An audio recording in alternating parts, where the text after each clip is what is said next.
This is the BBC Home Service from Scotland.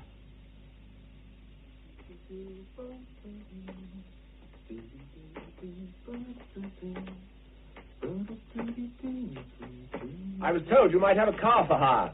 What was that? I said I heard you might have a car for hire. Whereabouts is it you're making for, sir? Ord. Ord? That's a bit far away, even by the coast road. Near 20 miles. But couldn't if you... If you're to stay the night here, there's a bus for Ord in the morning. You've been a bit silly, you could have gone with a post, but he's away by the looks of it. And there's no other bus but the morning one. It's only a wee place, Ord, you see. Yes, but what about a car? Do you have one available? Well, there's this one. My other's out on a job. But I dare say this might get us there. Might even get me back again if I'm lucky. But it'd cost about £3. Seems reasonable enough. Can we get away at once? Well, if you say so. I'll just put your cases in. Is this all you have? Yes, for the moment. You see, it's not the usual time of year for any... I mean, for a stranger to be making for like of Ord. You maybe have friends in the place. Say, like the minister there. It's none of my business anyway. I should be fine now. Now, if you just get in, we'll... Why the minister in particular? Mr. Mackay. Well, if you're staying any while in Ord, you come across him. Not that it's any of my business, but I dare say he'll make sure you come across him.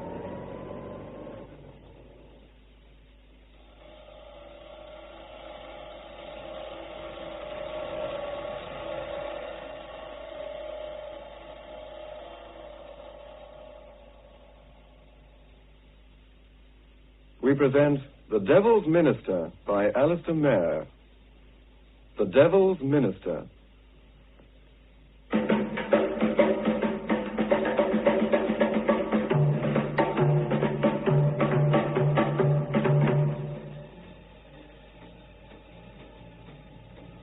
As always, looking back, I find it impossible to fix a single point, either in time or on the map of the world, as the precise beginning to this story. In a way, that first journey to Ord was the end of the beginning, the end of the first chapter. A chapter which had begun some time before, but which I was soon to discover had unbreakable connections with Ord, connections I could never have dreamed of then. The earlier memory, like this one, was of a strange man and an even stranger death. If in relating it now I seem to regard it somewhat impersonally, it's because it wasn't as complete in itself as I imagined at the time. I see it now almost as a warning. It was some 2 years before my journey to Ord. I was on shipboard bound for Africa, where I had a job of research to do. One of the other passengers kept very much to himself. His name was John Boyd. It wasn't until the last night of the voyage that we spoke to each other. Quite unexpectedly, he made a point of seeking me out, not only willing, but anxious to talk.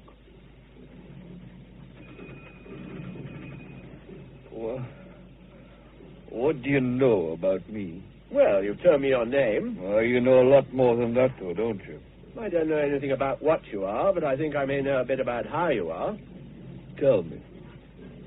Whatever it is, it seems to have happened only since we've come near Africa. At least it's only since then that I've noticed it. Noticed what exactly? I don't know if I can be exact. It's a strange look in your eyes. Doesn't seem right in a face like yours. Put it down to nerves. I wouldn't say you'd be prone to nerves. Yes, I suppose I should expect an anthropologist to use a more impressive word. So you know a bit about me. Yes, I know a bit. More in terms of fact, probably, than you know about me. You did a lot of work on the Kasai about 10 years ago. Then the Spaniards put you in jug without a visa. You turned up in Kasaka a couple of years later after some cockeyed trip from the White Nile, when any sensible man would have flown. I never claimed to be sensible. Well, that's why I'm talking to you.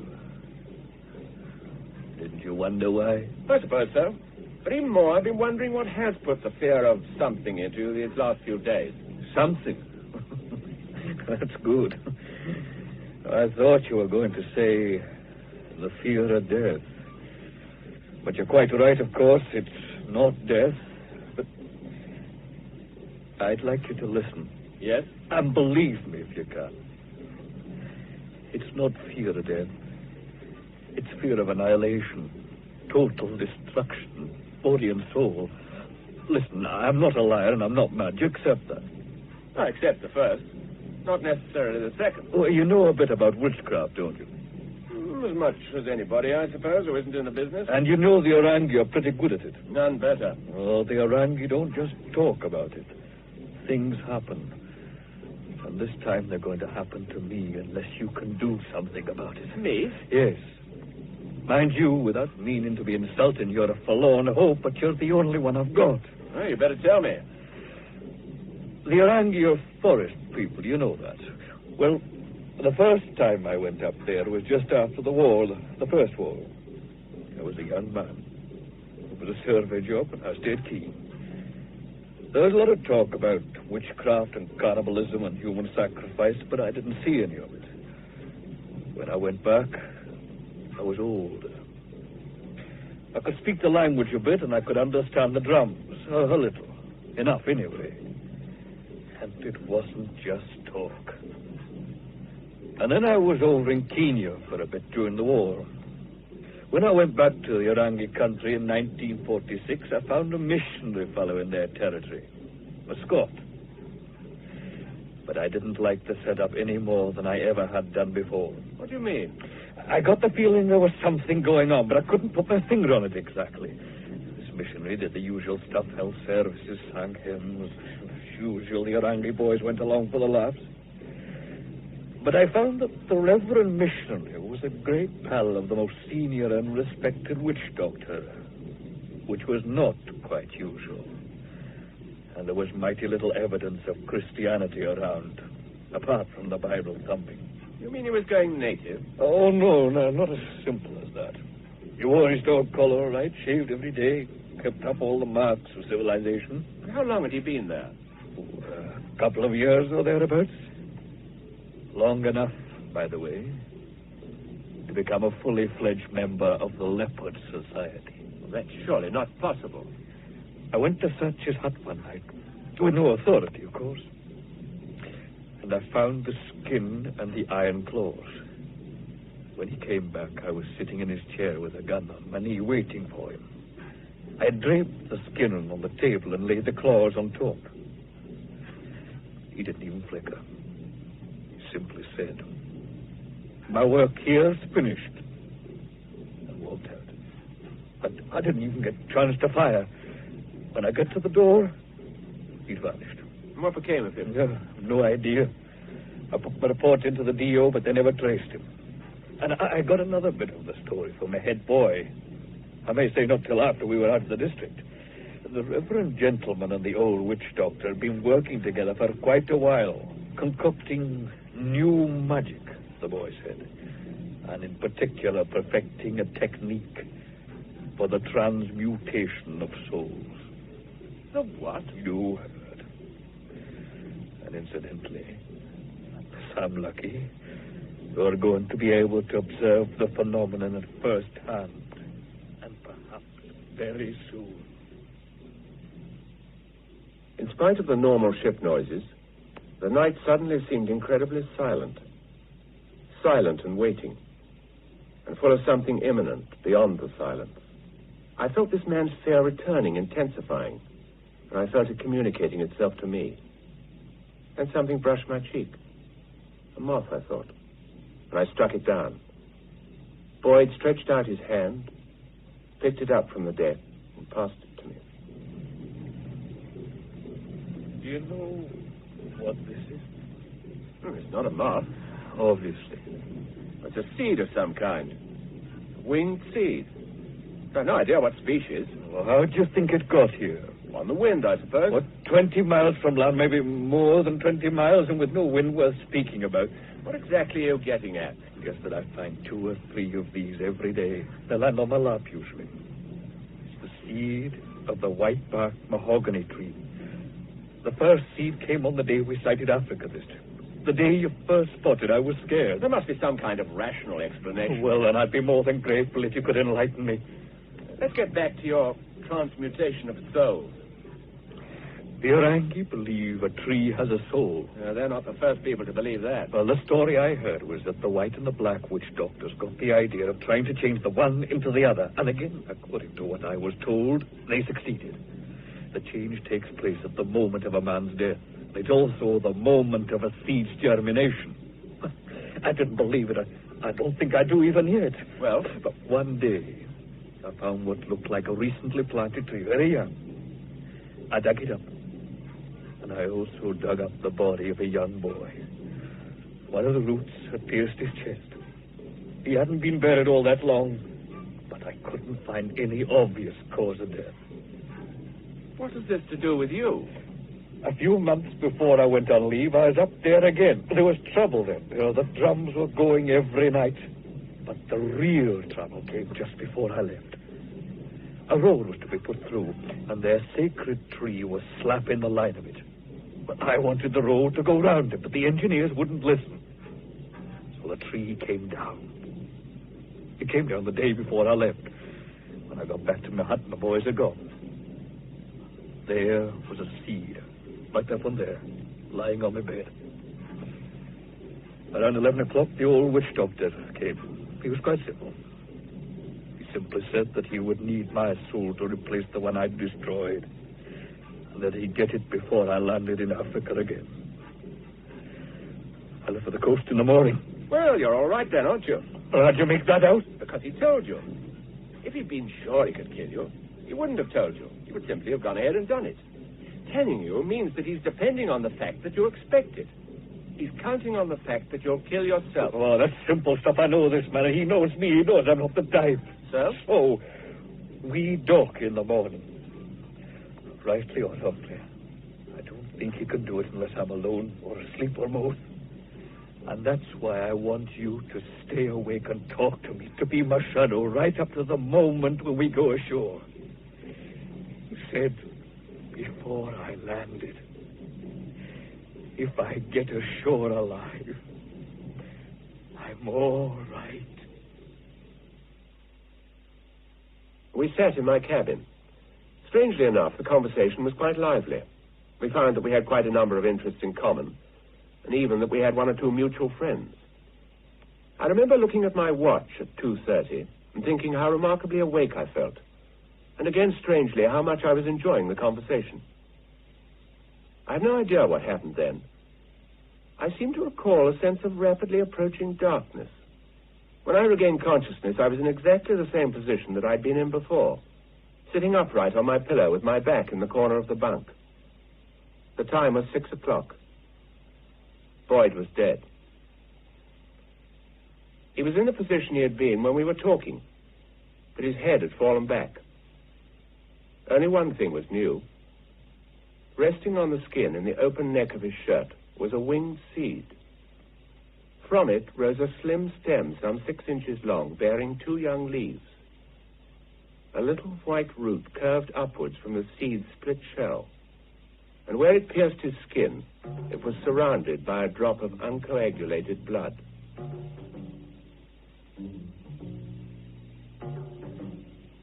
About all this, I offer no explanation. I merely record what happened. And I do so because of the connection between that death and the other story I feel compelled to tell. The reason for my going to the Highland village of Eyre was part decision, part accident. I never had a permanent home. My parents had died while I was at university. Then I went from there into the army. And since the war, I'd spent nearly all of my time overseas on various projects of anthropological research. But now, for the first time, I wanted to find a home. The easy explanation was that I had a book to write about my research work. But I also had a deeper feeling than ever before of wanting to settle down. You're looking for what, Mr. Collins? Well, I've described it as well as I can. Not a cottage, not a castle. Somewhere northwest on the coast. I suppose near a village. But the quieter the better. You have a job. Sporting estate, yes. Wee cottages for weekends and holidays, yes. I know all about that, but... I couldn't tell you Glenavon Lodge, I don't suppose. 38 rooms in the usual office. No, thank you. No, I didn't think so.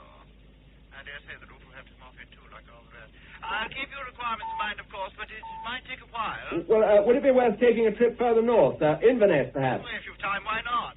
I doubt if you'll find a firm with a place of your kind in their books, but you never know. And you'll maybe hear of something some other way if you keep your ears open.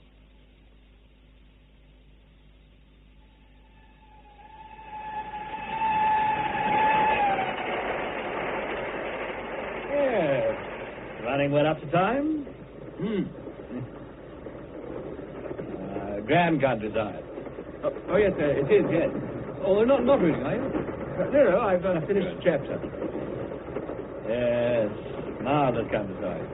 Well, the sea, for one thing, and the hills. The storms you get on the coast can be pretty fantastic. But there's something else, I don't know. A sense of age and mystery, somehow. You probably think I'm talking nonsense. Oh, no, not at all. I agree with you. Memories of the Picts and all that. Mind you, I'm a physicist, not a poet. But I can still talk about mystery, though. Well, look, you know a bit about radiation. Well, 100 years ago, no one knew anything about it. Nonsense, said of sense. But it happened. Well, if that can happen, invisible rays and such like, then there's no saying what else can. Well, we have to accept the possibilities at any rate. Naturally, I shan't quibble with that.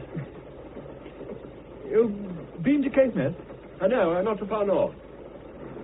Talking of mysteries, there's telepathy, for instance. I mean, a man could be made to act in a certain fashion without knowing why. He simply receives a message and acts on it without understanding it. Well, that's magic. Well, it's magic to you. Nuclear physics is magic to me. It all depends what you mean by magic. Yes, I suppose it does. We're almost at Inverness. Oh. You saying that? Overnight, possibly. Oh, here, then I'll help you down with your case. Oh, thanks. You got a hotel? No, Well, try the Regal. Good, is it? Yes, pretty small, but they do quite a good breakfast.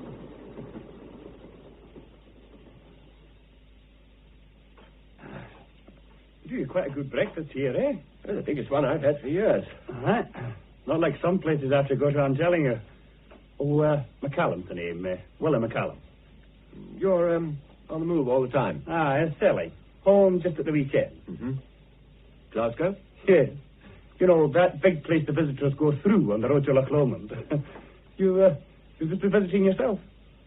Well, it depends. But you're English, aren't you? I am not.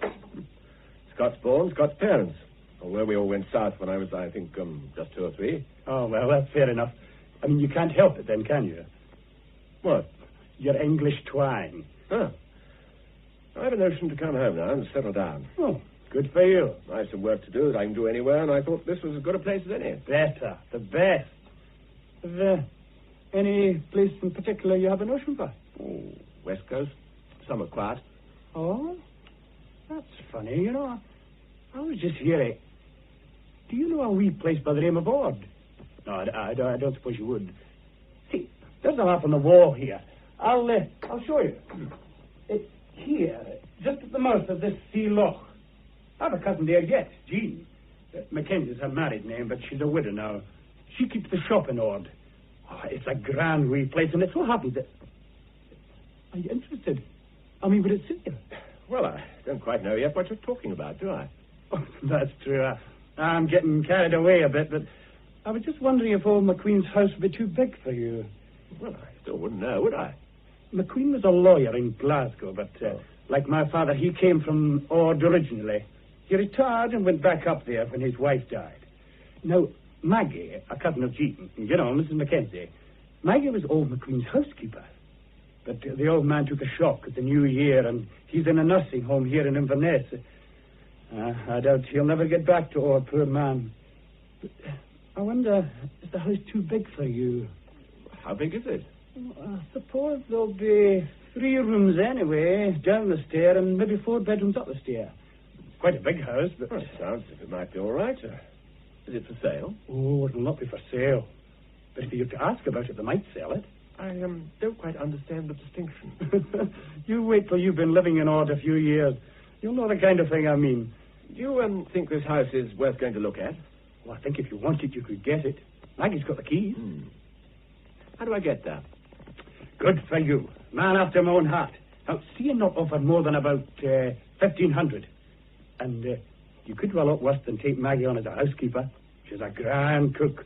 And tell Jean I'll be looking in when I'm round that way in May. Now, mind out, not more than about 1,500. There was a wee touch of dry rot in the place a few years back. It's all right now, but you never know. Oh, and before I go, I'll show you on the map how to get there.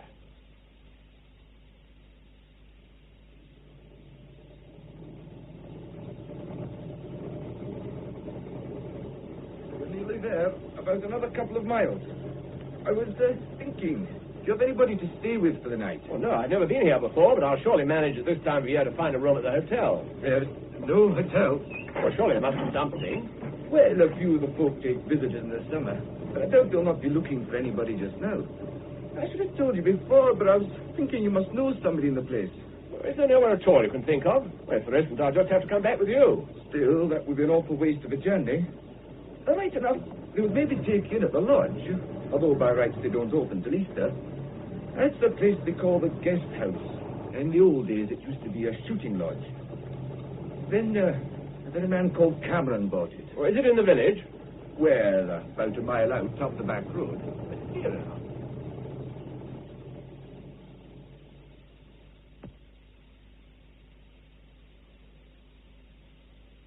Well, as I told you, Collins, we're not open for business yet, but we couldn't turn you away. Not an old Africa man, huh? In any case, we've all got to know each other already, and our door is never shut to a friend. You're welcome to stay as our guest for as long as you like. Oh, you'll forgive my making a speech about it. Excuse me, darling. Will you have some more coffee, Mr. Collins? Oh, thank you. Yes, Collins, you're a very welcome guest. Well, it's very good of you, but... Oh, no buts. You've no idea some of the characters we have to put up with during the time of year when we are at business. As you gather, Mr. Collins, Hugh is now riding a favorite hobby horse. What made you think of Ord as a place to live? Wouldn't you find it very quiet? No, I don't think so. I hope you won't think that we are prying, but are you married, Mr. Collins? No, I was for a couple of years just after the war. Wouldn't you be lonely in Ord? Yes, why pick on a place like this, huh? Well, I wouldn't want to settle down in a place much bigger than this. I prefer the idea of life in a more, shall we say, intimate community. It may surprise you if you do come to live here to find how intimate it is. Believe me, everybody knows everybody else's business. For instance, I would make a guess and say that you'll be going to look at old Mr. McQueen's house. Yes, quite correct. You see what I mean? Yes, but I don't mind at all. Have you any connections with the street? No, except that my parents brought me here for summer holidays for a couple of years when I was a boy. I can only say I felt it might be a good idea to come back, that's all. Yes, I know. That's exactly the same reason why we came here. Well, mind you, it's first-class country, good shooting, the fishing's even better. But I must say, some of the local people are a bit strange. Oh, and they're not really. They're just a little wary about strangers. Well, Collins, I've been here nearly 10 years, and they still treat me as if I were a foreigner or something. Darling. Oh, of course, they're very nice, very well-mannered, all that sort of thing, but it's difficult to feel any sense of real contact with them. Well, don't let him put you off. Oh, no, good heavens, no, I wouldn't want to do that. And I assure you, we'll be extremely glad to have you here in the district. There aren't so many people, people of one's own type, if you know what I mean. People one can talk to. There's Morrison, the doctor, lives on the other side of the village. He's quite sound. And there's an excellent chap called Jimison, writes about fishing and, nature, that sort of thing, Very well-educated fellow. That's about the lot. Somebody mentioned a minister to me. What about him? Good God, no. He's a dreadful creature. Well, he's very strict, certainly. Strict? Oh, preaches nothing but hellfire and brimstone. Well, I went along once. Sermon lasted an hour and a half, and nothing but hellfire all the time. Dreadful business. And, the even more dreadful thing is the man has power. We're all dead scared of him. It's his daughter I'm really sorry for, I must say. She's such a nice girl. If she'd any guts, she'd go away. Darling, it's impossible for her to go away. Her mother's dead, and there's no one else to run the manse. Why can't he get a housekeeper? You know very well that on his stipend he couldn't possibly afford it. His stipend's more than he's worth. I still say she should get out. Damned unhealthy business for a young girl like her, cooped up the way she is. It would break her father's heart. He's terribly fond of her. A strange kind of fondness. And I don't believe he's got a heart. Well, I must admit I don't go to church very often, so I'm not likely to see much of him, which from what you say is probably just as well. Oh, believe me, you'll see him all the same. You'll make quite sure of that.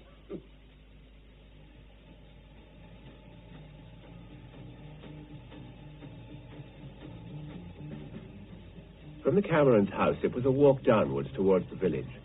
A village of grey and white houses scattered along a little bay, perhaps half a mile in from the sea entrance of the loch. Next morning, there was smoke arising from the morning fires and bending away in the wind, and the smell of the peat in the air came to me, mingling with the sea smell and the aromatic odor of the moor. I stopped for a moment, because I realized suddenly that this was what had eluded me in memory. This blending of sweet and pungent odors, such as I remembered from wonderful, timeless boyhood holidays. It came to me then, and I can't express this in any other way. It came to me quite simply that I was home. Did you say, sir, that it was William McCallum told you to come? How did you come across him? I met him in Inverness. Had breakfast with him, in fact. And by the way, he told me to let you know that he'd be looking in to see you around about the middle of May. He can't manage to be up this way before then. I don't know why he couldn't take a run out this time if he was as near as Inverness. Oh, he seemed to be a very busy man. Willie was never busy in his life, riding round the country in his motor car. Still, he's a decent wee man, and I dare say I don't know anything about it. What it's like to be a man of business like him. He was telling me about Mr. McQueen. Oh, the poor soul. It sounds as if there's to be no betterness for him. He was a fine old man, no trouble at all, as Maggie's always said. It's a shame, right enough. Willie was saying it might be a question of the house for sale. They'll have a job selling a place the like of that. There aren't many folk who'd want a house that size in a place like this. I was wondering about it myself, as if you hadn't guessed. Well, I dare say Maggie will be quite glad to show you round, if that's the way of it. Well, there's maybe one or two corners you haven't seen, but that's most of it. It's a great credit to you, the way you've kept it up. Well, of course, I was always hoping he'd be back, but it's not to be, seemingly. And it's a shame about the garden, too. There wasn't much I could do about it. Well, it could soon be put in order again. It was always a good garden. You'll be out of a job if Mr. McQueen doesn't come home yet. And right enough, they're not easy to come by, but... I could be giving Jean a hand in the shop. It would be something. If the house is for sale... I don't think there's any doubt about that. Well, I'd like to buy it. And I'd like to ask you to stay on as housekeeper. Oh, but... well, would you not be wanting somebody younger? No, I'm asking you. And not just out of politeness. Well, there's no sense in me saying it wouldn't suit me, Mr. Collins, for it would. I'd be thankful for the job, and, well, I would hope you wouldn't be sorry for asking me. I've no fear of that. And let's both hope the sale of the house will be as easy to settle as our bargain. The client is worried about how little he's to pay for a house. McQueen's lawyers are perfectly happy about the offer I made in your name and accept it as fair to both sides. Well, it just seems so ridiculously low for... I have no doubt the same house here in Edinburgh will be worth 4 or 5 times more, or in London 10 or a dozen times more. But where it is, if you don't buy it in a couple of years, it might be worth nothing at all. So content yourself. Now, when are you planning to settle in? Well, late summer, I suppose. As soon as I can make arrangements about furniture, decoration, and such like. In fact, as far as I'm concerned, the sooner the better.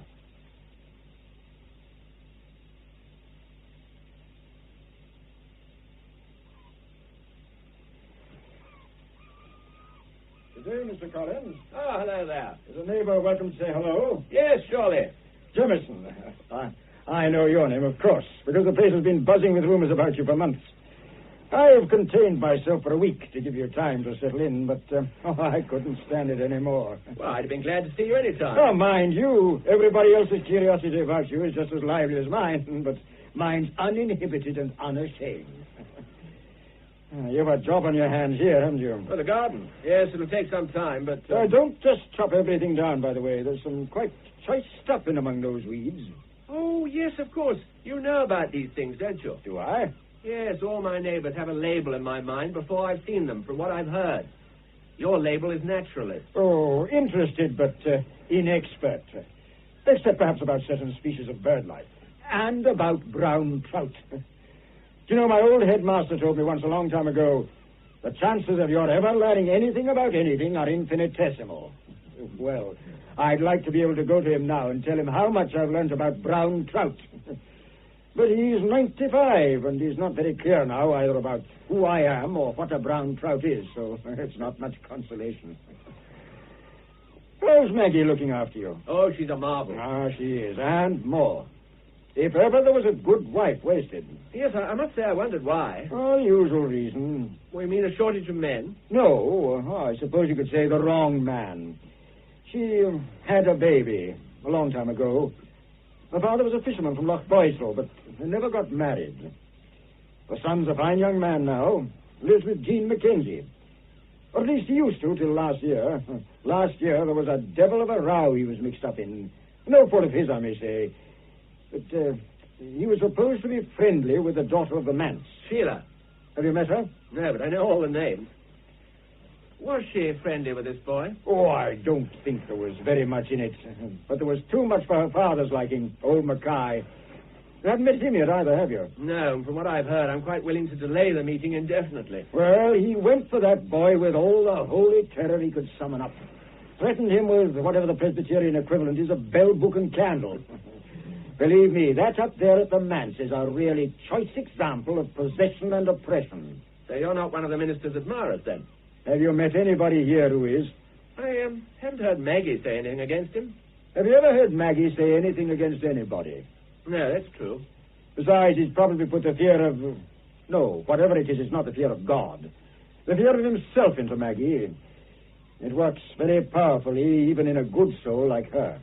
One strange thing I have noticed, nearly every conversation I've heard here, sooner or later got around to mentioning this man. He's very much of a presence, even in my life. And I haven't even set eyes on him yet. I shouldn't think that could be delayed much longer. But if you need an ally, remember I'm on call. You don't mean that as flippantly as it sounds, do you? Probably not. But for all that, when it did happen, not long afterwards, my first meeting with Mackay was nothing very memorable. After all the introductory hints and forebodings, it seemed at first an anticlimax. I suppose I'd expected a kind of 20th century John Knox. Somebody long, lean, ascetic, with fire in his eyes. The real man was quite unexpectedly more like an Anglican bishop than a Highland minister. He was smooth, bland, and well-fed looking. His hair was smoothly brushed back, silver. There was about him an air of prosperity, almost of affluence, quite untypical of his kind. His features were softened in what I suppose was, by his own standards, an attempt at friendliness. I have naturally been looking forward to meeting our newest resident. You seem to have settled in very comfortably. Indeed, I suppose you must be a man of comfortable means. Sufficient to let me do the work which I most want to do. May I ask what is the nature of your work? I'd be surprised if you weren't already fairly well informed about that. I have it in my mind that it could be anthropology, although no one else here has specifically mentioned the word. Well, that may be because of all the people here, only you and I, and perhaps Mr. Jemison, have anything like a specific idea of what it means. What would be your idea of a definition? The study of my fellow man in relation to the societies, groups, clubs, fraternities, or if you like, tribes, within which he behaves and identifies himself. It's not an easy kind of work to define. Obviously, a mighty labor. Yes, but inexhaustibly fascinating. What is the importance of religion in your studies? So great as to be constant, inescapable. Yes. I notice that many of your books are concerned with the study of religion. Of course. But I notice also that you don't practice it. I have not seen you in my church, not even yesterday, the day when, as you must have known, you could have received Holy Communion. May I ask why? For one thing, because nominally, I'm an Episcopalian. I could even say that your orders are not really regarded by my church as valid. I refuse to believe that I'm damned simply by my unwillingness to go to, say, your church, or that if I did go to it, I'd be in some way automatically sanctified. Your arguments are hardly original. I'm not arguing, and I'm not claiming that what I say is original. It is my duty to tell you that I believe you are jeopardizing your immortal soul. And I must ask you not to discuss religion with any members of my church. You what? I'm sure you heard quite clearly what I said. I find it difficult to believe I could hear such a thing from a civilized, educated man. However, since you're a guest under my roof, I'm struggling for an answer which won't offend you.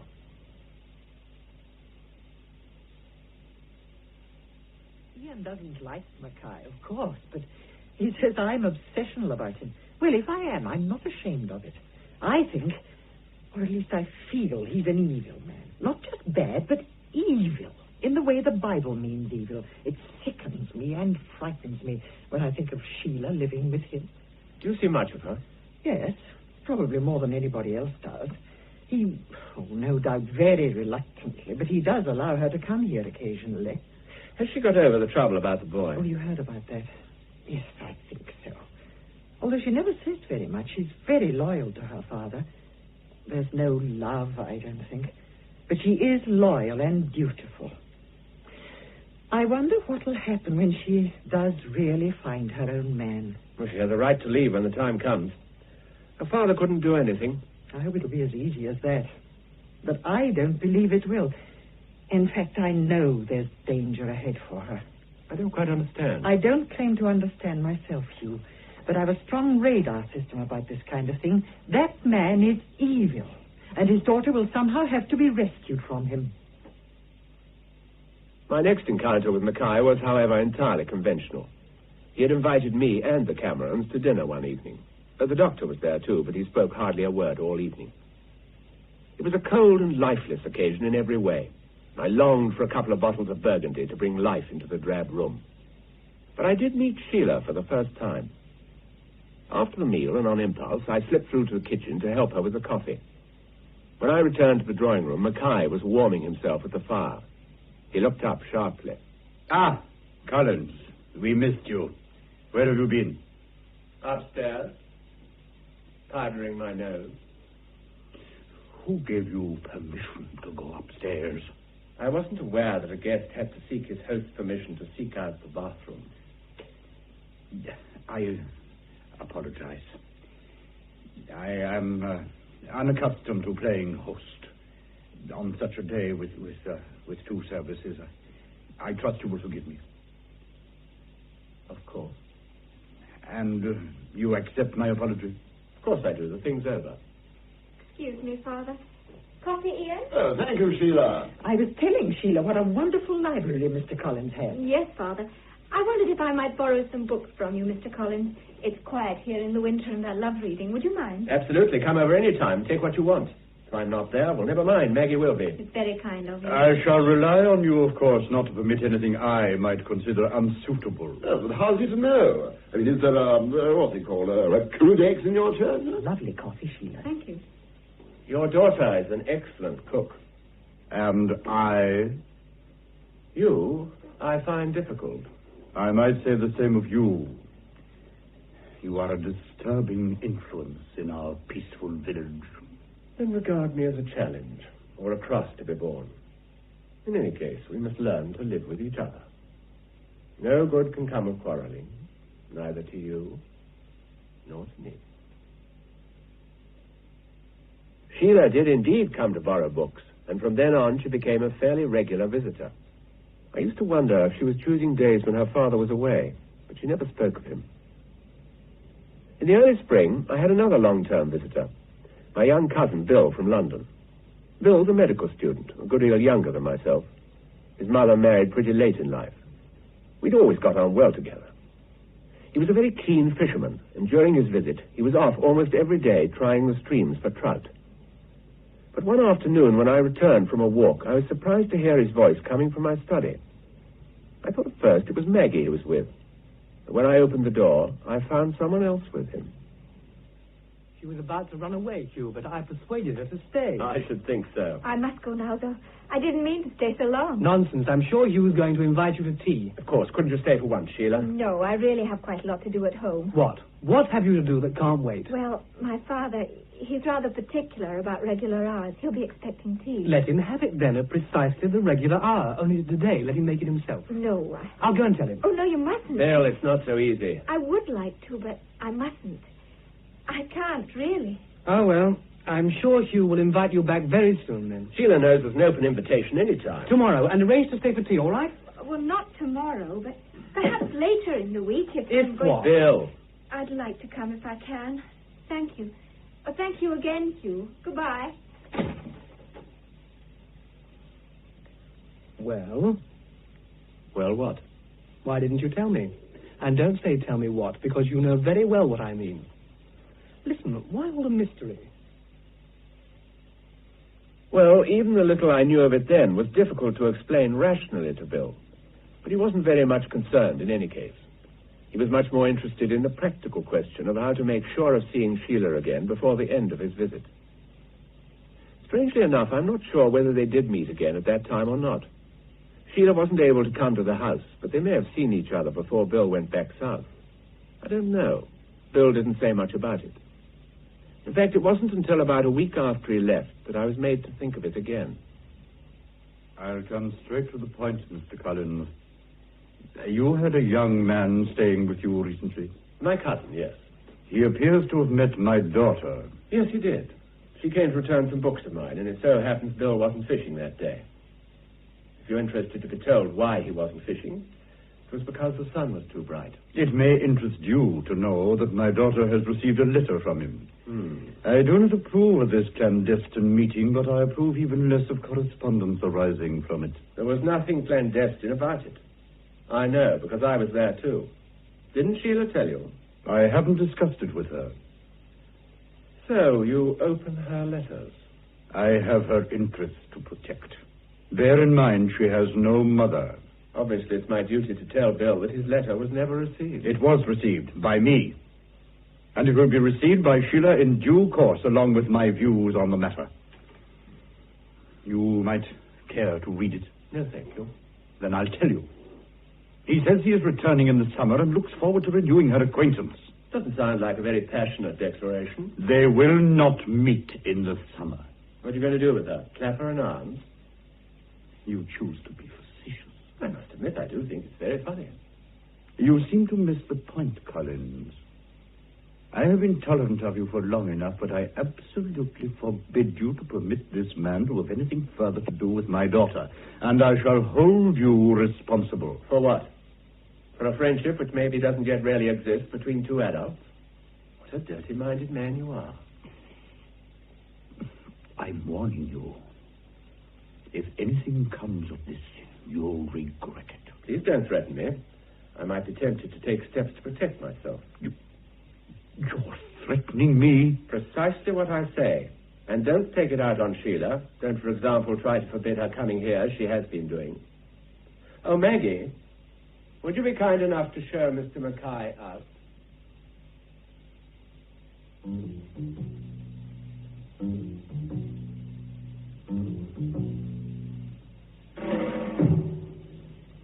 All this was completely instinctive bluff on my part.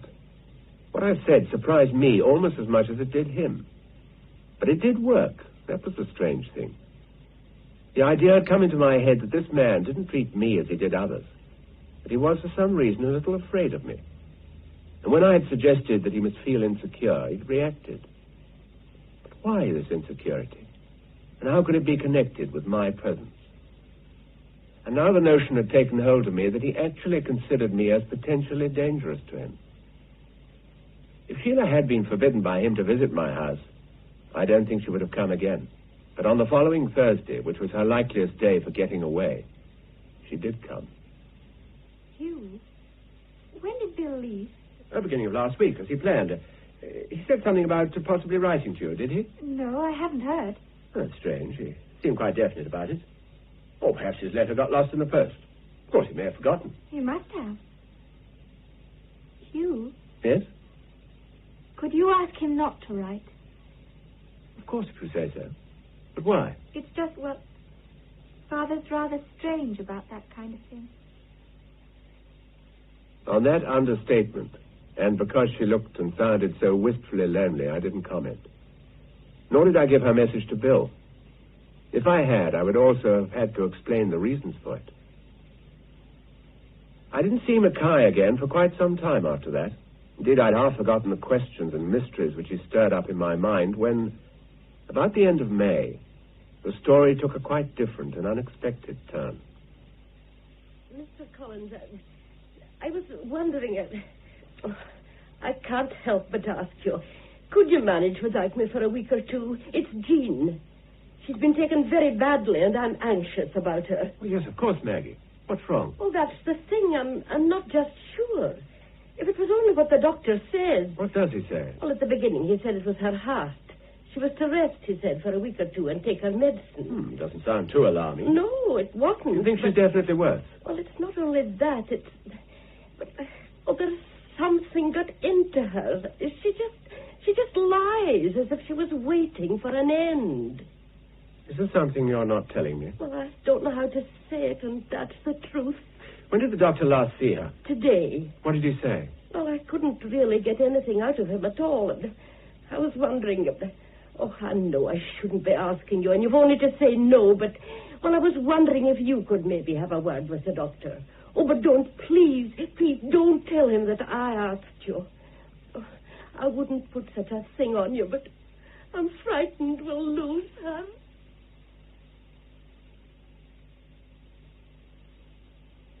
I gave her the diagnosis and prescribed treatment. And you said that after rest and treatment she'd be all right. That's correct. Maggie thinks she's worse. What do you think? She is worse. What would you say is going to happen? I can tell you what's going to happen. She's going to die. How do you know that this is going to happen? Call it experience, if you like. And I'll tell you something else which may surprise you. I'm quite sure Maggie also knows that her cousin is going to die. Did you tell her? No. Then how could she know? I suggest you ask her. What happened to make you change your mind about this patient? Medically speaking, nothing. Have you thought about taking a second opinion? It could be arranged, but it wouldn't make any difference. Well, don't you think it's your job to arrange such a thing? And to get your patient into hospital if need be, or get a specialist to see her? I'll pay the bills if that's what's worrying you. I'm not a bad doctor, Collins, although I say it myself. You can get the College of Physicians out if you like, but she'll still die. Because she expects to die. She what? You heard what I said.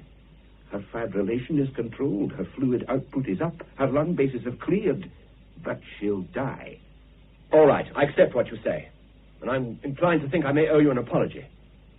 But perhaps I know now what to do about this. In return for the apology... No, listen, you mustn't think me flippant about this, but... a word of advice. Leave it alone. Maggie, will you tell me what happened on Monday night? The night Jean got worse. There was nothing... There was nothing out of the way happened. Maggie, for all our sakes, you must tell me. If you want to help Jean, you must tell me. It was only that... the minister came. Were you there, Maggie? No. You didn't hear what he said to her? No. But you know, don't you, what he put into her mind? I think so, but how would anybody believe it? Is there anything you could do for her?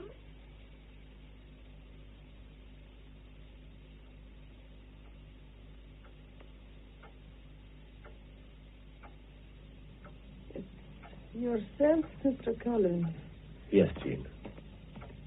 I've been to see the doctor. Yes. He says you're going to get well again. He knows better than that. At first he maybe believed it, but not now. The minister says... Oh. He says there's going to be no betterment for me. Listen, Jean.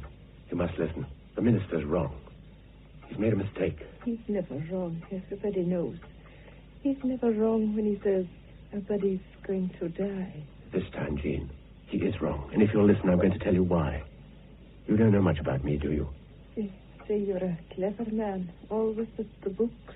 That's right, Jean, I am. And I'm so clever that I'm going to make you live. Feel my hand. Squeeze it. The harder you squeeze, the more power I have to make you well. The more power I have to make you live. You're not going to die. I'm a clever enough man to know that you're not going to die. Nobody dies until their time comes. I know that your time hasn't come. It hasn't, I know.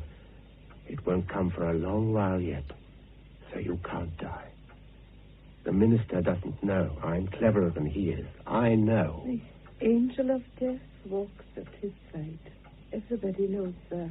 Not in this house, Jean. Death has no power to come to this house. I'm telling you that. You must trust me. You must believe me. Right enough. They say you're a clever man. You can't give up, Jean. Don't give up. You're not going to die. You're not going to die.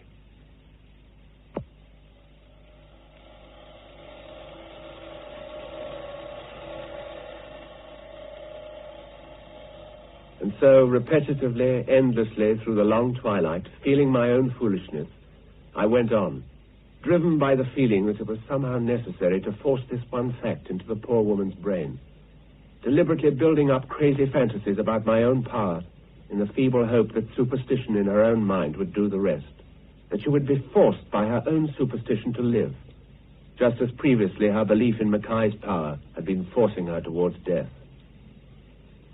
After a long time, her eyes closed, and I fancied I saw a new composure in her features. Afterwards, a consuming weariness of mind and body almost overcame me. I managed to get home and found some refuge in sleep. But it was a sleep filled with nightmares, and soon interrupted. Collins, come on, wake up. What are you doing here? You must wake up. What did you do to Jean Mackenzie last night? Jean? How is she? Tell me what you did to her. I did nothing. You went to see her, didn't you? Yes. Damn it, man, don't play with me. I'm her doctor, after all. What did you do? I talked to her. What did you say? How is she? She's better. Thank God. What did you say to her? How did you do it? I'm sorry I'm not telling you.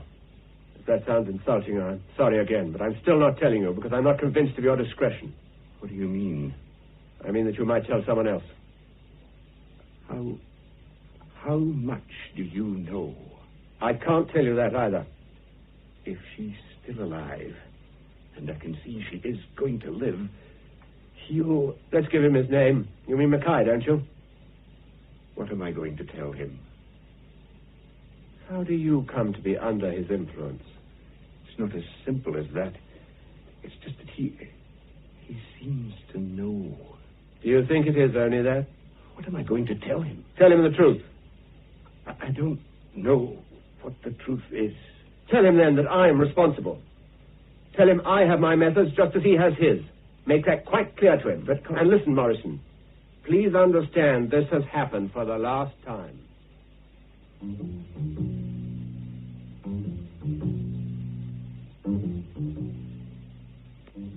Welcome. Yes, of course, Jameson. Come in.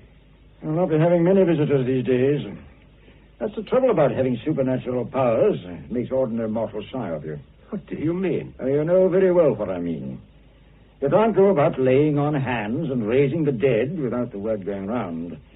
And, of course, these stories tend to grow. You've got quite a tally of small miracles to your credit now, you know. So, what are you going to do about it? For a start, I'm going to try to stop you talking nonsense. No, but seriously, Hugh. Morrison asked me the same question, but I don't know the answer. Listen, Hugh.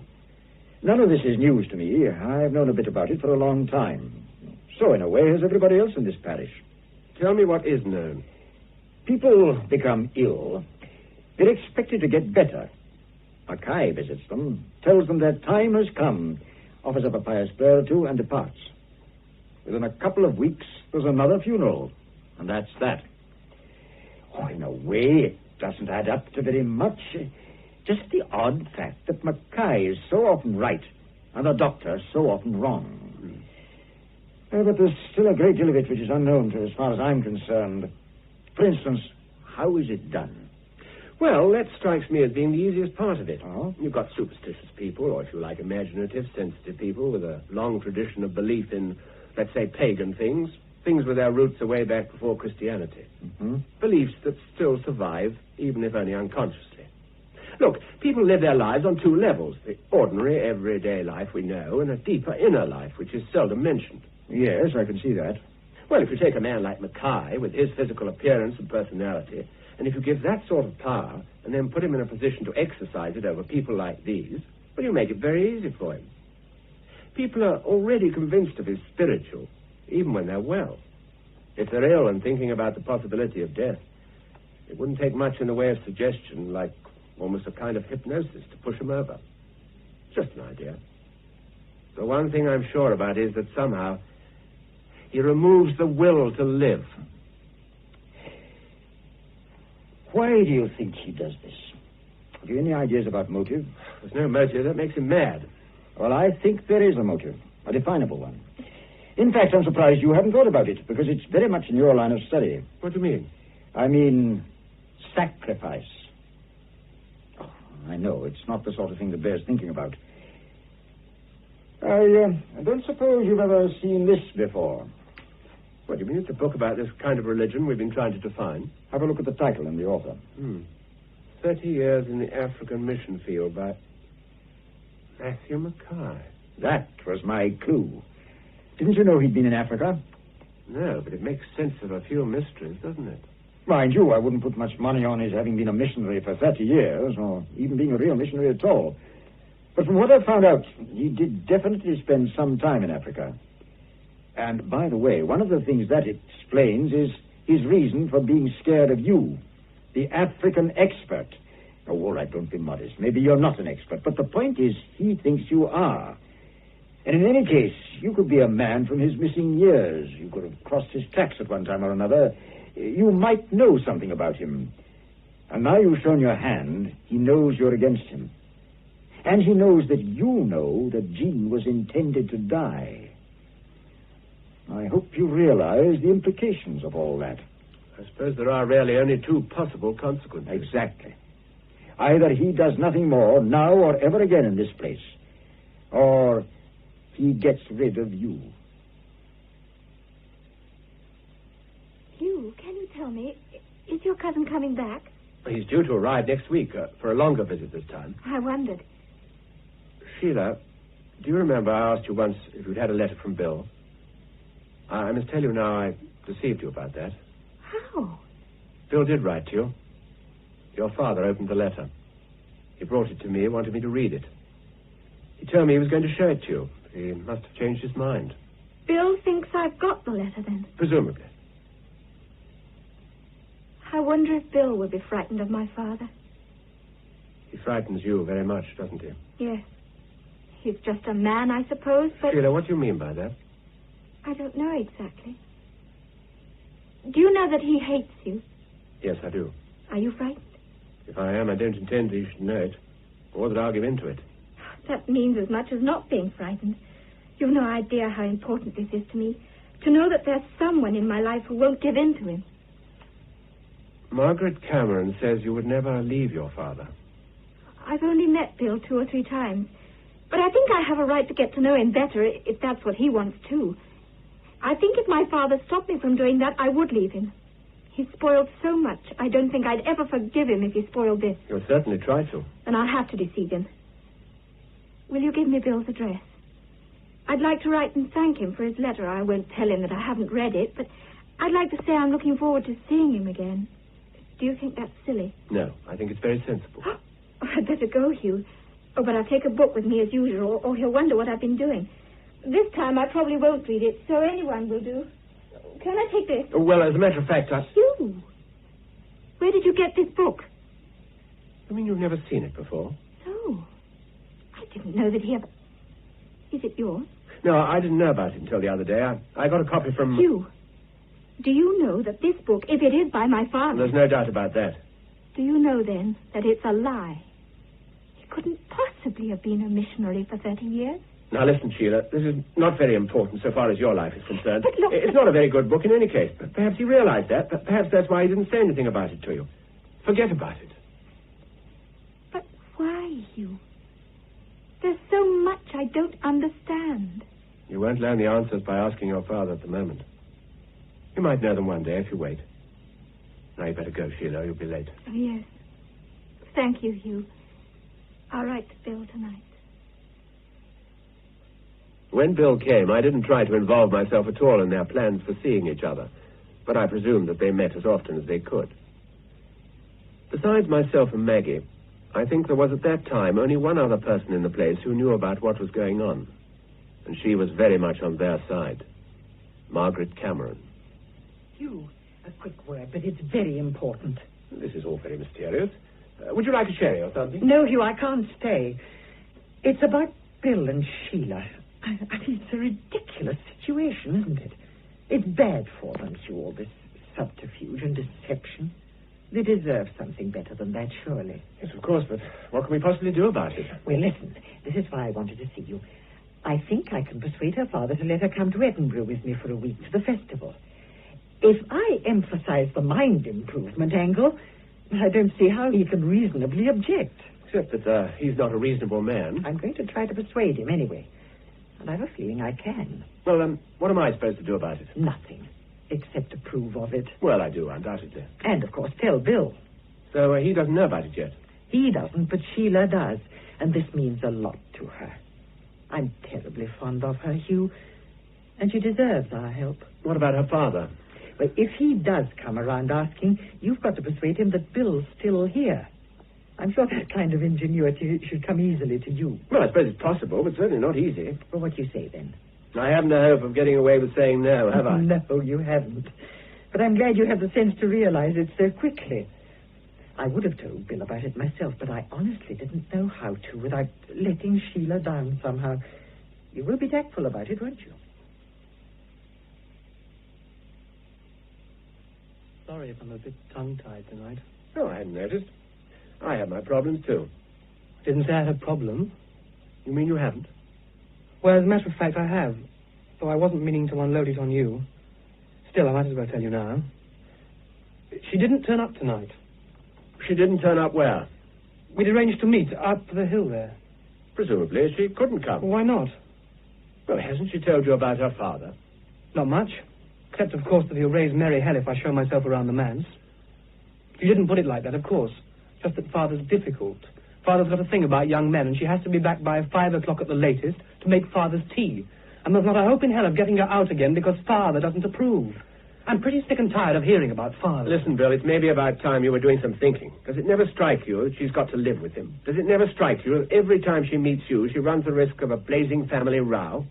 If she didn't turn up on this occasion, you can take it from me, it's not her fault. All right, then.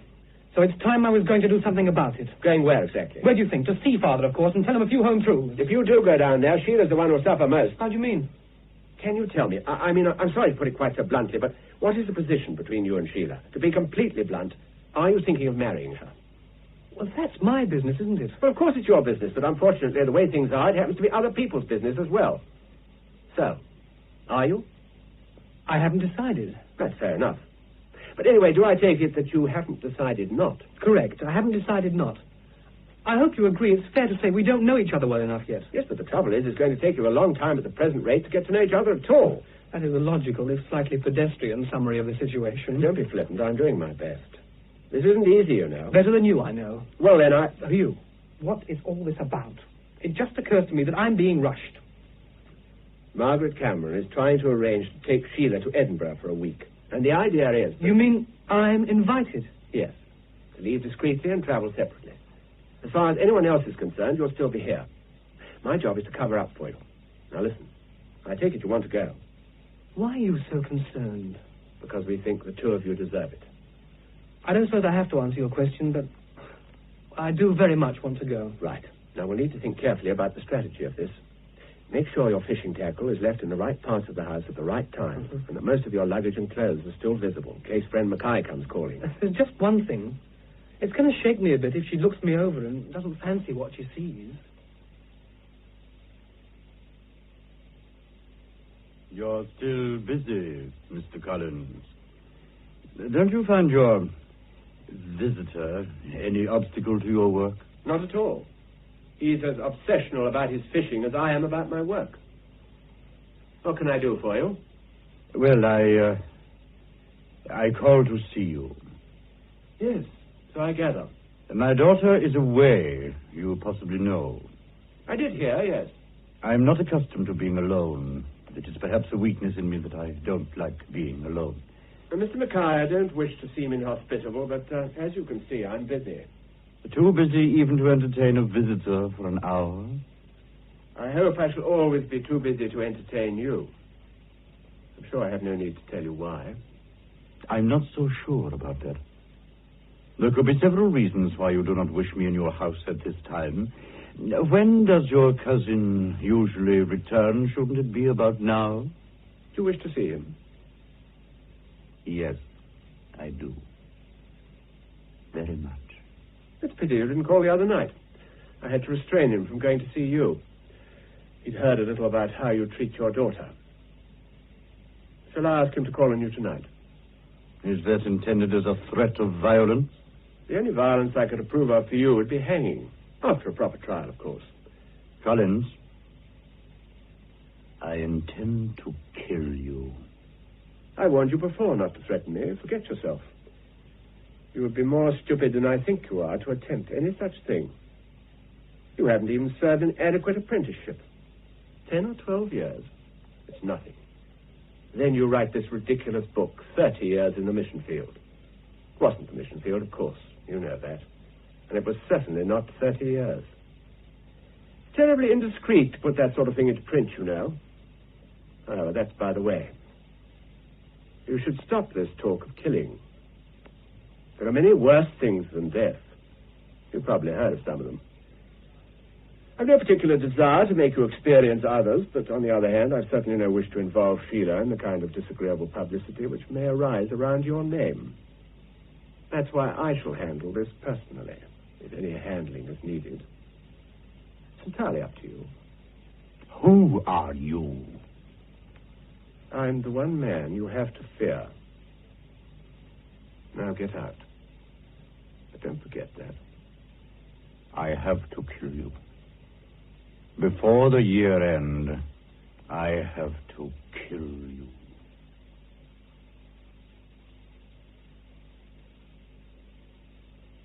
When was the visit from the Reverend Father? Thursday afternoon, I think it was. He was suspicious, of course, but he didn't find out anything, I'm sure. Sheila's been in a state about it all week, of course, but, well, it didn't spoil everything. Is she home? I don't know. She should have got here last night. Margaret fixed for Ian to pick both of them up at Inverness. I must say Margaret's been marvellous. You had a good week? Yes. Apart from a surfeit of chamber music, we had a wonderful week. So? So what? Well, I haven't been sitting here shortening my life with strain just to let you gorge yourself on chamber music. Just tell me, what's happening? The answer's yes, Hugh. All right, my boy. No speeches, but if you're sure, you'll know how much it means to me. Yes, we're sure. I wish you well. Thanks, Hugh, and that's for everything. When? Not decided yet. Next summer, I suppose, after I graduate. Well, there's the problem of what happens in the meantime. I'm getting a bit tired of this mystery, I must say. This mysterious heavy depression all around. Has it all to do with her father? Yes, it has, but I'm going to see him in the morning. I was hoping to go tonight if I'd got back a little earlier, but I suppose midnight isn't the most tactful time for a first call on one's prospective father-in-law, even if he were a lot more approachable than this one seems to be. Bill, it's not funny. No, I know that. But on the other hand, what's the point of exaggerating? In the end, there's nothing you can do to keep us away from each other. Can I pinch a cigarette? Miss Sheila, sir. Where? She came to the back door. She didn't want to bother you, but she's been hurt. Where is she? It's all right. Sheila, what's wrong? I'm here. Oh, I'm glad you weren't in bed. Well, what happened? Oh, I've cut my foot a bit, but it's all right. Hugh, where's your first aid stuff? I think Maggie's already gone to get it. Are you sure there's nothing else besides this foot? No, that's all I think, and it's all right. Let me decide that. Are you comfortable? Yes. If you'll just give me a minute to get used to being here. Sheila, before we say anything else, I'm glad about what's happened. He's a very lucky man. Oh, we're both lucky for what you've done. Now, is this all you need? There are more bandages. Thanks, if you think Maggie. you I want think them. everything's here. Right. Sheila, hold Hugh's hand for a minute. This won't really hurt, but just hold on. Tell us what happened, but remember, none of this matters nearly as much as what happened last week. And this, the kind of thing that happened to you tonight. It's all over now. Yes, I believe that. You told him. Yes, tonight. I couldn't not tell him. And? Or I suppose it was predictable. He shut me up in the attic. He took my clothes away. Oh, there's a bed in the attic. He told me that was the place for wicked children. I found these old clothes in a cupboard, but there weren't any shoes. Crying out loud. I told you, didn't I, Hugh, that I wasn't going to allow him to spoil this. I was quite calm, but quite determined, for the very first time in my life, I suppose. I waited for a bit, planning what to do. Then when I thought he was in bed, I climbed out of the skylight window. Oh, then I had to jump, and that's when I cut my foot. He did this because you told him you were going to marry me. I'll leave it, Bill, for the moment. The best thing for both of you is to have a good night's sleep and get away first thing in the morning. I'll arrange it with Ian tonight. Yes, we'll go. But before I go, I have a score to settle here. I take it you mean with me. No. I'm very happy to give you the opportunity. He can't harm you, Sheila. Remember that. Yes. I promise you he can't harm you. I thought I made it clear that you are not welcome in this house. Yes. But like fire and pestilence, I'm not easy to put out. We understand each other, Collins, I think. My quarrel at present is not with you. I have merely come to take my daughter home. Come down. No, sir, don't you believe Would you dare? to touch me with your unclean hands. Libertine, fornicator, defiler of purity. Stand back before the wrath of God strikes you where you stand. Mad. Maggie, take Sheila and fix up with some clothes. Go away with me, You look at his eyes. He is mad. His eyes... Don't look at his eyes, and don't move. Stay where you are. Let me get between you. Sheila, you're going to Maggie now and phone her immediately. Tell him what's happening. Bill, did you hear me? You see, Collins, you're wasting your time. I have him. Bill, look away from his eyes. Look at me. Now look at me. Yes, this way. Now don't look at him again. This is the man I've told you about. He's dangerous. He's a very great danger to you. Do what I say. You know now who I am, don't you? Yes. Yes, I know. You. What happened? Don't look at him. Must have hypnotized me. Yes, and be careful it doesn't happen again. It will happen again. The only thing not yet certain is when. Bill, you go to Sheila now. Stay with her until Ian comes. It was something I had to do, but I can't remember. You will later. There's plenty of time. Do as I say. Go and find her. Can't understand what happened. The young man is a very easy subject. Astonishing how often that is so with such people. Their very vitality would seem to be a kind of weakness. I should have no trouble with him at all. You won't see him again. They'll be gone in a few minutes. Until they have, you'll stay with me. Indeed. And if I wish to leave? I'll stop you. For the moment, not with anything more subtle than brute force, but I'll stop you. And my daughter? Obviously, she's going too. May I ask where? No. You realize, of course, that this marriage will never take place. If you think you're winning, you're very much mistaken. I shall deal with that young man at my leisure. I should advise you not to. And with you, too. That would be even sillier. I'm not sure yet, but I believe I'm changing my mind about you. I think you're bluffing. It would be very perilous for you to try to call it. I wonder. Try it, if you must. But first commend your soul to God. My soul is already disposed of. Yours, too, if all you have said to me is true. My soul is my God's. I'm not afraid for it. And any power I have is his, not mine. White. Yes. If you are black, then I am white. Nevertheless, I am not afraid of you. And we haven't come to the end of what is between us. But the end, I warn you, is not far away.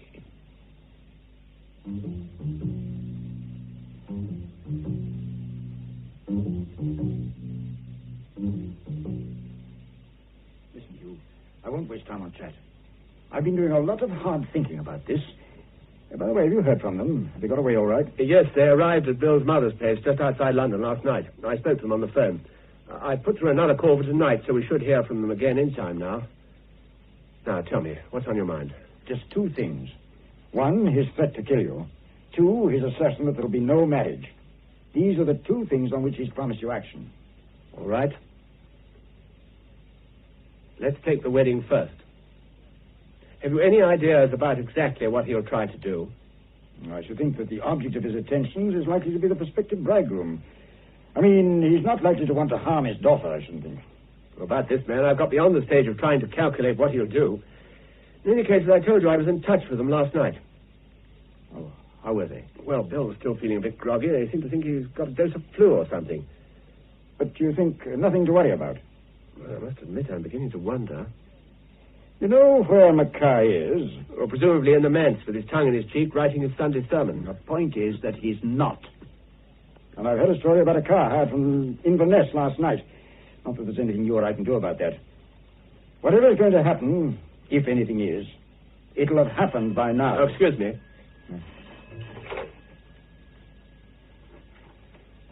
Hello? Your call to London, sir. Oh, yes, thank you. Hello? Hello? Oh, hello, Cynthia. Oh, hello. Is that you, Hugh? Yes. Listen, how is everybody? Oh, they're settling down very well. It's all been a bit of a rush, of course. We don't quite know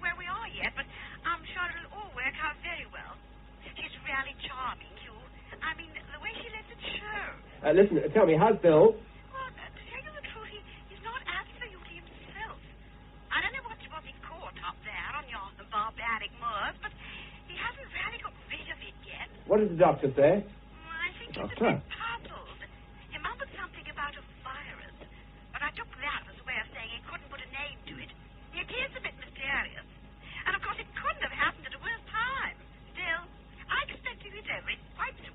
Yes, I hope so. Is Sheila in the house? Yes, of course. Could you come to the phone for a moment? Here she is. What's happened? Just a minute. Hugh? Oh, hello, Sheila. I'm so glad to speak to you. Why? Is there something wrong? No, it's just nice to hear your voice. How's Bill? Well, I'm not sure. Well, he's no better. No. I suppose it's just a funny kind of flu, but it's as if he's lost interest in everything. Oh, I don't know. Probably I'm just over-anxious. But he really doesn't seem like himself at all. Listen, Sheila, find out the name of one of the doctors at his teaching hospital who knows him, one of the consultants, and make sure he's examined right away. And tell Cynthia I'm coming down to see him. If they'll take him into hospital, so much the better. I'll phone as soon as I get to London to find out exactly where he is. Right you are then, Hugh. I'm going to get off the line now to find out about flights from Inverness. But please do what I ask immediately. This could be very important. Whatever happens, I'll see you tomorrow.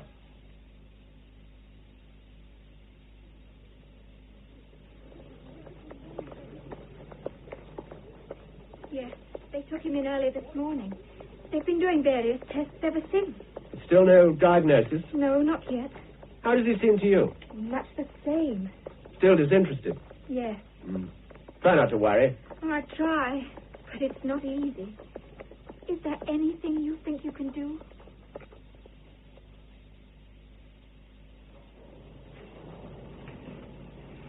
I'm afraid it's not possible for you to see him. I've come a very long way. I'm sorry, I but think I may be able to help him, or at least I had hoped. I don't quite understand. It's very important that I see him, please believe me. I don't see how I can make any exception. There are matters concerned with this which I can't explain to you at the moment because there isn't time. I can only appeal to you to allow me to see him and try to speak to him. Well, the regulations... It so happens that I'm his only male relative. Perhaps you'll accept that as a reason for making a special exception. There are better reasons, but they are truly very difficult to explain. Very well. I shouldn't allow this, but you may have a few moments.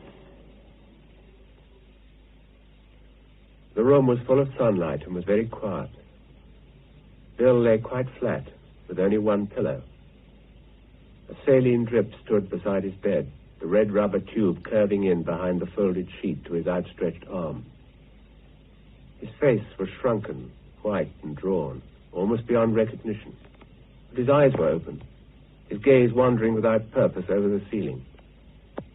It was almost as if he were blind.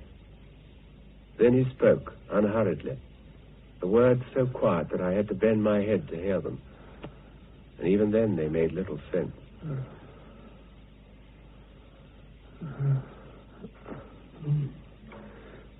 This is a fellow who sounds like you. Chap I used to know. Very decent chap. That was before the headache. It is Hugh.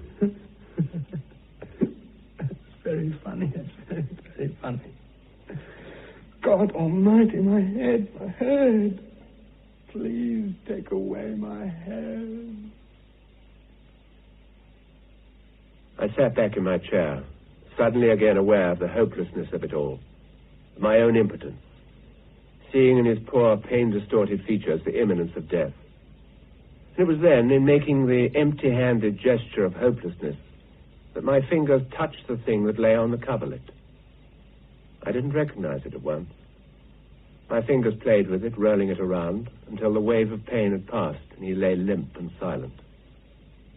Then I looked at it. Even then it didn't dawn on me.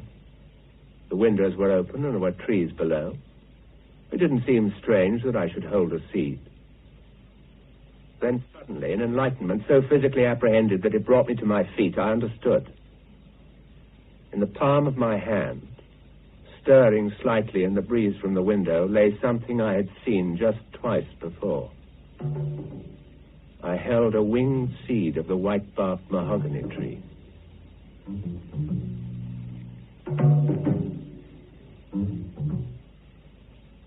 I knew where I had to go, and I knew what I had to do. It was a long journey, and I was by no means certain that I'd succeed when I got there. But now, at last, I did have the glimmering of a kind of knowledge of what was happening, and some hope of being able to control it. The place I was making for was, of course, Mackay's manse. I can't remember now how long that return journey took. But when I arrived, it was night time, and I had to search for a few moments around the back of the house to find a way in. As I climbed the stair, I had no way of knowing yet whether he was at home. But then I saw light beneath one of the doors and heard the faint crackling of a fire from inside the room. I'd been well prepared in my mind, but still not well enough for that room. A monstrous fire heaped high in the grate had made it tropical in temperature, and the flames threw yellow light at me from gilded images, from the bright burnished weapons on the wall, from the dull metal of the iron claws which hung on the great leopard skin above the fire itself. The room was full of light, and of hot, rich color, of crimson damasks and gold brocades, of dull black velvet and the sheen of ebony, of glistening ivory and the color chaos of a score of rugs. In the very heart of this barbaric splendor stood the man I had come for, dressed in his accustomed black, and with a stiff band of white around his throat. You are a very silent visitor. I take it you have some purpose here. I have. You may sit down, but say what you have to say and go. I dislike receiving visitors in this room. That doesn't surprise me. I find it intimidates them. I assure you, not in the slightest. You may have heard that my cousin, whom you met, is ill. And I think you may know that he is intended to die. You have a strange way of putting it. How is one intended to die? I could have better said, perhaps, that I know you intend him to die. If you know, who am I to deny it? I could perhaps tell you more. I could tell you that he is intended to die tonight, and that there is nothing you can do about it. Do you remember a man called Boyd? John Boyd? No. But you do, I'm sure, remember the people of the Orangi. Well, you worked out a technique for the transmutation of souls. Do you remember that? Who was this man, Boyd? You found him sitting in your hut the night he discovered that you were a member of the Leopard Society, to which I see you still belong. You're very well informed. I told you I was. I didn't know about this room, of course. You know too much. Enough. Do you see this? I found it this morning on a hospital bed in London. It's a seed, as you well know, from the tree which you seem to have found most useful in your diabolical work. Tonight, I take it, you mean another soul to change. While I live, there is no power on earth or in hell that can stop it. That may be true, while you live. We struck together. The little knife which brushed my neck buried itself in the cushion at my back. My own blow met his chin, lifting him clear of the floor, and as he dropped, his skull cracked on the edge of the marble mantelpiece. I heard it crack and stepped clear as his body slumped inwards on the fire, scattering the burning coals across the floor, flinging embers on the chair I'd just left. I had a last vision of his head lying in the fire's heart, the hair already gone. And then I was on the dark stairs, running, bounding out into the cold, blessed purity of the night air. In the window where the light had been, there was a faint, ruddy glow. And in my nostrils was a smell which I remember to this day yet. The smell of burning flesh. 10 minutes later, I was slumped in my armchair, surrounded by waves of exhaustion. Suddenly, Maggie burst in. It's the manse. There's a fire at the manse. Oh, quick to the door. Where's the minister? He was there this day in the house. May God have mercy on his soul.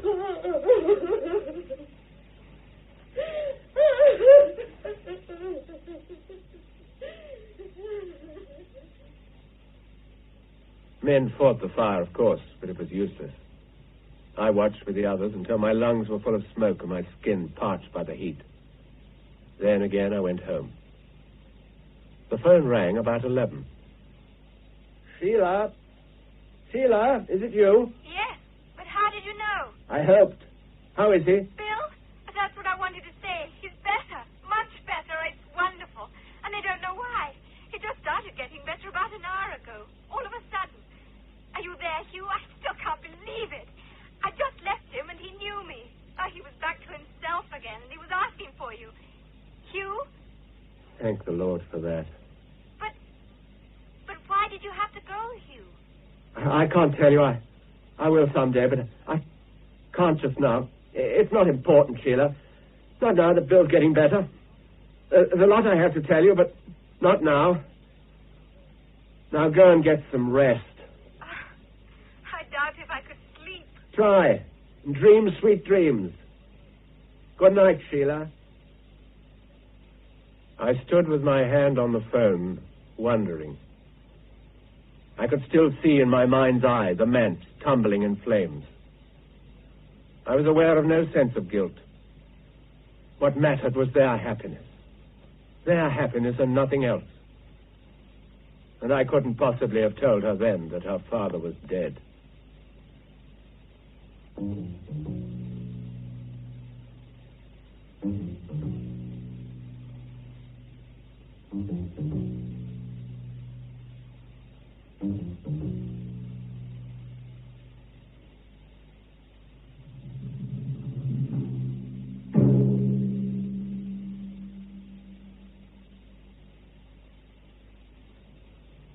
The Devil's Minister, which was recorded, was adapted by John Wilson from the novel by Alistair Mayer.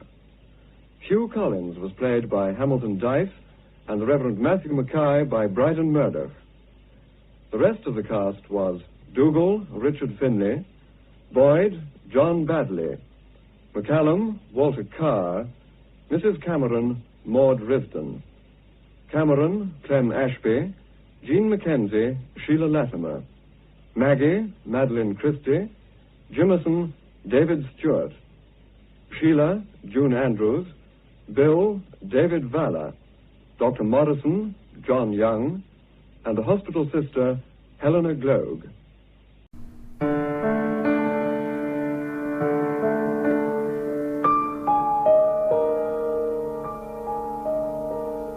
The Doppelganger. The Doppelganger. The Doppelganger. By J.C.W. Brooke. Help me. Help me. Help me. Help me.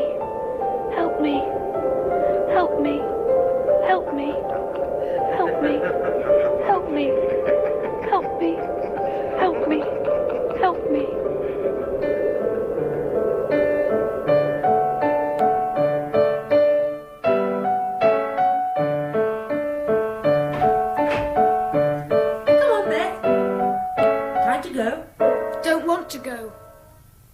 Oh, don't be silly. You'll like it when we get there. Don't want to go. Don't. But it'll be fun, I tell you. You can go swimming in the sea, and Ralph's joining us there. Why can't he come home? Oh, Beth, we are not going through that again. Now, do you remember the telegram he sent? He's fixed it all up for us. It's a lovely holiday. No, not lovely. Bad. Beth's frightened. Can see things happening. Bad things. Oh, darling, I'll look after you. No. Beth look after you, Sarah. Have to. Oh, what do you mean? Can see. Sometimes. Wolves are coming back. Oh, your wolves. Is that all? Don't laugh. Wolves bad and getting close. Very close. Moving. Howling. You can hear them. Oh, now, please, darling, don't upset yourself. No. Promised Ralph wouldn't upset you. Try not to. Mustn't upset you. No. Well, shall we be going? The car's all packed. Yes. Won't see this house again. Might not see anything again. Might die again. Might die again.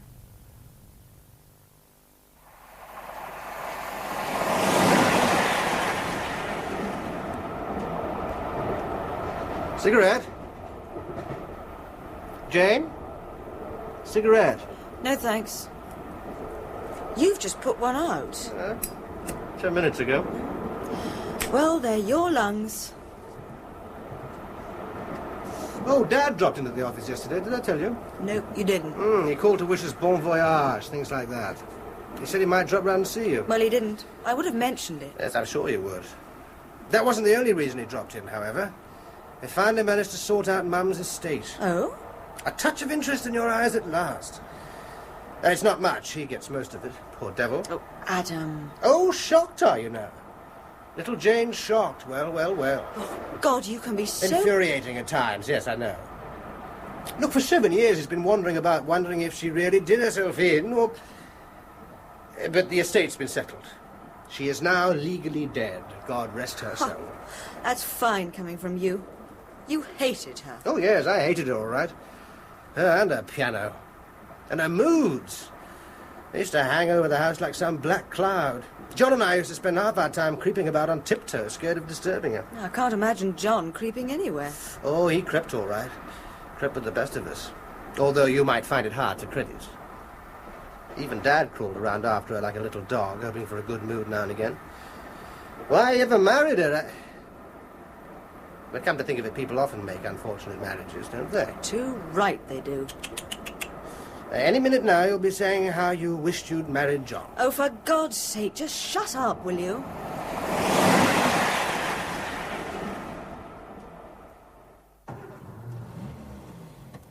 Well, off we go. Yes.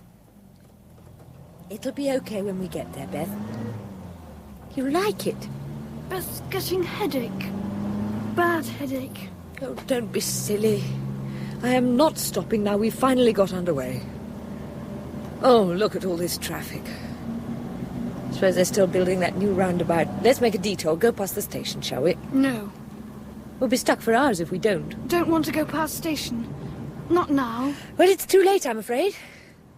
And look, there's no traffic at all. Make Beth feel wrong inside. Wolves at station. Wolves. Does John know what we're doing? Yes, I mentioned it in my last letter. When we get to the hotel, there'll probably be a cable from Canada waiting. Roman marriages aren't destroyed in a day. Stop. Good luck on your second honeymoon. Stop. Send her over to me if it doesn't work. Stop. Yours, John. Very witty. He knows where we're going. Oh, yeah. It's such a plush place, I couldn't avoid name-dropping. You wouldn't. You're childish the way you always try and show off to him. But of course. I've lived in his shadow too long. Even when we were kids, it was always him that did the exciting things while I... Made an alibi for him, I know. Oh, getting predictable, am I now? You've always been predictable about John. But of course. It's the story of my life. Being predictable about my twin brother. You're obsessed with him, you know. Him and your mother. Whenever there's a pause in the conversation, it's always filled with you talking about one or the other. Infuriating, is it? Boring. Boring? Oh, I am going down in the world. I do apologize. Ah, Oxford. Right on time. Should be the fares we pay. You never said how much. Oh, what do you mean?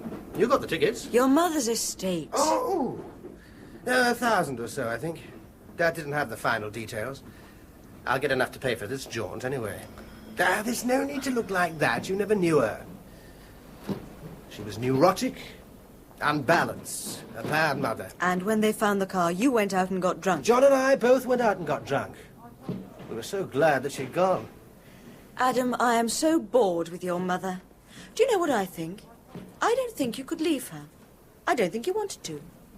She couldn't be as bad as you say. No mother could. I think you feel guilty about being glad she went, so you make her out to be much worse than she actually was. Oh, don't be stupid. Not stupid. Objective. There is a difference. You can be objective if you tried. You're just... What is it now? On the platform, look. Where? She's gone now, but it was my mother. What? It was her. I swear to God it was her.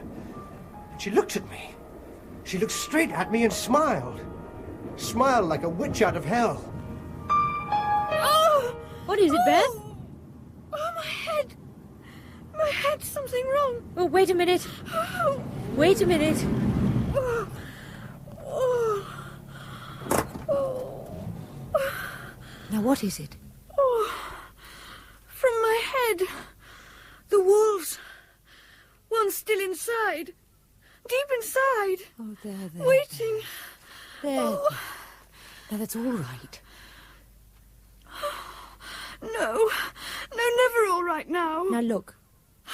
Do you want to go back? Oh. If you really feel bad, we can go back home. No. Have to go on now. Beth all right. Everything changed now. Have to go on. Now, are you sure? Yes. Yes, all started now. The gate is open. 2 wait in the shadows. Wait for night.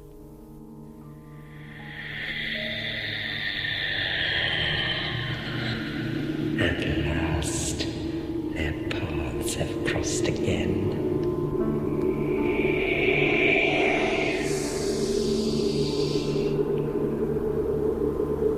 At last. It is nice to have a body once more, to be able to touch. We have been in the shadows too long. Far too long. They are hungry. They want blood and death. Soon they will have all the death the earth can provide. Yes. You should have turned and seen his face. Eyes smiled as of old. He went white and frightened.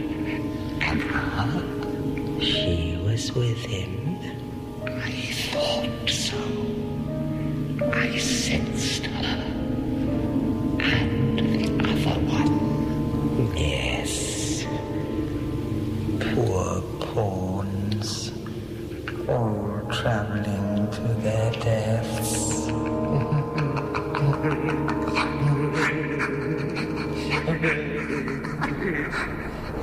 I thought I saw Liz once. Liz? My sister, the one that was drowned. Oh, yeah. I was willing to swear I saw her, but it wasn't. It couldn't have been. It was just a girl with a striking resemblance to her. You're saying in your usual subtle way that I didn't see my mother on that platform. Of course you didn't. Your mother's dead. All the evidence was circumstantial, no real proof. No body was ever found, you mean? I saw my sister drown. She struggled and screamed. My father was holding me with one arm and reaching for her with the other. Help me, she was crying, help me. I had dreams about it afterwards. I saw her drown. I saw them take her body from the water with a boat hook that snagged her side. I saw them bury her. I threw earth on top of her coffin. And yet, 2 years later, I was willing for an instant to swear that she was still alive. And it was in Oxford.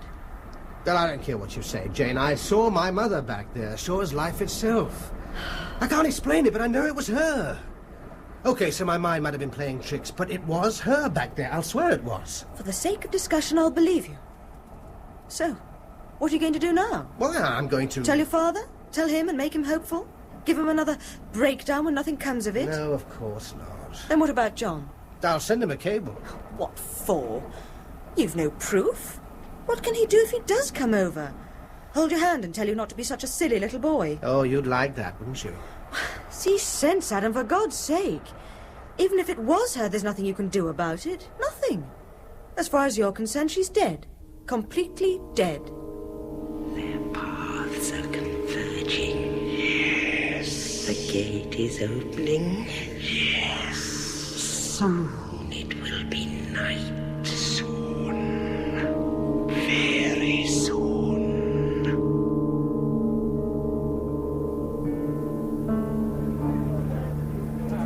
Ah, there you are, Jane. Now, what are you going to have? Oh, I'm sorry, I thought you were my wife. Funny man.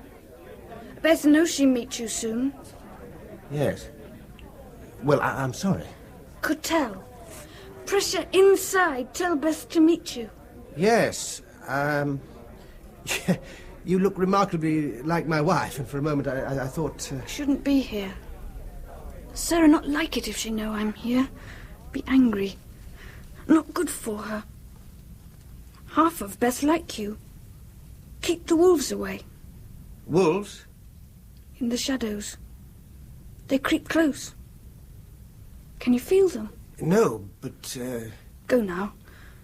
Beth must go now. Mustn't meet her. Not yet. Look, are you with anyone? I know what you think. You think I'm wrong? Different. No, it's just that... I'm different. Very different. You'll see. Goodbye. Oh. Goodbye. Strange girl. Oh, barman. Sir? Could I have a scotch, please? One scotch, yes, sir. And a dry martini. Dry martini. Thank you. Ah, there you are. Have you ordered? Oh, hello. Yes, a dry martini. All right? Fine. Why are you looking at me like that? Well, I've just been talking to a very strange girl just here a moment ago. Well? Well, she looked exactly like you, only younger. But that's not all. Here we are, sir. Oh, yes. On the bill. Thank you. Yes, please. Cheers. Cheers. You were saying about this girl? Yes. I'd mistaken her for you from the back. Started talking to her. But she was very peculiar. Childish. How? Well, the way she spoke and what she said. She must have been about 25 or so, but when I spoke to her and then apologized, when I realized she wasn't you, she didn't say, as an adult would, oh, that's all right, or really, how interesting, or whatever. No. She said, funny man. I bet she did. Your mouth drops open when you're surprised. No, it was really odd. She referred to herself in the third person as well, like a kid does who's not sure of his own identity. She was having you on. No, I don't think so. It was all too peculiar for that. Her eyes were sort of strange and haunted. It was as if she were on a completely different plane altogether. Another world. She started talking about shadows and wolves. That proves she was having you on, doesn't it? She thought you were chatting her up. Oh, God, you use anything to start bitching, don't you? You just have to meet her. See what I mean? Oh, there you are, Beth. Now, I've been looking for you. I was getting quite worried. Been downstairs. Meeting him. Who? Him. Funny man. Make Beth feel funny inside. Really? Is he staying here, do you know? You want to see him? Tell him things. No, I'd just like to know who your friends are. His wife looks like me. He said his wife looks like me. Did you meet her? No. Mustn't meet her. Why not? Because I mustn't. Idea gave Beth a headache. Bad. Mustn't meet her. Did he say you mustn't meet her? No. No, she doesn't know. She doesn't know yet about the wolves. Oh, Beth. Not yet. Not here yet. Coming tonight. Yes, but... Oh, I won't lecture you again about being different, but if you do meet new people, it's best that I'm with you. Beth knows she's different. I know, darling, but not everybody understands that. Some men give me looks.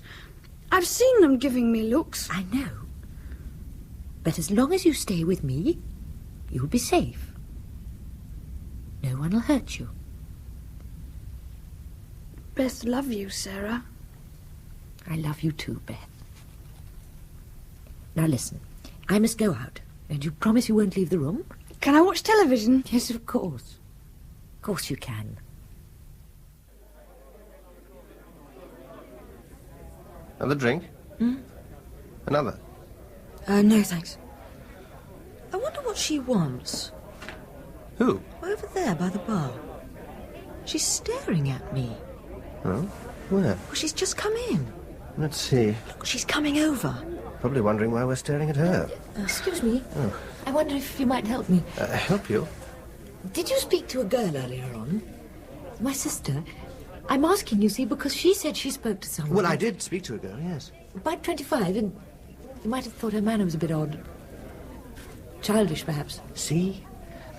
Yes, I think it must have been her. She looked, very much like my wife, yeah. Yes, she said. That's how I knew it was probably you. Please, may I... Oh, yes, of course. Thank you. I'm not interrupting anything, am I? No. We're just having a drink. Would you like a drink? No, thank you. I'm Sarah. Sarah Steedman. Adam Oxton, and my wife, Jane. How do you do? Hello. I'm sorry to barge in like this, but... Oh, well, we don't mind. Our conversation tends to go round in circles anyway. I felt I had to speak to you about my sister, Beth. Her name's Beth Harris. I wanted to explain about her, you see, in case you thought... Well... Go on. Well, she's not normal. Physically, she's 25, but her mental age is 7. Some people don't seem to understand this, and it can be awkward. Men, in particular, well, they don't appreciate it. Well, has she always been so childish? No. She had an accident 7 years ago. She used to be interested in amateur dramatics. Well, I mean, she wasn't an actress, but she enjoyed doing backstage work. But in one production, she did the lighting. It was in a church hall, and the wiring was old, and she jury-rigged a circuit direct from the mains. Halfway through the dress rehearsal, everything shorted out at once, and there was a flash, an explosion, and she was thrown 15 or 20 feet. Oh. Well, she was in hospital for 2 months in a coma, and when she recovered, she's like she is now, childlike. Well, she's very, very lucky to be that. The doctors say she shouldn't have survived. The charge she received was lethal. Poor girl. Physically, she's fine, but mentally, it's very difficult for her. She has the mind of a child locked inside a woman's body. Can they do anything for her? No. No, I can't. Tell me, did you mention wolves to you? Well, yes, she did. As a matter of fact, I didn't really grasp what she meant. Well, she has these recurring fantasies about wolves, and it worries me badly, but I try and play them down and treat them like a joke. You see, she sees things that aren't there. Or rather, they aren't there to us, although they're very real to her. A psychiatrist said that the shock that she received somehow made her conscious mind very close to her unconscious, that it removed the barrier between them, her curtain of reality, he called it. All those dark thoughts that lurk in the back of our minds are real to her. Her wolves, she calls them. She lives half in and out of a very strange world. It's a world of wind and snow and shadows with wolves. Hungry wolves, always prowling. The psychiatrist elaborated great theories about this, and he said that Beth has managed to give shape and form to those basic fears and emotions that we all have inside us. Things like fear and anger and lust. He even tried hypnosis with her. He asked her to describe herself in this other world. I'm small and white, she said, and dead. It frightened me. We haven't let him try hypnosis since. We? Yes, my husband Ralph and myself. We took her in after she came out of hospital. She couldn't live on her own, and so she joined us at Oxford. Oxford? Yes, but recently her behaviour has been getting worse and more unpredictable. I wrote to Ralph. He's in Canada at the moment, asking him what I should do, and 2 days ago I got a telegram from him. I was to come here today, and he's booked us in for a few days, and he's flying over and joining us tomorrow. Why? Well, I don't know. Oh, I knew he was coming back anyway. He has a week off, but one would have thought that Beth would be better off at home, but... Well, Ralph knows what he's doing, I'm sure. Have you been here long? Well, no, we got in this afternoon. Well, I hope you like it. Anyway, I've got to be going. I felt I had to see you because... No, that's quite all right. I quite understand.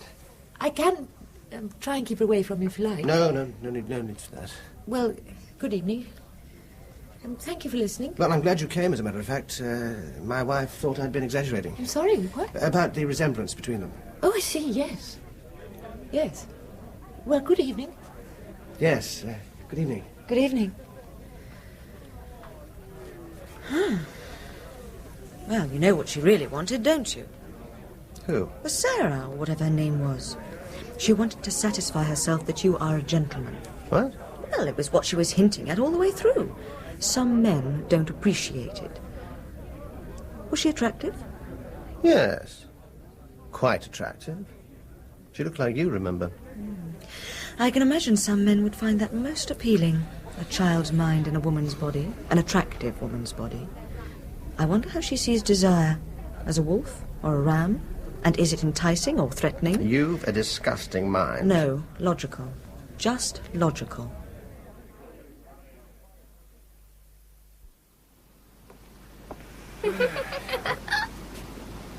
Who's that? Is that you, Beth?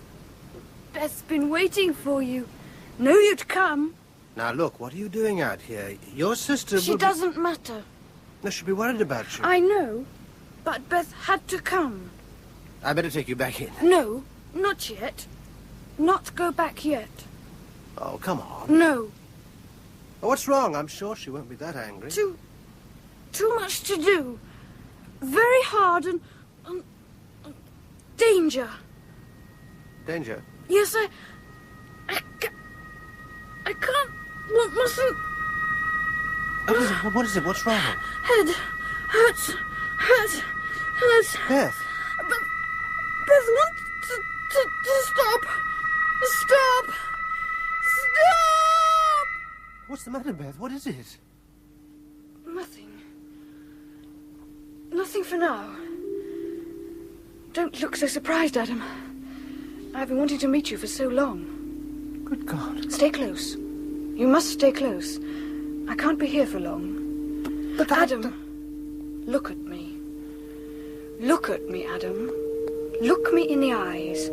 Deep in the eyes. But You must trust me.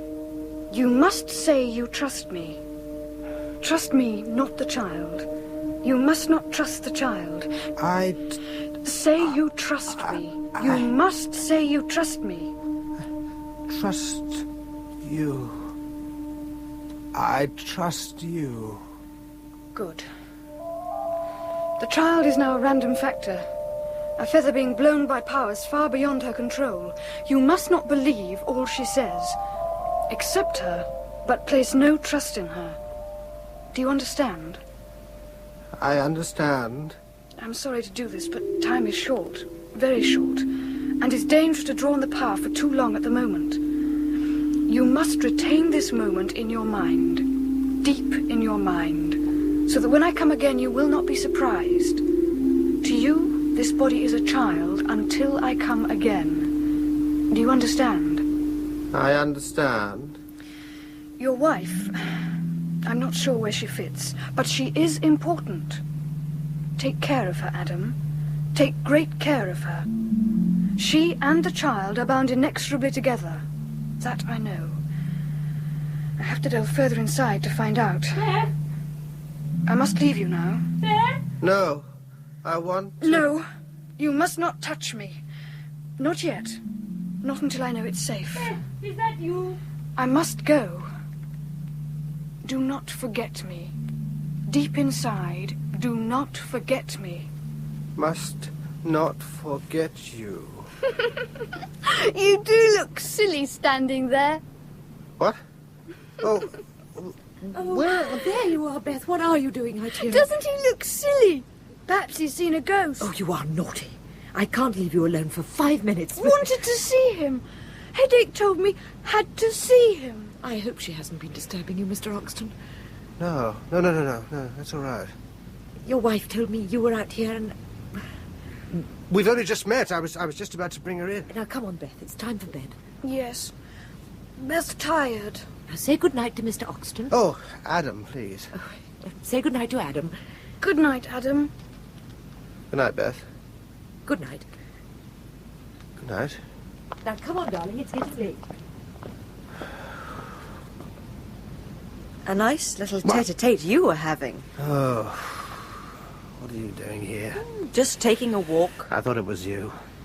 I'm surprised you weren't creeping through the shrubbery trying to listen. Perhaps I was. Were you? Wouldn't you like to know? Look, I'm tired, Jane. I don't want to bicker. No, just flirt. I hadn't arranged to meet her. I wish I could believe you. For God's sake, why are you so unreasonable about a girl I hardly know? Because I know you. I know sometimes what you're feeling before you know it yourself. I can sense it. Ever since you've met that girl, you've changed in some subtle way. I don't know exactly what it is, but it's there. Like hell it is. Oh, it's there and you know it. What is?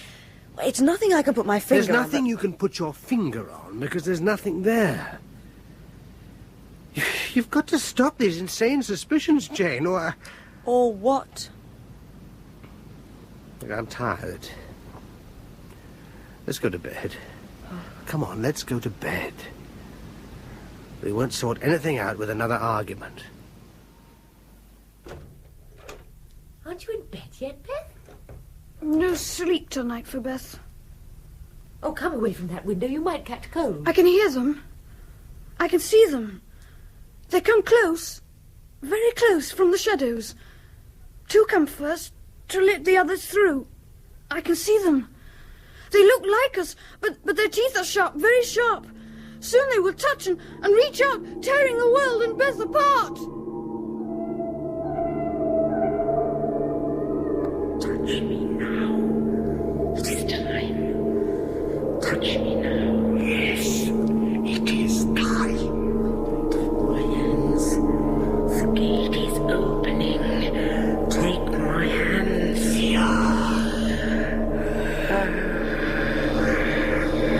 We can tear the curtain of reality now. Yes, tear it wide. Spin with me and rip it open. Spin with me,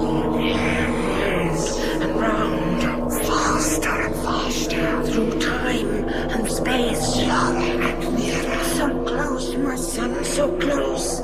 Spin faster, faster, faster, faster. We have the power. Yes, we have the power. We have the power. Tear it, rip it open.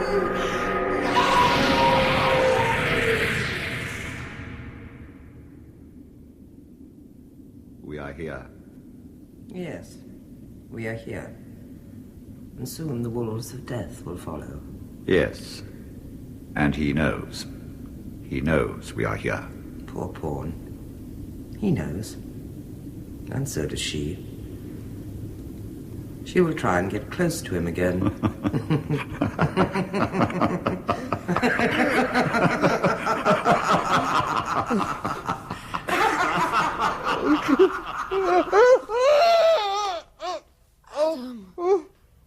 Adam.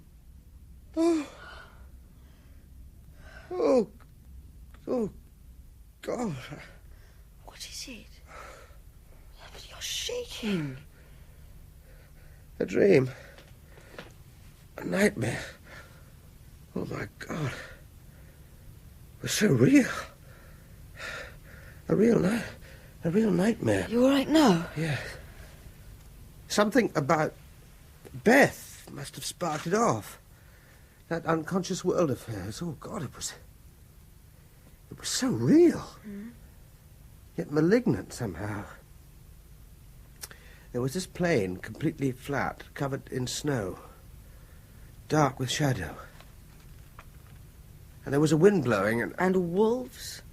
Yes. Howling in the background. They would be. Well, you might joke, but I was terrified. A piano was playing.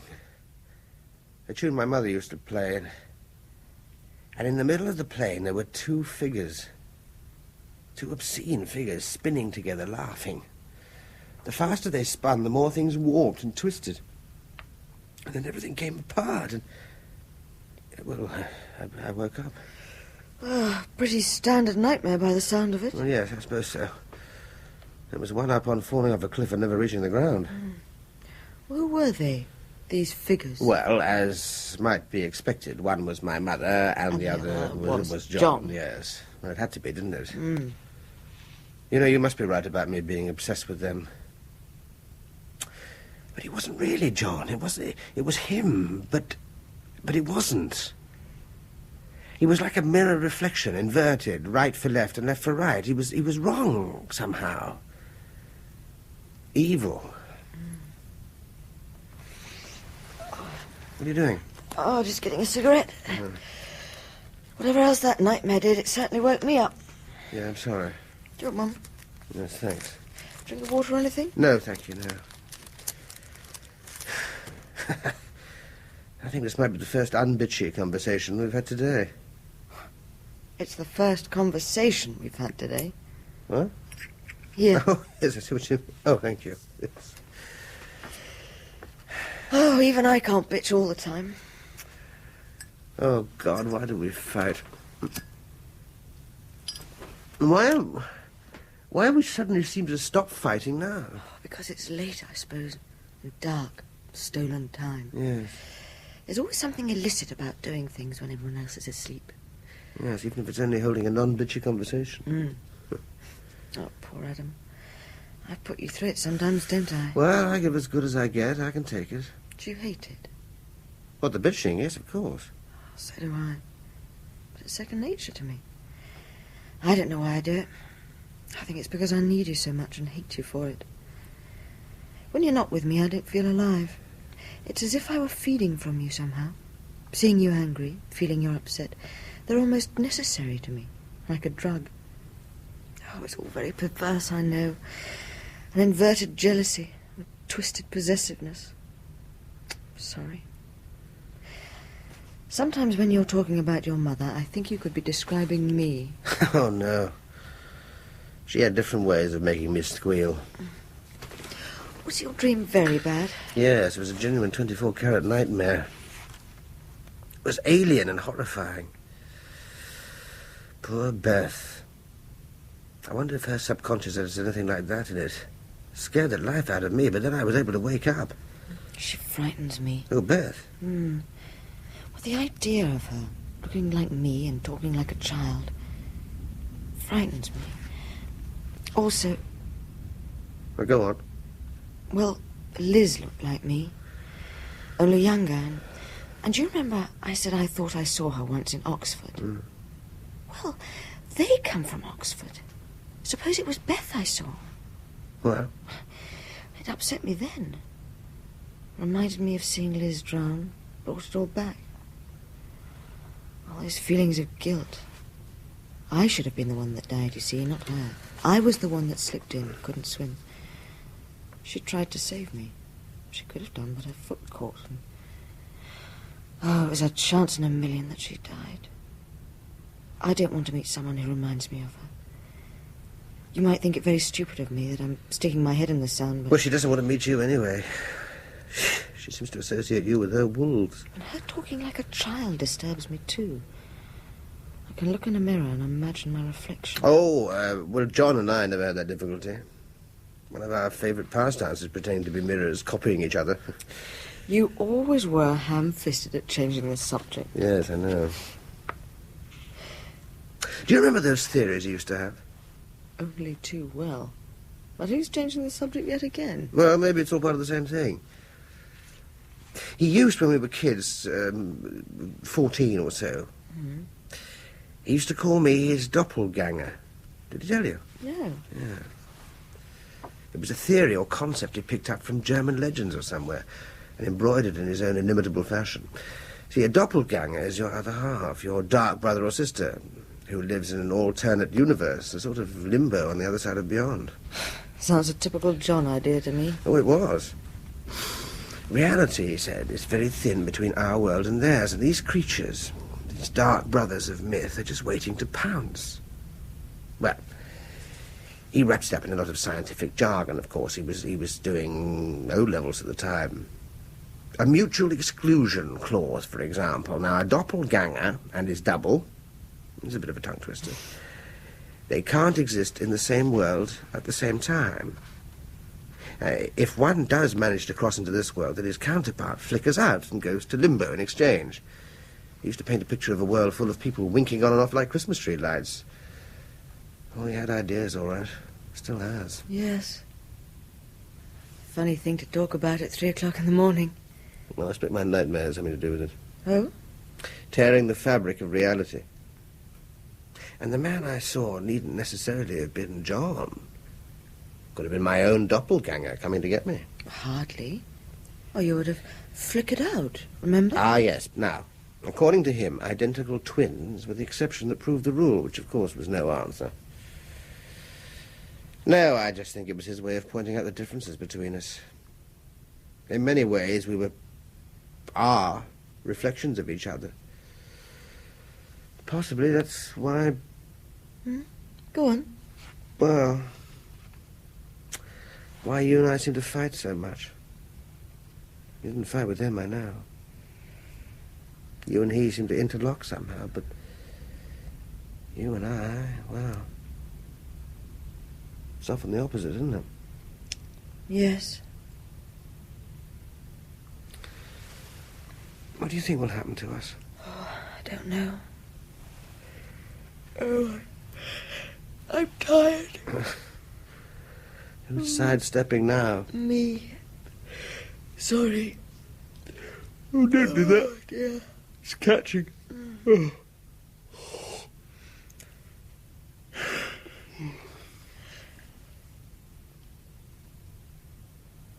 Do you want to make love? Do you? Well, if you want. Oh, I am tired. I'm sorry. It was just a thought. We haven't for... Jane, let's always stay friends, whatever happens. That sounds very dramatic. Well, I've enjoyed our talk. I feel close to you again. Me to you. But tomorrow... Here's another day. Yes. Do you fancy Beth? In what way? Well, in the way that men usually fancy women. I'm not sure. And I'm not saying any more in case you accuse me of protesting too much. Very wise. Because there's something there. Something between you. Oh, I'm not bitching. I'm saying it as a simple fact. Based on intuition? Yes, maybe. Maybe.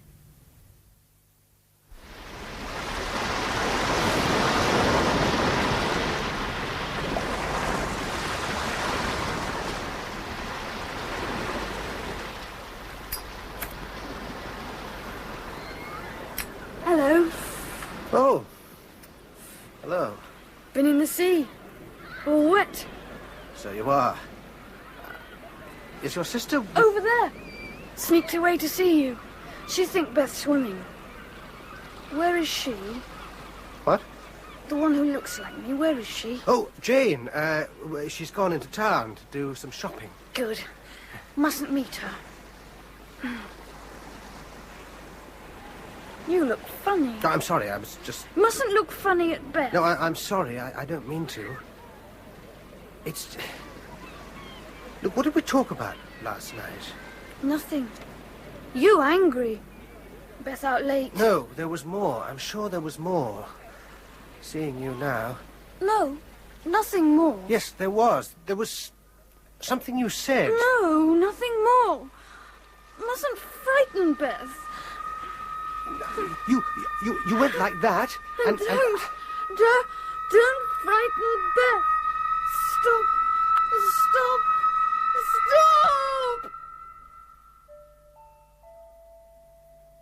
I said not to trust the child, Adam. Not to trust the child. But... You are not surprised I'm me again. You must not be surprised I'm me again. No, not surprised. I regret doing this to you. But, Adam, listen. There is danger. Last night, Adam, what happened to your mother? My mother... Is she dead? We don't know. No one knows. She went missing 7 years ago. It could have been suicide. She took the car. 2 days later, it was found near the top of a cliff. In it were her bag, clothes, money, everything. The weather had been stormy, the seas high. No body was ever found. You hated her? Yes. She was random. A bad mother. Punishment was arbitrary, harsh. She would play the piano. The same tune over and over. She would stoop, smiling, over the keys, watching her hands crawl like spiders. I was frightened. We were all frightened, even John. John? My brother. Identical twin brother. Of course. A twin. The last bit falls in place. You must hate him. Yes. I hate him. Why? He was all that I was not. All that I wanted to be. He would touch things and they would come alive, respond. I saw him looking like me and doing things I could not do. Jane loved him, still loves him. He turned her emotions inside out and then discarded her. I married her. It was wrong. Your brother, he must be far away now, physically far away. How far? Canada. Canada. And Ralph comes back tonight. They must have met, they must have. Ralph is well-meaning but knows too little. John knows where you are? Yes. I see. Now listen. Listen close, understand, and obey. The child must never touch your wife. She must never take her hands. I have kept her away so far, but it drains my power and drives her ever closer to her wolves, and they've gained dominance over her. So the child must not touch your wife. Better if you killed her first. Tell, what must not happen? The child must not touch my wife. Never forget that, Adam. Never forget that. And when I call you, you must come. Come quickly to me, as fast as you can. Do you understand? I understand. When you call me, I must come. Do not forget these things, Adam. Do not forget them. I will not forget. I must leave now. Gather strength. For tonight, when the shadows are long, the wolves will try and come, and we must stop them. When I have gone, the child will be here again, and you will have forgotten me, like you forgot before. I will forget you, like before. Goodbye, Adam. Until tonight. Goodbye. Goodbye. You burn yourself, silly man. What? Burn your fingers. What? Cigarette. You're silly. Burning yourself, silly man. Yes. I am, aren't I? I hope the wolves do get you. I hope the wolves get everybody.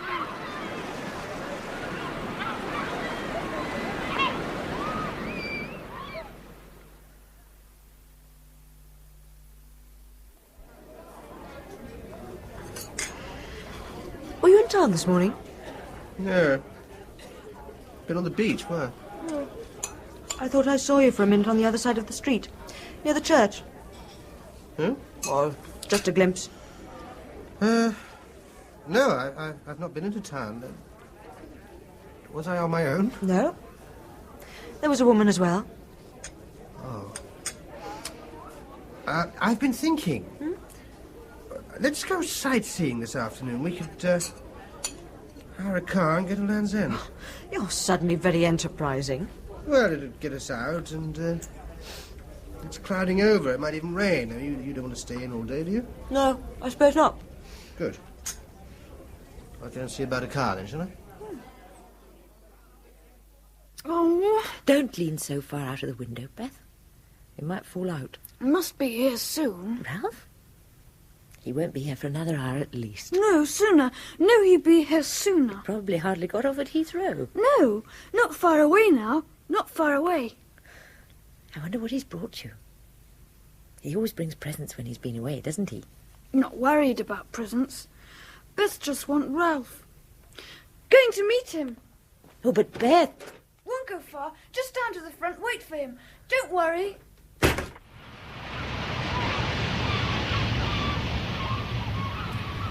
It's a bizarre way of ending things, isn't it? Come to a place like this and walk naked over the edge. Well, if you're going to get morbid... Could you do it? With sufficient motivation, I suppose. I couldn't. If I wanted to do myself in, I'd turn on the gas, take some sleeping pills and curl up into a tight ball. What would you do? I've never thought... Oh, come on. Everyone's thought of how they'd do away with themselves. Not me. I don't think about it. I read an article once. It said that suicide... Hasn't it sunk in yet, Adam, that I don't want to talk about it? Oh, suit yourself. Well, it just depresses me, that's all. Why? Thinking of doing it yourself, are you? Oh, I'm going back to the car. All right, so we'll talk about something else. Do you want a cup of coffee? No. No, thanks. Stick of rock! Prove we've actually been here. I don't want anything, thanks. Oh, I've just thought of an amusing remark. We should be able to talk about suicide without coming to a dead end, surely. Very funny. Well, at least I tried. Oh! Ah, careful! Here. Oh, God, your arm's trembling. You okay? Yes, it's this wind. It's making me shiver. It's not that cold, surely. No, but it's the noise. I hate the noise. Why? It reminds me of something. What? Well, I don't know. It just frightens me.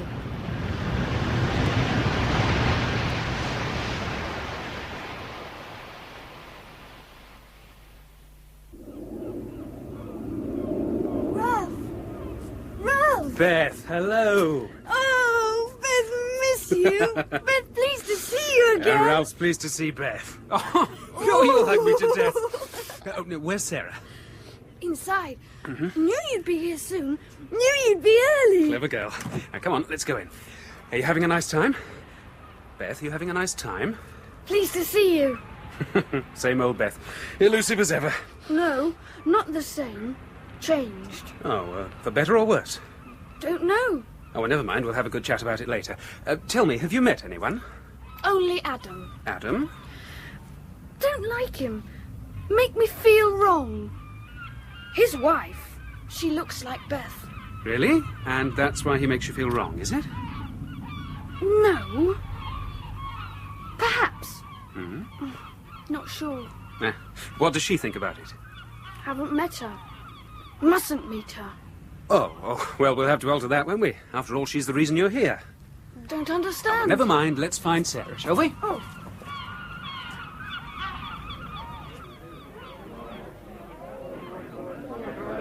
That must be the famous Ralph. Sorry? Over there at the bar with Sarah. He must be her husband. So? Well, I just thought you might be interested. She's obviously going to introduce him. Oh. Good evening. Good evening. I'd like you to meet my husband, Ralph. Ralph Adam Oxton. How do you do? How do you do? My wife, Jane. How do you do? I'm very pleased to meet you both. I've been looking forward to it. Oh? Well, I've been hearing a lot about you, about both of you. Oh, from Beth, I suppose. And others. Please, may I... Yes, of course. Thank you. Darling, hadn't you better go and make sure Beth's all right? Oh, she's okay. No, I think you ought to. You know what she could be like. Really, darling, I'd feel a lot happier if you would. Oh, very well. I'll bring her down. No, please. You know how crowds upset her. Oh, but she's so looking forward to seeing... Yes, why not bring her down? I'd love to meet her. I haven't met her yet. But later. For now, please, Sarah, do as I say. Please. Oh, very well, if you like. I'll see you all later, then. Yes. Bye. Bye-bye.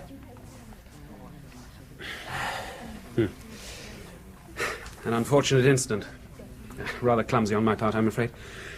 I felt it would be better if we could talk without her or Beth here. Talk? Talk about what? Well, it's not a coincidence we're together at this hotel. I planned it that way. What? Planned it? Yes. Perhaps I should mention your brother sent his regards from Canada. What? You know John? Yes, very well. We're colleagues in the same university. This isn't the right way to start. The story's complicated. It pivots around Beth. Beth? Yes. First, let me ask you what you know of her. What has Sarah told you? Well, that she had an accident with electricity and that she was in hospital. No, none of that is true. But your wife said... No, none. My wife believes it to be true, but it is not. I knew I'd have to tell you the truth. And because her heart is weak, I preferred her not to be here when I did. It would only upset her. But Beth's her sister. Surely she knows No, anything that about is not true either. My wife has no sister. She is an only child. What? Beth and Sarah are not sisters. There was no accident, no electric shock, nothing. But why should she make Why my wife believes it will, I hope, become clear. For she does believe it, and so did I for a time. 6 years ago, my wife and I were driving back to Oxford after staying with friends in Lincoln. It had been snowing, and there was still the tail end of a blizzard blowing, so we were moving slowly, hugging the edge of the road. That is when we first met Beth. There was a white figure, huddled into a ball, her head in her hands, sheltering in the lee of a stone wall. We stopped and I went to see. It was Beth. She was naked, white with cold, shivering. I touched her on the shoulder. Even through my gloves I could tell she was as cold as ice. She was saying, "Help me, help me, help me, help me," over and over. In a sad, pathetic voice, I asked her who she was, and she told me. I asked her where she lived. She giggled and said, "With you." I thought at the time maybe she was delirious. We got her to the car, put some spare clothes on her, gave her some brandy. She fell asleep in the back seat, her head cradled on my wife's shoulder. We decided to take her back to Lincoln, to the hospital, to inform the police. I turned the car round, we started back. We never got there. Why not? Because after we'd driven a few miles, she woke up. I can remember her eyes staring at me in the driving mirror. She looked at me, then at my wife, staring calmly with those strange, ancient eyes. Once more I turned round and headed this time for Oxford. I knew she was my sister-in-law. That's ridiculous. It may sound so, but it is true. Beth needed at that point to be tended, cared for, loved. So she used us. She became my wife's sister, her younger sister. What better way to obtain an instant family? Well, even accepting what you say as true, how? Because at that time she had a strange power. A power that enabled her to influence people, events, things. She was able to reach out with her mind and move people like pawns to the dictates of her will. And now? She is still able to, but it seems more difficult for her. Once, a year or so ago, I asked her to throw some dice. I told her to try and make as many double sixes as she could. She threw 50, one after the other, before she became distressed and complained that her head hurt. I tried other tests with her, and they were equally revealing. But I had to be cautious, because I didn't want to upset her, or my wife. Well, to Sarah, Beth was her sister, suffering from the after-effects of a near-fatal accident. But by then, I had begun to accept that she wasn't my sister-in-law. But... No. Go on, please. Thank you. Now, to go back to that day 6 years ago. We got back to Oxford at dawn. The snow had stopped, the air was crisp. We put Beth to bed. She slept right through to the following morning. I believe now that the effort of forcing Sarah and me to accept her as one of the family had taxed her power, even then, to the limit. But we had accepted her. We had her name, a place in life, everything. If you ask Sarah, she'll tell you how Beth did at school. How she cut her leg open when she was 6. A whole detailed history was fed in during that car journey. We believed she had been in hospital after an accident. The story Sarah told you. Well, it was only much later that I began to wonder. Why? I still had fragmentary memories of finding her in the snow. And when other evidence appeared, my doubts grew stronger. Evidence? Oh, a small thing started me off. I knew, or I thought I knew, that Beth had been a bridesmaid at my wedding. But when I looked at the wedding photos, she wasn't there. I asked Sarah, and she looked confused for a moment, and then explained that Beth had to leave early or something. Well, on its own, it was nothing, but there were other things. Small things that didn't fit. Documentary evidence, mainly. The previous year's Christmas list omitted her. She wasn't mentioned in her father's will. No post ever came for her. No friends ever visited. She had none of the paraphernalia of a past life. Apart from what I thought I knew in my mind, there was nothing. Well, for intellectual satisfaction, I decided on a systematic checking out of everything I thought was true. None of it ever happened. Nor could I find out where she came from. Beth has no history before that night 6 years ago. She is a child woman who appeared one night in the middle of a snowstorm and made us think she was a relation. She appeared from nowhere.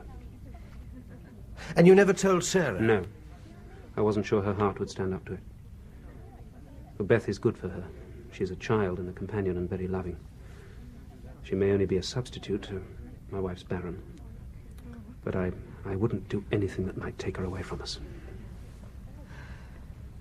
Well, why are you telling us all this? And why did you come... Yes, that's what I want to know. Why are you spinning such a preposterous story? Oh, Jane. Well, do you believe him?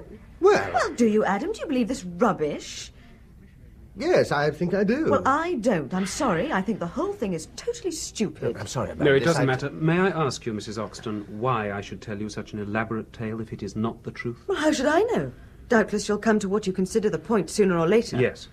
Yes, I will. Well, I don't want to hear it. Good evening. Jane! I have come 3,000 miles to speak to you, Mrs. Oxton, and to ask for your help. That's your hard luck. Beth concerns you and your sister. Liz? But her sister's dead. I know. She was drowned. She was drowned on the same day that we found Beth, February the 3rd, 1970. Well, what of it? That is what I hope to tell you.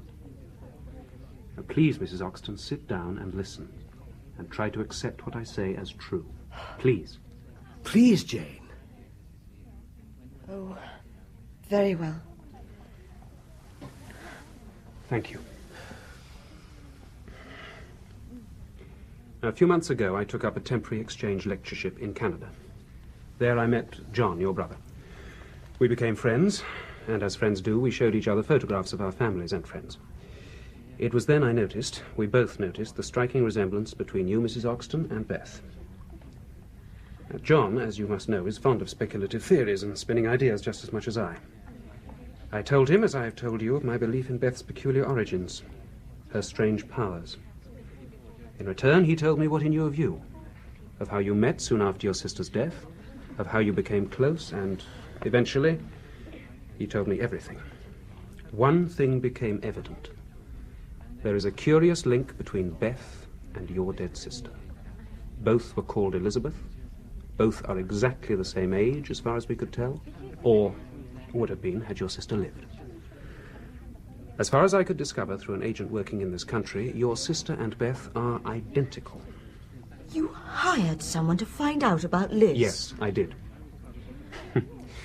It's remarkable the amount of fact you can discover about a dead person even after 6 years if you know how to look. And I employed an expert. But why? Because Beth is an enigma I wish to solve. And you've solved it now, of course. No, well, perhaps not. All I have now is a theory. The only one we could construct that fitted the facts. That explains why she is identical to your sister. Why she appeared on the same day that your sister was drowned. Why she is so childlike. Why she had this power she had. This otherwise inexplicable ability to mold things by her wishes. After a build-up like that, it should be good. I think so. Beth is the doppelganger of your dead sister.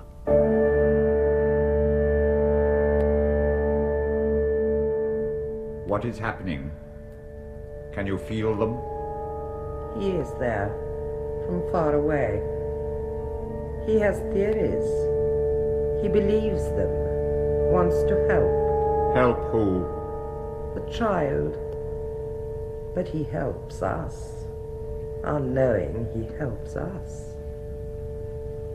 The shadows lengthen. It is time for us to go out. Open the door. A church. An odd place for us to have been sheltering from the sun. It won't be standing long. No, not when the wolves spread forth. Nothing will be standing. It will be desolate, empty, timeless. Where's Ralph? Beth want him. He's busy at the moment. Saying things about me, things he thinks are true. He's got your best interests at heart, darling. Beth, no, but... What? Should stop him, but can't. Something wrong. You should be happy now he's here. Yes. But... Sarah? Yes? Miss Beth, when she goes. Goes? Goes where? Soon. Must go soon. Miss me. But you're not going anywhere, darling. You're staying with me and Ralph. Don't know. Want to stay, but... Say you miss me. Would miss me if I went. Yes. Of course we'd miss you. We love you, Beth. Love you very much. Never hurt you. Save you. Save you. And you really believe in this doppelganger theory, then? As a name for a working hypothesis to explain things, yes. But, God, that was only something John thought up during adolescence. It was just one of his wild ideas. He was always dreaming them up. I am a scientist, and therefore used to finding a theory to fit the facts. The idea of an alternative universe, if you like, isn't new. It can mathematically be shown to be feasible. I bet it can. And John also believes this. As I do, as a theory to be proved or disproved. What? That there are other people waiting to come and take us over? No, nothing so dramatic as that. My thesis is coldly logical. If people exist in this other universe, then they will be as unaware of us as we are of them. To them, we would be the doppelgangers if indeed they'd even conceived of our existence.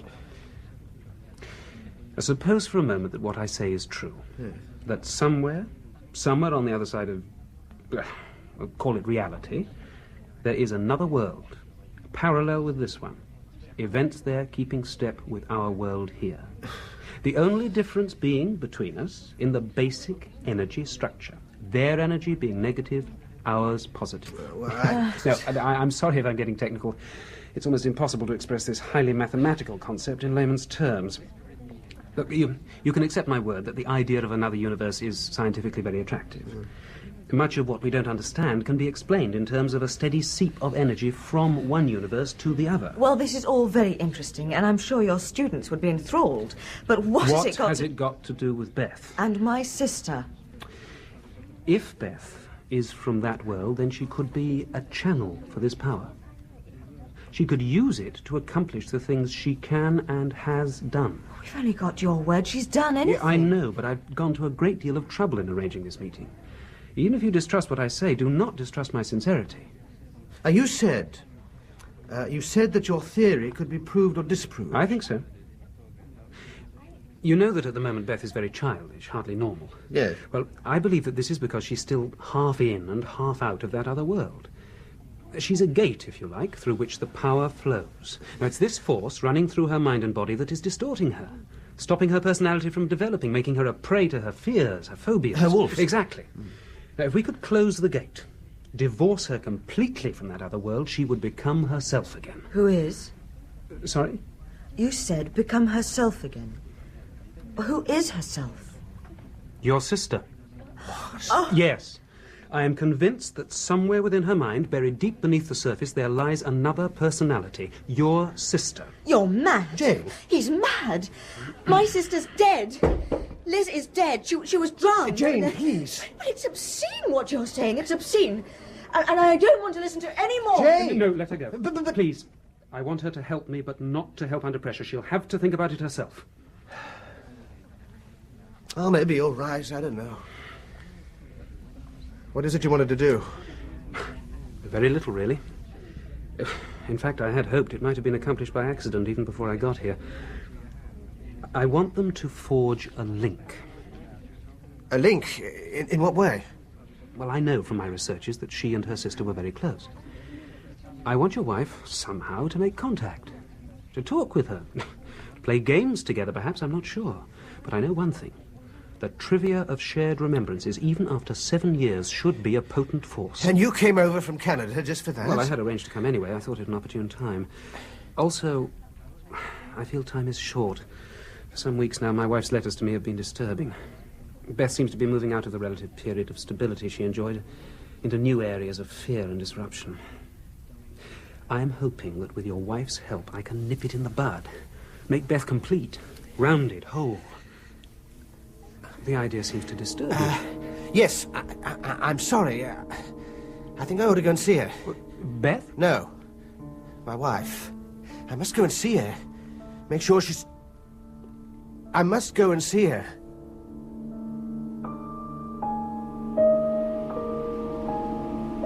Here. This is near enough. Yes. Reality is thin enough here. They will come. Come to their deaths. We just have to wait. Can you feel them yet? One comes. The child. She comes. She is in control. And the other? He will send her to us. She has tried in vain to get close to him again. But he will send her to us.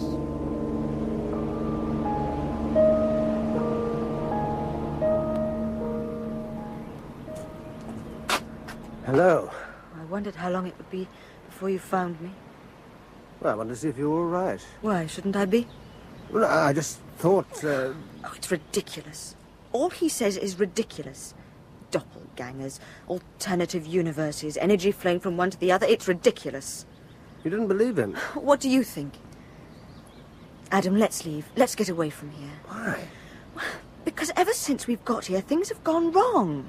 First you seeing your mother, and then that girl, and now I feel everything gaining a sort of momentum, and I'm caught up in it. We're caught up in it, and it's changing us. It's changing you, and it's changing me. Well, I must say we haven't been bitching at each other so much. Oh, please, Adam, I am serious. I'm frightened. I'm frightened and scared. Well, what of? I don't know. I want to be close to you again, and all you seem to do is slide away. Well, I don't mean to. But you do. I feel as if I'm running after you, but never getting anywhere, while you're just standing still. While sliding away at the same time. Oh, for God's sake. Look, is it something Ralph said? No. Oh, yes. Well, I don't know. Sarah, then? No, it's nothing to do with Well, her. what is it to do with? I don't know, I tell you. I just don't bloody know. Look, I admit that this hasn't exactly been the sort of holiday we'd planned. Well, not so far. Oh, don't start being reasonable about it, please. Oh, come on, let's go back. No, I don't want to go in. I just want to leave now, this minute. Well, now you are being unreasonable. No, I'm not. I just want to go right now, this minute. Look, Jane, you're upset. I know, I can see I'm upset, but I want to leave now. Look, come on, inside. No, Let's keep your don't! voice down. Why? Why should I? Oh, Adam, take me away. Take me away. Right now, please. Please. Look, I'll tell you what I'll do. I'll take you upstairs to our room and then hunt out a sleeping pill or something for you. Well, how about that then, eh? Eh, Jane? Oh, please, Adam. Take me away from this place. Take me away and hide me. Hide you? Hide you from what? From the wolves. Oh, for God's sake, Jane, really?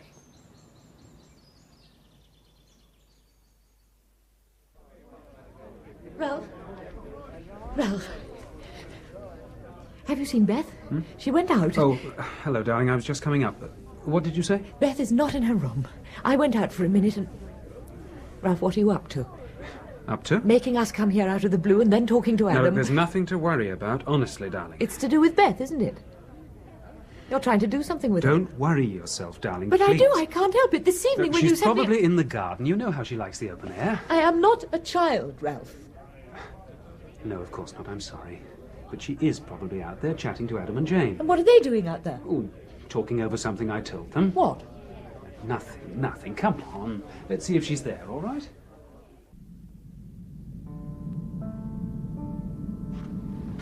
Hello. Hello, Beth. We've been waiting for you. Yes. Beth knows you've been waiting. Where is she? Be here soon. Wanting to run away, but coming here. Good. Go and get her, my son. With pleasure. Don't hurt her. No. Don't hurt her. Not yet. No. Not yet.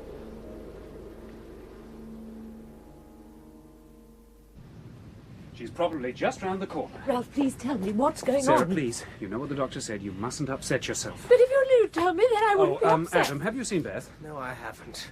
Oh, well, how about Jane? Has she She's been... on the beach or somewhere.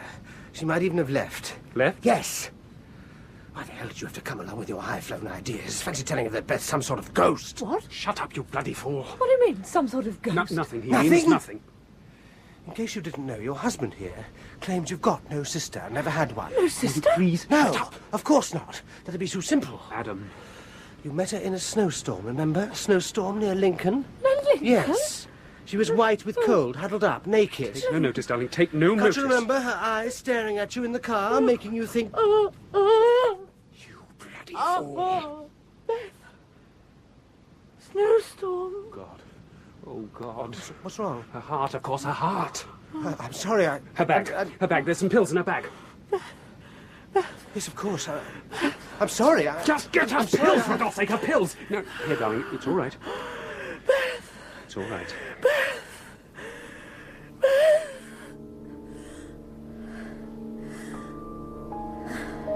Good evening.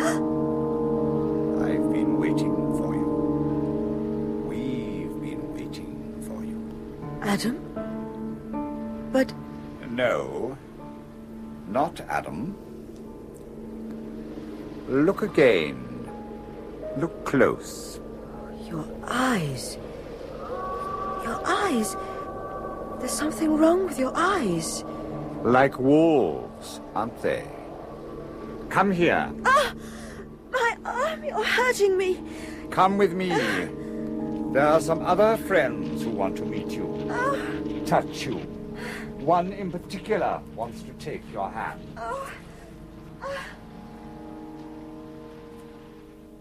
Can I find a doctor or something? No, don't worry. Here, darling. Here, swallow these. Beth. Where is she? Beth. She'll be here soon, darling. Here soon. Beth. I want her. Beth.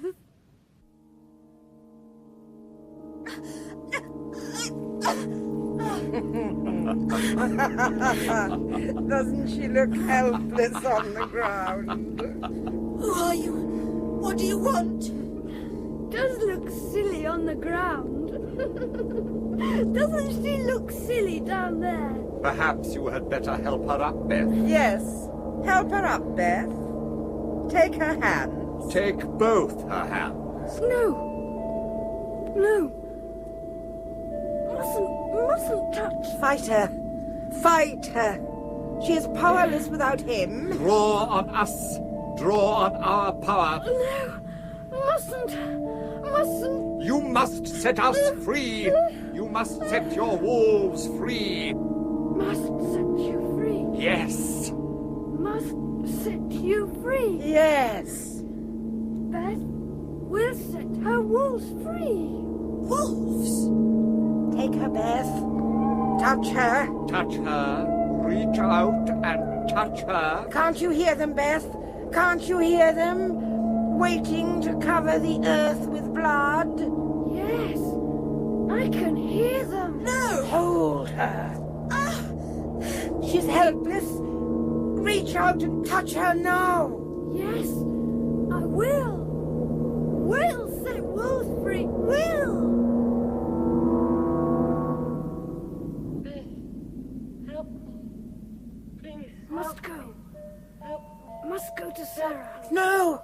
Help. Touch her. Help me. Sarah need Beth. Help me. Sarah need Beth. Help me. Must go. Help me. Please help me. Help me. I'm me again. No. No. I will not set you free. Take her. Not me, take her. No, you cannot stop us. Force them together, my son. Make them touch. No. No. Fight them, Jane. Fight them. But I don't know. For your life, fight them. Adam, I need you. Adam. Adam. Adam. Adam. How is she? I can't understand it. Her pulse has got stronger. Steadied up. It's almost as if she got an influx of energy. Is she going to be all right? I don't know. I think so, but... Adam. What was that? Adam. What? Adam. I heard nothing. Adam. I need you. I must go. She calls. I must go. She needs me. Who needs you? Must go. To Beth. She needs me. For God's sake, man! It's all right, darling. It's all right. Everything's going to be all right. She's helping. She's here. And helping. You'll be all right, darling. You'll be all right. I know. I know I will be well now. Hold her, my son. Hold her. Make them touch. Fight. Fight for your life. He comes. Quick, make them touch. Make them touch. I cannot. They are too strong. You are too late. I can draw on his power now. No, not when we are so close. No, not when we are so close. Beth. Take my hand, Adam. Take my hand. Stop them. Stop them. Take Stop. my hand, Adam. Take my hand. Take it now. No. Here. We have touched. Time has been put right. Take her. Take his wife. Take her back. Back through time to complete the cycle. And then return to oblivion. No. You must. I can control you now. Take her. Take her back. What's happening? Adam, what's happening? He cannot hear you. He cannot hear anyone. Go with them. Go with them now. Yes. Come with us now. Yes. Form the circle, my son, and spin. Adam, help me. We will spin. Help me. Round and round. Help me. And back. Help me. Time and Help me. space. Back to the beginning. Faster and faster. Help me. Faster and faster. Back and back. Help me. Rip it open. Help me. Rip it apart. Tear it open.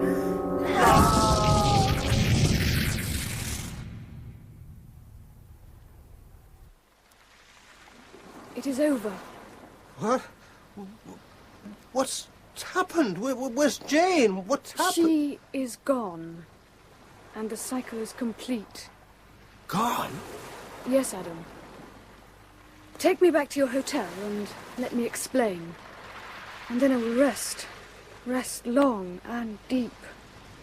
And a new life will start.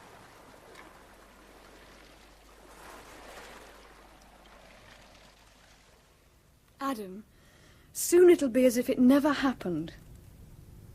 Tell me, what do you remember? Well, I can remember some of it now. As if I were looking through the eyes of another person. Those two people spinning with Jane. Between worlds, Adam. Between alternate universes, there is a limbo.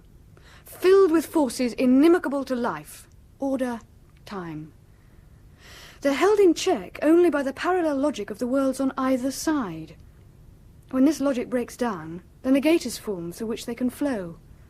An unimpeded avalanche of death and destruction. The child, potentially, was such a gate.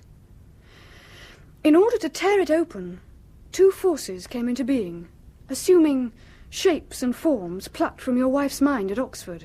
At Oxford? So I did see... Yes. She was thinking of your mother and your brother when she and the child's paths crossed. So these were the shapes they assumed. Yes, but I'm afraid that I don't understand. In the other world, Jane's sister did not die. Jane died instead. What? In the other world, Adam, you married Liz, not Jane. You married me. You? Yes.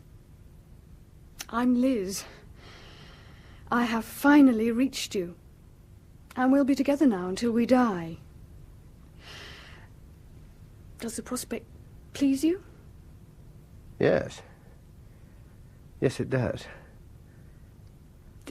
But what about Ralph and Sarah? Won't they... They will miss the child.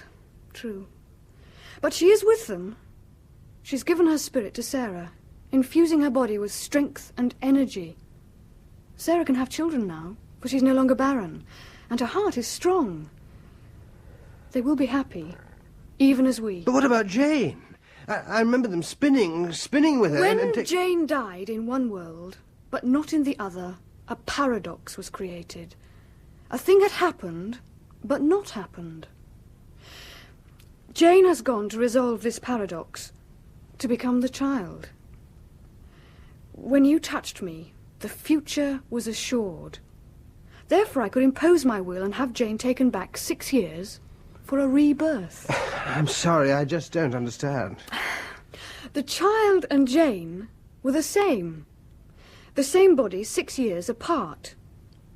They were the two ends of time, the past and the future.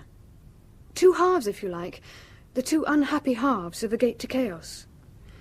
They could not be allowed to touch, for had they, then time would have been warped beyond repair. So, Jane is now... is now dead? No. Well, not exactly. She's been taken back to the beginning. Her mind has been wiped clean and her body altered. She's ready to start the cycle again. To become Beth, the child. She's waiting in a blizzard, naked and crying for help. She's white with cold, shivering with her passage through time.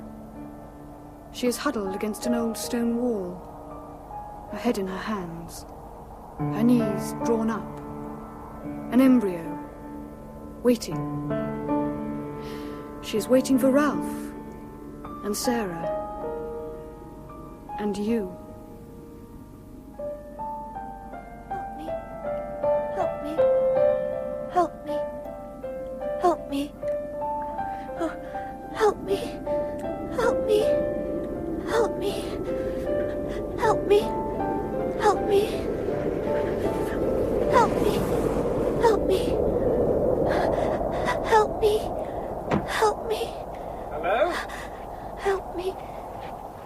Help me. What's wrong? Help me. Help me. Here, are you all right? Who is she? A girl. Get the brandy, darling, and some spare clothes. She's as cold as ice. What's your name? Beth. Well, come on, Beth. Come into the warm. You can't stay here. Where do you live? With you. Beth lives with you.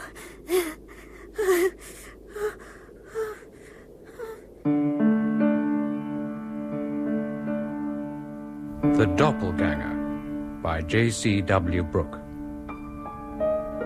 Adam Oxton was played by Nigel Anthony, Jane Oxton by Emily Richard, Beth Harris by Elizabeth Lindsay, Sarah Stedman by Penelope Lee, and Ralph Stedman by Geoffrey Collins.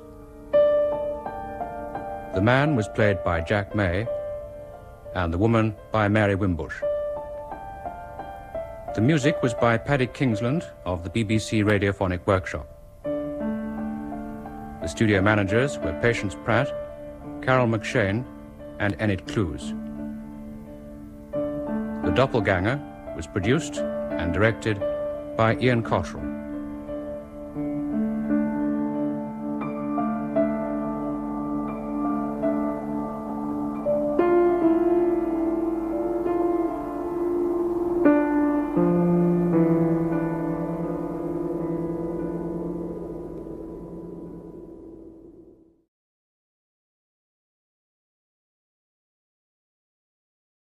Now on Radio 4, Saturday Night Theatre.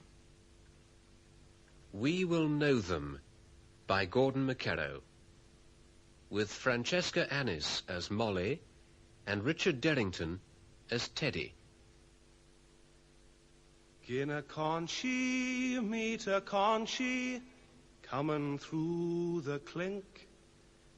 Gin a conchie, greet a conchie, should a conchie wink. The park can be very beautiful when the avenues of trees mask the prison. It can be very verdant and manicured and grand. But the coming of the frosts and the winter mists always paints a different picture. I think I've lost all count of the times I've idled down these paths, or marked my coat on the benches, sitting, waiting for the tower clock near the railway to tell me the hour when I could walk to the prison gates, show my visiting permit, and pray God this time be granted admission, be admitted inside those gates to see him.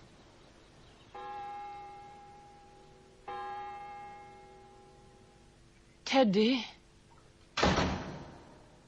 Gin a conchie, meet a conchie, coming through the clink.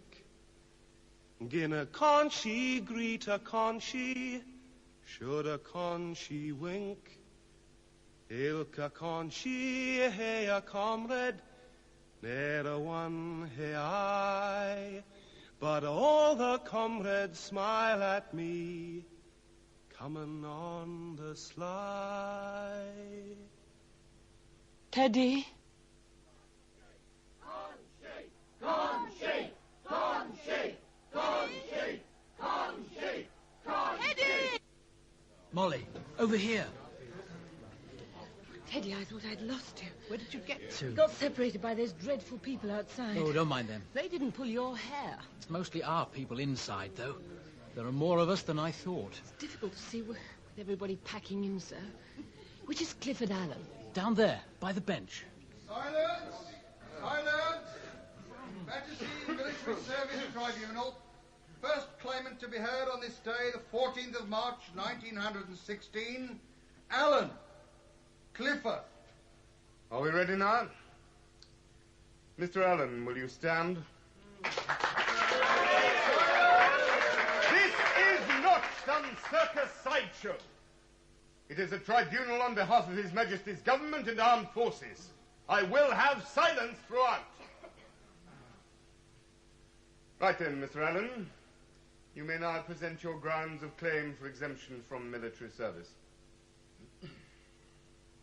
Mr. Chairman, I am a socialist, and so hold in all sincerity that the life and personality of every man is sacred, and that there is something of divinity in every human being, irrespective, sir, of the nation to which he belongs. To me, war is murder. I never have and never will shirk my bounden duty to serve my fellow men, but at present I believe I can best render such service by striving to advance the cause of peace. You are aware that many socialists have gone to war? Yes, but I am justified in interpreting my socialist faith according to my own judgment. After all, the same might be said of the Christians who believe the churches have abandoned the teachings of Jesus Christ. Do you not belong to any religious sect? No. Do you belong to any organization? Yes.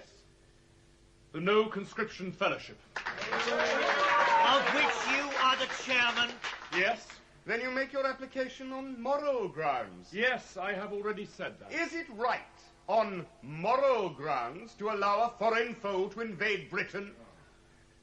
I do not desire to see this country occupied by Germans, but if everyone shared my views, there would be no invasion. No civilized country would think of attacking another. Mr. Chairman, we have had enough of this. The case should be stopped. The military representative is anticipatory. We are obliged to hear the applicant. Continue.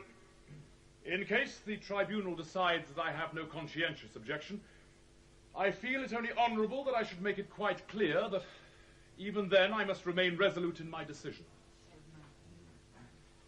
The tribunal disallows your claim.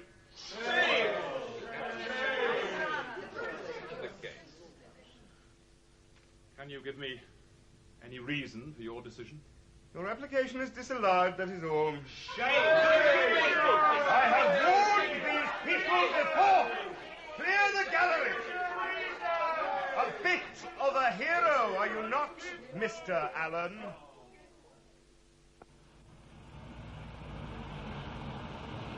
Cabby! A taxi? Teddy, are you mad? Dulwich, please.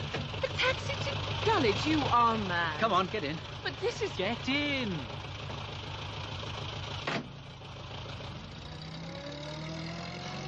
I feel wonderful. This is going to cost a fortune. I feel so inspired now. He's made up my mind for me. Wasn't he good? Yes. He was very good. The way he stood up to them. And he was so eloquent. Lord, how he got them going. Did you hear those cheers from the gallery? We were in the gallery. And the way he presented his claim. Teddy, he lost his claim. Of course he lost his claim, but that was not the point of the exercise. Then would you mind telling me what it was? The demonstration of a principle, you know that? The war is wrong and should not be fought. Perhaps. A woman gave him a white feather. They called him names. Traitor. Sticks and stones. What will happen to him now? More names. And the choice of joining the army or going to prison. But it isn't really a choice for him. Poor man. Why? I don't envy him. I do. Teddy. Well, I do. He's pointing the way. Sometimes, Molly, you just don't grasp what's going on. More than you think. You don't seem to understand me. Oh, Teddy, I do want to. I do so want to, but... But what? I'm scared. When will I see you? Soon. I love you. Love me? I do. But I need to know more. Stay by me. For God's sake, tell me how.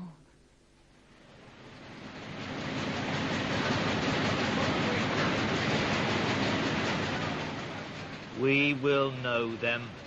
They're cunning, hypocritical rascals who would do anything rather than serve the land which has given them birth and protection. And we can easily picture them with their sloping foreheads and receding chins. With sorrow and shame, we admit that they are to be found nowhere else in Europe than in England.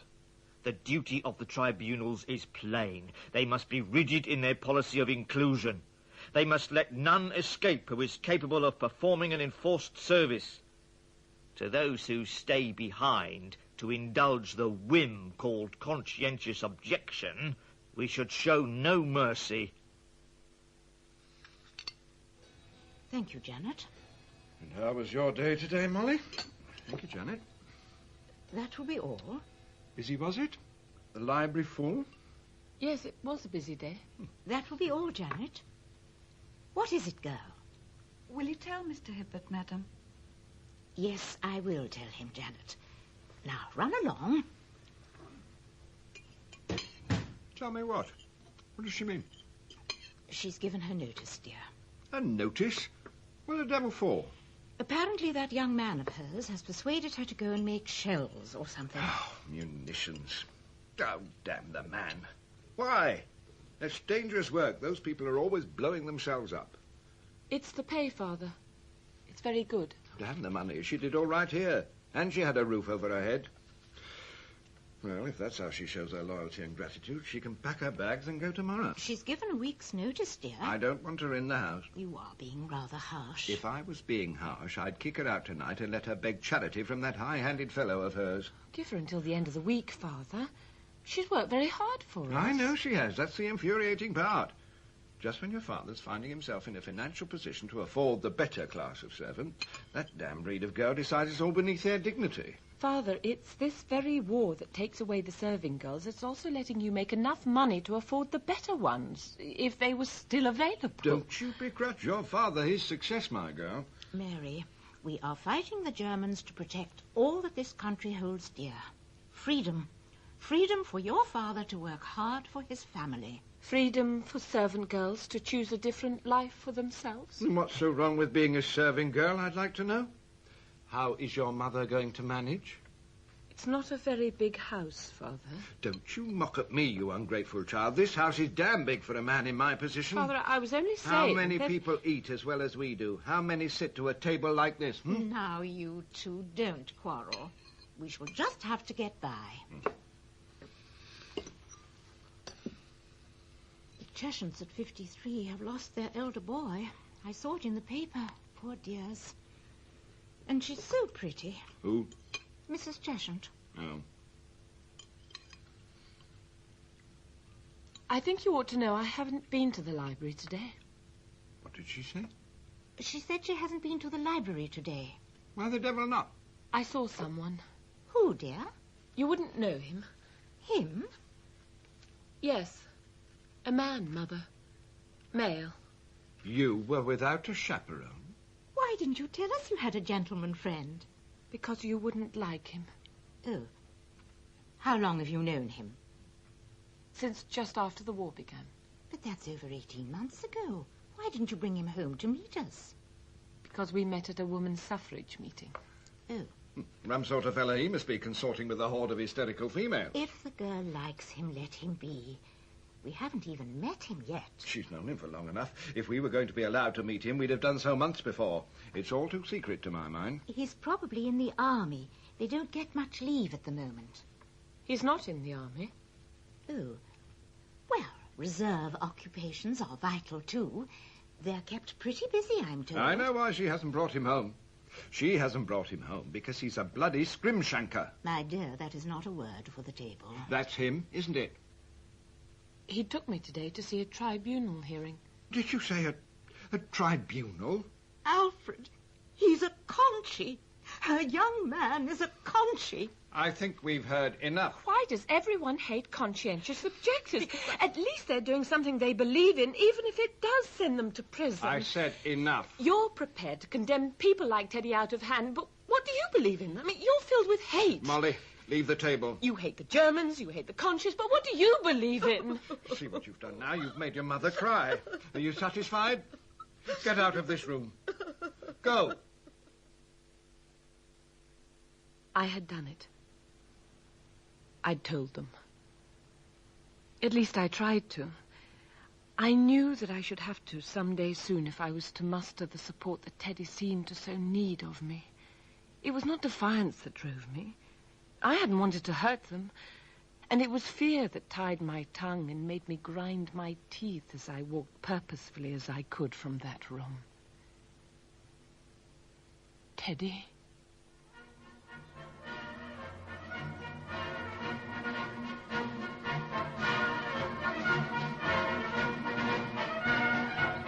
Molly, over here.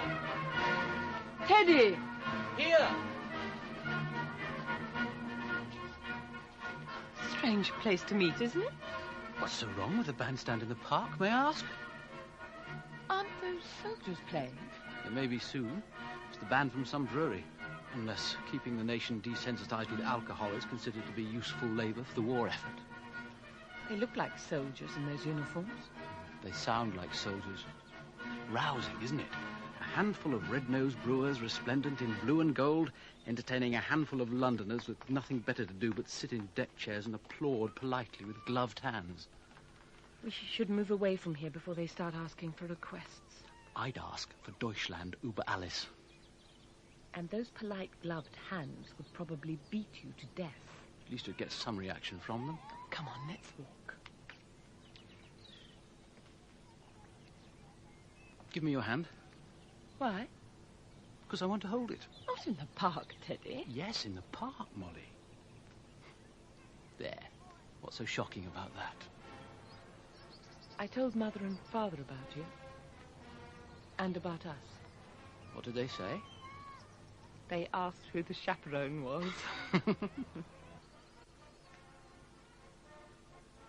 There's something else I told Mother and Father. I told them you were a conscientious objector. All they wanted was a chaperone. Where's your suit of armour? Where's your front-line trench to protect your patriotic sensibilities?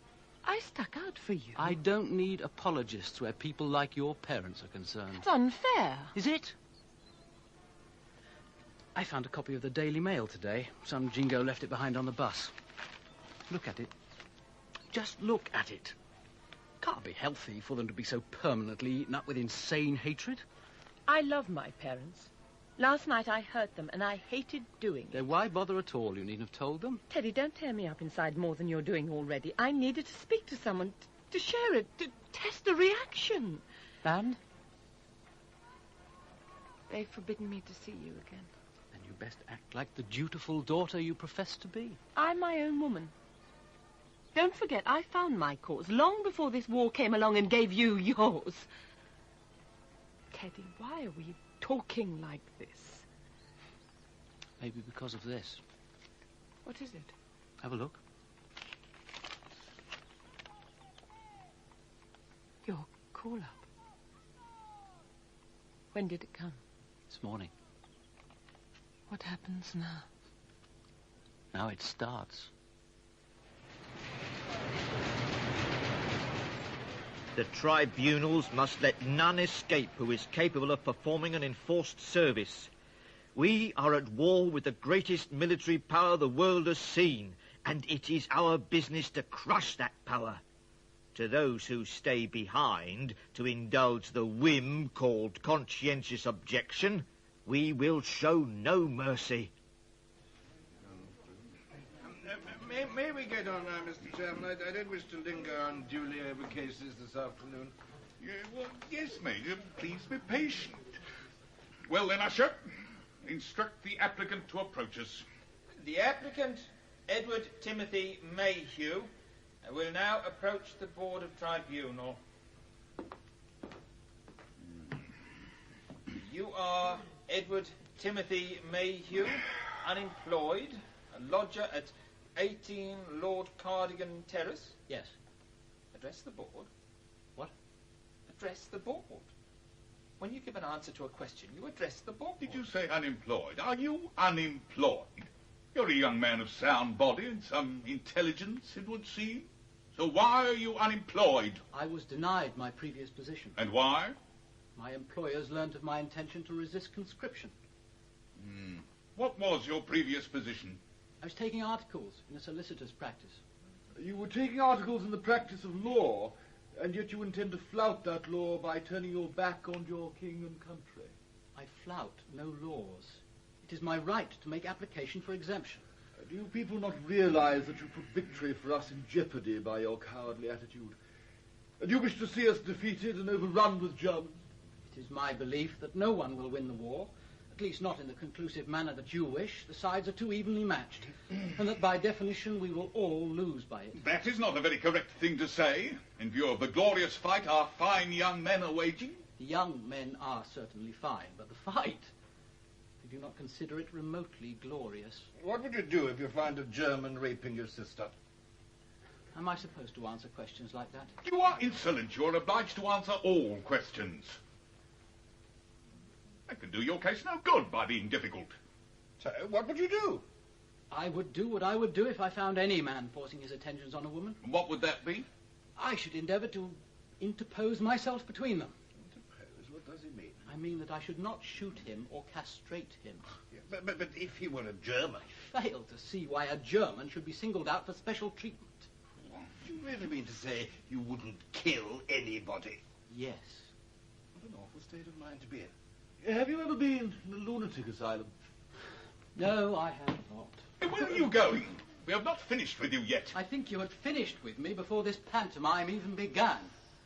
You're supposed to sit in impartial judgment, and yet you have already condemned me by your prejudice. I can see I'm not going to get a fair hearing, so I might as well return home and await the police. Do you not wish the board to consider your claim? Of course I do. I have a conscience that tells me I must not kill.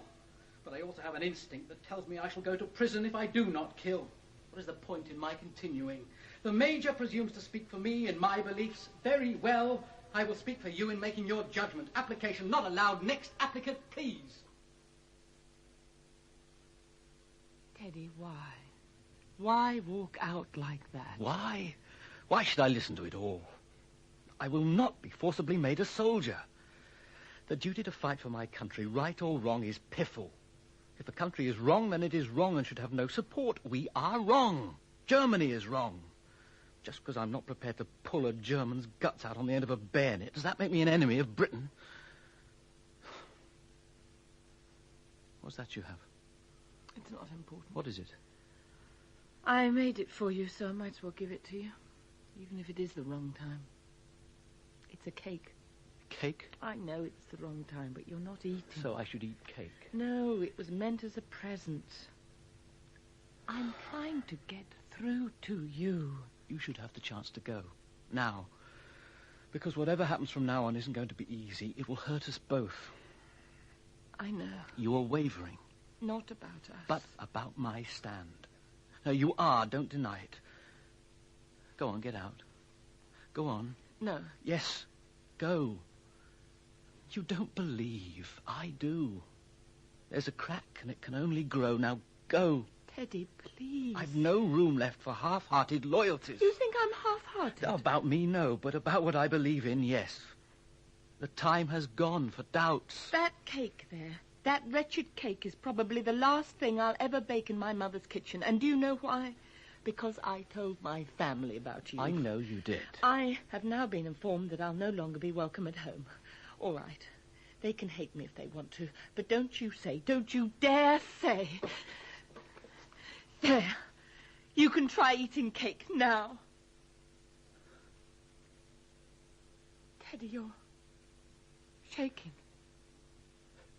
Yes, look. The brave young man who stood up to authority is shaking. Surely that same brave young man cannot be afraid. Afraid of a group of bigots who have the power to condemn him and yet are themselves safe in the knowledge that they are too old to go to fight. Oh, yes, Molly. Your brave young man is. Old men made this war. Bring the soldiers home and let them do the crawling in the Flanders mud. Molly, you're clouding everything. Mr. Mayhew? Cannot take things well enough with you around. With you around, I would want my freedom too much. So for my sake, go. Yes? Mr. Mayhew, I've heard news about you that a landlady doesn't want to hear about one of her tenants, Mr. Mayhew. I should have thrown you out. Edward Mayhew. We're police officers. Let them wear, until peace be signed, a white armlet of shame. And let it be made plain that after the war, there will be no place for them at the ballot box. It is an ignoble thought that we should be governed by men who do not scruple to throw the burden of defence upon others, and to exult in the very act of shirking a superior wisdom and piety.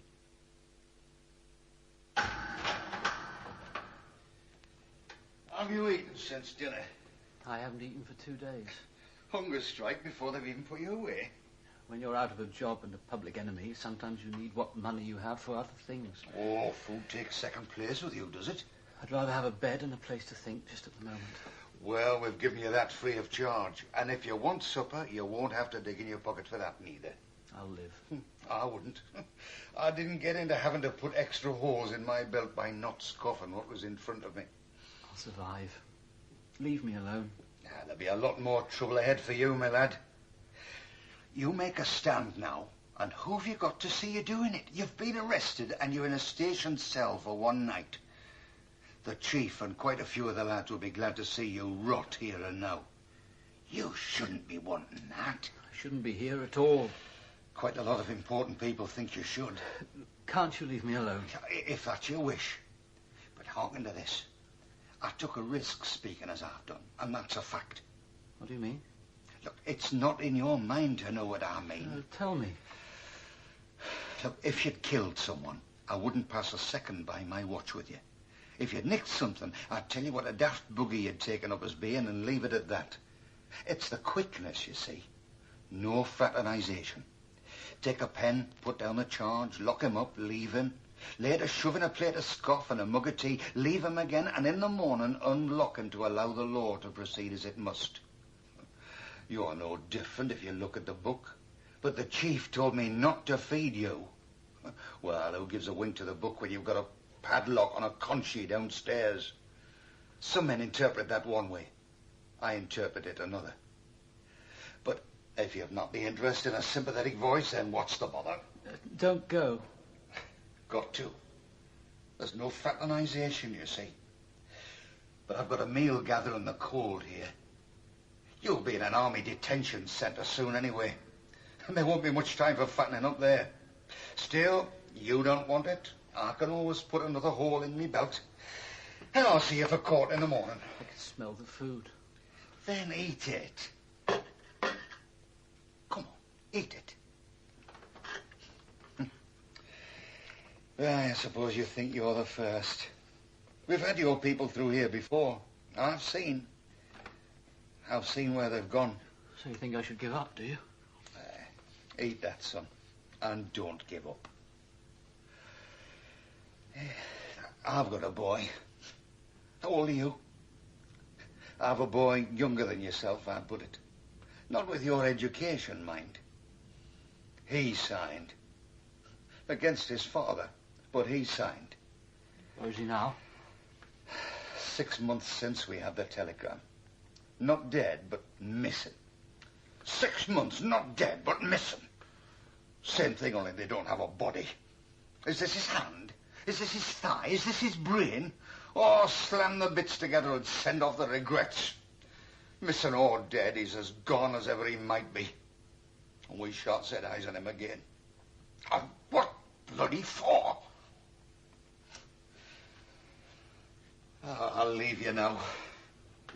Don't you want the plate? Finish it in your own time. But if the night officer puts his mush round the door, slip it under the bench.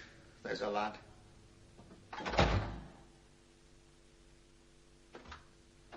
Yes, Mr. Wilson? No complaints? Well, the pipes that run through my room are very noisy and the window is jammed shut. But you get what you pay for? I suppose so.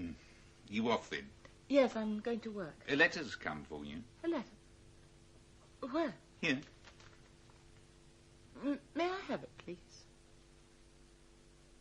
Dearest Molly, I am glad to learn that you have found some lodgings. I hope they are not too primitive. I feel I have been monstrously cruel to you during my last few days of freedom. Please forgive me. But you should know that even though I am no longer free, my attitudes are not going to be moved or changed 1 inch. Also, my darling, be prepared for fewer of these letters. The magistrate may have forced me into the army, but I am not going to be a good little boy and behave myself here in the camp. So the first thing they will do is to stop me writing. If ever we lose contact for a while, then you should go to the No Conscription Fellowship. It is so good to know that we have an organized campaign behind us. It's their business to trace all our whereabouts, making it more difficult for the army to do what they would really like to do to us if they felt they could get away with it. You were late this morning, Miss Hibbert. Oh, I'm sorry, sir. The morning papers have not been put out in the reading room. What are you reading? Only a letter, sir. Only a letter, sir. And is this only a letter, sir, a personal one? Yes, sir. Speak up. Yes, sir. From a young man? Yes. From France, I presume. Well, put it away, girl.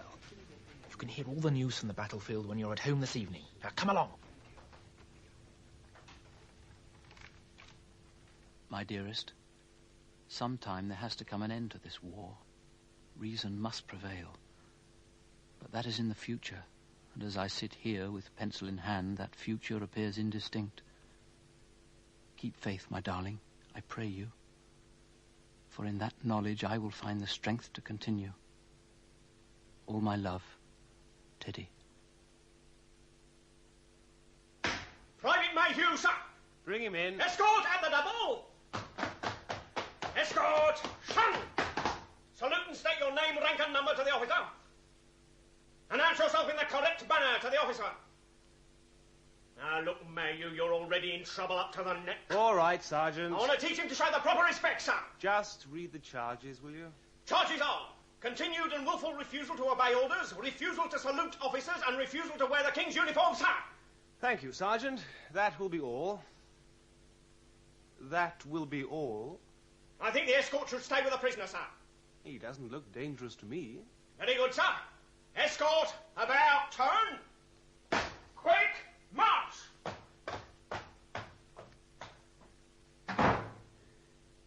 Well, Mayhew, what have you got to say? Look, there's no point in continuing to act the goat, is there? No point in making things more difficult for yourself than they are already. You've had your say, you've made your point, you entered your claim and you lost. It is our duty now to make you a soldier whether you like it or not. And as it's a fait accompli anyway, you might as well like it. Now look, old boy, I can sense you're a man of education and culture. We're equals, you and I. You've been allowed to make your protest, and that's smashing. After all, that's what England's all about. This fight against the Boche is a fight for freedom, after all, isn't it? I'm talking to you man to man, and a captain shouldn't be doing that with a private. Look, if you'd only knuckle down and do what's expected of you, you'll find that army life isn't as bad as all that. Oh, Spartan maybe, but not that bad. My objections to being I think you should ask for permission to speak. May I have permission to speak? Go ahead. My objections to being a soldier have nothing whatsoever to do with whether I will find enough creature comforts to keep me happy. My objections are... are... I know all about your objections. I've been given a very efficiently compiled history of them. Then you should know that you will have little success in making me a soldier. I could put you on yet another charge for what you have just said. Then do so. For pity's sake. If not for your country, then for yourself. Stick with it. Put on the uniform, obey orders, and be a soldier. If not for pity's sake, then for sanity's sake. If that is sanity, then I'd be glad to be counted amongst the lunatics. You are making things very, very difficult for yourself. Sergeant! Sir! Take him away.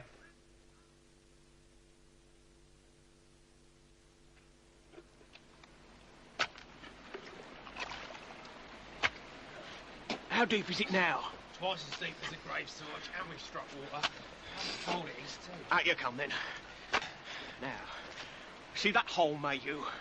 Muddy, isn't it? Bloody cold, too, I'm reliably informed. Now, you're going to put this uniform on. One way or another you will, so you might as well do it now. Hicks, Baker, hold him. Hold him! Hold the bugger! Pull off the trousers, you idiot! Pull! Oh, now, what have we got here? Now, look, my brave warriors of the king. A Conchi without his decency. But my, don't you learn something every day? Them Conchis are built the same as us. Proper little babe in the mud, aren't we? Suits you, bollock naked and covered with slime. Right then, put him in, but gentle now, men. Now you'll stay there and rot for all I care until you wear that uniform.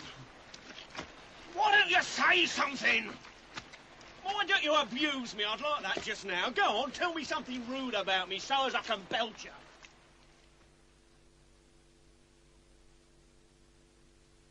Dearest Molly, I write this from the guard room.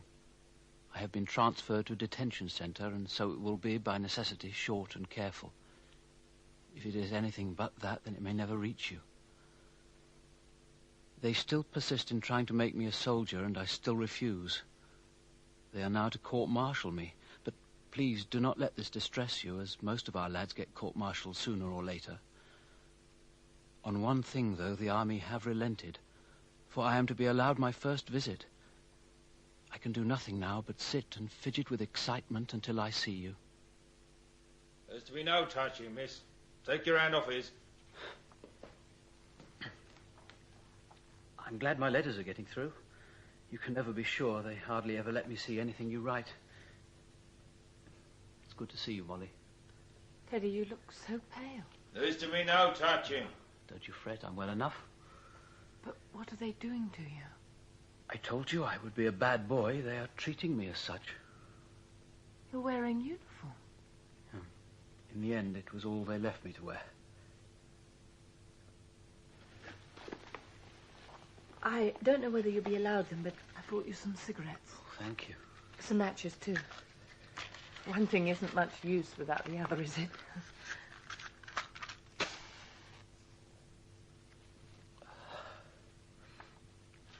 I want you to contact the No Conscription Fellowship for me. I've written a description of the things that have been done to me and to the other objectors here.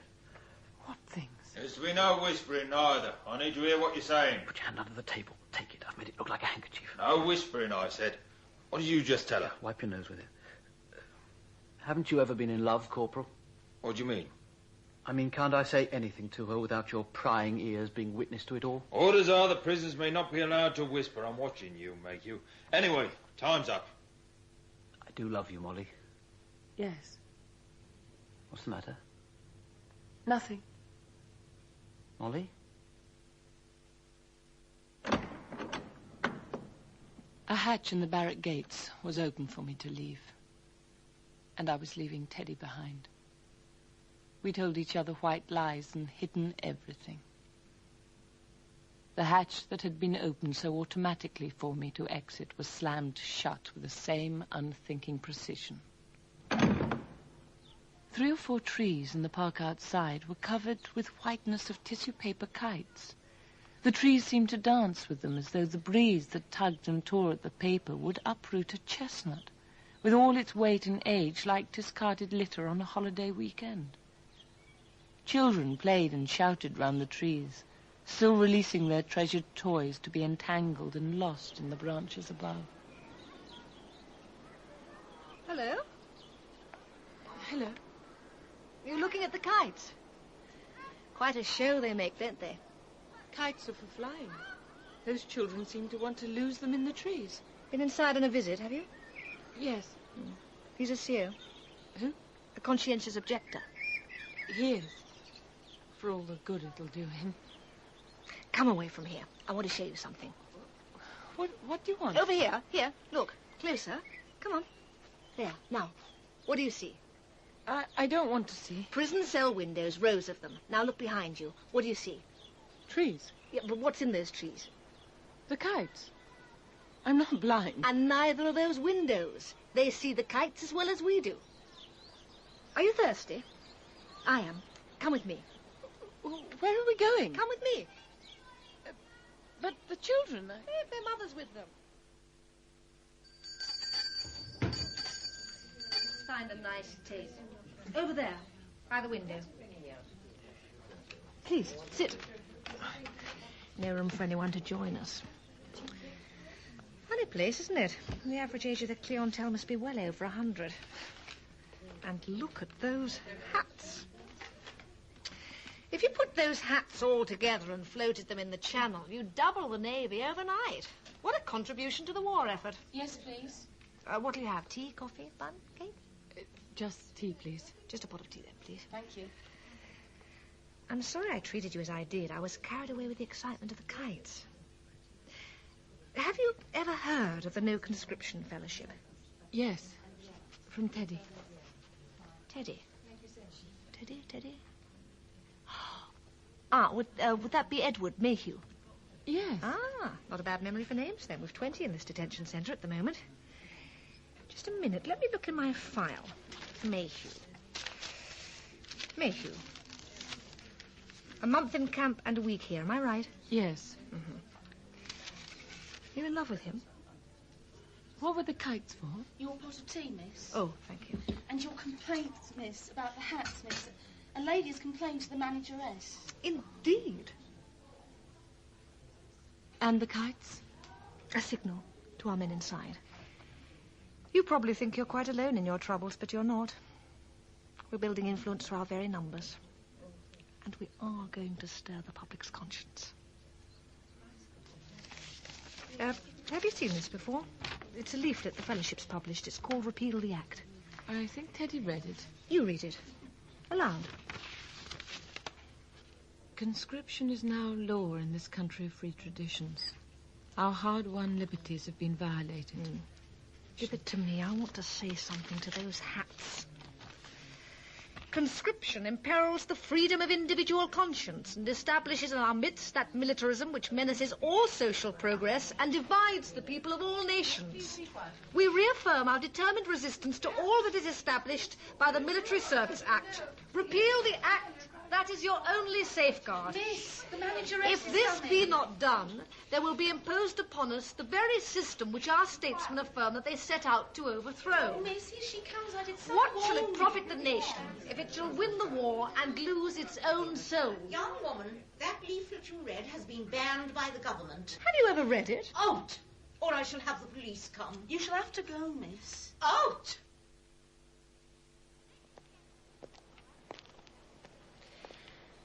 You see those children and their mothers? Somewhere, those children have fathers and those mothers have husbands whom they're not allowed to see. Now, they alone can't chase and harass those who imprison and damage their loved ones.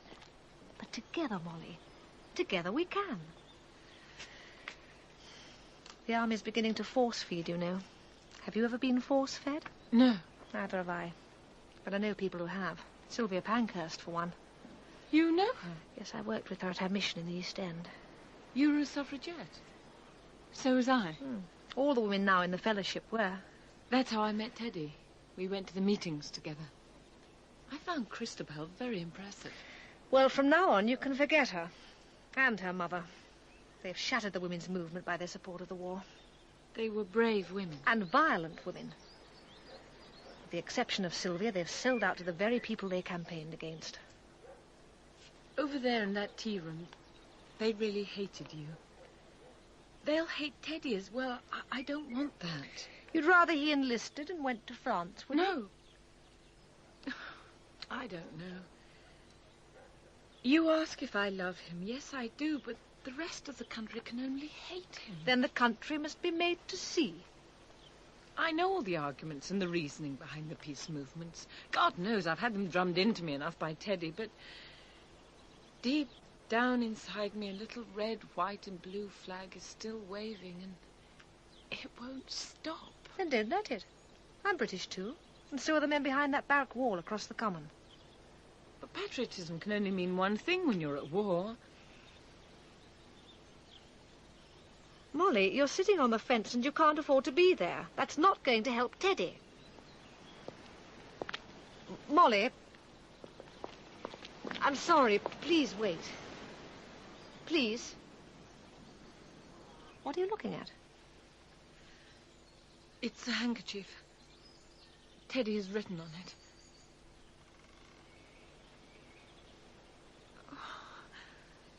Bad news. Have a look. If you call men being stripped, kicked and beaten bad, if it is bad to truss a man up and drag him by a horse or strap another in a straitjacket for days at a time... The Fellowship's starting a newspaper. May we print this? I think that's what Teddy hoped you'd do. Thank you. If that's 6 o'clock, I'm afraid I have to go. We've a meeting this evening. Why don't you come? I think I'd rather sit here for a minute. Look, here's our address. If you ever get any further news like this, or you want to talk, or just need a sympathetic ear. All right?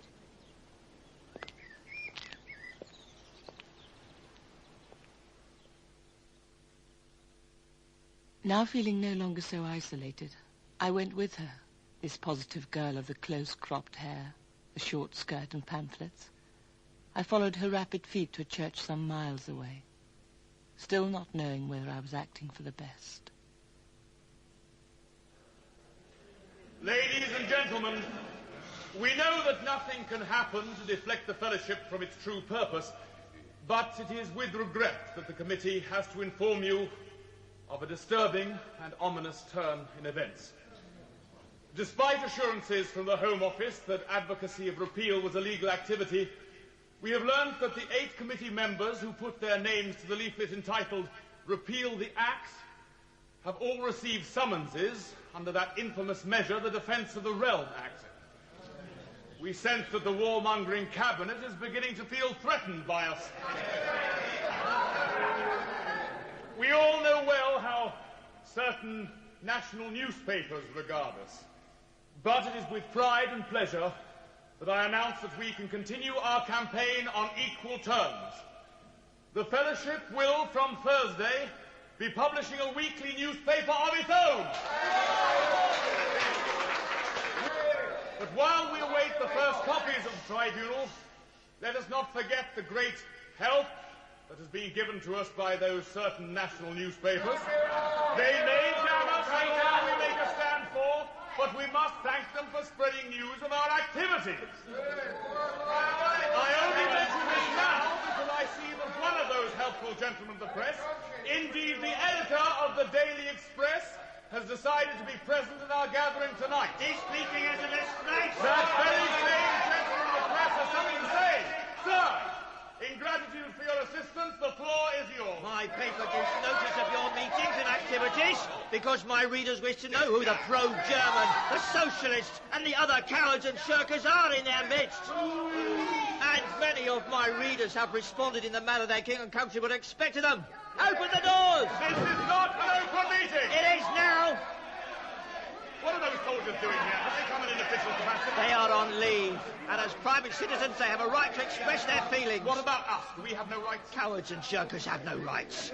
I hereby declare that we have taken over this hall for a rally in support of the armed forces of Great Britain and the Empire. Will you please leave? No! It is our meeting now, and it is your turn to leave. Okay, boys, get me the chair. I think the police are waiting for you, Mr. Chairman. Get out! It's me then. Go on, mate. Up you go. Will you please let go of my arm? I have the chair. This is our meeting now. Look at them. It's contemptible. They confess they would prefer to see their mothers murdered and their sisters outraged rather than hurt their brother German. Throw the Hun lovers out. Roll Britannia!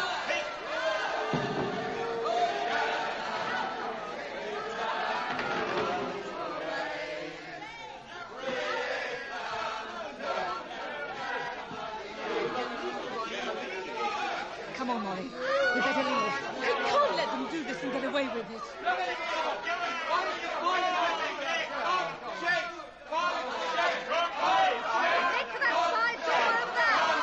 What about the others? I don't know. I can't see anything.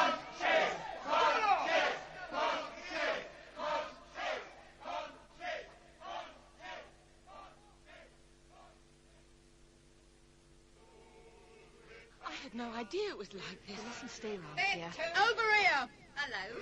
Been turfed out your meeting, have you then? Speak of the Deutsch, do you then? Why don't you go to Berlin, where you belong? We are not German. Might as well be to help you give the Kaiser win the war. Let us pass, please. Let us pass, please. Isn't she a polite one? What harm have we done you? She here has a brother in the army. Where are your menfolk, eh? At home, all cosy by the fire. He's in prison. They should be shot, the lot of them. The other one, I recognise her. She's one of their miserable bigwigs. I've seen you before. Grab her!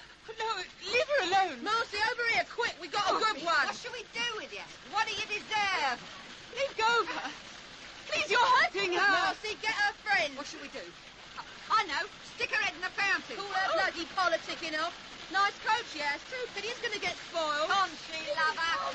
Leave your own. Shut that one up, Marcy. You're a country lover and a pasty face, what are you?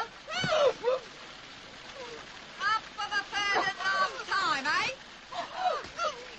God, Kate, stop! Oh, and whose God do you mean? There ain't no God on your side. I can see a copper over there. Better leave off.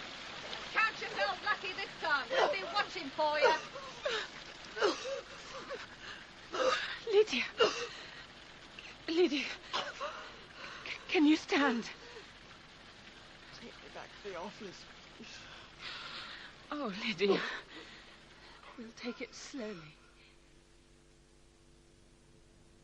So this is the building, is it? Yes.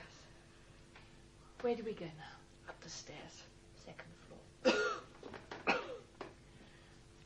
Careful now. Look, Your arm over me. Up we go.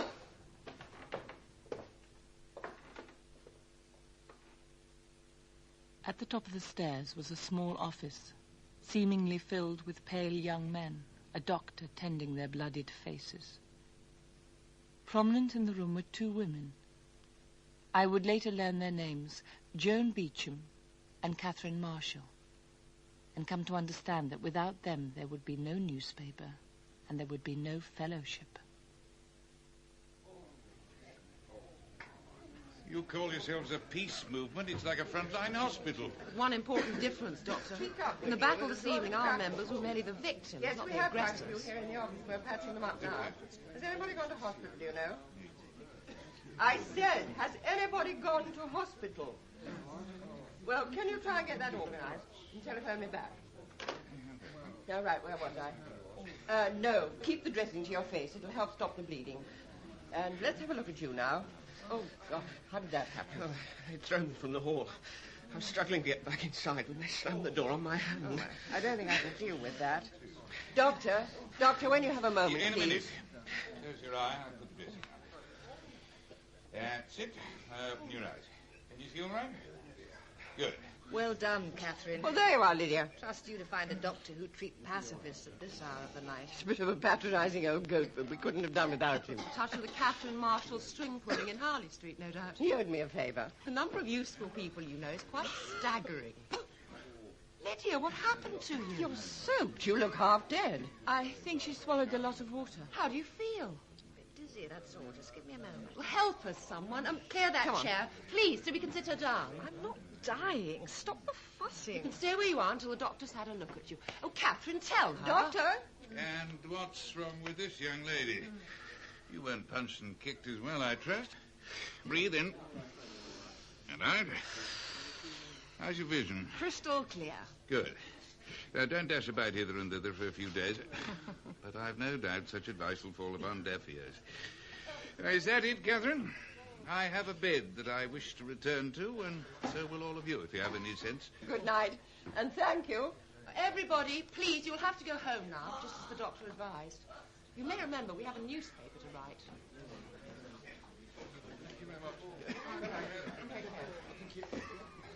Catherine, Joan, this is Molly. Thank you, my dear, for bringing Lydia back to us. We're grateful. We're very grateful. I didn't know it was like this. I didn't know outside the prison. And now you've seen. We aren't liked. We aren't liked at all. I want to join. Join? What? You. I want to join the fellowship. Well, we don't ask you to join. We ask you to believe in what we do. And I do. Please, I do. Why don't you stay, Molly? You could help us. Lydia, tonight is not the night to have a recruitment drive. May I stay? I can type and I could catalogue for you. Well, we couldn't pay you. I have my job and a room. I could come each evening. We should need accurate work. You shall have it. Very well, then. Welcome aboard the tribunal. Lydia had been right. The army started to place obstacles in my way and limit access to Teddy. I was refused point-blank a pass to attend the court-martial. Being told later that he had been sentenced to 2 years' hard labor was made all the worse for me, knowing that there would be no way that I could comfort him. They even began to return my letters, unopened. I took to spending all my spare time helping out with the publication of the tribunal. Somehow it made me feel closer to him. When's Molly due in? She's so much faster than I am. Good afternoon. May I help you? Afternoon, miss. This is the office of the Tribunal newspaper. It is. And you are? Surely it would be more polite to tell me who you are first. How remiss. I'm Detective Inspector Cole. I've been asked by certain higher authorities to pay you ladies a social visit. That's very sociable of you, Inspector. Yes, indeed. And you ladies are very busy little people, I'm given to understand. Are you? It's gratifying to know our work is appreciated. Oh, yes. I read your newspaper every week. An avid reader. And do you enjoy it, Inspector? Oh, it's not What I would perhaps term light reading. I mean, I don't exactly sit down with my cocoa to peruse its pages. But you get a lot of information and food for thought. Oh, that we do, miss. Then we are honoured to count you amongst our readership. I should point out that I read your journal out of a sense of duty. We hope you do. That, on the whole, is why 100,000 other people also read it. That's quite a lot of readers. Oh, hello. Oh, good afternoon, miss. This is Detective Inspector... Cole. How do you do? Inspector Cole reads the Tribunal. Bully for Inspector Cole. You've come to nose round, I suppose. Well, as I said to the other young lady, it is purely a social call. Ah, in that case, would you care for some tea? Most kind. A common courtesy. But no. So, if it is not to drink our tea, to what do we owe the pleasure? Even the most social of social calls have some point to them, if only to pass on gossip or grumble about the rain. Have you come to grumble about the rain, Inspector? Or just grumble? I have called out of interest. Interest to see where a journal I read every week is published. A very educational journal. Now, I'm sure you won't deny such a reader the opportunity to have a look at what goes on to put the Tribunal together. An educational look. In that case, Inspector, treat the place as your own. I will. Provided, of course, you let us see your search warrant. What should I be doing with a warrant on a friendly visit like this, Miss Smith? You know my name, then. Well, if I'm right, the other young lady is Miss Beecham, correct?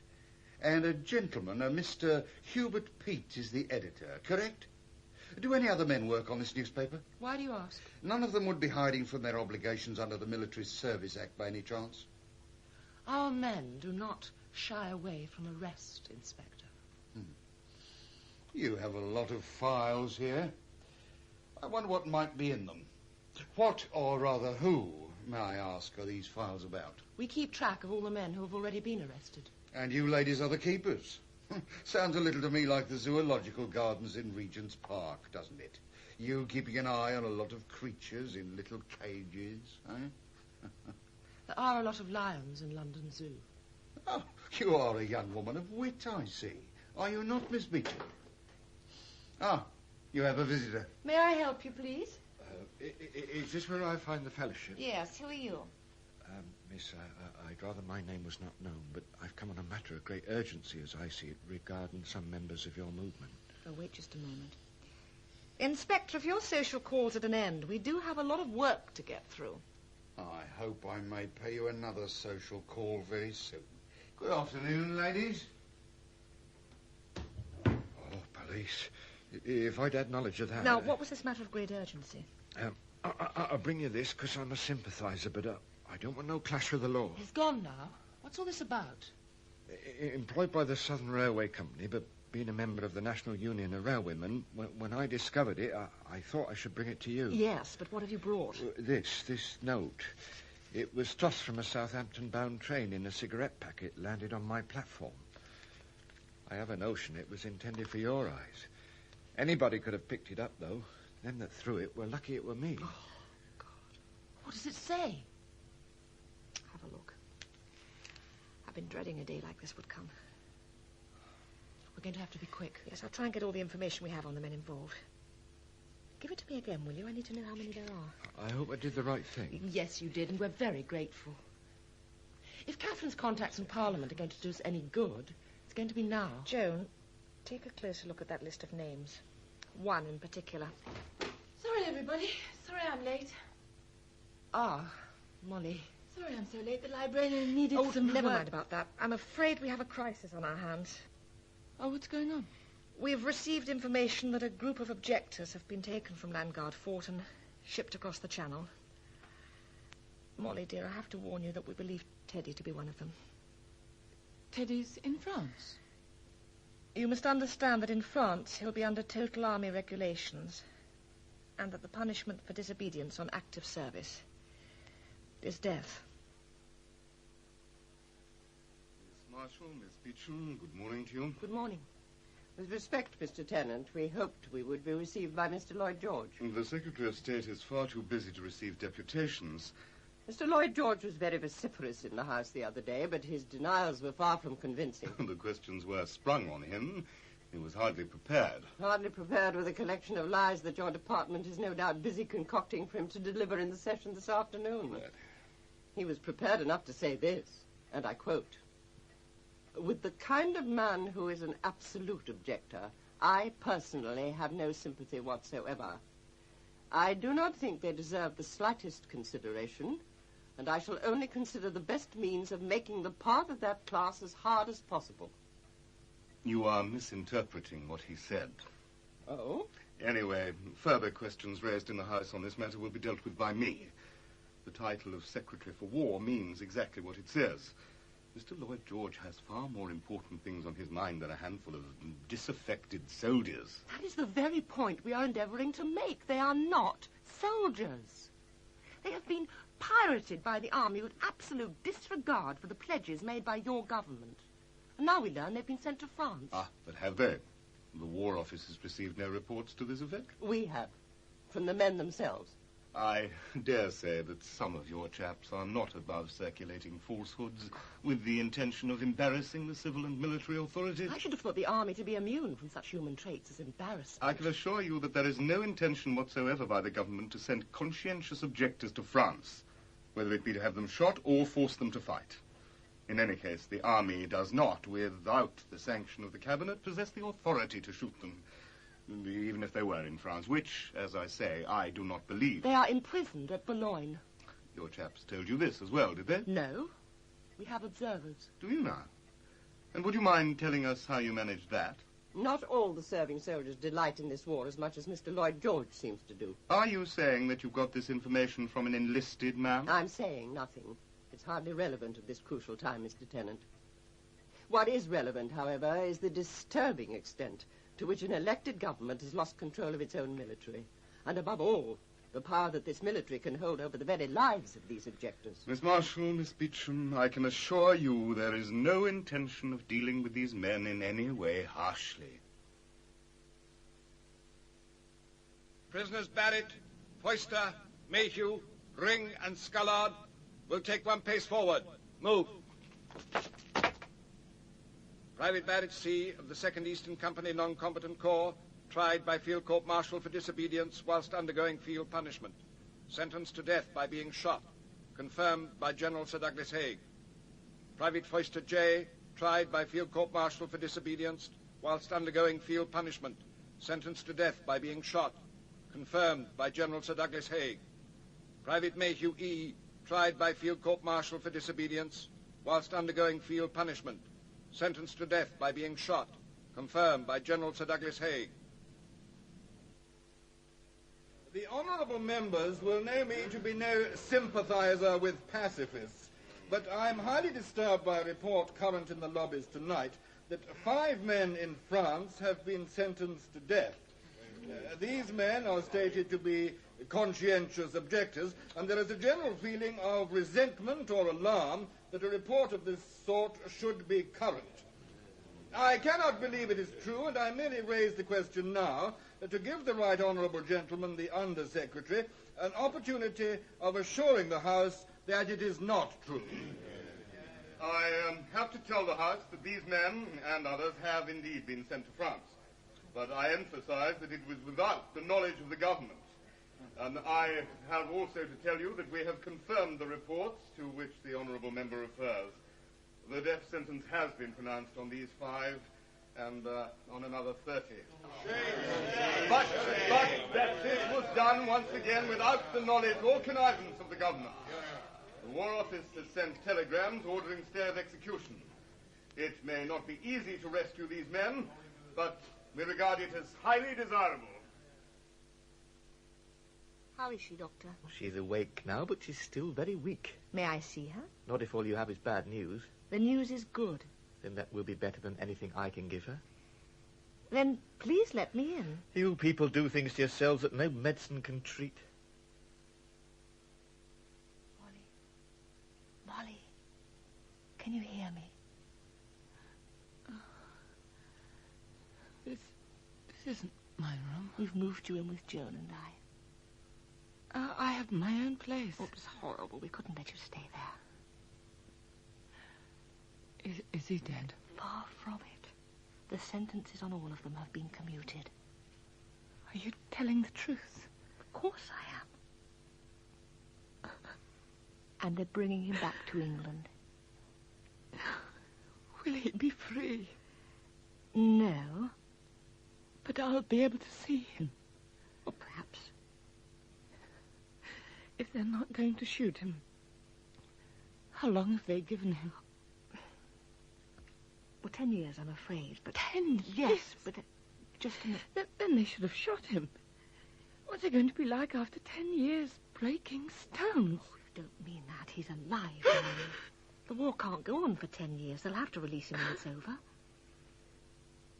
Meantime, you're still going to help us, aren't you? How can we print the paper without money? On the war dragged.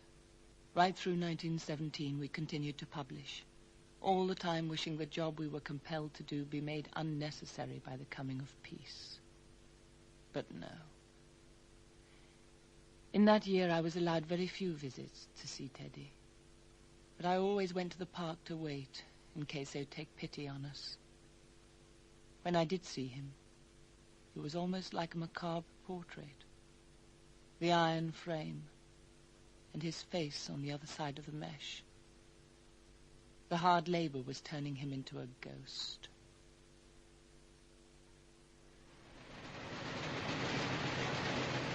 The pacifists, whose tender consciences are making England ridiculous, continually assert that if Great Britain were to declare the terms on which she is willing to make peace, Germany would gladly lay down her arms and enter into negotiations.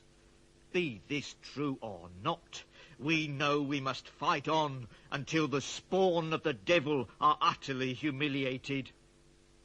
By the start of 1918, we could sense a change amongst ordinary people, a hardening of attitudes against this senselessness of war. It was achieving nothing. It could achieve nothing. Such feelings we sought to reflect in our newspaper. The Tribunal, Thursday, January the 3rd, 1918. The German Peace Offer, by Bertrand Russell. If the governments of the Western powers refuse the German offer, they are unmasked before the world and make it clear to all that they are continuing the war for purposes of territorial and commercial aggrandizement. They know that from a patriotic point of view, they cannot hope for a better peace by continuing the war. But from the point of view of preventing liberty and universal peace, there is something to be hoped for from that continuation. The American garrison, which will soon be occupying England and France, whether or not they prove efficient against the Germans, will no doubt be capable of intimidating strikers, an occupation to which the American army is accustomed when at home. Lydia, wake up. It's Molly. Wake up. What's the time? It's early, but you must get dressed. What's happened? We've had word that the police are seizing every copy of the Tribunal they can find, up and down the country. They've even broken into the office. They must have read something that disagreed with them. They're really out to do battle with us. Hand me my robe, will you?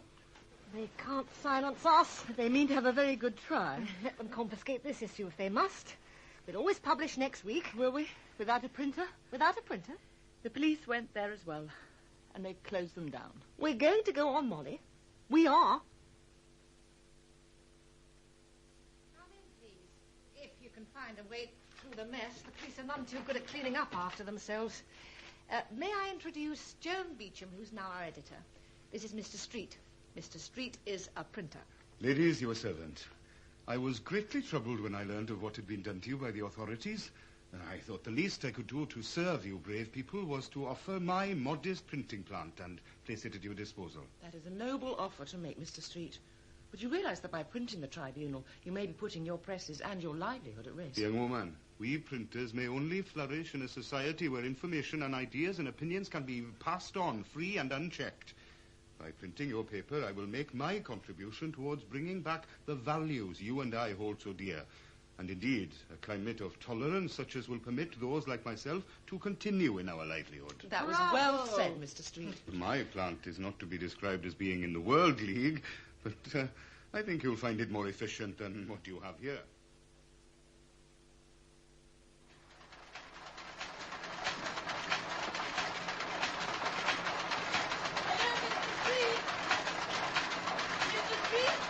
Who's there? Who's there? Oh, it's you, young Molly.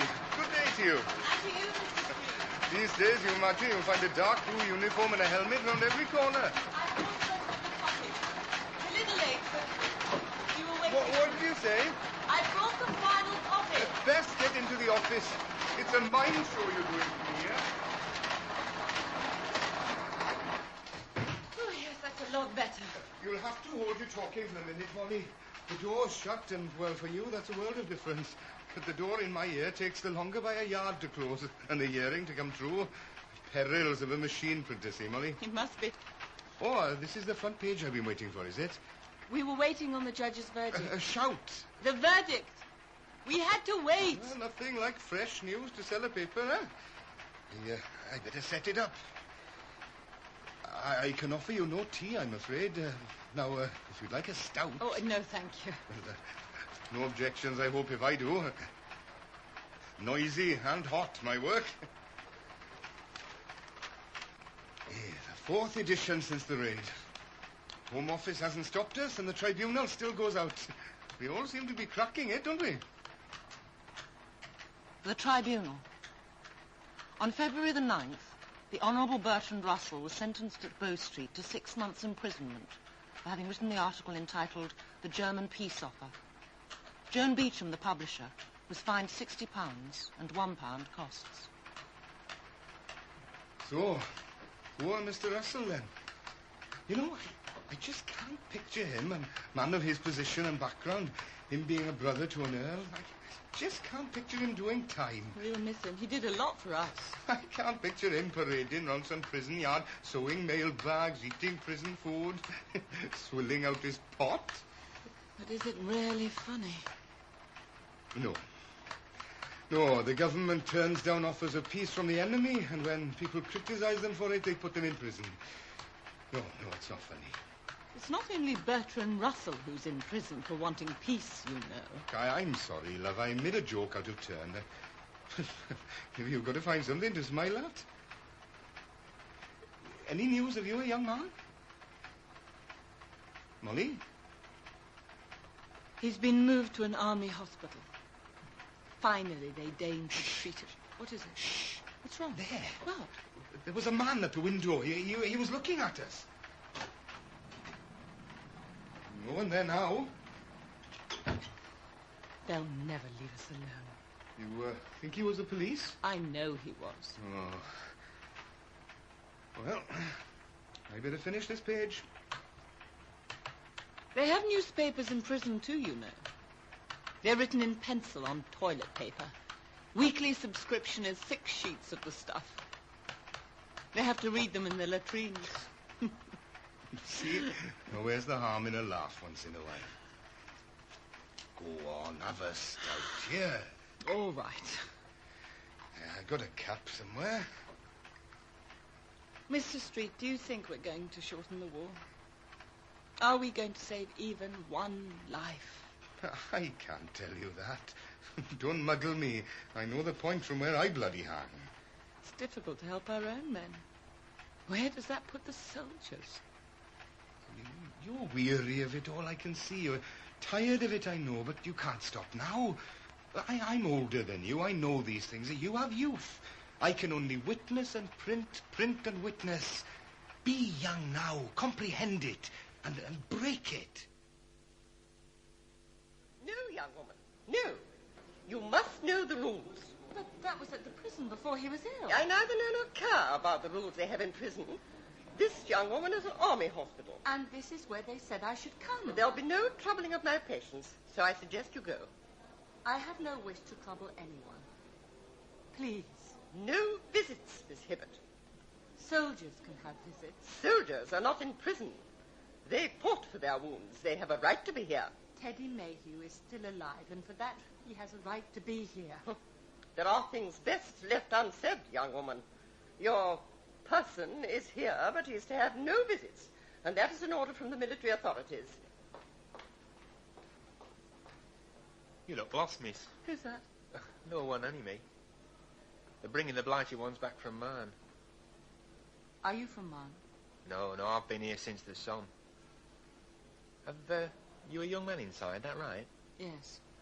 He's not from Marne, is he? No, he's not. No, I heard you talking. That matron's a character, isn't she?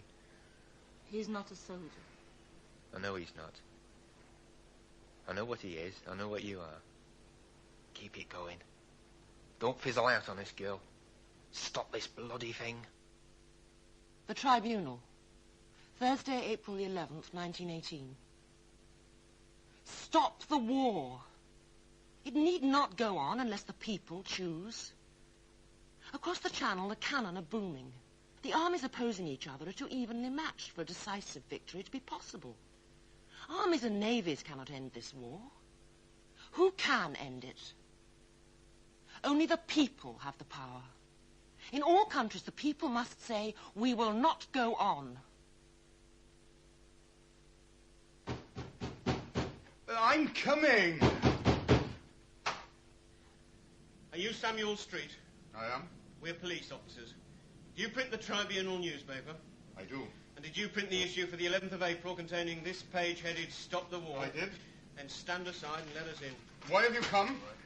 What are those carts for? I've instructions to break up your plant and machinery. I will see your warrant. Right, you must start with the big ones. No, you mustn't. Some of this machinery is not mine, it is on me. That is no concern of mine. You do all this because we ask for peace? Put it all on the carts, everything mine. Type books, invoices, with the lot. Is this one of your social visits, Inspector? The days of social visits have gone, ladies. In that case, we'll want to look at your warrant. We are acting upon direct instructions from the Home Secretary. We need no warrant, ladies. Joan Beecham, are you the publisher of the Tribunal? After all this time, you still ask me that? Just answer yes or no. In that case, yes. And were you responsible for the back page of issue 105, published on April the 11th? Yes. And who is the editor of the paper? What exactly is going on, Inspector? Who is the editor? Hubert Peat is the editor. Oh, I doubt that very much. Mr. Peat has been in prison these last 2 years. So? I decline to tell you. Miss Smith, will you enlighten us? I will not. And how about you, Miss Hibbert? The consequences of refusing information can be severe. The Sergeant's right. And at this very moment, colleagues of ours... That's enough, Sergeant. Sir. Leave it, Sergeant. What are colleagues of yours up to at this very moment? I shall ask you all once again, who is the editor? And once again, we shall not reply. You can let the others in now, then, Sergeant. Yes, sir. In you come. You know what to do? What do you hope to find? Oh, Sergeant Robbins has it in his head that it is illegal to publish a newspaper without disclosing the name of the editor. He's also fixed with the notion that the unknown gentleman in question is trying to undermine the public's will to continue the war. Very patriotic, my Sergeant. What makes you think our editor is a man? We just want his name, and we'll trouble you no further. I think I've found something. Over here, then. What is it? That's a book. Oh, the Sergeant's found a book. Very literary, my Sergeant. It's called On Liberty. Now there's a title to conjure with. And who is the author of this tome? John Stuart Mill. I was never a man to trust people who call themselves by 3 names. Who, ladies, is this thrice-named gentleman? Am I to think by your silence that he is a member of your fellowship? You may think what you like. And that he may be something more than a mere member, like the editor of the Tribunal, for example? Where may this gentleman be contacted? In either heaven or hell, I would imagine. He's been dead these last 40 years. Yes, sir, it says that here. I suppose this is all a big joke to you, ladies. Let's laugh at the ignorant flatfoot. But I can assure you there is no joke at all. Whatever happens, we have made certain you will not print again. Is that you, sir? Yes, it's me. What sort of view do you get? Well, not bad, sir. We're about level with their office. Them windows over there. Anything been happening? Oh, very quiet, sir. Who's that going in the side entrance? Oh, the old woman with the baby. She comes quite often, but she's a friend of the caretaker's, that's all. Look at this, Sergeant. The Tribunal. So they found a printer? Yes. Read the headline. Here we are again. Yes. Now, look, any whisper, any movement at all that tells you how they get their copy to which printer, and you broadcast it right back to me. Understood?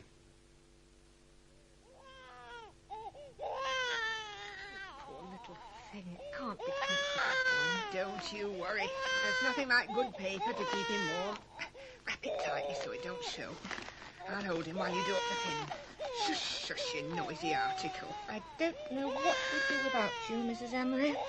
Love it. I should tell you that I was stopped by a copper just not far from the door. He asked me questions. You stuck to the story? Of course I did. Oh, well done. They've taken a room in York Buildings across the Strand and they're watching everyone. Don't let it perturb you. Oh, it don't, lovey. It's quite a game, really. On my way, then. Oh, here come. There's a good boy. Good luck. Oh, Mrs. Emery gone? Yes. I wanted to tell her my news. Next time, perhaps. You off now? What's wrong? Oh, nothing. Tell me. I never thought it would come to this in England. That we should have to take such steps, smuggling copy out in a baby's shawl in order to print a newspaper. Oh, Lydia, the important thing is we do get it printed. You know, the change in you is quite an inspiration. And Teddy is mine. They can't stop you visiting him today. Not with this pass. And since they've transferred him back to the prison, there must be some improvement. Let's hope it's universal. Are you aware of the time? To the minute. Well, you better go. You're nervous? A little. Oh, Lydia. We have to win. Come on. Come on. Don't dawdle or you'll be late. Yes. Go on. Go on. Excuse me, I've been waiting to see a prisoner. He hasn't come out yet. What's his name? Mayhew. I'll wait here a moment. I just want to... wait, please. I have a pass. It's all arranged. Yes, someone's coming down to have a word with you. What about? They won't be long.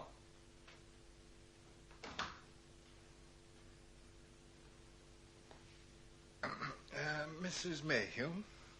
I'm not his wife. He's not married. But you are a close friend. Yes. Sit down, please. In common with other, shall I say, political prisoners, Mayhew has been recently refusing food. Why? He's weak as it is. Yes, but presumably you understand that better than I. How long has he been doing this? Long enough for the doctors to decide that he should be fed by a nasal tube. They did that? It had to be done. But this morning, during the feeding, he inhaled some of the food into his lungs. What does that mean? He choked somewhat. And he's dead, young woman.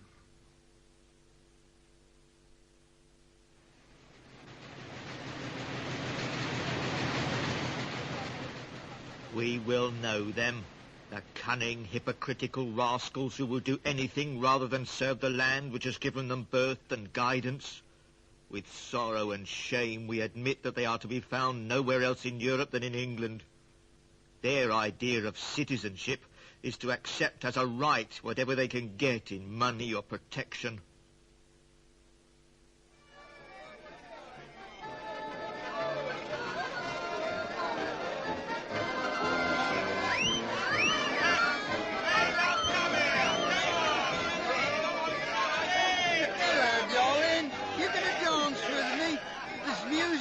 A bottle of gin? Please, no thank you. Come on, give a little lovey. It's harmless this night. That's victory, that is. We've done for the Bosch, and that's a fact. Let go of my hand, please. I know. I've been there of a uniform at home. That's the proof of it. And this ribbon, that's the double proof of it. You're very pretty.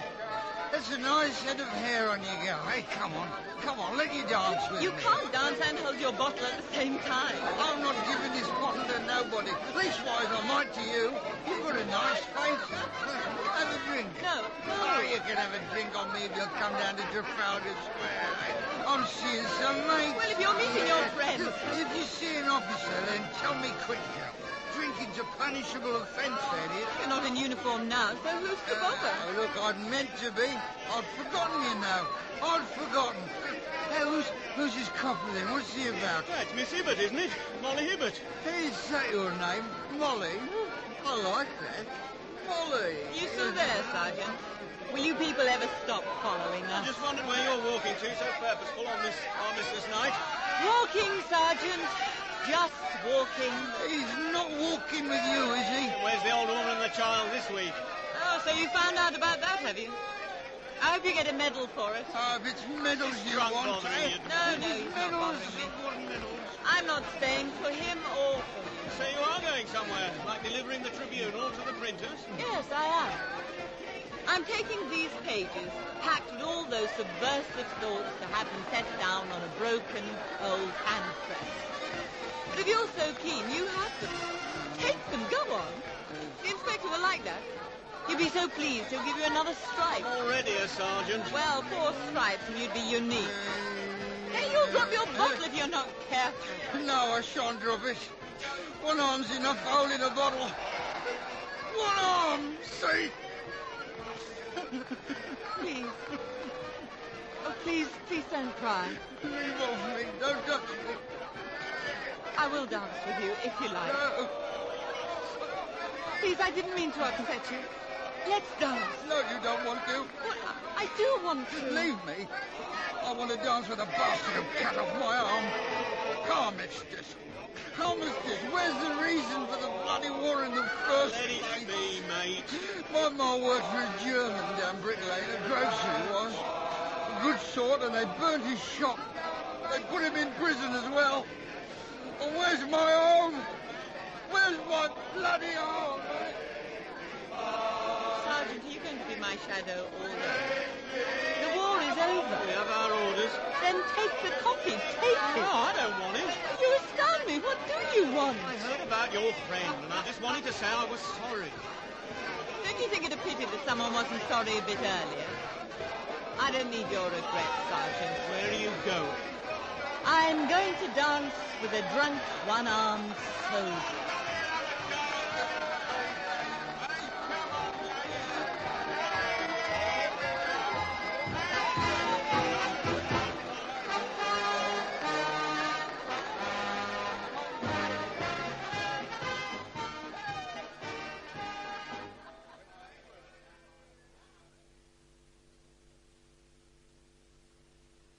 I danced. I even had a drink. It was impossible for the sergeant to keep an eye on me, and I lost him somewhere in the crowds near Westminster Bridge. He didn't find the hand press, and the tribunal came out yet again. Teddy's death had earned him a half-inch in the paper, but in fairness they could give him no more than that, for he was only one of 74 conscientious objectors who died in prison or at the hands of the military. We continued to publish as best we could until long after the war, when eventually they found a way of putting Joan in Holloway. The prison where Teddy was still stands out through the bare branches of the trees. The winter landscape in the park is peopled with blank-faced young men, some still in uniform, some without a leg or part of their face, who sit on those benches and stare into nothing.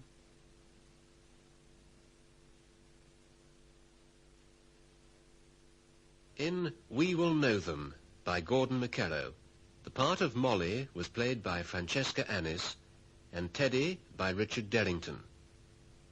Lydia was Fiona Walker, Joan, Caroline Mortimer, Catherine, Pauline Letts, Molly's mother, Hilda Kreisman, and Molly's father, Michael Spice.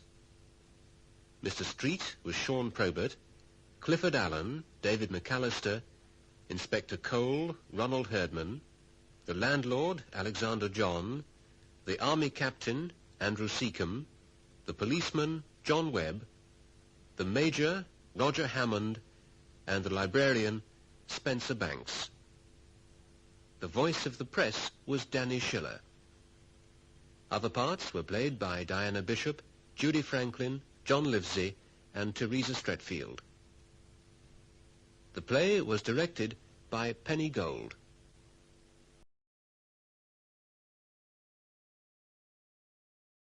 The Hollywood Radio Theater.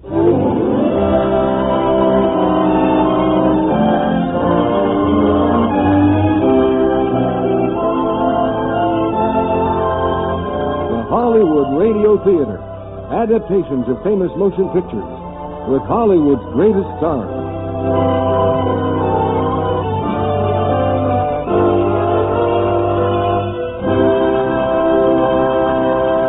your host, Frank Brzee. Greetings again, ladies and gentlemen. When the average man starts out in the morning for his average job, he may sometimes hope for an escape from the routine he knows to what he thinks might be a glamorous adventure. Our play, Pitfall, is the story of such a man who, through the accident of a single mistake, stepped across a narrow boundary separating his world from the world of danger, violence, and death. We have the same stars who were in the popular screen success, with Dick Powell as our average citizen, Elizabeth Scott as the girl who completely disrupts his way of life, and Jane Wyatt as his wife. And now, the first act of Pitfall, starring Dick Powell as Johnny, Elizabeth Scott as Mona, and Jane Wyatt as Sue, with Raymond Burr as MacDonald.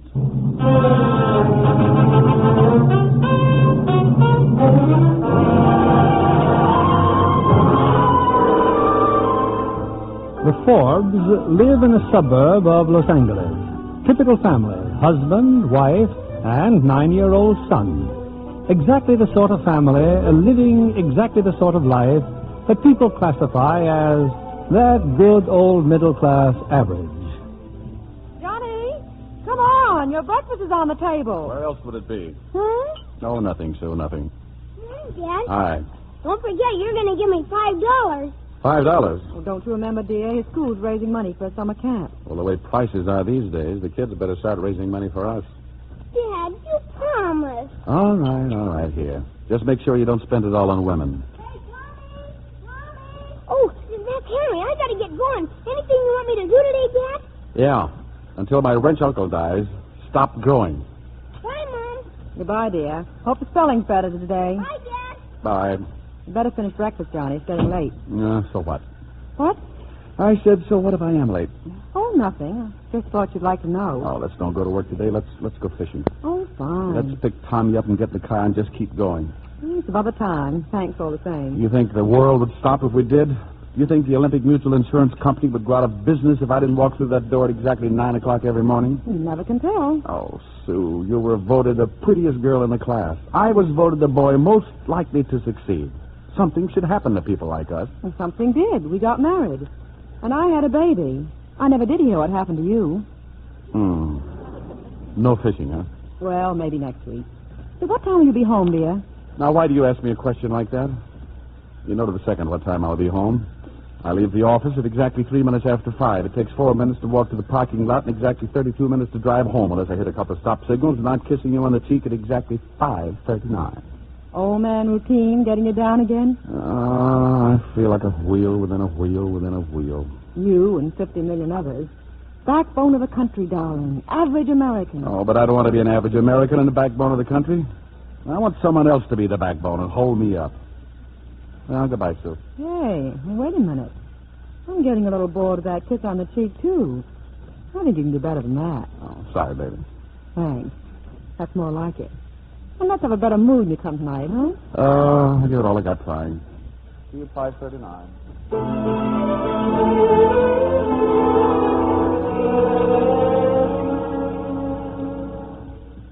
And Johnson set a meeting to iron out the details next Friday. I'd better get back to my desk. Yeah, thanks, Ed. Oh, don't forget, you and Sue are having dinner with us tonight. Oh, is that tonight? Oh, of course it's tonight. Ed, what did we do a week ago tonight? Oh, we ate dinner, played bridge. 2 weeks ago tonight. 2 years ago tonight. You mean we're in a rut? 6 feet deep. Ed, let's revolt. When the girls bring out the cards tonight, let's stand on our constitutional rights. If you want to, sure. Maggie, Yes, Mr. Ford? bring in the file on the Continental Finance Company, will you? Oh, and tell McDonald I can see him now.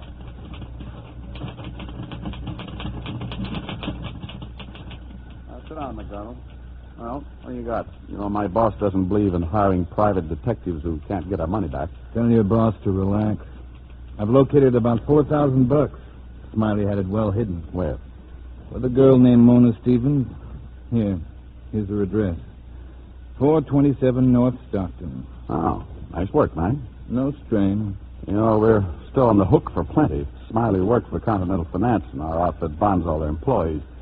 He was bonded for $10,000. We want as much of it back as possible. Now, about this girl, did you talk to her? Yeah. Yeah, when I wasn't busy just looking at her. I don't blame Smiley for robbing his company. She's worth it. Smiley's in jail. I wonder if he thinks she's worth it. What does she do? Oh, she's a model. Department stores mostly. You know, hats, dresses.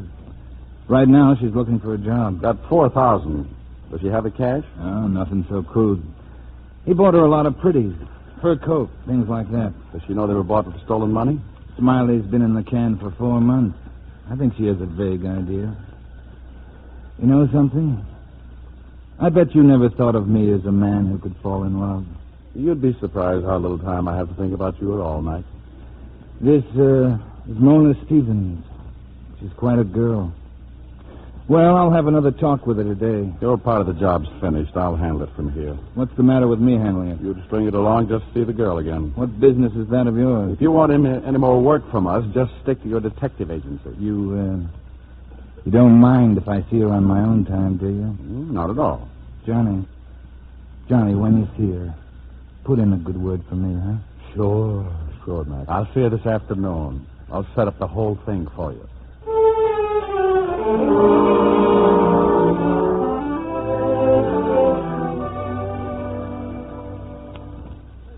Stevens, come in. Make yourself at home. Thanks. Put down your briefcase. Olympic Mutual Insurance Company, huh? Well, I don't need any insurance. Or do I? That man you sent to see me, that MacDonald. I've met some weird ones in my life, but that one nearly scared me to death. Oh, MacDonald isn't with the company. He's a private detective we sometimes use. I don't care who he is. I'm sorry if he annoyed you. He shouldn't be let loose without a keeper. I suppose you're after the gifts Bill gave me? Bill Smiley. That's right. I don't imagine you'd believe me if I told you I didn't ask him for any of those things. It doesn't matter one way or the other. Doesn't it? I'd like a list of the articles if you don't mind. What will you do with them? Try to realize what we can. My company bonded Smiley for $10,000. We had to make good when he stole the money. I thought he was paying for that in jail. Unfortunately, the fact that Smiley's in jail doesn't give us back a penny. What if I decide to be difficult? Then we'll be difficult. You'd have a hard time proving any of those gifts were bought with stolen money. We'd have a hard time, but we'd do it. Aren't you going to cooperate, Miss Stevens? I don't know.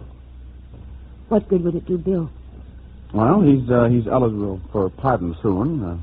If we recovered some of the money, it might help him. Then again, it might not. Who cares?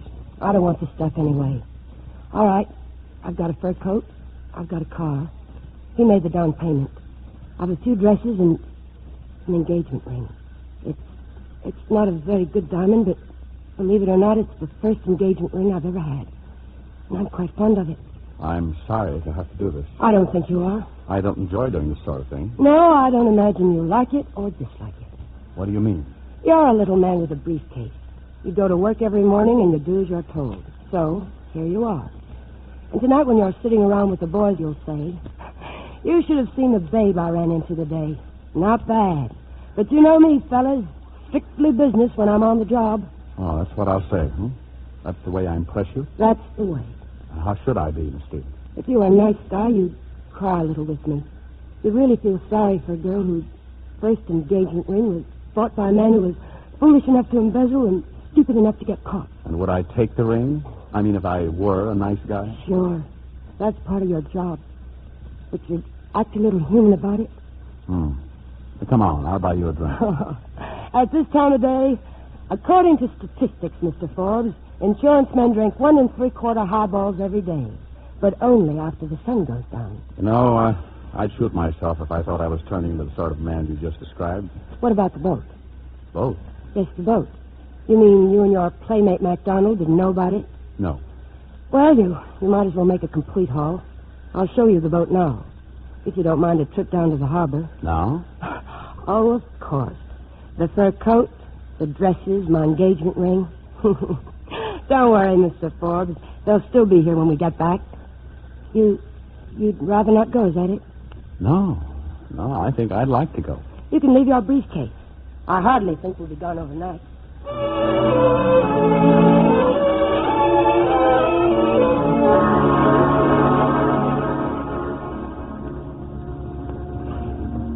Well, there she is, Mr. Forbes. Like her? Hey, somebody's been kidding me. Crime does pay. What a boat. Oh, no, it's not that one. It's this one over here. Oh. What did you expect, the Queen Mary?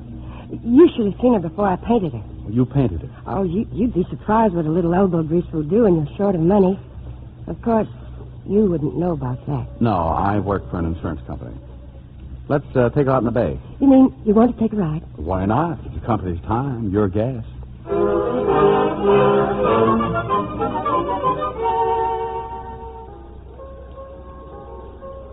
Like another drink? No, thanks. I'm doing fine. You never mentioned how you like to vote. Oh, I liked it. You can get a lot of fun out of a beat-up launch. You're crazy about it, aren't you? I'd rather have it more than anything I've ever owned. But I like this, too, being here. Have you ever noticed, if for some reason you want to feel completely out of step with the rest of the world, the only thing to do is sit around a cocktail lounge in the afternoon? Why? Well, you have a few meditative drinks in the gloom, and you get everything figured out. Then you go out and the sun hits you. And you feel like something that's been drinking in a gopher hole. Tell me, how did you happen to get mixed up with someone like Smiley? As the girl said, just lucky, I guess. Anyway, he was too much in love with me. He wanted to buy things for me, and he didn't have the money. So he went out and got some. Did he have to? Was it that important to you? No, but he didn't know that. I liked him mostly because he was nice to me. Very few men are. What do you care about me? Oh, just curious, I guess. Well, that's flattering. Oh, I didn't mean it that way. I guess I'm out of practice.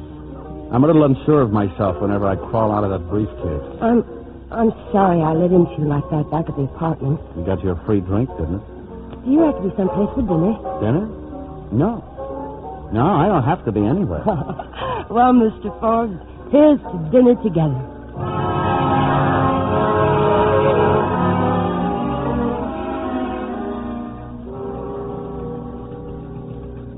Greetings, friend. I told your secretary I'd wait for you here. You want to see me about something special, MacDonald, or do you just like to sit in my chair? Why the chill? No chill. I've got a lot of work to do. Just been looking at this report on your desk. A list of the things you recovered from Mona Stevens. Yeah? You must be slipping, Johnny. What about the boat? Boat? What boat? The boat Smiley bought for her. Oh, I must have missed it. I didn't know she had a boat. She's quite a girl, isn't she? Yeah. Oh, I got another job for you, Mag. Fine. I'm always glad to go to work. Yes, sir? Maggie, get the file in the hall case, will you? You know, Johnny, it's a funny thing. Take this Mona Stevens. Maybe she wouldn't appeal to most guys, but for me, she's got everything. The minute I saw her, it was just like that. I don't think she feels the same about you. Not from what she said yesterday. Oh, she's a little coy, that's all. But once she gets used to me, we'll make a great team. The whole case file, Mr. Ford. Thanks, Maggie. About Mona, Johnny. What did you find to talk to her about for such a long time yesterday? Look, Mac, are you interested in a new job or not? Why, sure. Sorry. Can't let women interfere with business, can we? Here, take a look at this file. Fairly cut and dry.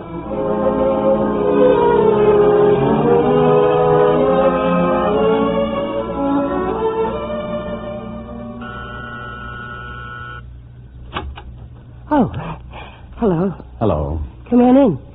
Just passing by, or did you go out of your way to make this call? I went out of my way. That's nice. How's the insurance business? And what's happened in the outside world that I should know about? Oh, a couple of things. We just took possession of your boat. Oh? MacDonald found out that I let you keep it. He could have caused trouble at the office. The man who walks like a mountain. He was pounding on my door last night till all hours. It's funny, isn't it? What? Well, I meet someone who's kind. He tries to do something nice for me, and almost immediately he's in trouble. You mean I'm nice? Yes, you've tried. You came over and told me personally. You could have phoned about the boat or just waited until I found it was gone. Well, don't worry about it. Why is it that you get attached to things that really don't make any difference? I don't know, but I know how it is. I had a car once that was repossessed. I've had 10 cars since then, but I've never liked any of them as well as that one. It was probably your first car. It was. This was my first boat. Oh, I wish I could do something to help. Don't try, Johnny. You'll end up where Bill Smiley is. But Thanks anyway for wanting to.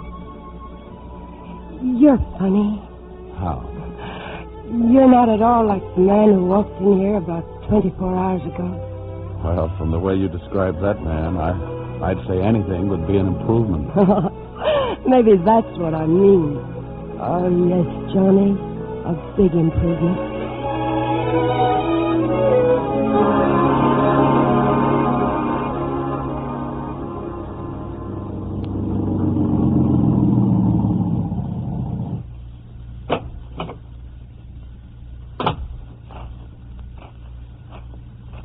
Hello, friend. MacDonald, what are you trying to do, adopt me? I've been waiting for you to come home. Look at the time, 1 o'clock. What's your wife say when you come home at 1 o'clock at night? She gets curious, especially about mugs who wait for me in the driveway. I just wanted to see you to make a report. That Hall case, Johnny, I didn't get very far today. I was tailing someone else. You. Stay out of my business, Mac. I will, as long as it doesn't interfere with mine. Johnny, I told you I liked that girl. I don't care what you like or what you don't like. Quit meddling in my life. All right, Johnny. And don't ever let me catch you prowling around my home again. You won't.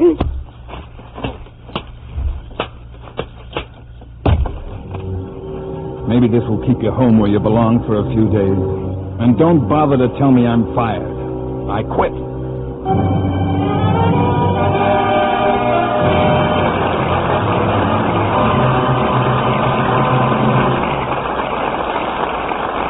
Our stars will return for Act 2 of Pitfall in a moment. Hey, you remember that sinking feeling when the teacher was about to hand you your report card? How would your grades be today? Let me tell you how you can get all A's. Take part in the school advisory committee of your Dodds school. It makes recommendations and suggestions, evaluates the curriculum, and even keeps the community informed about what's new at school. Dodds is a quality school system, and you can help keep it that way through your school advisory committee. Attend its meetings regularly and speak up. That way the system hears what you have to say and at the same time lets you know more about the program. It's that kind of dialogue that keeps Dodds one of the finest school systems in the world. So participate in your school advisory committee meetings, and if you're elected to the committee, serve proudly.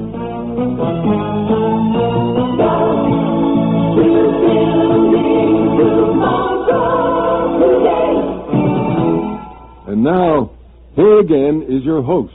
Act 2 of Pitfall, starring Dick Powell as Johnny, Elizabeth Scott as Mona, and Jane Wyatt as Sue, with Raymond Burr as MacDonald.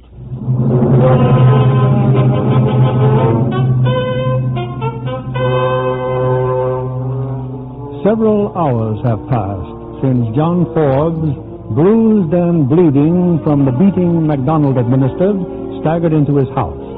To Sue, his wife, he told the story of being held up and robbed, and he's repeated the story to Dr. Adams, who's just finished taping his ribs.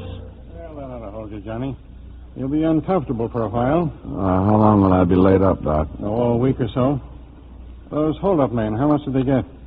Well, I was only carrying about $20. There were two of them, Dr. Adams. If there was only one, Dad would have knocked his block off, huh, Dad? No, sure. Dad was a boxer in college. Well, I think he was wise to go into the insurance business. I still don't know why he won't let me call the police. Oh, we've been all over that, Sue. They won't be back. Maybe if they did, you and I could beat them up, huh, Dad? Why aren't you in school? It's Saturday. Then go out and play or something. Okay, Dad. If you're sure you won't need me. This prescription, Sue. Better get to the drugstore this morning. What is it? A course in boxing. Don't worry, Sue. He'll live. Johnny, what really happened? Oh, I'll be up in a few days. Nothing to worry about. All right, dear. If you don't want to talk about it. Call the office, Sue. Tell Maggie I've got a bad cold, flu or something.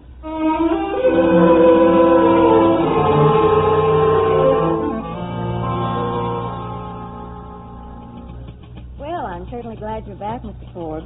Sure you feel all right? Yes, Maggie. Oh, a little weak, maybe. You know what the flu can do. How are things here? Oh, like always, Mr. Ford.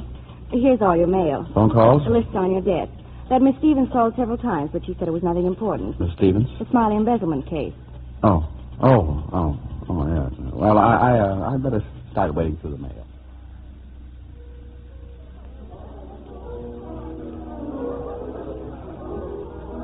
Here we go again, Johnny.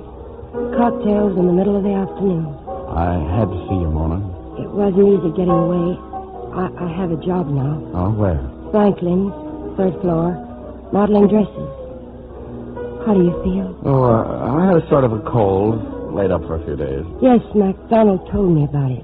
Oh. You don't think you'd overlook a chance to play hero in front of me, do you? I didn't come here to talk about MacDonald. That suits me.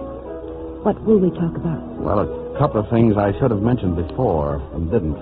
You mean like the fact that you're married? Mona, Would you like to know how I found out about it? Simple, Johnny. When I heard you were sick, I brought some food to take to you. I saw your wife. She was just leaving the house. What did you... Don't worry, Johnny. I pretended I had the wrong address. Right number, wrong street. What do you want me to do? About what? You, of course. I've done something I'm terribly ashamed of. I'd like to make it up to you. If you think I'm going to compete with a wife and child, even I have more sense than that. What's going to happen to you? Do you care, really? Honestly, Johnny, aren't you a little relieved to get out of it this easily? This is a setup. The kind of girl you've always dreamed about. I'm going to let you off without an angle. Why? I don't know. But I'm not going to be nasty. Tell me, Johnny, what happens to men like you?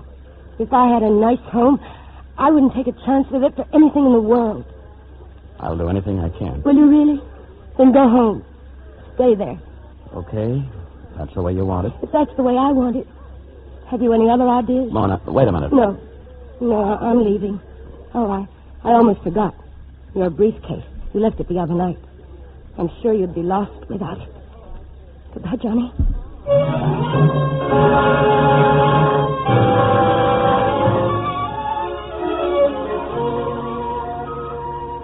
I sure appreciate this, Pop. I didn't know you knew how to put model airplanes together. My boy, it's all a matter of patience and glue. Never forget that. Gee, you know all about everything, don't you? Just about. Hey, Dad, what did you do during the war? Anything I was told. I mean, where were you? Well, most of the time I was stationed in Denver, Colorado. Oh, Colorado. Well, what's the matter with that? The Japs never got into Denver as long as your father was there. Thanks, dear. Henry's father was decorated. Well, your father got a good conduct medal with 4 oak leaf clusters. Oh, really? Wait till I tell Henry. His father only got the Silver Star. Son, I don't think I'd mention that if I were you. It might sound like boasting. Yeah. We going on a trip this summer, Pop? No, I don't know why. I'm tired of this town all the time. Well, what's the matter with this town? People all over the world would like to live here. That's the trouble with your generation. You don't appreciate the things you have. You've got one of the nicest homes in the block. Security. Not a thing in the world to worry about. Well, if you want the strangest husband I ever married, what's come over you? Contentment. And that's the secret of happiness, and don't you forget it. All right, I won't. Come on, I'll take you to a picture show. Mommy? Oh, boy. Hey, Ma, get ready before he changes his mind. Now, here. Give me a minute, will you? I happen to want to kiss your ma. Easy, partner. There's a child around. Thanks, Mrs. Ford. Come on, Tommy, a picture show.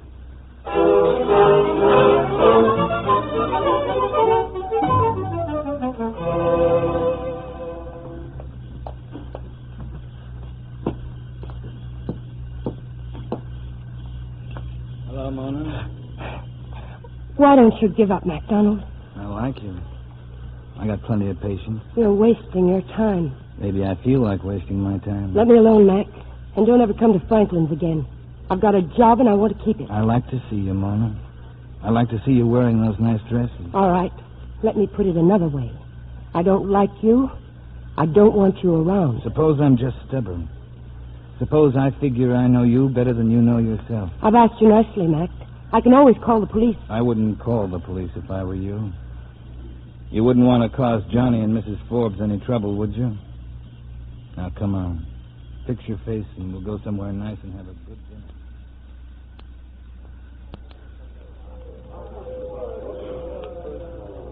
Can I help you, sir? I'm looking for Miss Stevens. She's a model here. Oh, yes. The salon's over there to the right, sir. Thanks.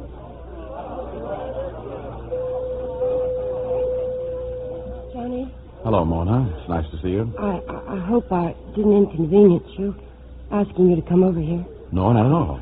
I wouldn't have bothered you, only it was absolutely necessary. I know that. It's MacDonald, Johnny. I don't know what to do about him.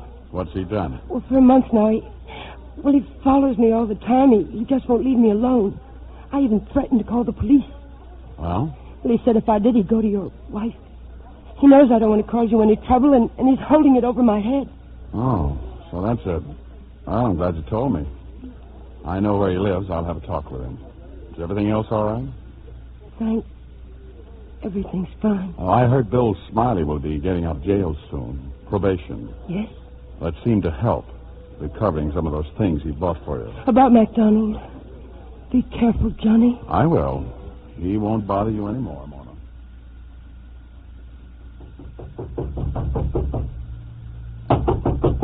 Yeah, I'm coming. Oh, it's you, Johnny. Greetings, Frank.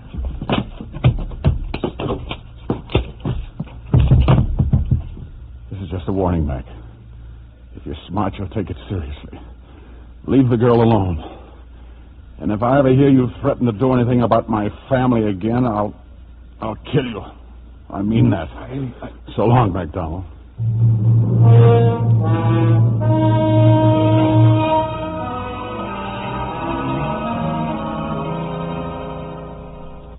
Since I was in the neighborhood of the county jail, Mr. Smiley, I thought I'd drop in and see you. Who are you?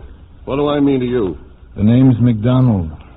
I was the insurance investigator when you took off with that 10 grand. You don't mean a thing to me, Smiley. Only I don't like to see a guy get a bad deal. Who's getting a bad deal? I'm getting out on Friday. I just thought you should know that I met your girl, and I know all about Forbes. Forbes? What are you talking about? Forbes is the insurance man.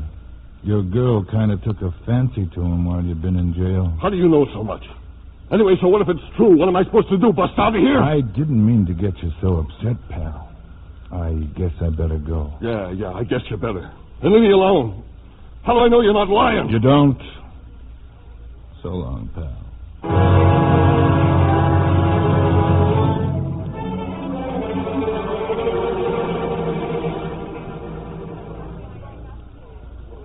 Lucky you, Mona, getting the afternoon off. Going to the beach, huh? No, Terry, I thought I'd go downtown. I want to see Bill Smiley. Oh? I thought that was all over. Well, he's getting out tomorrow, and we have some plans to make. Sure you're not making a mistake. Well, I've been thinking we might as well try making some sort of life for ourselves. But I thought there was someone else. As a matter of fact... There isn't anyone else. Be careful, Mona. You're too nice a girl to have anything else go wrong. 10 minutes, Miss Stevens. Okay, Smiley. This way. It's your girlfriend. Hello, Bill. Hello, Mona. Bill, 10 minutes isn't very long, so I'd better get right to the point. You're getting out tomorrow. Who's Forbes, Mona? And who's this guy's been coming to see me? MacDonald. Who is he? MacDonald? He's been here. He's been driving me crazy. Look, Bill, let's not get tangled up in a lot of things that don't matter. Don't matter to who? Anything he tells you, Bill, don't pay any attention to. Who is he? He swore at me because I wouldn't have anything to do with him. That's why he's bothering you. That's great. He's making a play for you. He comes to me with some story about somebody named Forbes, and I believe... Where's your ring? I gave it back, Bill. That's why you're getting out so soon. I gave all the things back. Thanks. Thanks a lot. I sit here sweating it out to give you some things, and you take them back. Maybe that MacDonald guy is right. He could be wrong, too. Yeah, maybe. But I'll know the answers tomorrow, won't I? I said I'll know the answers tomorrow.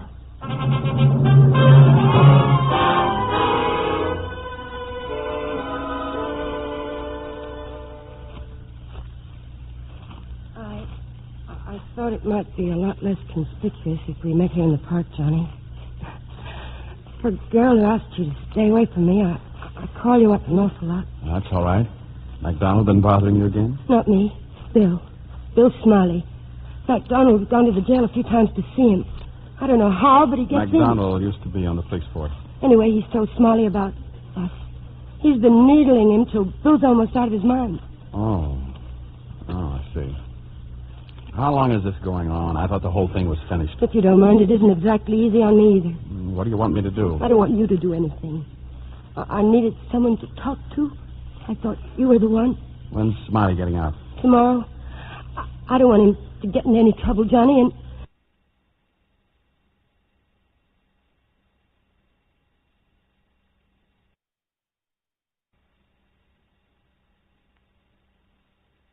Well, used to be on the police force. Anyway, he's told Smiley about us. He's been needling him till Bill's almost out of his mind.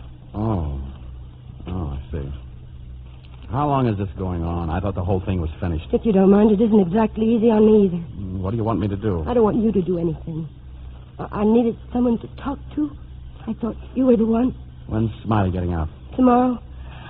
I don't want him to get in any trouble, Johnny, and I don't want him to ruin anything for you. He won't ruin anything for me. I'm sorry I bothered you. I just thought you ought to know. Oh, thanks. Thanks, Mort. Well, let's get back to the car, and I'll drive you home. No, I'll walk, Johnny. Good night. And that's the whole pretty story, Ed. Tonight, when I met her in the park, she said she had to have someone to talk to. Well, so do I. That's why I've come to you. I just don't understand you, Johnny. It's like a case of temporary insanity. You take a chance of losing your family, your job. For what? I've asked myself that time and again. But what do I do now? Do I tell Sue? Certainly not. You think you're going to ease your conscience by making Sue's life miserable. You got another thing coming. Suppose she finds out. Wouldn't it be better coming from me? You can't change anything that's happened by telling her. I assume you're still interested in keeping your marriage together. Well, you know I am. I'd do anything. Johnny, you ought to have your head beaten in. I already have. I don't know what to say. Do you want to go to the police? No, I'm not interested in telling this to anybody else. Well, what about taking Tommy and Sue and getting out of town for a while? What good would that do? I'd still have to face it sometime. No, I don't know why I bothered to tell you. I don't either. No, you know I don't mean that. I'll do everything I can, Johnny, but give me some time to think about it, huh? You'd better get on home now. Yeah, thanks. Oh, how does it feel, Ed, to be a decent, respectable married man?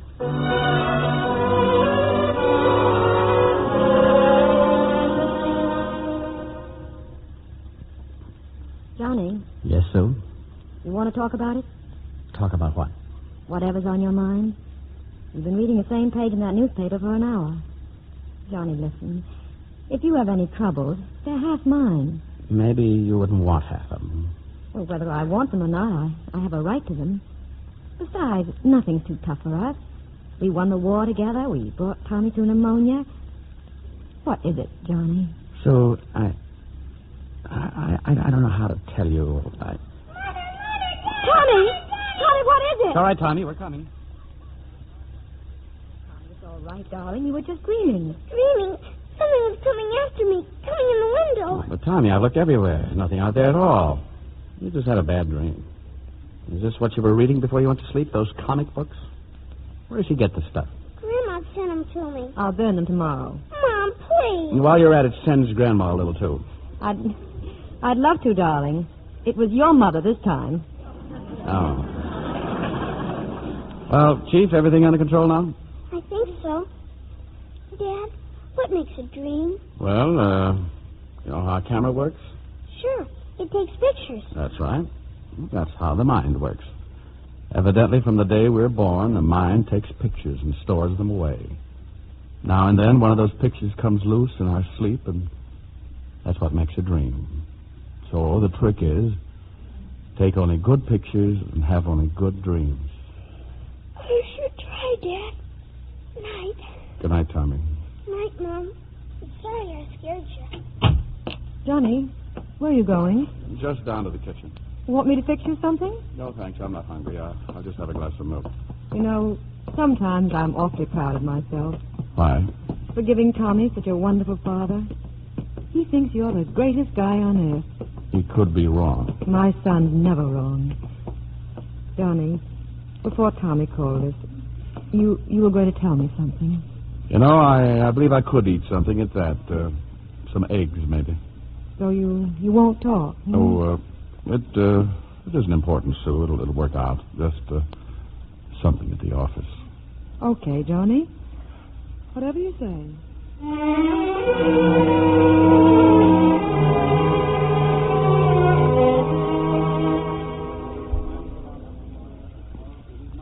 Yeah, that's right. William Smiley. What What'd you want to see him about? This is a jail, you know, not a hotel. Oh, I'm from the Olympic Mutual Insurance Company. He was involved in one of our claims. Oh, isn't that funny? He was let out at 8 o'clock this morning, not an hour ago. Oh? And he left with you. What are you talking about? Only at 8 o'clock this morning, you were a dark, fat guy, big as a house. And your name was McDonald. McDonald? Oh, okay, thanks.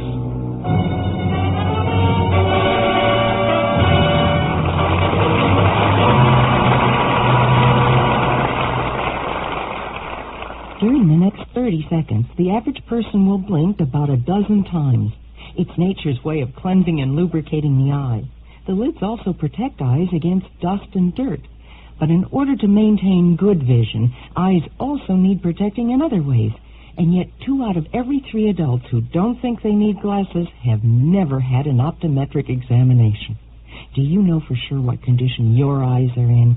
Isn't it worth finding out? A public service from the American Optometric Association. Vincent Price for direct deposit. You all know me. I'm a peaceful man. I wouldn't even hurt a fly.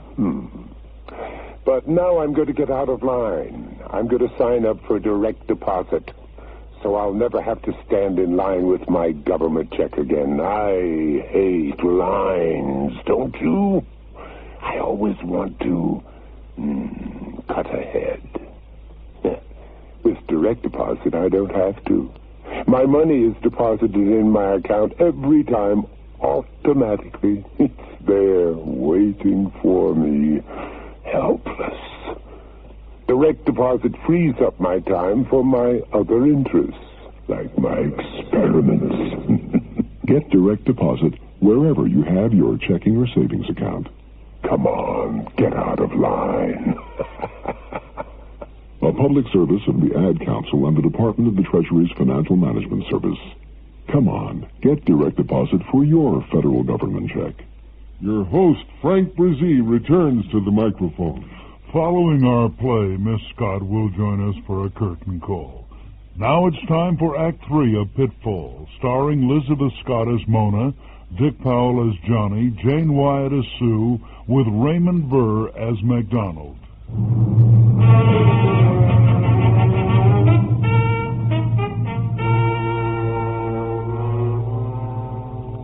It's early afternoon now. Mona has taken a day off, waiting nervously in her apartment for the caller who finally arrives. Hello, Bill. Hi. You've been celebrating, huh? Yeah, I had a few drinks. Oh, I don't blame you. Tonight will really do the town. Yeah, tonight. I didn't know what time you were getting out, or I would have been there to meet you. That would have been nice. Well, I guess if you don't want to kiss me, I can't twist your arm. Who says I don't? That seemed like I didn't want to kiss you. Bill, what's that?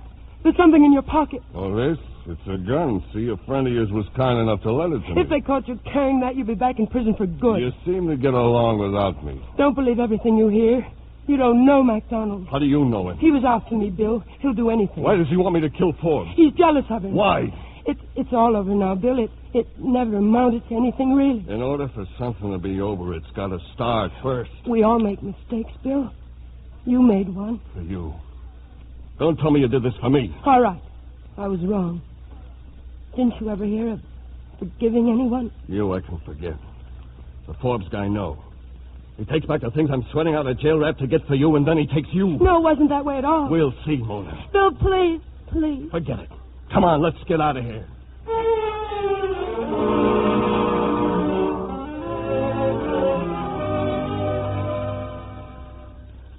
Dad, the chapter's almost over. Can't you read me another one? As soon as I finish this, you're going to go to bed. No, where was I? No, yeah, here we are. And then as they came around the corner, Ralph and Ted, the fun-loving Busby boys, came upon an ancient grizzled mountain lion. With perfect coordination, the two boys dove for shelter.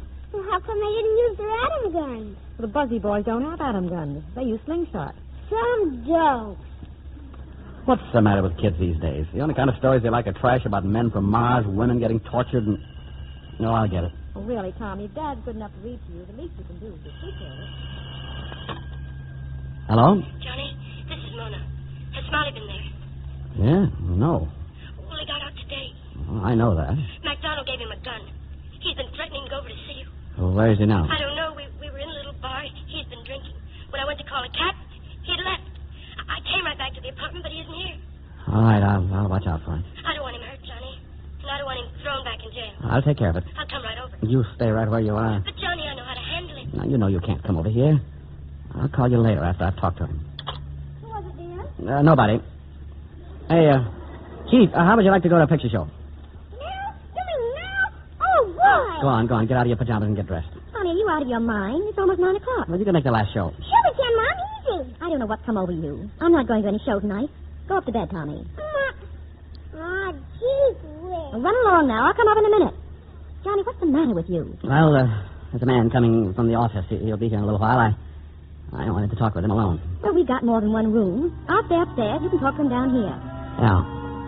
I'll talk to him here.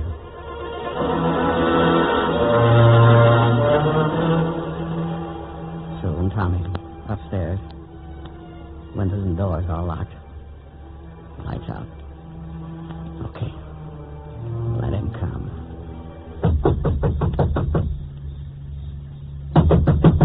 Open up, Forbes. Come on, open up. Don't move, Smiley. I got a gun sticking right in your back. Are you Forbes? I'll talk to you tomorrow. Why not now? You're drunk. How do you know? Oh, come on, give us both a break. Get going. Did Mona tell you I was coming? I'm not kidding. Get moving. And stay away from here.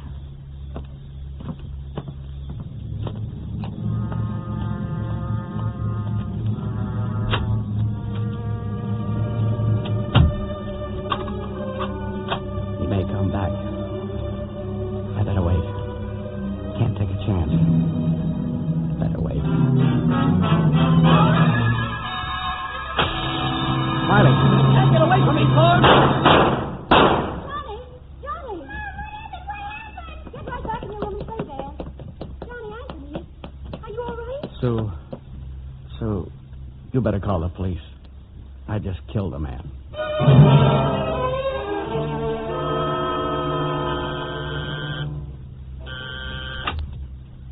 Oh, it's you.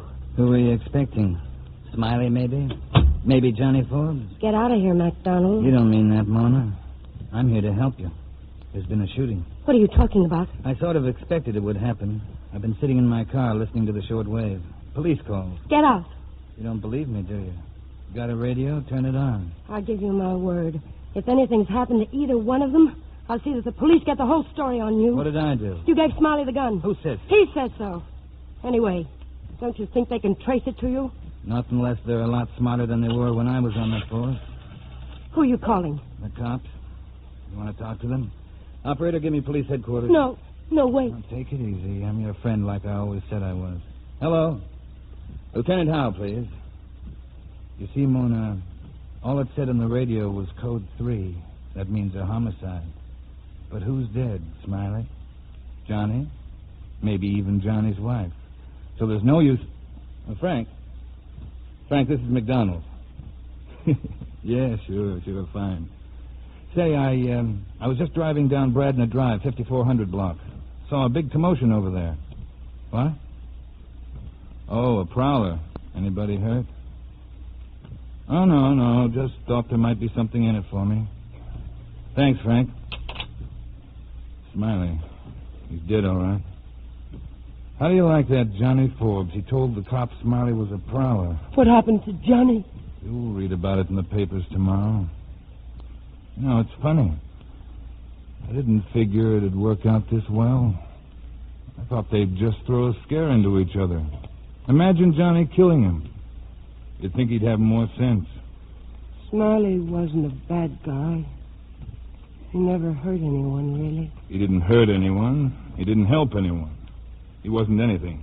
He was a nice guy. That wasn't enough. For who? Me. People are born to have certain things. Smiley didn't have the nerve, and Johnny Forbes didn't have the chance. So it's me you end up with. Pack your things, Mona.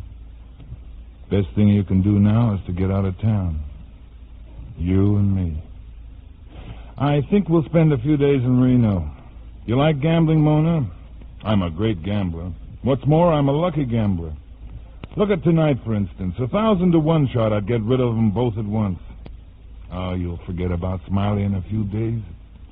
You don't think so now, but you will. And you'll realize the only reason I did all this was because I love you. That's why I...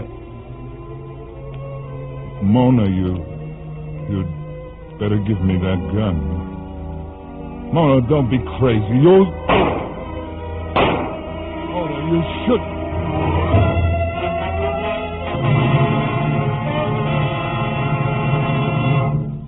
Well, Mr. Forbes, I think we have all the information we'll need for the moment. Yes, Lieutenant. There'll be a few routine questions, so keep yourself available for the coroner's inquest. All right. Thanks a lot. You've been very cooperative. Well, we're leaving now, Mrs. Forbes. Better have somebody board up that window.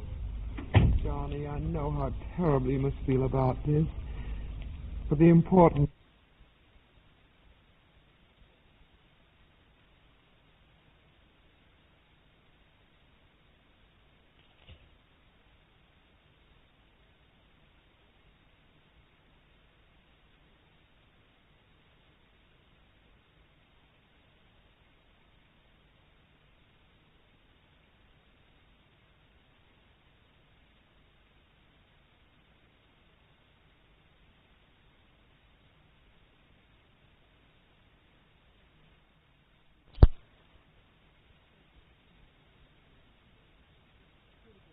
If you weren't here, it could have been so much worse. Try to forget about it, dear.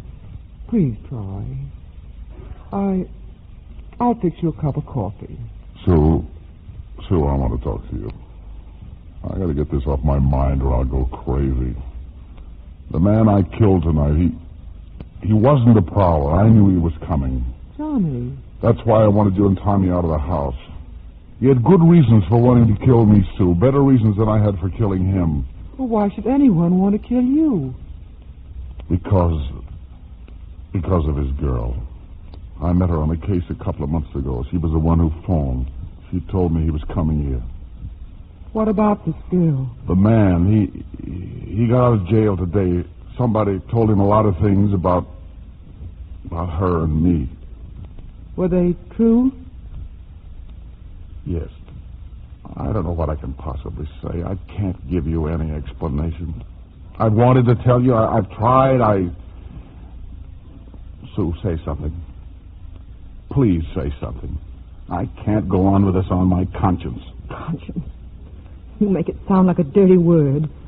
You're worrying about your filthy little conscience.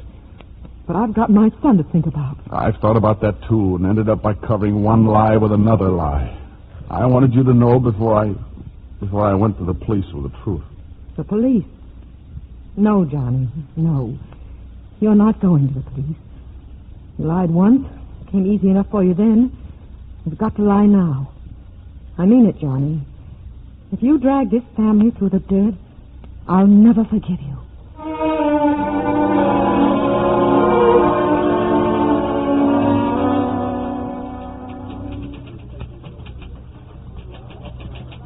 Good morning, Maggie. Mr. Forbes, I was just reading about it in the newspaper, Mr. Forbes. Yeah, I guess we had all the additions. I didn't think you'd be in today. Oh, there are a couple of men from the district attorney's office waiting for you. Thanks, Maggie. Mr. Forbes? Yes? You're from the district attorney's office. Yeah, I know. A couple of questions we'd like to ask you about last night, Mr. Forbes. Look, I've decided to make a full statement on the case. There are quite a few things I didn't tell the police last night. I'd like to see the district attorney. Sure, Mr. Forbes. Let's go.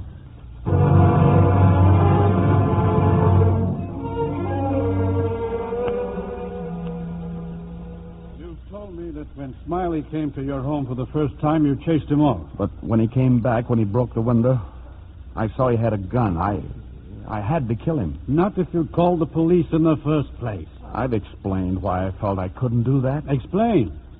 Makes a lot of sense now, doesn't it, Forbes? Well, your story all checks. Your statement, the report of our investigators, the statement Miss Stevens gave us. Miss Stevens? She's been here? She's here now, upstairs, under arrest. For what? That depends on McDonald. She shot him. If McDonald dies, it's one thing. If he doesn't, it's another. Oh. Can I, talk to her? Nobody can talk to her. Personally, I think we've got the wrong person in the cell upstairs. But there's nothing I can do about it. It so happens the homicide you committed was justifiable. Smiley was coming to kill you. But just one little phone call to the police, and you could have avoided all this mess. But no, you kill a man. And that's not a pleasant thing to live with for the rest of your life. Or don't things like that bother you? Get out, Paul. Go on. Get out.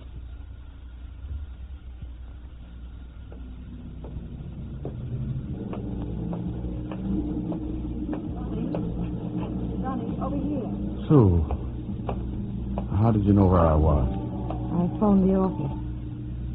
Johnny, get in the car.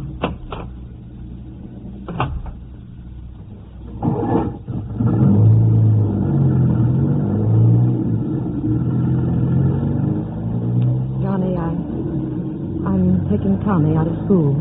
I suppose that's best. How much does he know about everything? You can't expect to keep too much from a child at his age.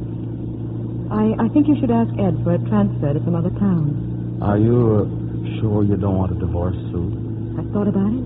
There's no use kidding you. I've thought about it a lot. And I'd almost made up my mind. And then I got to thinking. If a man has always been a good husband, except for 24 hours, how long should he be expected to pay for it? I don't know, Sue. I suppose some people would say forever. I'm not sure it'll ever be the same. Not for a long time, anyway. But we've weathered other things. Maybe we can handle this. That is, of course, if you want to try. Of course I do. All right, Johnny. That's what we'll do, then. We'll try.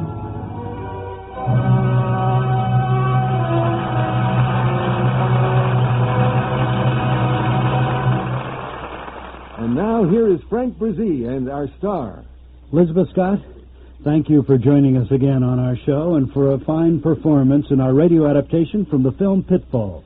Thank you, Frank. It's so nice to be here. You and Dick Powell are two of the stars from the original cast, aren't you? Yes, Frank. It was fun making the movie, and it's just as much fun doing this radio show. Well, I understand around the time this program was broadcast that you were one of the busiest actresses in Hollywood. Yes, it was around that time that I finished 3 pictures without a day off in between. Well, that can be a pretty hectic pace, but some of those Hollywood hunks aren't hard to take, are they? I'll say they're not. And as I recall, you worked with some of the best. Oh, God, yes. I worked with Humphrey Bogart, Robert Mitchum, Kirk Douglas, Michael Caine, and on and on. And don't forget those 2 funny guys on the Paramount lot, Dean Martin and Jerry Lewis. Oh, yes, we made the movie Scared Stiff. It was a laugh a minute. You also worked with one of the legends of show business, too. You mean Elvis Presley? I sure do. Oh, making the picture Loving You with Elvis was an experience I'll never forget. And an experience I'll never forget is having you as guest on our show. Thank you, Elizabeth Scott.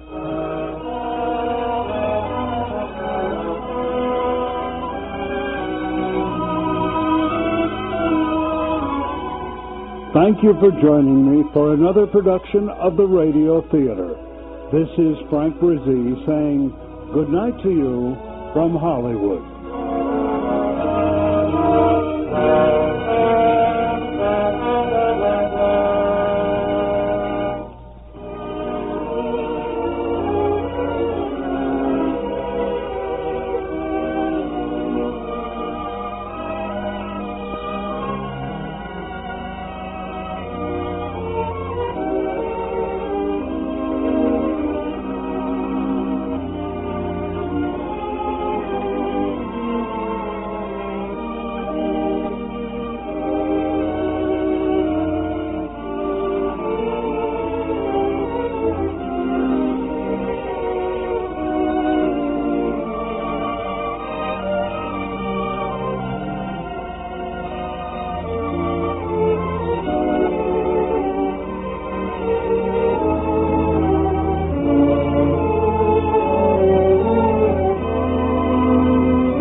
This is ChestertonRadio.com.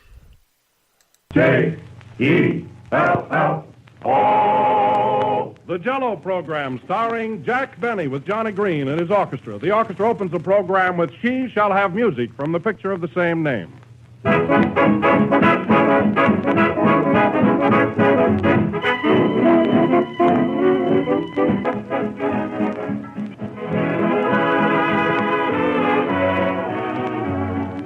Summer's really with us now. Today's the day when summer becomes official. But hot weather isn't so hard to bear nowadays. Air conditioning gives us cooler movie houses, restaurants, and trains, and Jell-O gives us cooler meals. For Jell-O is deeply refreshing, delightfully cool and satisfying. It's also a very quick, simple dessert to prepare.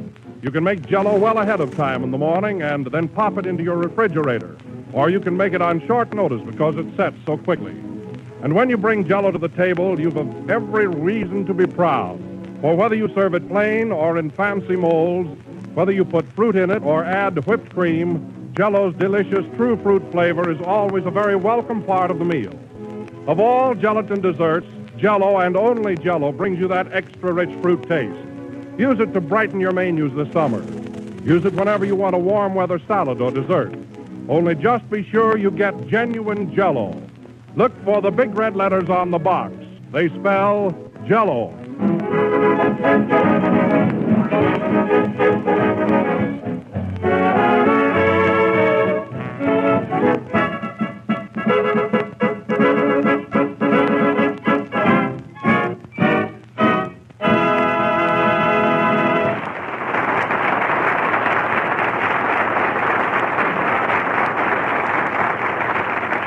And now we bring to you for the last time this season that worn-out master of ceremonies, Jack Benny.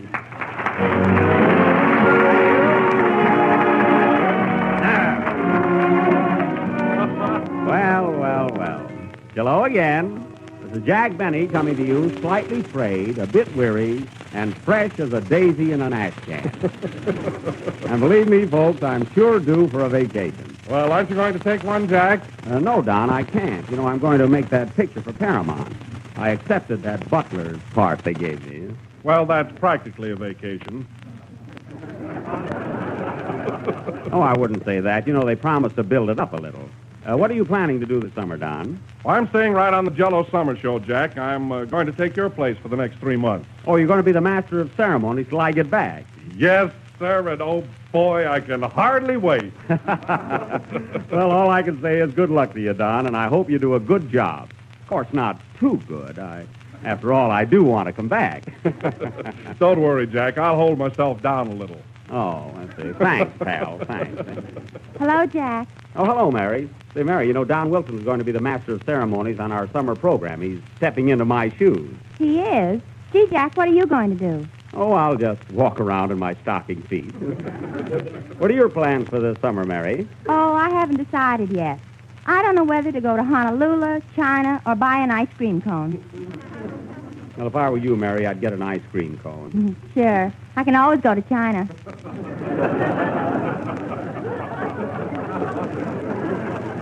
I think so, yes.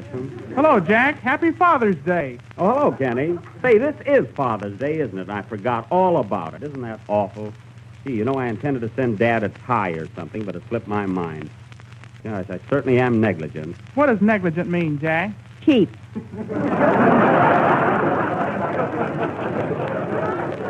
It does not. Anyway, Mary, did you remember Father's Day? Did I? I just sent my mother the swellest book. That's fine. Why'd you send your mother a book on Father's Day? Papa can't read. Mary, you really need a vacation. What are you going to do this summer, Kenny? Oh, I'm going to take a long rest, Jack. I'm pretty tired. Well, I don't blame you. I know how you feel singing a whole song every Sunday night. See, I don't see how you do it. Yes, and I have to stand up to sing, too. Next year, we'll get him a couch. Yeah. Well, Kenny, you take a real nice vacation and relax. Oh, Jack. Yes, Don? Johnny Green wants to know if you brought your violin with you tonight. Oh, he does, huh? Did you hear that, Mary? Johnny wants to know if I brought my violin. Maybe he wants you to play with the orchestra. Yeah, he waited till the last program. Oh, Johnny, were you looking for me? Yes. Say, Jack, did you bring your violin along tonight? Yes, sir. I have it right here. You want me to play the next number with you? No, we're looking for a fly swatter.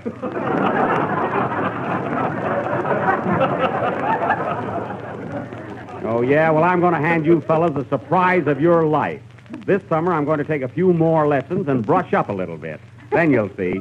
A few more? Yeah. Go on, you never took any violin lessons. I did, too. Then your teacher didn't. Oh, well, let's drop it already. Now, Jack, don't let it get your goat. This being our last program, we made up our minds to give you a good ribbing, but really and truly, it was all in fun, and we love you. Don't we, fellas? You bet. Say, Don, I don't mind. I see you did that together. Very good. After all, it's part of the program. Oh, yes, and by the way, Johnny has something particularly that he wants to say to you. He has? What is it, Johnny? We have a little surprise for you, Jack. You've been a great guy to work with, and you've always treated us square, and... Oh, well, say... Well, so on behalf of the boys in the orchestra and the members of the cast and myself, I want to present you with this pure Irish linen handkerchief. Oh, gee, a handkerchief. Yeah. These boys, I really don't know what to say. It's things like this that made Scotland famous. Did all of you give it to me? Yes, Jack. The orchestra boys each chipped in $2, and the rest of the cast gave from $5 to $10 apiece. Gee whiz, how much was the handkerchief? A quarter. What happened to the rest of the money? Well, we had about $70 left, and we didn't know what else to get you, so we all went out and had a good time.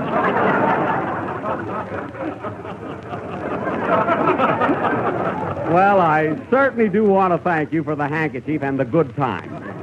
And I want to thank you, Jack, for giving us inspiration to carry on. And I want to thank you, Jack, for giving us help and encouragement. And I want to thank Jell-O for giving us 6 delicious flavors: strawberry, raspberry, cherry, orange, lemon, and lime. Why don't you say that for next week? You'll be running the program yourself. And now, ladies and gentlemen, I want to thank Kenny Baker in advance for singing the next number called Would You from the motion picture San Francisco. Sing, Kenneth.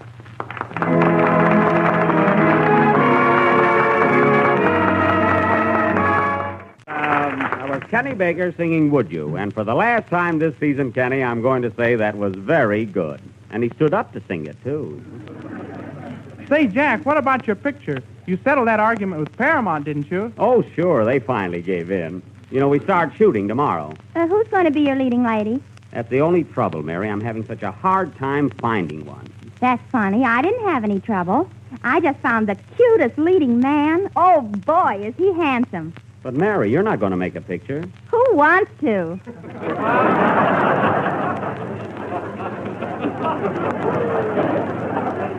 Oh, I see. Who's that knocking on the door, Mary? The sound effects man. Never mind that. See who it is. Come in. I'd like to see Mr. Benny, please. Tell him it's Mitch Lyson. Oh, hello, Mr. Lyson. Come right in. Oh, Mary, this is Mitch Lyson, the man who's going to direct my picture. Hello, Mary. Hello. Gee, I wonder if he likes me, too. What brings you here, Mr. Lyson? Well, Jack, we start shooting the picture tomorrow. I thought I'd come over and get a few things straightened out. Oh, that's fine. I brought my cameraman along. This is Mr. Sparkle. We call him Sparky. Oh, how do you do? How are you? Who's that third fellow, Jack? Quiet, that's the camera. Gee, I hope I'll photograph all right. I think you'll be okay, Jack. Of course, your hair's a little gray, but we can photograph you with your hat on. A butler with a hat on. Won't I be too tall? Well, you can take your shoes off. That's fine. A barefooted butler with a hat on. Must be a society picture. Mary. And another thing. Those ears should go back a little. My ears? Well, can't you pull my hat down over them?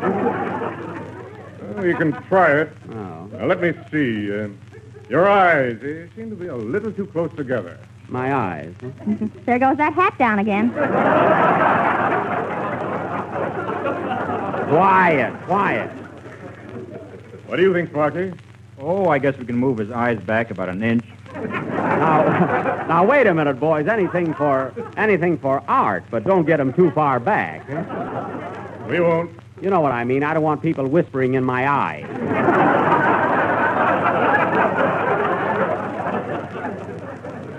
You know, Sparky, his legs could be straightened out a little. A lot. Gee, Jack, outside of your face and figure, you're perfect. Yeah. Now, Jack, you know we shoot your scene tomorrow. I want you to be up in your part. Do you think you know it? I think so. Let me hear it. Now, remember, the lovers are seated on the Davenport, and as the phone rings, the butler walks in. That's me. Yeah, now read your line. All right. Madam, you're wanted on the phone. How's that, Mr. Lyson? Take it again.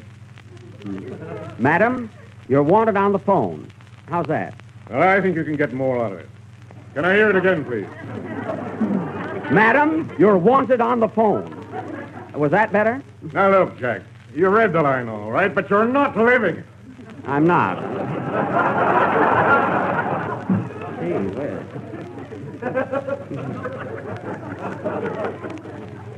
No, you must think of what you're saying. Now, when you walk into that room, whom do you see? Somebody else getting the job. Mary, let me get this, will you? I see my employer's wife in the arms of her lover. Exactly. And you have a message for her, haven't you? Yes, sir. It's an important message, isn't it? Yes, sir. Then let it come out. Now, come on, try it again. Relax. Relax!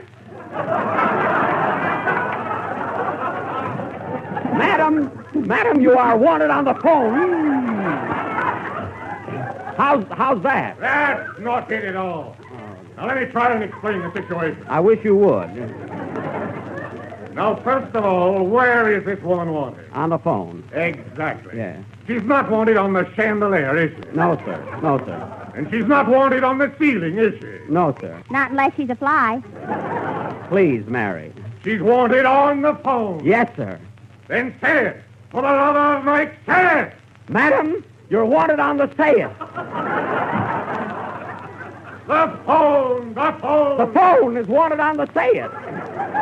Oh, I don't know what I'm saying anymore. Gee, you got me all excited. The phone, the phone. See what a phony part. You got me all mixed up. Now, listen, Lyson, you've been lousing up this part wrong.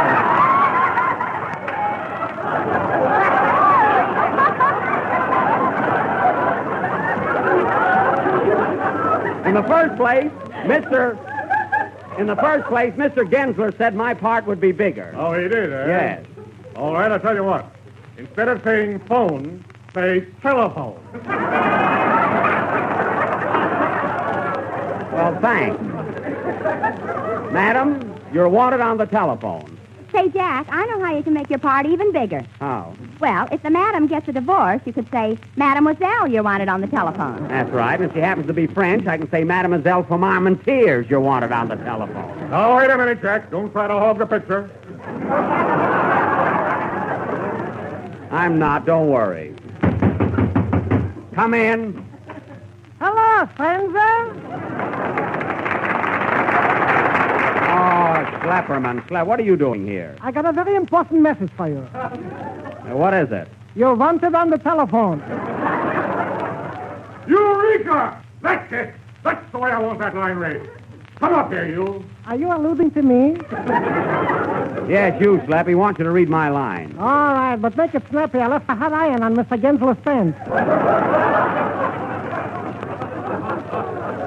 I wish Gensler was in him. Now, look. I want you to show Mr. Benny how to read that line. What line? You're wanted on the telephone. Wait a minute, Mr. Lyson. This guy is no actor. He's a tailor. That's me, Robert Taylor. Imagine Loretta Young playing opposite Schlepperman. What can I lose? Well, we're losing a lot of time. Now, will you please try Mr. Benny's line? Madam, you're wanted on the telephone. Madam, you're wanted on the telephone. Try it again. Madam, you're wanted on the telephone. Once more, please. Madam, you're wanted on the telephone. Hey, that's fine, Schlep. Is that the way you want me to read that line, Mr. Lyson? That's what I want. That's it. Play, youngster.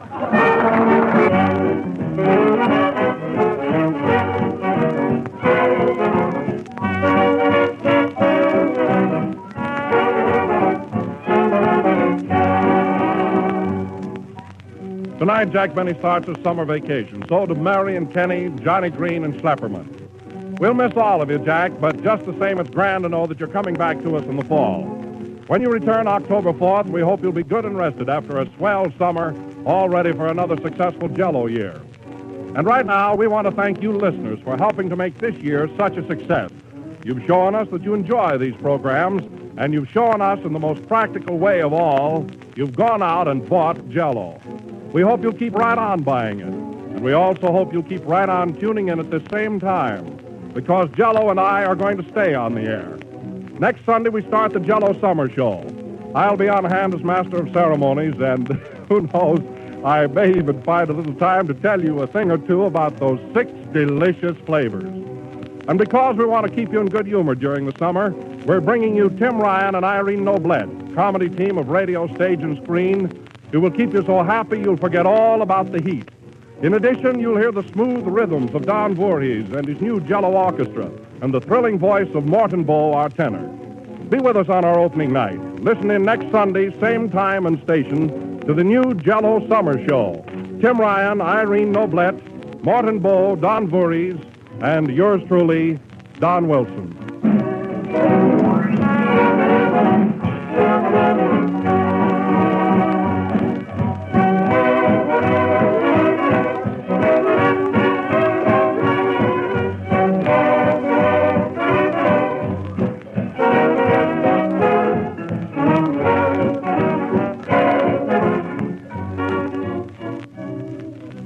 This is the last number of the last program in the present Jell-O series, and we'll be back again on Sunday, October 4th.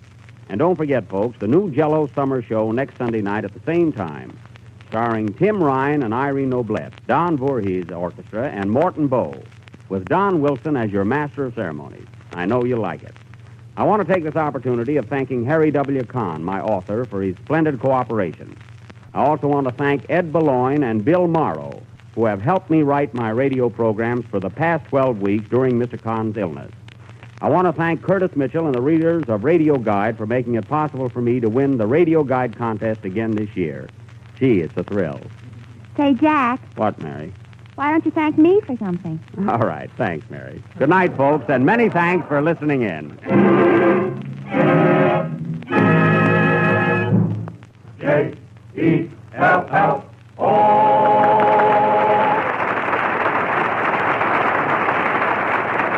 The arrangement of Love and Bloom heard on tonight's Jell-O program was made for us by Johnny Green. This program has come to you from the NBC studios in Hollywood. This is the National Broadcasting Company. Listening to Chesterton Radio at Chesterton Radio. Chesterton Radio, your home for podcasts of works by G.K. Chesterton, plus drama, comedy, mystery, science fiction, big bands, and much more. The soundtrack to your Chesterton day at chestertonradio.com. The Jell-O program, coming to you from Hollywood, California, starring Jack Benny, with Mary Livingston, Phil Harris, Dennis Day, and yours truly, Don Wilson. The orchestra opens the program with Goodnight Moonlight.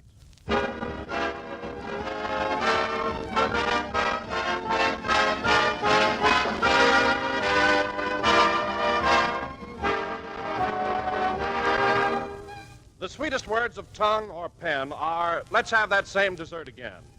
Yes, ladies and gentlemen, those are the happy words that every housewife loves to hear. And believe me, those are the words you do hear whenever there's Jell-O for dessert. Because Jell-O is a dessert that folks like to see on the table just as often as possible. And no matter how often you serve Jell-O, it never wears out its welcome. One reason is Jell-O always looks so wonderfully good, with its bright colors reflecting all the rich beauty of fresh sun-ripened fruit. And Jell-O always tastes so good, too, no matter which one of Jell-O's 6 delicious flavors you choose. There are the rich, tempting flavors that recall the season's first strawberries, raspberries, and cherries. Also, Jell-O's grand citrus flavors, orange, lemon, and lime, all of them just as gloriously refreshing as the dewy, fresh fruit itself. So, friends, order some Jell-O from your grocer tomorrow, and while you're about it, ask for several packages of those popular new Jell-O puddings, Jell-O chocolate pudding, Jell-O vanilla pudding, and Jell-O butterscotch pudding. They're really swell.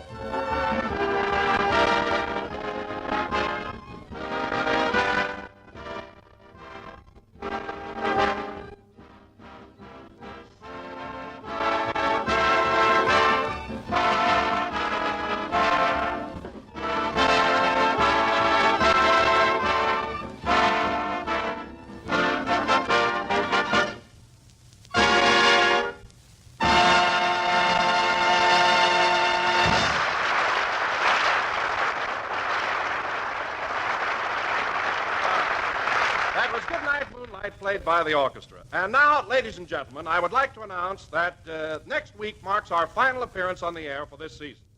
So tonight we bring you our master of ceremonies who has one more Sunday to greet you. That's right, Don. One more broadcast. Yes, sir. And one more paycheck. Yikes! Jack Benny.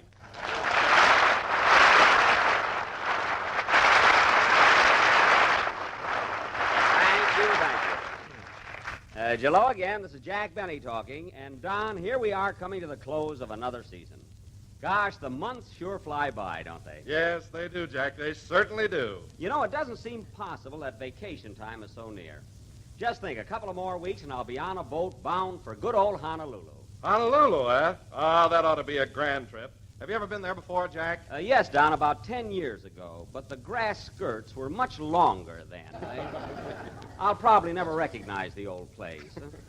Gee, I can hardly wait to get on that beach at Waikiki. Oh, it must be gorgeous with that tropical scenery and everything. And I understand they have a couple of very lovely hotels right there on the ocean. That's right, the Royal Hawaiian and the Moana. And let me tell you something, Don. Those two hotels are tops. They're the last word in luxury. So I hear. Which one are you stopping at, Jack? Neither. You see, I've already made reservations at the Sweet Leilani Auto Court.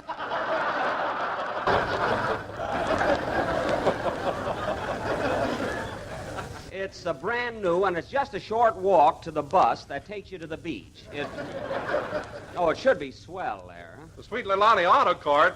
Jack, now, you only take a vacation once a year. Why don't you live at the Royal Hawaiian? Well, I want to relax, Don. I want a place where I don't have to dress for dinner every night. But, Jack, the Royal Hawaiian is a perfect place for relaxation. You don't have to dress for dinner unless you want to. Oh. Well, Don, you see, the Sweet Leilani is American plan. That's the way I like to live when I travel. No fuss or inconvenience. But, Jack, the Royal Hawaiian is American plan, too. Oh. Well, Don, as long as I'm going for a rest, I want a place that's small and intimate. But, Jack... Oh.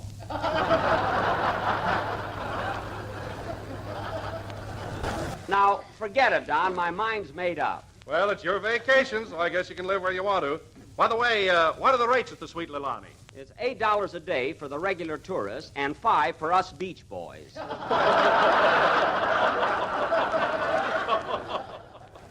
Oh, you can't beat it, huh? Say, Jack. Oh, hello, Mary. Hello. Say, Jack, if you're going to Honolulu, you ought to buy a new bathing suit. Why? What's wrong with the bathing suit I have now? Well, for one thing, it's got long pants. Mary, my trunks only go to the knees. Not when they're wet. Never mind. Don't make things up. Well, Jack, if Mary's talking about that suit you wear around your swimming pool, it is a little old-fashioned. Old-fashioned? Yeah, you ought to rip that Coney Island off the back. You're in the West now. Mary, I like that suit, and it's not old-fashioned. I got it only a year ago in my father's store in Waukegan. Well, it must have been under something that wasn't selling. I'd like to see something in that store that Dad couldn't get rid of. You know, my father has a slogan. If it don't sell in a year, I'll wrap it up and we'll dicker later.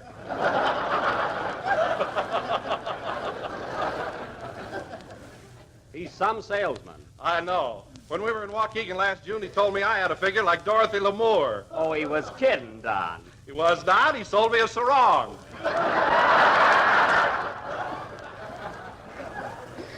There you are. That's Dad for you. You think that's something? He sold me a sailor suit.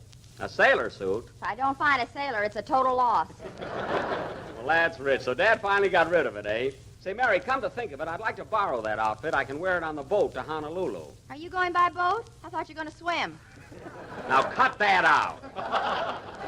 I'm going on the Luraline, and it's a great big ocean liner. Oh, you know, Jack, I envy you that trip to Honolulu.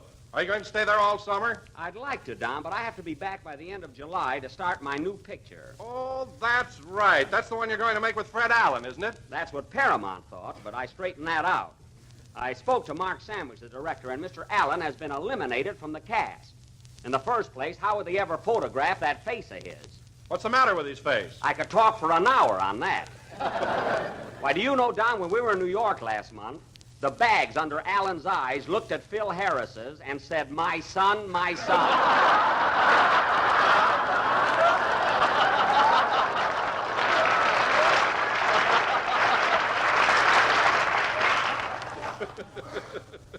Anyway, I put my foot down, and Mr. Allen will not appear in my vehicle. Well, that's news to me. Say, Jack, who's going to be your leading lady? Only lovely, beautiful Mary Martin. That's all. Mary Martin. Well, isn't that the girl that used to sing My Heart Belongs to Daddy? Yep, that's her. Is she going to sing it in your picture? I don't know. It's a kind of an old song. Well, you're an old daddy. Revive it.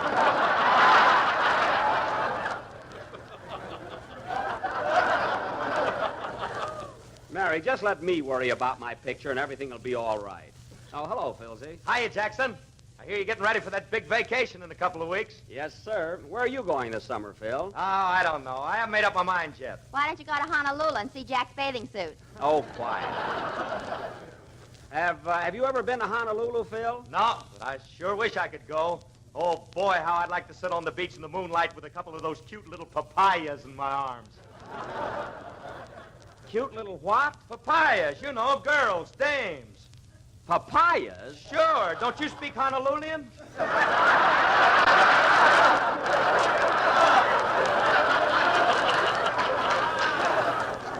Honolulian? Phil, in the Hawaiian language, a papaya is a melon. A girl is called Awani. Oh, Jack, you're wrong about that. Awani is the name of the hotel we stopped at in Yosemite. Oh, yes. A Hawaiian girl is a wahine. Oh, that's right. That's the word. So you see, Phil, what you really mean is you'd like to be on the beach in the moonlight with a couple of wahinis. Let it go. I'll get some local stuff.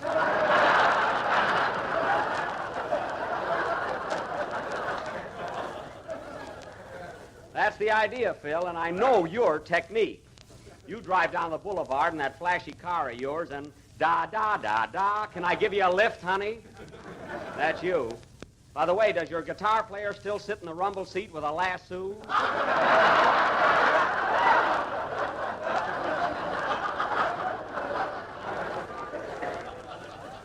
Does he? Now, wait a minute. Don't mention that dumbbell. He roped a cop yesterday. Roped a cop? Yeah, what a nitwit. I told him 1,000,000 times. Anything in blue, lay off.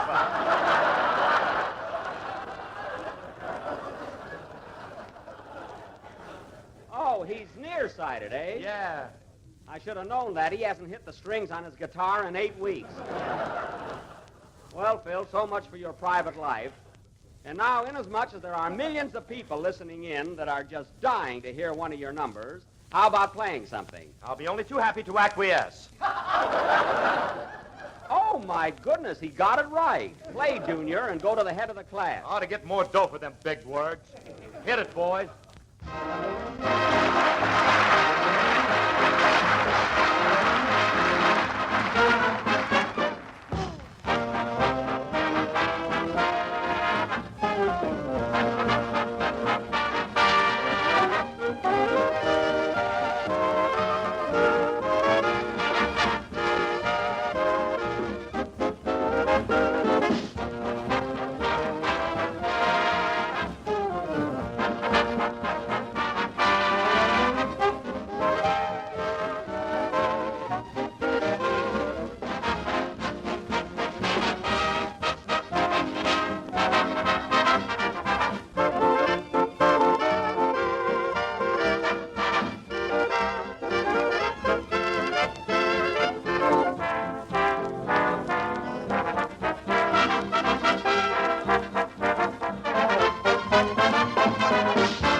That was Your Guess is as Good as Mine, played by Phil Harris and his orchestra.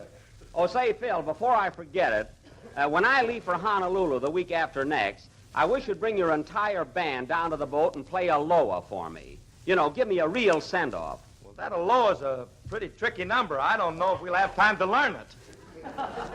All right, play Tiger Rag, but be at the boat. Now, let's see. Oh, yes, Don. Yes, Jack? I want you down there to cheer and wave and holler Bon Voyage to me. And Mary, you bring a lot of confetti and throw it at me. You understand? Yeah. What about Dennis Day? What's he going to do? I got him down for a basket of fruit. You know, an apple and a banana and 3 or 4 bottles of champagne. And this is very important. I want all of you to be there early. Well, come to think about it, Jack, I may not be able to make it. You be there, Don. I want everybody on that boat to know how much my gang thinks of me. I'll bring an onion so I can cry. It won't be necessary. Now, look, fellas, I want you to remember one thing. On the dock, before I leave, I want you all to cheer and be happy. But as the boat is pulling out, I want those cheers to gradually taper off as you realize that you won't see me again for 4 weeks. So your mood suddenly changes from gaiety to sadness. Do you get it? Yeah, what time is rehearsal? There'll be no rehearsal. I want it to be sincere. And, by the way, Don, do you think I ought to take along some Jell-O with me? You know, I'll be gone for quite a while. Oh, no, Jack. Jell-O's an established dessert in the Hawaiian Islands. It is? Why, certainly. And that reminds me. Connie's and Wahinis.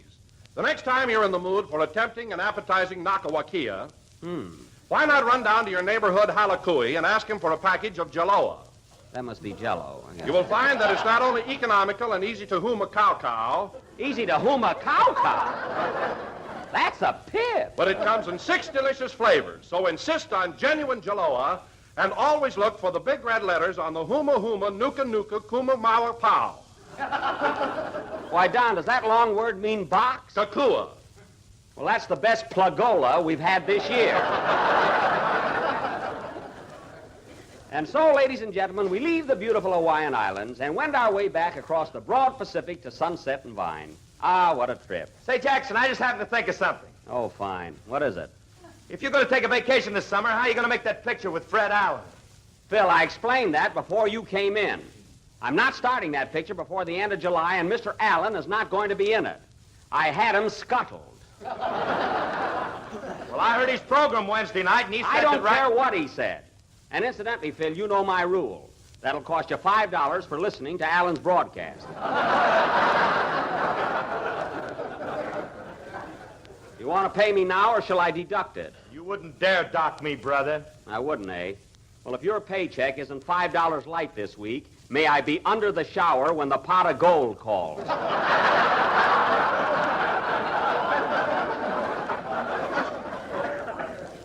And take your fine like a man. Fines, rules. I never saw a guy like you. What's your complaint? $5 fine if we listen to Alan's program. $2 fine if we're late for our show. Well?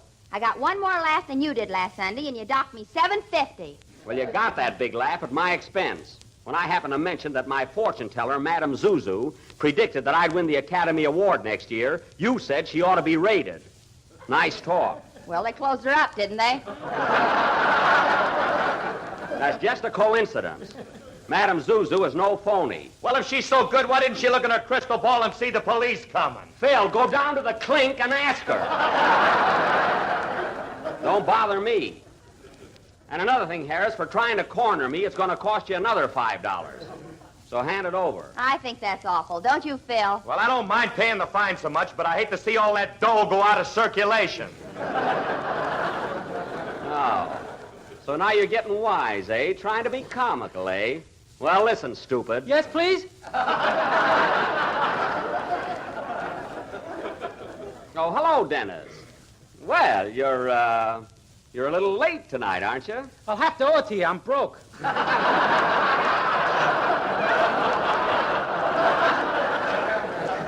That's all right, Dennis. Forget it. You're a nice kid, and I won't take advantage of you. I'll tell you what you can do, though. When I sail for Honolulu, you can bring me a big basket of fruit. A basket of fruit? Yes. After all, you can't come down to the boat empty-handed. Why not? Read your contract. Now, wait a minute, Mary. If Dennis thinks the world of me and wants to bring me a big basket of fruit with a couple of bottles of champagne in it, that's his business. Champagne? What's going on here?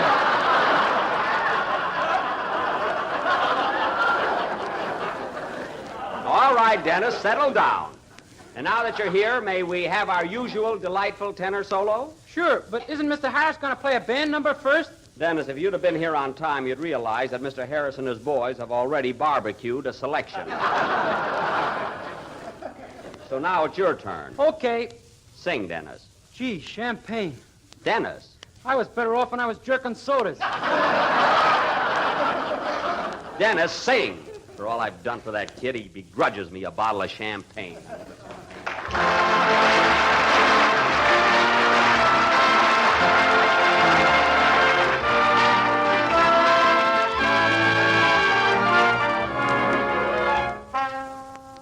Love, don't be so cruel to me.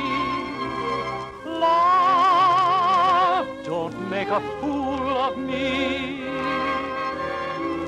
Please give me just a sign. Please say that you'll be mine.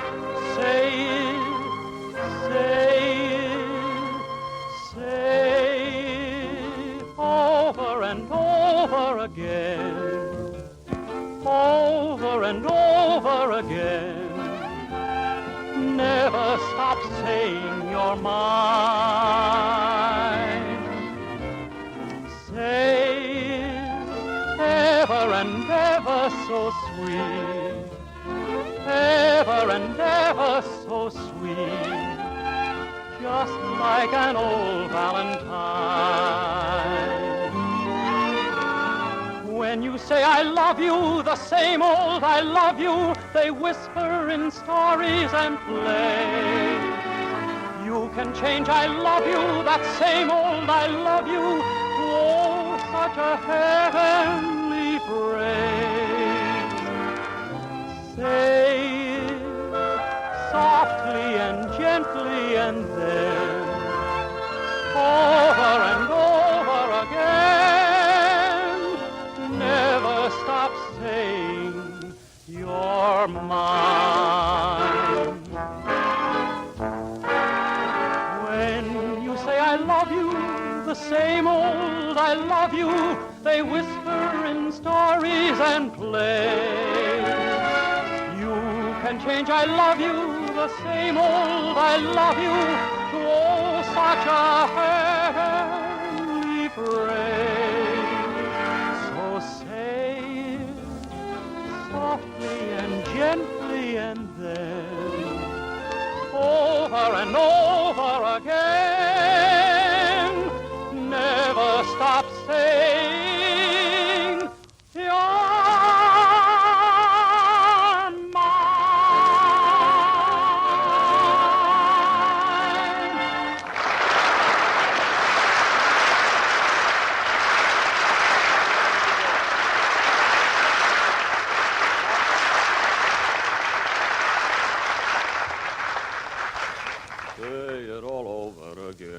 That was Say It, sung by Dennis Day. And Dennis, that's a beautiful number, really lovely. By the way, that's from some picture, isn't it? Yeah, that's from Buck Benny Rides Again. Oh, it is. Oh. Well, it's a grand song. I was going to sing Playmates, but you made me change it. And now, ladies and gentlemen, for our feature attraction tonight... Remember, we were out in the lobby and you told me... Dennis.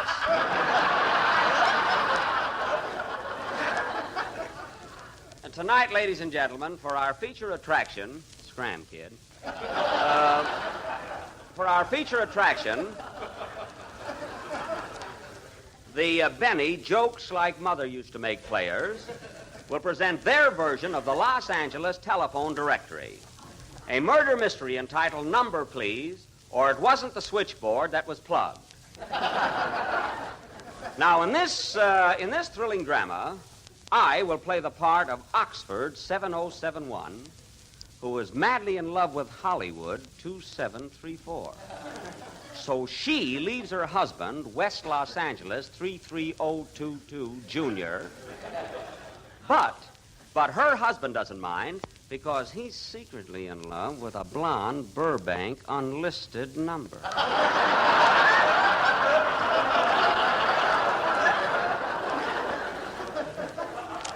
Catch on? Now, in this drama, who can that be? Very nice. 3,500. Open up. Well, it's Andy Devine. Come on in, Andy.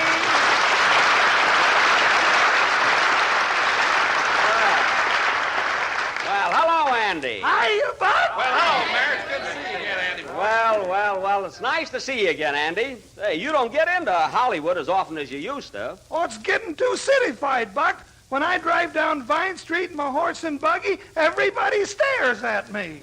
Oh, still driving the old nag, eh? Can you imagine that, Mary? Andy drives into town in a horse and buggy. He ought to be up to date and get a Maxwell, eh, Sporty?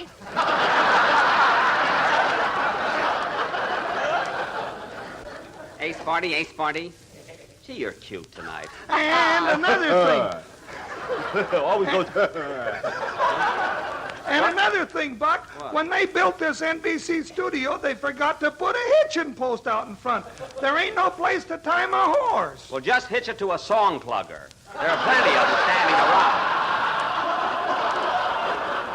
Say, Andy, how did you happen to drop in today, anyway? Well, Buck, you only got one more broadcast to do, so I come over to see if I could handle the summer show. The summer show? Well, Andy, what could you do with this program? Well, I could take your place as MC. Uh-huh. My hired man could be Don Wilson, and Ma could be Mary. Well, who could you get to be Phil Harris? Pa, he'll drink anything.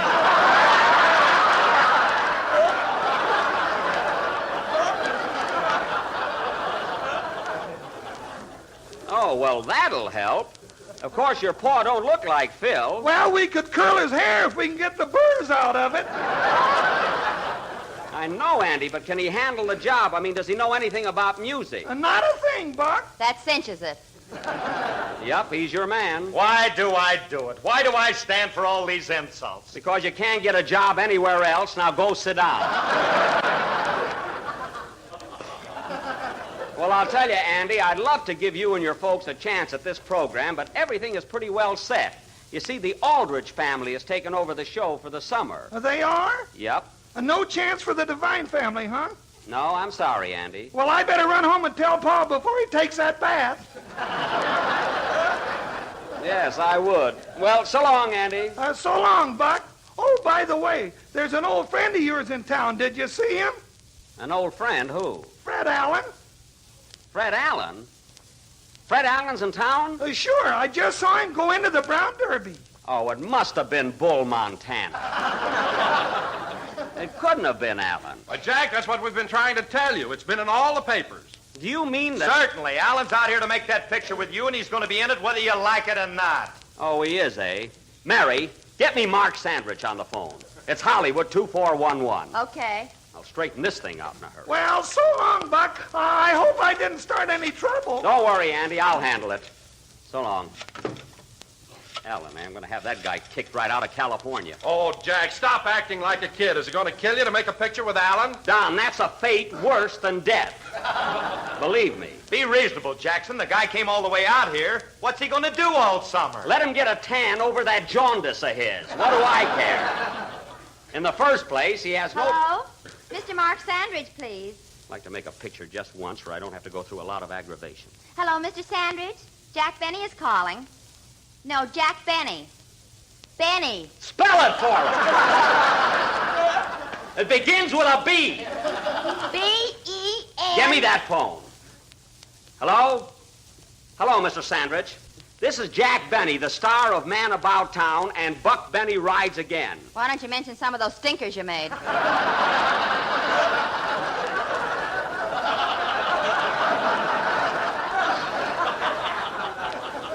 Never mind.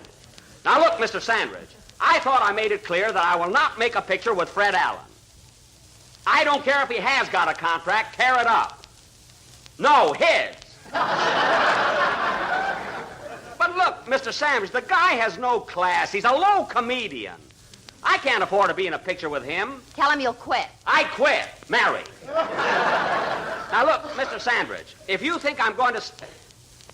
But... I know, but...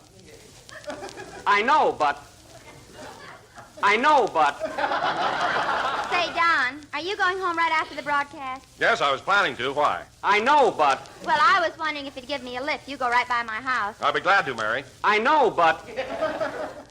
Say, Dennis, you coming over to Wilshire Bowl tonight? Well, I was going to, Mr. Harris, but I haven't got a date. Come over anyway, kid. I'll get a cute girl for you. I know, but...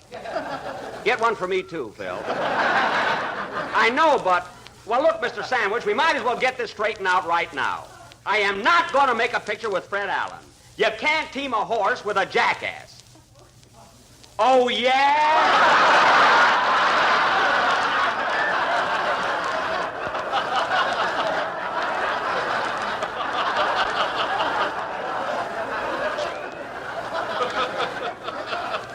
Just say that again. Oh, yeah?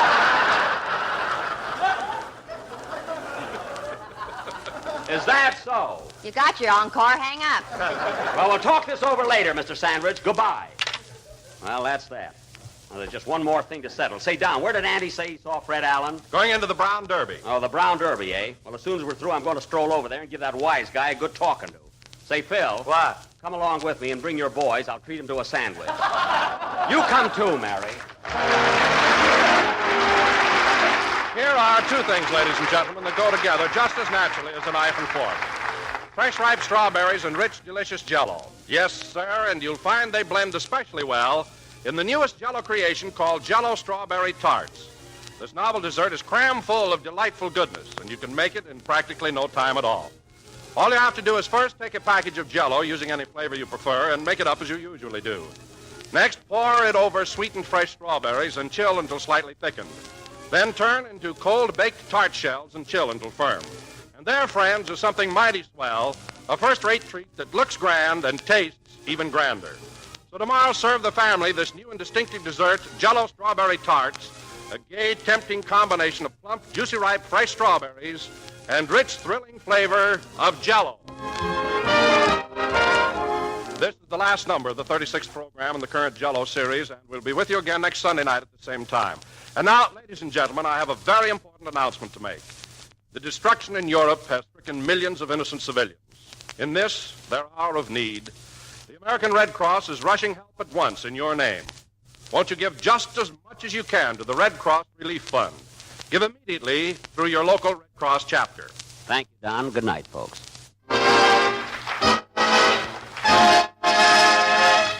J-E-L-O. This is the National Radio. True, good, and beautiful at Chesterton Jack Radio. Benny program, presented by Lucky Strike. When you buy, keep your eye on the red bullseye. Keep your eye on the red bullseye. When you buy, keep your eye on Lucky Strike. LSMFT. Lucky Strike means fine tobacco. American. Lucky Strike presents The Man Who Knows. Mr. Fernie Simmons King, independent tobacco buyer of Lexington, Kentucky, has bought over 10 million pounds of tobacco in the last 36 years. Mr. King recently said, Season after season, I've seen the makers of Lucky Strike buy real fine tobacco, ripe, light tobacco that makes a swell smoke. At auction after auction, experts like Mr. King, men who really know tobacco, can see the makers of Lucky Strike consistently select and buy that fine, that light, that naturally mild tobacco. So, when you buy, keep your eye on the red bullseye. Keep your eye on the red bullseye. When you buy, keep your eye on Lucky Strike. And remember, LSMFT, Lucky Strike means fine tobacco. So smoke that smoke of fine tobacco, Lucky Strike. So round, so firm, so fully packed, so free and easy on the draw.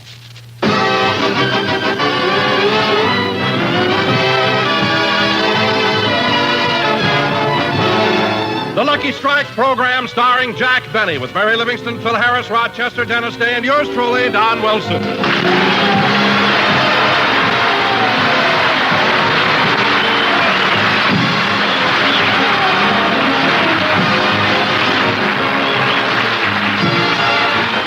Ladies and gentlemen, the past summer all over America, millions of people went on vacations.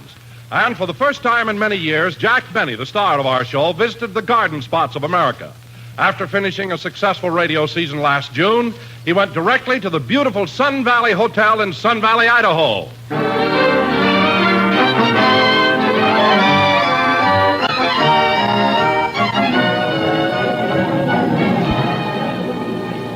Oh, clerk. Clerk? Yes, sir? My name is Farnsworth. My wife and I have reservations here starting today. Oh, just a second. Let me check that. Isn't this a beautiful hotel, dear? The nicest I've ever seen, darling. Oh, yes, here we are. Mr. and Mrs. Donald Farnsworth. You're in Suite 316. I'll have your bags taken care of. Oh, boy. Boy? Yes, sir.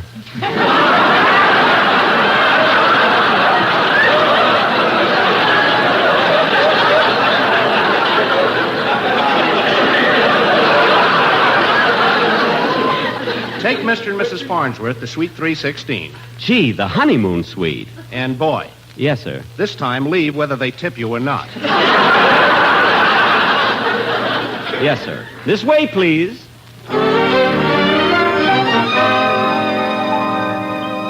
After 3 glorious weeks in Sun Valley, Jack Benny next visited the world-famous Broadmoor Hotel in Colorado Springs.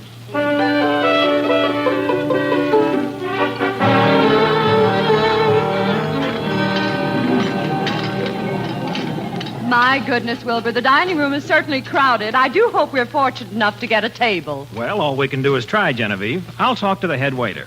Oh, Captain. Oui, monsieur.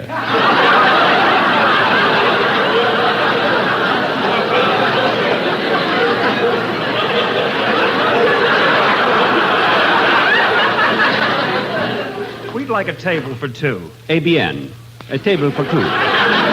I will talk to one of my waiters, see if we have one available. Oh, Pierre. Pierre. Oui, mon capitaine.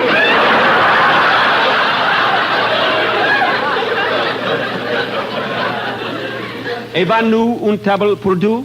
Je ne crois pas.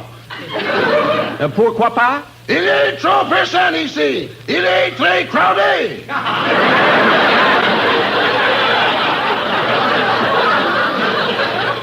I am so terribly sorry, monsieur, but no table for 2 are available. There will be a 1-hour wait. 1 hour? Look, Captain, here's $5. Time she fly, doesn't it?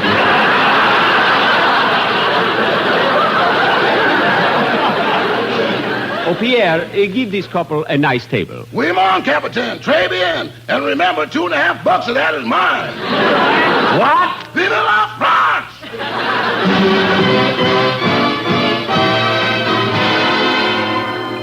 The summer wore on, and it was with a heavy heart that Jack finally said farewell to the beautiful Broadmoor Hotel and spent the remainder of his vacation at the jewel of the Pacific, Catalina Island.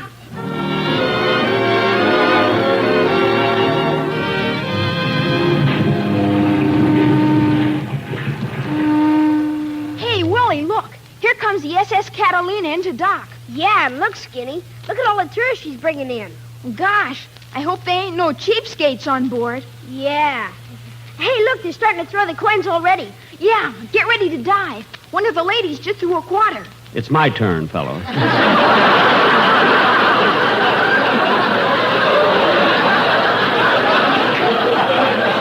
Whee! Oh, nuts.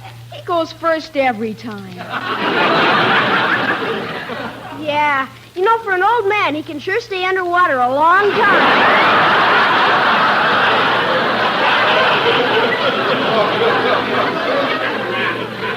You should have been here yesterday when a guy threw in a silver dollar. Did he stay under long? Twice he sent up for sandwiches.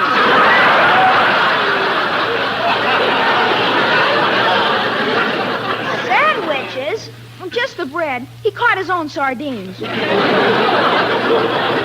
When he finally came up, he was covered with barnacles. Oh, look. There he comes up now.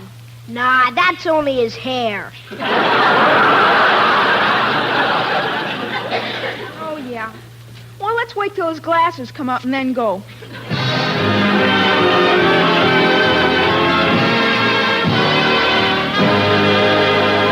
But all good things must come to an end, and so did our hero's travels. And now tonight, after a glorious vacation, we bring you the star of our show, Jack Benny.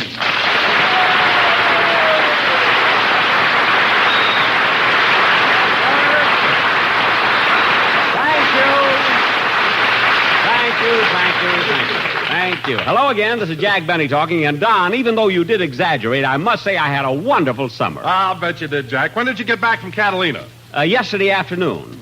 You see, Oh, pardon me a minute. I had a little water in my ear.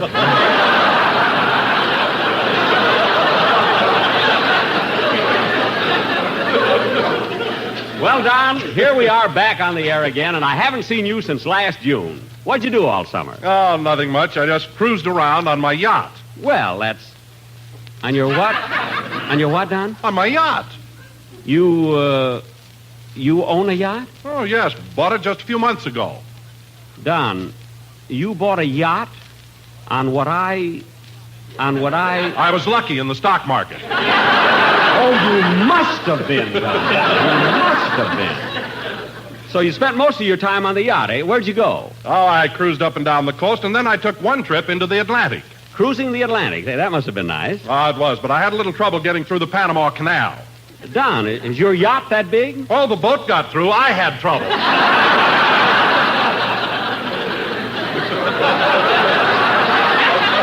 Oh, I see. Well, Don, now that we're here... Jack. What? Ask me what I named my yacht, huh? What? Yeah. Oh, all right, Don. What did you name your yacht? I call it the Girdle. Good. Now, let's get on with the... Ask me why I call my yacht the Girdle. Don, look, okay, why do you call your yacht the Girdle? Because it takes a lot of little tugs to get her out of her slip.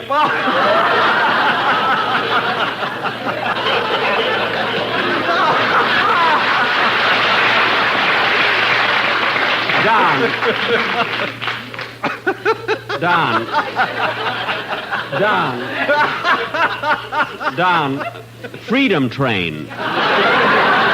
Control your caboose. Don, you should have saved that old joke for next Sunday, October 12th. Why? Because that's Columbus Day, and he was the first one to tell it. Don, I'm ashamed of you starting off a season by telling an awful joke.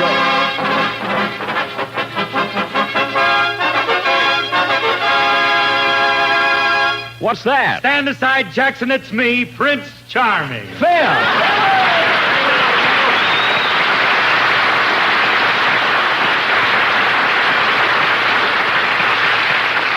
Phil! All you ladies in the audience can sit down now. Phil, what kind of an entrance was that? Well, this is the first show, Jackson. You got to come on big. Harris ain't the modest type. I ain't no stinking violet. That's Shrinky!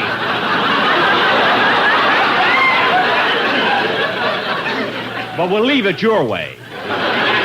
Anyway, I'm glad to see you, Phil. Hello, Phil. Oh, hello, Donzie. Hey, gosh, Jackson, I haven't seen you all summer. Come here, you pretty thing, you. Oh, you dove. Let me slap you on the back. Phil, please. Now, come here now. Come over. Thanks, Phil. You cleaned out my other ear.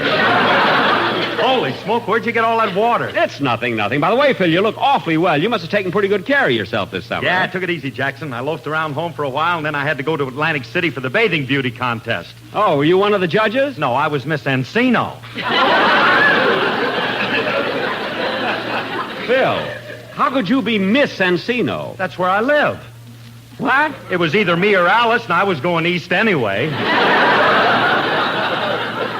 Well, better luck next year, Phil, but don't tell me that's all you did all summer. No, well, just before coming back to work, I thought I'd better get a little rest, so I spent 3 glorious weeks at the Frankfurt Distillery. Frankfurt Distillery? Yeah, what scenery. I can imagine it. I sent you a postcard, Jackson, but the mailman drank it. That's what I like about you, Phil. Entering a beauty contest, vacationing in a distillery. You and Duz will do anything. Only Duz does it with water. Hey, that's pretty good, isn't it? Huh? Say, Phil, talking about jokes, ask me the name of my yacht. Okay, Donzie, what's the name of your yacht? I call it the Girdle because it takes a lot of... No, Donzie, no, not that oldie. Save it till next Sunday. Why? Because that's Columbus Day, and Columbus told it to Jackson. Now, wait a minute. Look, fellas, we're starting a new season, so let's not Hooray! Hooray for the Yankees! Hooray for the New York Yankees! Dinner!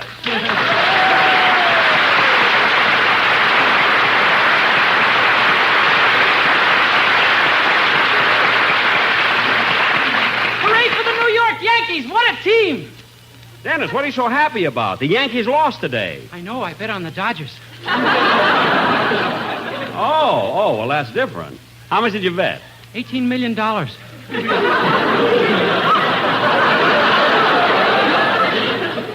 Dennis, are you crazy? How can you make a bet like that? $18 million. I couldn't resist. They gave me 9 to 5. Now, Dennis, I don't want all that silly talking here. 9 to 5, $18 million. Anybody give you a bet like that must have 2 heads. Oh, you know him?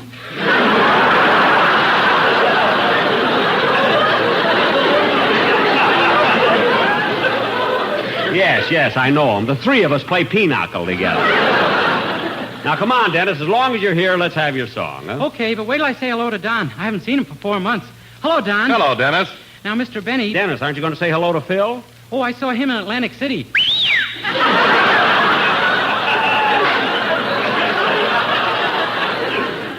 Phil, roll down your pants legs. The contest is over. Miss Encino. Now, come on, Dennis. Let's have your song. Okay. Wait a minute. Come in. Mr. Benny, as this is your opening broadcast, I came here to tell you... We cut you at rehearsal. Oh. Poor fella, I should have told him. He bought a tuxedo and everything. Go ahead.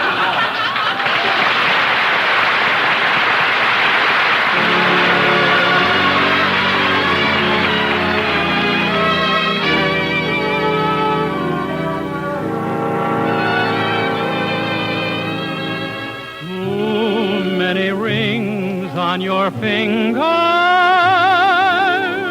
naughty Angeline. You laugh at romance that lingers, naughty Angeline. You take a heart, then you break it just for fun. Someday you'll break one too many. Yours may be the one. Everyone kisses a flower filled with sweet perfume. Nobody kisses the flower when it's lost its bloom. So come to my arms, mischief-making baby. Settle down and just be mine. 'Cause deep in your heart, you're a good little girl. Naughty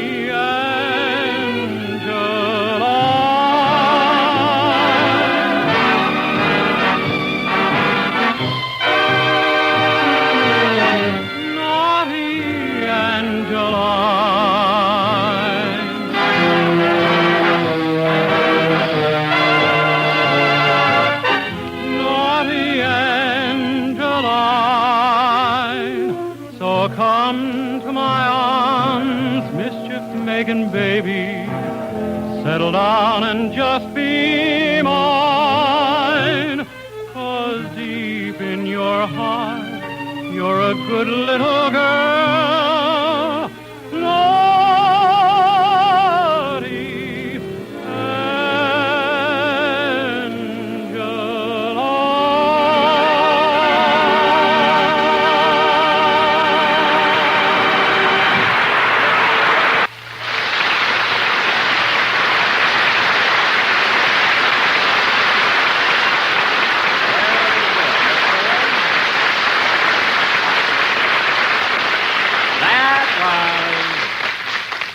Naughty Angeline, sung by Dennis Day and accompanied by naughty Miss Encino.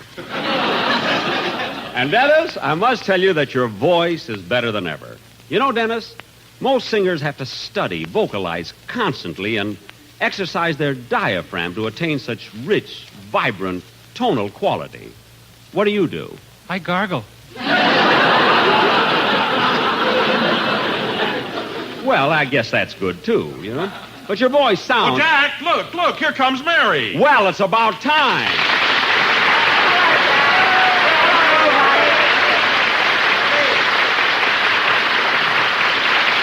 Wow.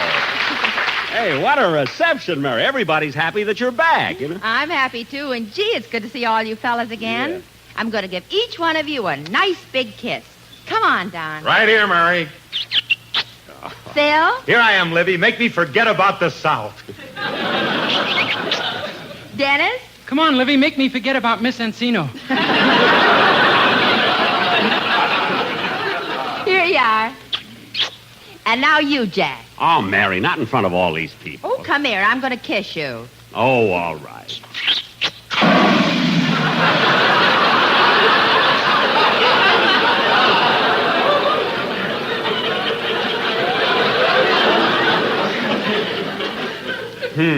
Gee, Old Faithful.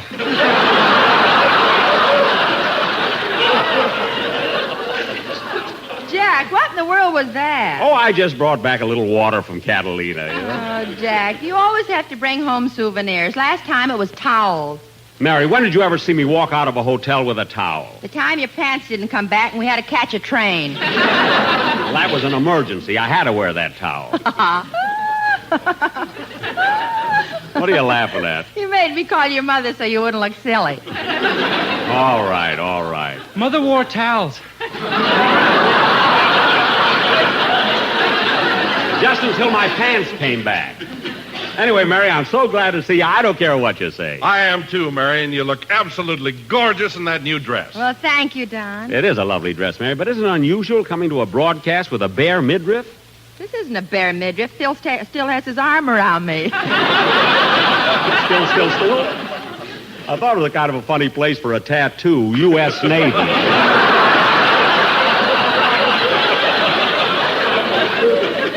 Phil, put your coat on. Say, Mary, are you going in for that new style, you know, the long skirts that all the girls are wearing? Well, Don, I haven't made up my mind yet, but on some types they do look very attractive. Well, maybe so, Mary, but I don't think I like them. Then why'd you let the hem out of your nightgown?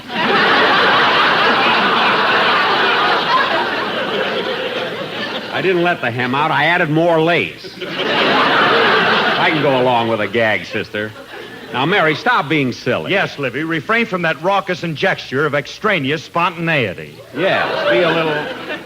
Phil. Philsy. Would you mind saying that once more? Oh, no, you don't, Buster. If you want to hear it again, listen into the repeat show. I thought it was an accident. Anytime you use words of more than one syllable... Entree. Shut up! Come in. Telegram for Jack Benny. Oh, thanks, boy. Here's a tip for you. Here. Thanks. Say, Jack, what kind of a tip was that? Yeah, you gave the boy a nickel and a copy of the Cosmopolitan magazine. Well, you see, there's a story about me in this month's Cosmopolitan. Well, what about the nickel? After he reads what they say about me, that nickel will look like $1,000. I know what I'm doing. Hey, Jackson, who's the wire from? I don't know. Read it, Mary. Okay. Oh, Jack, it's from Fred Allen. Tear it up. I will not. All right. Hee. What does it say? Always laugh. It says, Dear Jack, I just read that you're going back on the air for Lucky Strike. What's lucky about it?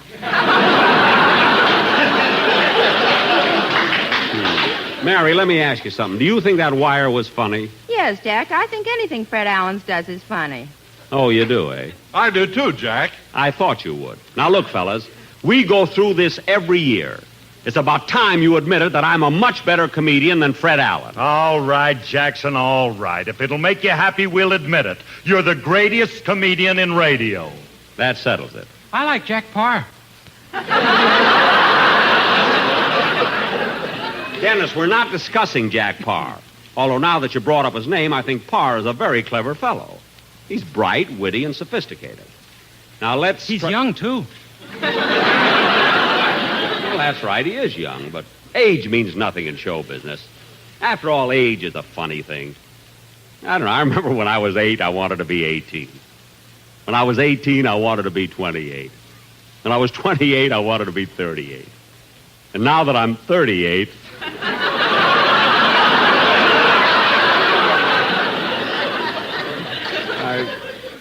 I don't know what I want to be. You've been there long enough to make up your mind. Yeah, I guess so. I don't know. Anyway, I think that Jack Parr is... Hey, what's that? Who's that marching in here? Jack, look, it's your quartet. My quartet? Yeah, the Sportsmen. Well, what do you know? Mr. Benny, here we come, right back where we started from. We're happy, so happy just to be back, with Lucky's, those Lucky's round and firm and fully packed. And who know we'll all agree, that's the smoke for you and me. Good old LSMFT, Mr. Benny, here we come. Boy, stop marching. Boy, where are you going? Fellas, put down those guns. Mr. Benny, put down those guns. Cause we've got to say goodbye. We wish you were the red bullseye. Mr. Benny, here we go.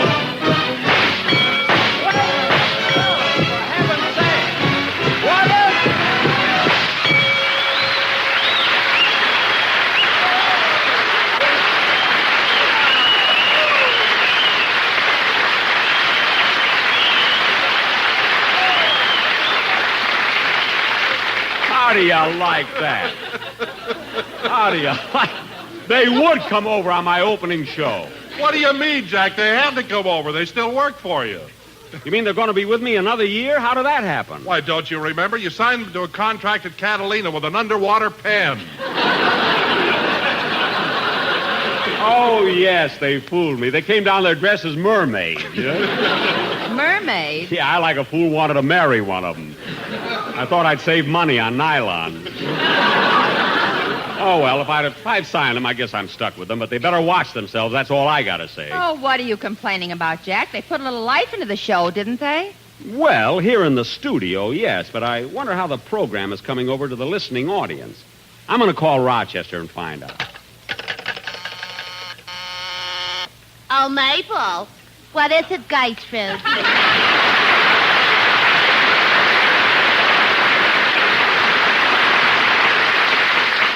Mr. Benny's line is flashing. Yeah, I wonder what Gray Narcissus wants now.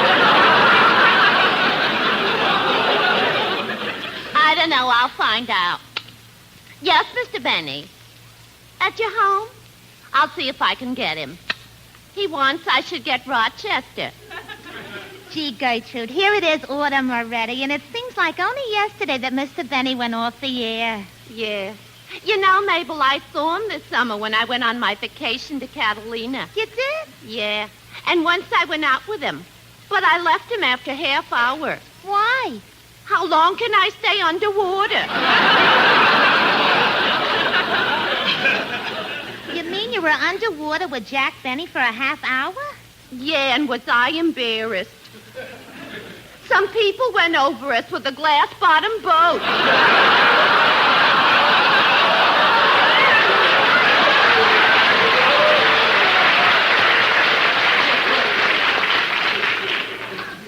Why were you embarrassed? Did Mr. Benny kiss you? Yeah, and I got a mouthful of pennies. How do you like that? And he's supposed to be such a big radio star. You know what, Gertrude? I've been thinking of going on the radio, too. I have a wonderful idea for a quiz program. A quiz program? Yeah. Take it or drop dead.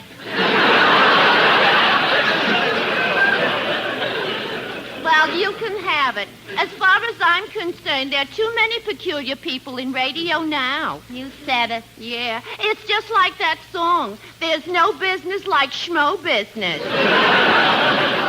Ain't it the truth? Yes, I'm sorry, Mr. Benny. I'll get him right now. Hello, Duffy's Tavern, where the elite meet to eat. Duffy ain't here. Rochester, it's me. Oh, hello, boy.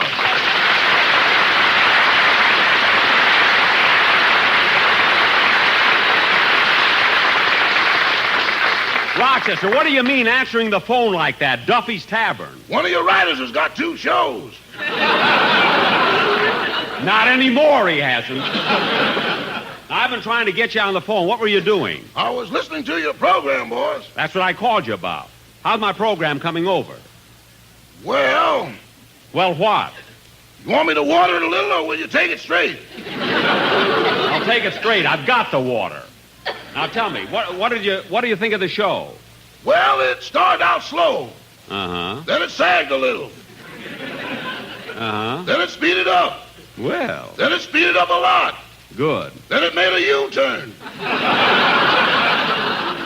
A U-turn? Back to sag. What? Then the sag sagged. Rochester. And unless you've got a dynamite finish, I'll meet you in Catalina.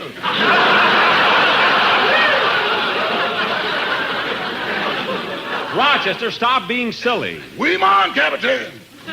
Cut-a-boo that out. And Rochester, my first program couldn't be as bad as you thought.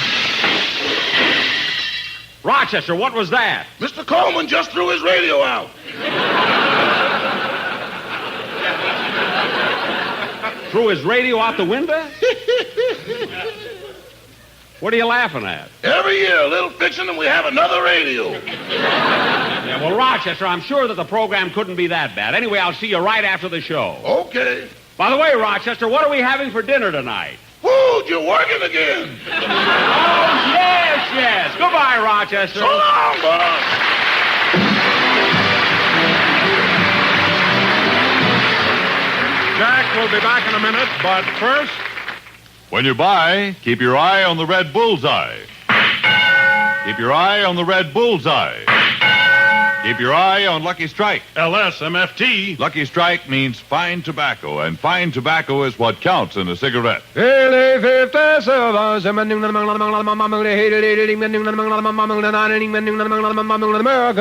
Lucky Strike presents The Man Who Knows, Mr. Joe Burnett, ace tobacco auctioneer of Buffalo Springs, Virginia. Recently, he said, Year after year, I've seen the makers of Lucky Strike buy a fine, light, fragrant tobacco that makes a grand smoke. And that's not all, for as Mr. Burnett also said, I've smoked Lucky's myself for 16 years. and as Lucky Strike smokers say, That's my kind of a cigarette. Real smooth smoking. so when you buy, keep your eye on the red bullseye. Keep your eye on Lucky Strike. And remember, LSMFT. Lucky Strike means fine tobacco. So smoke that smoke of fine tobacco, Lucky Strike. So round, so firm, so fully packed, so free and easy on the draw. Yes, when you buy, keep your eye on the red bullseye. Keep your eye on Lucky Strike. Good night, folks. See you next Sunday.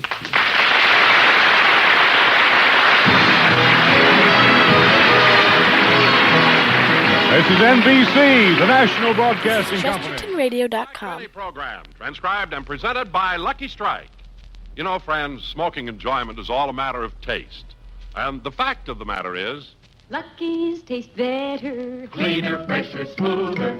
Lucky's taste better. Cleaner, fresher, smoother. For Lucky Strike means fine tobacco, richer tasting. Fine tobacco. Lucky's taste better. Cleaner, fresher, smoother. Lucky Strike. Lucky Strike. This is Don Wilson. You know, your enjoyment of a cigarette depends on its taste. That's true, friends. Smoking enjoyment is all a matter of taste. The fact of the matter is, Lucky's taste better. Cleaner, fresher, smoother. Now, there are two mighty good reasons for that. The first one you already know. LSMFT, Lucky Strike means fine tobacco. Light, naturally mild, good-tasting tobacco. And second, Lucky's are made to taste better. Made round and firm and fully packed to draw freely and smoke evenly. So, friends, if you want all the real deep-down smoking enjoyment you can get from a cigarette, be happy. Go Lucky. Because smoking enjoyment is all a matter of taste. And the fact of the matter is, Lucky's taste better. Next time, ask for a carton of Lucky Strike. Lucky's taste better. Cleaner, fresher, smoother. Lucky Strike. Lucky Strike.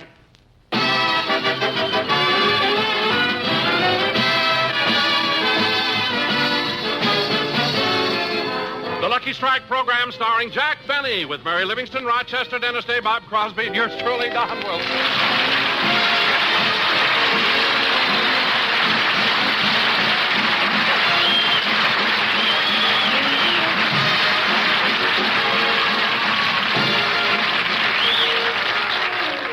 Ladies and gentlemen, this is Jack Benny's first radio broadcast of the season. Immediately after, he'll do his opening television show over the CBS network. But now, we'd like to take you back to a Friday morning several weeks ago and look in on Jack Benny's home in Beverly Hills. Summertime, and the living is easy.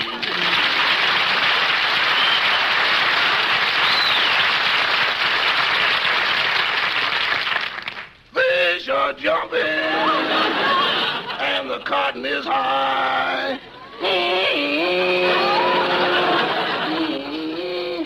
That song sure is true.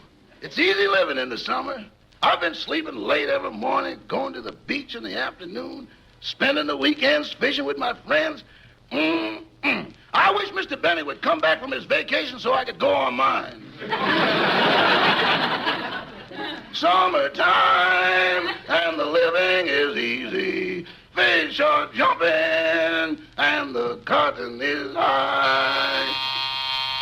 The front door.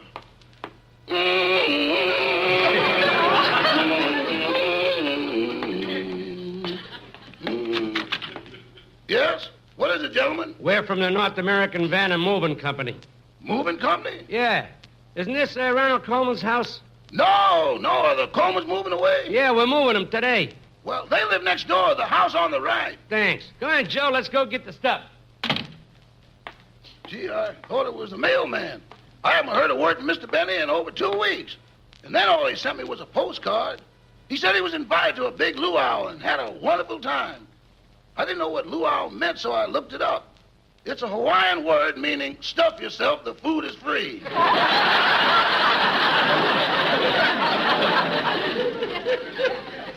I remember once. Uh-oh, the front door again. Yes, sir? We're from the Beacons Van and Storage Company. Oh, you got the wrong house. The Colemans live next door. Well, we're not looking for Mr. Coleman. We're here to move Mr. and Mrs. James Stewart. Oh, the Stewarts. They live in the brick house, the one on the left. Thank you. Maybe I ought to do a little work for a change.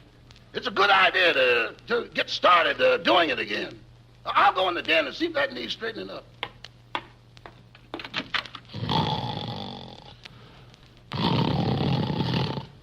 Gee, Mr. Harris has been off the show for 2 years now. I wonder if I ought to wake him up and send him home.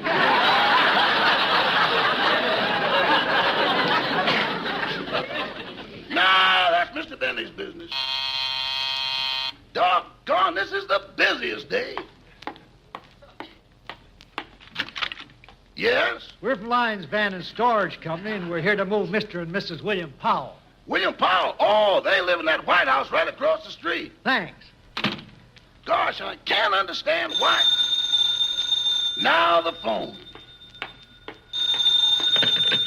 Mr. Benny's residence? No, I'm sorry. Mr. Benny's not back from Honolulu yet. What's that? He made an appointment for a haircut next Tuesday? Well, he doesn't have to be here for that. I'll send it over.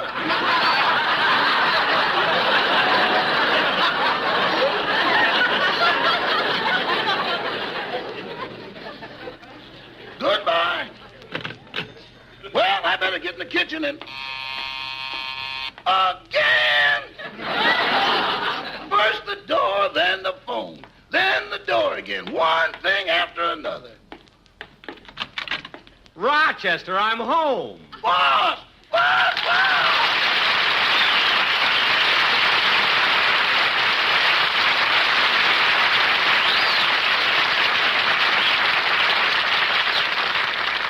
Rochester, you seem so surprised that I'm back. I am. I had no idea you'd come home today. Well, I thought someone would tell you. I wrote to a lot of people that I'd be home today. Who did you write to? The Colemans, the Stewarts, and the Powell.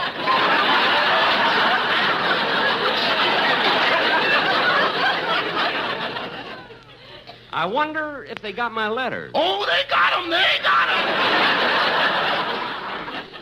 Here, help me inside with my bag. Huh? Rochester, did any of my cast get here yet? No, were you expecting them? Yeah, I called them when I got off the boat and told them to come here for an important meeting. Now, Rochester, take my small suitcase up to my room. What about the two large ones? Oh, they're filled with dirty laundry. You better wash and iron it right away. Yes, sir. And when you're done, I'll give you the names of the people in Hawaii you're to send it back to.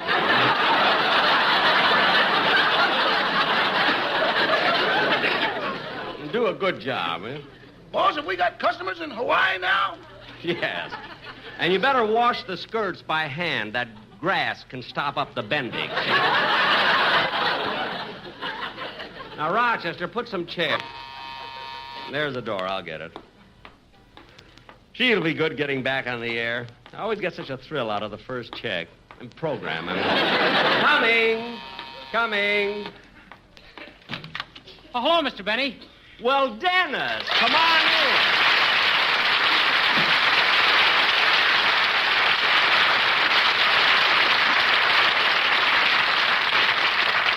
Oh, Dennis, it's wonderful seeing you again. You know, you're the first member of my cast I've seen since we went off the air in June. And gosh, it's funny, Dennis. At the end of every season, we all go our separate ways, and then as the summer wears on, I begin to realize how much I miss the gang. And so when I opened the door and saw you here, it gave me such a warm feeling of... Get it over with. I'm a busy man.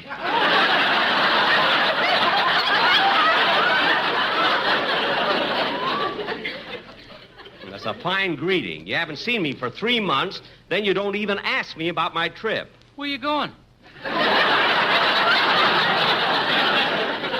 Where am I going? I just got back. I was in Hawaii for 3 weeks. Hawaii? Boy, I'd like to go there sometime. What's it like, Mr. Benny? Dennis, Honolulu is one of the most beautiful spots in the world. You ought to feel the soft, warm sand on the beach. Get it over with. I'm a busy man. Look at that. You asked me to tell you about it. I just got home. I'm not going to stand here and let you annoy me. Say, does the rest of the gang know you're back yet? Yes, I phoned them from this morning. This morning from the dock there. From the dock? Yeah. Oh, then you just got back today. Yes, on the Lurleen. How was the boat trip? The boat trip? Uh-huh. Dennis?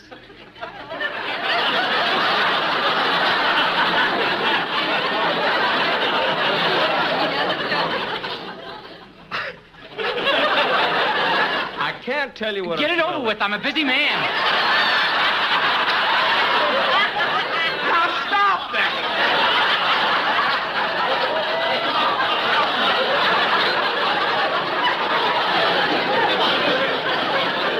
Dennis, as long as the rest of the gang haven't arrived here, let me hear the song you're going to do on the first program. Yes, sir. That kid is the only one I know who can undo a 3-month rest in 2 minutes.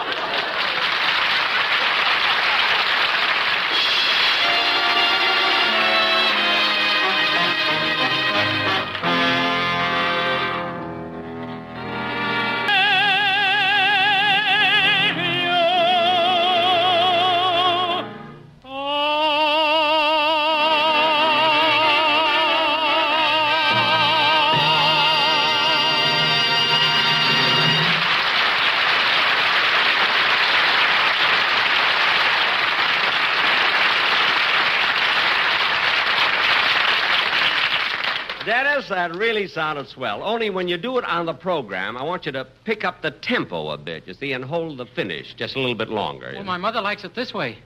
Oh, she does, eh? Well, what does your mother know about music? Plenty. Liberace couldn't get along without her. Liberace? What does she do for him? Before every show, she waxes his teeth.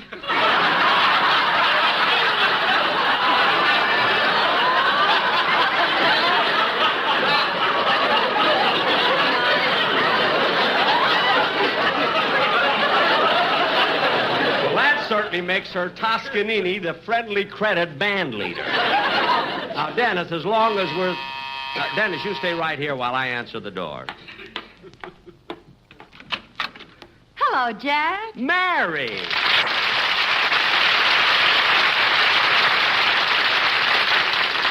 Mary Dollface, let me look at you. Gee, you look wonderful. Oh, thanks. Dennis is here, isn't he? Yes, how did you know? You look awful. It didn't take 2 minutes. Well, Mary, it's sure good to see you. Come here, I'm going to give you a big kiss. Oh, Jack. No, come here, let me kiss you. All right. There. How is that? It'll never make the Kinsey report.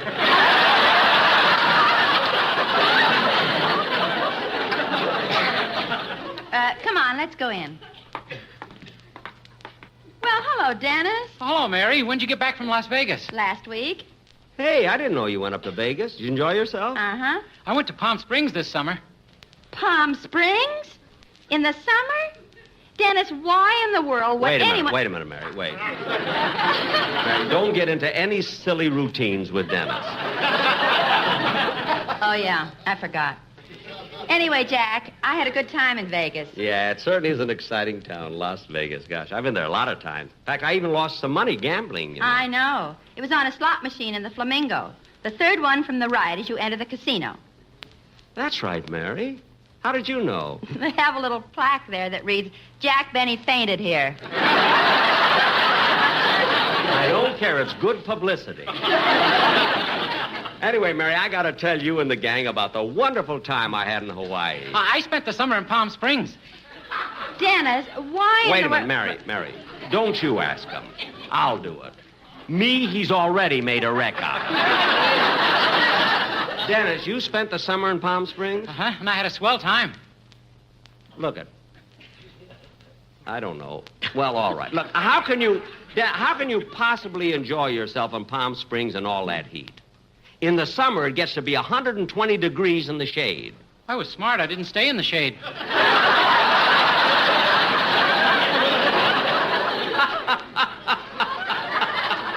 See what I do to myself? Mary, that proves I love you, doesn't it? Well, if you really love me, get me a cold drink, will you, please? I'm thirsty. Okay, Mary, what do you want? Ginger ale will be all right. Okay, Rochester! Yes, boss? Will you please bring Miss Livingston a glass of ginger ale? I'm sorry, but we haven't got any. We haven't? Look, when I left for Hawaii, we had 3 cases of ginger ale. Well, it's all gone now. Rochester, tell me the truth. Did you have a party here while I was gone? Well, yes, boss, in July. What date in July? Just July. Look, Rochester, I don't mind your having a little... Come in. Rochester, look, I don't mind your having a little party while I'm gone, but then when you take advantage of Hello, Jack. Hi, everybody. Oh, hello, Don.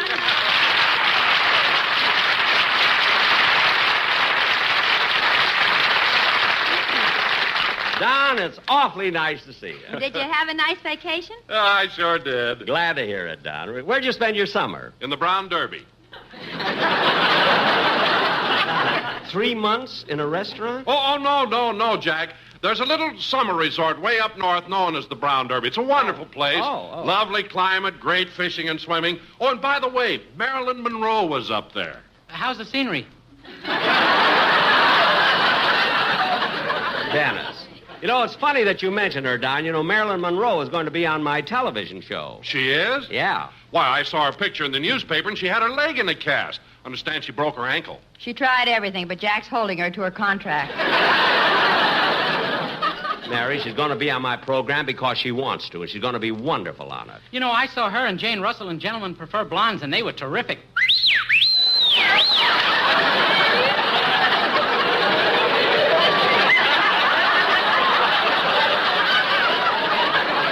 Dennis, where'd you see that picture? In Palm Springs. Oh. That day it was 130 in the shade. I know. You know, Jack, one of the hit songs from that picture is Diamonds Are a Girl's Best Friend, and that's going to be our commercial on the program. Wait a minute, Don. The Sportsman Quartet would sound silly doing that number. That song should be done by girls. Oh, I know. That's why I brought their wives over. I want you to hear it first. Oh, the Sportsman's wives? Yeah, I'll get them, Jack. They're right outside. Oh. Oh, girls, come on in. Well, hello, girls. That's their wives, all right. Don, let me hear the number, will you? Okay. Take it, girls.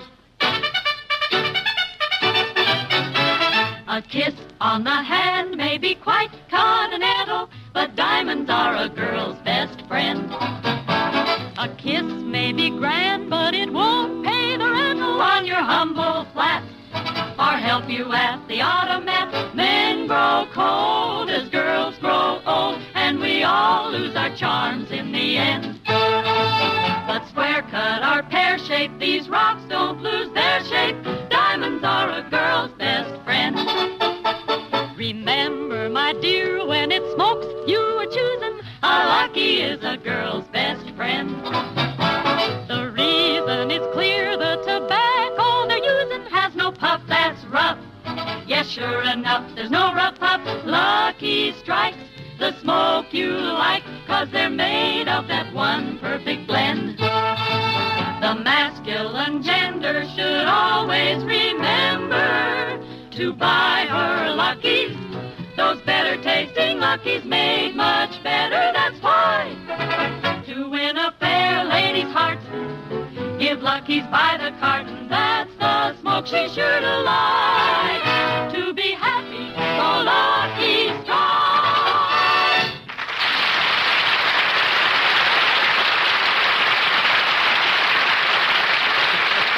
Well, that was just wonderful, girl. Don, I must congratulate you on such a great idea. Well, thanks, Jack. Say, Jack, now that we're all here, what'd you call us over for? We're not all here. Bob Crosby is late. I wish you'd get here so we can get this over with. I'm a busy man. Dennis, we know all about how busy you are with your own TV show and your records and movies. Besides that, this summer I started raising tropical fish. Tropical fish? Say, that's a nice hobby. Yeah, they're delicious.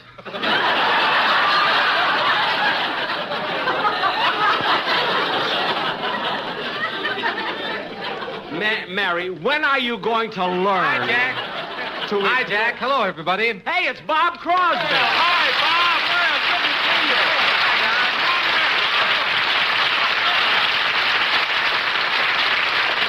you. The door was open, so I just walked in. Well, we've been here waiting for you so we can have our little meeting.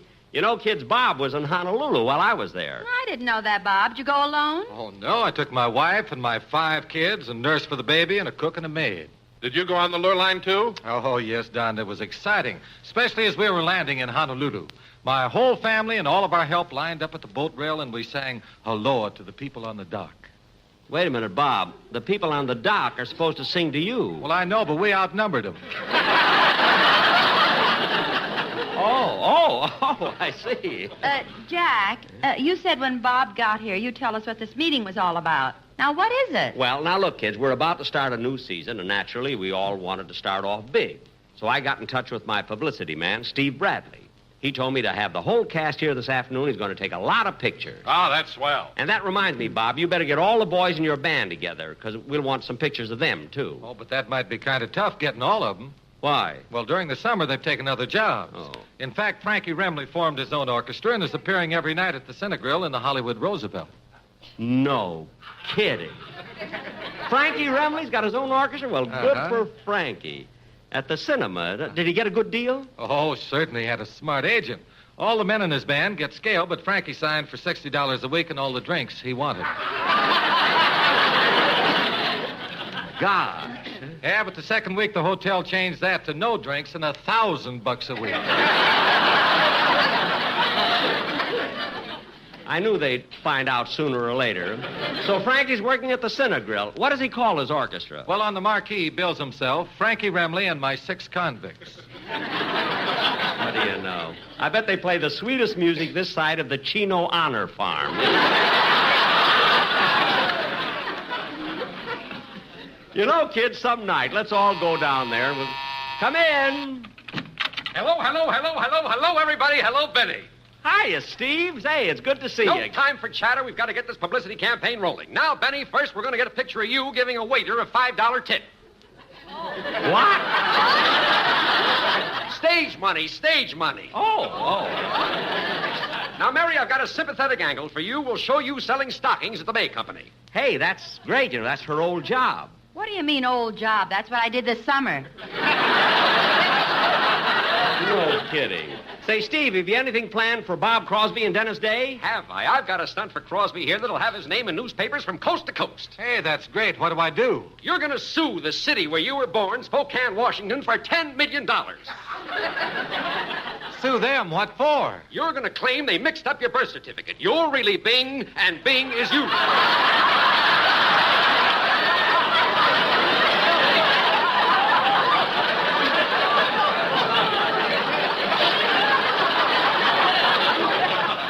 What? Now, wait a minute, Steve. What about my mother? We'll sue her, too.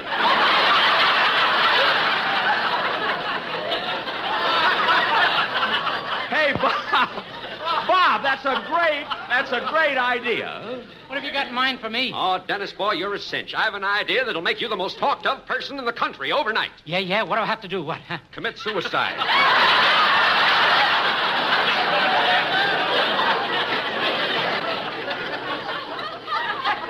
Suicide? But I've got to find some novel way for him to do it.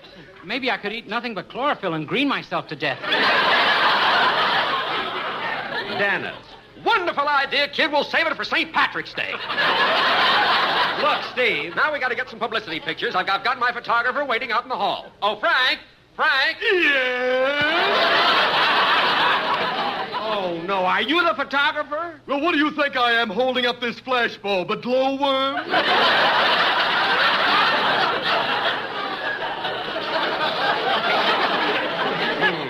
Come on, Frank, let's get moving. First, you'll take some pictures of Benny, and I want you to make him look real good. Well, this is going to be a challenge to Eastman Kodak. Now, look, you... Quiet till I finish focusing. Now, hold still. Do you want me to smile? You don't have to. I'll get your teeth anyway. This is an X-ray camera. X-ray? Do you want to make any bones about it? Now, cut that out! That settles it, Steve. How many times I told you I don't want this photographer to take pictors of me? Can't understand that, Benny. You're the only star at CBS who has trouble with him. It's your own fault, Jack. You antagonize him. I do not. You do, too. Now, listen, I've had enough out of you. Don't raise your voice to me. This is my house, and I'll do whatever I want. Oh, no, you won't. Oh, yes, I will. Attaboy, sock him. I think I will. I was talking to him.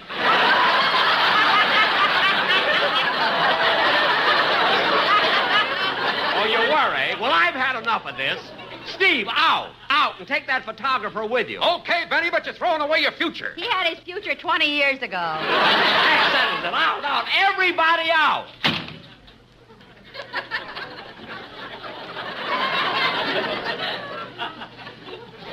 Bunch of smart Alex. Rochester, fix me something to eat, will you? Yes, sir. I don't know. My first day home, all I have is trouble. I know, boss, but it's sure good to have you back. Thanks, Rochester.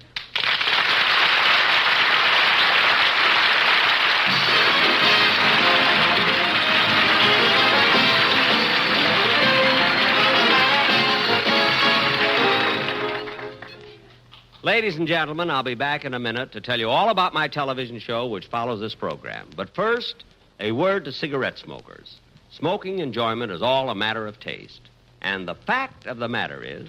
Lucky's taste better. Cleaner, fresher, smoother. Lucky's taste better. Cleaner, fresher, smoother. For Lucky Strike means fine tobacco, richer tasting, fine tobacco. Lucky's taste better. Cleaner, fresher, smoother. Lucky Strike, Lucky Strike. This is Don Wilson, friends, to tell you that Lucky's win again. That's right. Lucky's win again in a national smoking survey among college students. Last year, a survey was made at leading colleges throughout the country, which showed that smokers in those colleges preferred Lucky's to any other cigarette. This year, another nationwide survey was made, a representative survey of all students in regular colleges from coast to coast. Based on thousands of actual student interviews, this survey shows that Lucky's lead over all other brands, regular or king size, and by a wide margin. The number one reason, this year as last, Lucky's better taste. Yes, Lucky's do taste better. First, because they're made of light, naturally mild, good-tasting tobacco. LS, MFT, Lucky Strike means fine tobacco. And then, Lucky's are made better. Made round and firm and fully packed to draw freely, smoke evenly. Actually made to taste better. After all, smoking enjoyment is all a matter of taste. And the fact of the matter is, Lucky's taste better. Cleaner, fresher, smoother. So be happy, go Lucky. Get better taste with a carton of Lucky's. Be happy, go Lucky, get better taste today.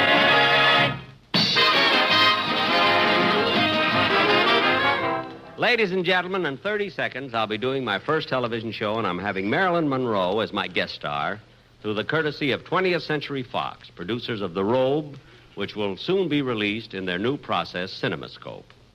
Now, the television studio is 6 miles from this radio studio, and as I said, I only have 30 seconds. You say it's impossible to go 6 miles in 30 seconds. Believe me, with Marilyn Monroe waiting, I can make it. See you in 30 seconds. The Jack Benny Show was written by Sam Perrin, Milt Josephsberg, George Balzer, John Tackerberry, Hal Goldman, and Al Gordon, and produced and transcribed by Hilliard Martin. The Jack Benny program is brought to you by Lucky Strike, product of the American Tobacco Company, America's leading manufacturer of cigarettes. This is the CBS Radio Network. And KNX Los Angeles, where there's good dancing with the Hollywood Roosevelt Orchestra at 11:15 tonight. The chief hope of our enemies is to divide the United States along racial and religious lines and thereby conquer us. Let's not spread prejudice. A divided America is a weak America. Through our behavior, we encourage the respect of our children and make them better neighbors to all races and religions. Remind them that being good neighbors has helped make our country great and kept her free. Thank you.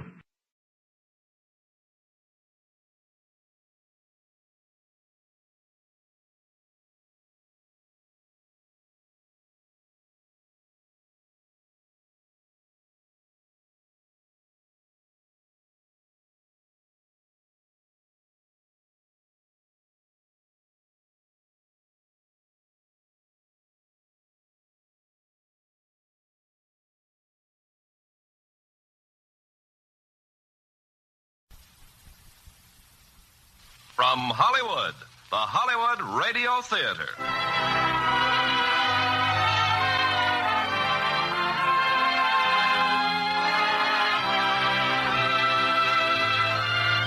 Starring Judy Garland and John Lund in Lady in the Dark. Ladies and gentlemen, your producer, Mr. Irving Cummings.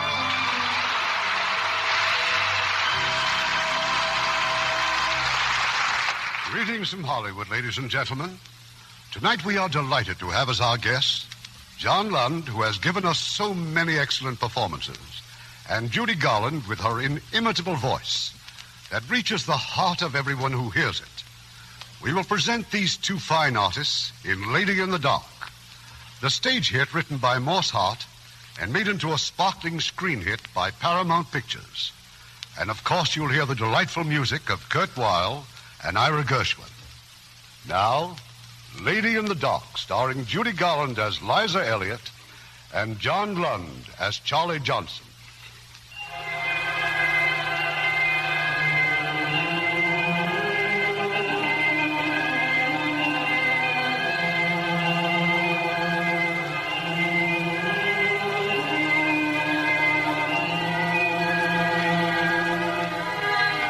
This is the story of Liza Elliott, the sophisticated editor of Eyre, America's most elegant fashion magazine.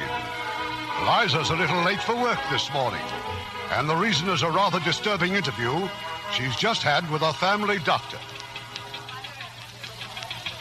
Morning, Miss Elliott. Hello, Foster. Oh, Dr. Harris just phoned. But I just left Dr. Harris. Well, he said you forgot to take Dr. Brooks' address. Dr. Brooks is a psychoanalyst, and I refused to see him. It's a perfectly ridiculous situation. Now, let's get to work. Oh, Mr. Russell wants to see you right away. And those dresses we're to photograph just came in, and there are 3 people waiting in... You have got to do something. You have simply got to do something. All right, Russell, what now? I am in a frenzy. Either he leaves or you get another boy to shoot your pictures. He? Who? Mr. Charlie Johnson, that's who.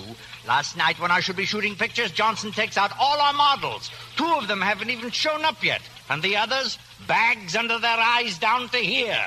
Oh, please, Russell, do the best you can. Oh, I'm so mad I could spit. 1, 2, 3, 4, 5, 6, 7, 8, 9, 10. Pfui! Oh, good morning, Maggie. Hi.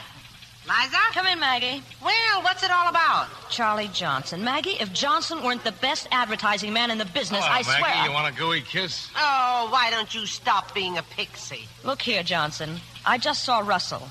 Now, if you've got to take out models, try Harper's Bazaar. If you have business to talk over, let's get to the point. Boss lady, you kill me. It's just a matter of our next issue. I got a great idea. A circus number. Cover, layout, articles, everything. All a la circus. Our next issue is the Easter anniversary issue. Yeah, I know, but just for fun, I had the art department work up a dummy. Here, look. Swell, huh? Oh, a circus theme isn't even remotely right for a fashion magazine. Anything's right if it brings in the ads. I'll sound out the department stores and find out... You'll do nothing without my okay. Oh? And when do you suppose I might get that? When I'm ready, I'll send for you. You'll, well, what do you know? What? Your suit. It's just like mine. We must go to the same tailor. You... A paperweight. Always wanted a paperweight. Thank you, boss lady.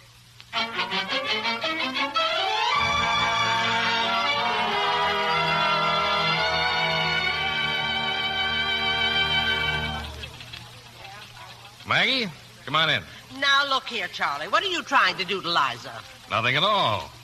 She's just sore because I'm wise to her. Wise about what? Ever see a brick house that really isn't made of bricks? The bricks are just painted on? Well, that's Liza Elliott in that big executive pose of hers. And I just can't resist chipping off little hunks to see what's underneath. Well, you can just cut it out. Liza's not feeling well, and you'll be decent to her, do you hear? Why doesn't she quit? Our publisher's in love with her. Why doesn't she marry him? You know as well as I do that Kendall Nesbitt can't get a divorce, so shut up. She can still quit. I've had my eye on that job of hers ever since I came here. A girl like Liza shouldn't try to be top man. She's not built for it. Look, you want me to apologize to Boss Lady? You wouldn't. And besides, she's gone home. Well, good night, you stinker. Good night, sweetheart.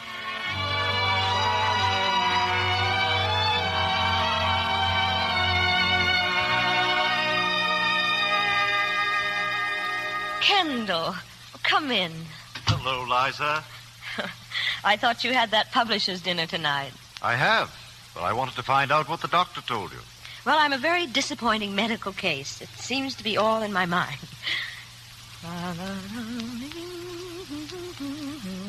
There's nothing wrong.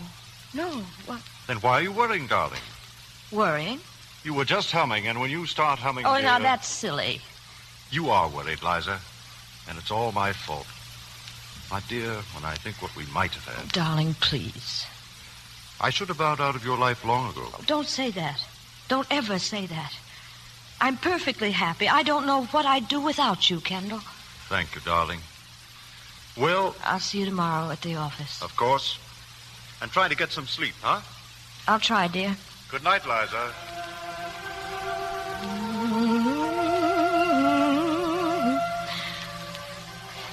That melody. What is it?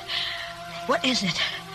It means something to me, but I can't remember. I can't remember.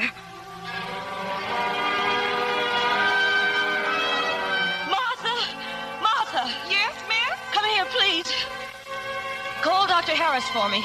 Tell him I want Dr. Brooks' phone number. Now, Martha. Right away.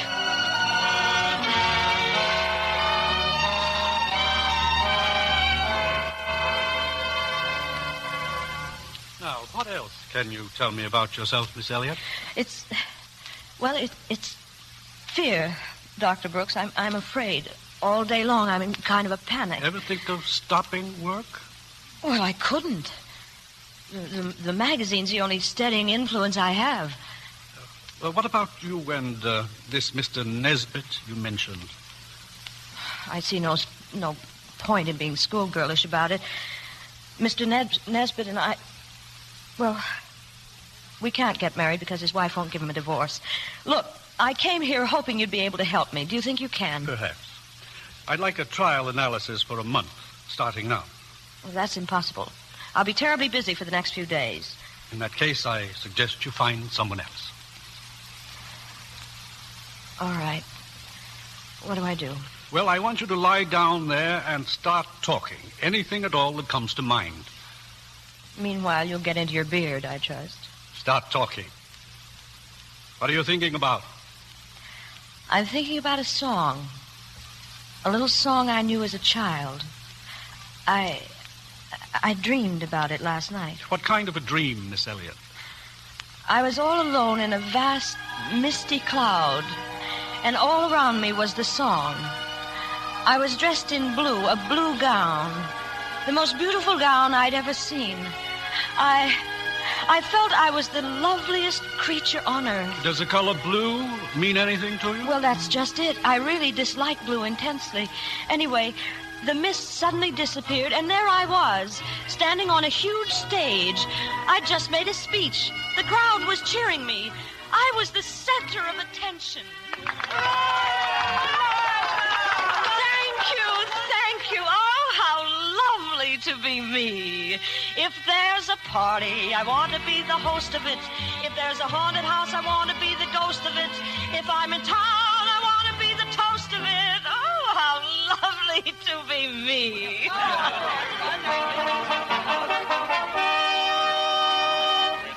A message. Who bears a message? I do. I, Mr. Charlie Johnson. From the President of the United States to Miss Liza Elliott. And? The President requests that for national unity and for the advancement of cultural achievement... Yes? That your portrait be painted for the new 2-cent stamp of the U.S. Hooray! Oh, how really, really lovely. And who is to paint me and where? I am to paint you, and here. In this dress like this? Exactly. The most beautiful, the most enchanting, the most fabulous woman in the world. Oh, how true, how true. A chair for Miss Elliott. No, not a chair. A throne for Miss Elliott. A throne, how charming. Now, what about a coat of sable for her lovely shoulders. Diadems and flowers. No. One flower, a single rose. Red, white, pale pink, yellow. No, a blue rose, drooping with humility in this hand of indescribable grace. Oh, lovely, perfectly lovely. Now, about my pose, don't you think I should... Just as you are. Oh, Miss Elliott, what wordless wonder you reflect. Yes, I know. But my hair, I never pose unless As I see it beyond perfection, my brush shall capture every gleaming highlight. Yes, but my feet... Now, if I crossed my feet, I think that it would... Well, don't you agree? I mean... Miss Elliott, I beseech you, indulge me. Let me complete the portrait before the inspiration leaves me. Oh, no, interruptions? No interruptions. I'll be done in 3 more strokes. Like this, and thusly, and so. The grace of the bump, and the looks of the year. Oh, girl of the moment, you're the moment every time. I have completed the portrait of a goddess. Look, multitude, observe, admiring throng. Here at last is the true picture of Miss Liza Elliott. Why, it's a caricature. A caricature. Is it? What's the matter, boss lady? Can't you take it? Go away. Go away. Go away!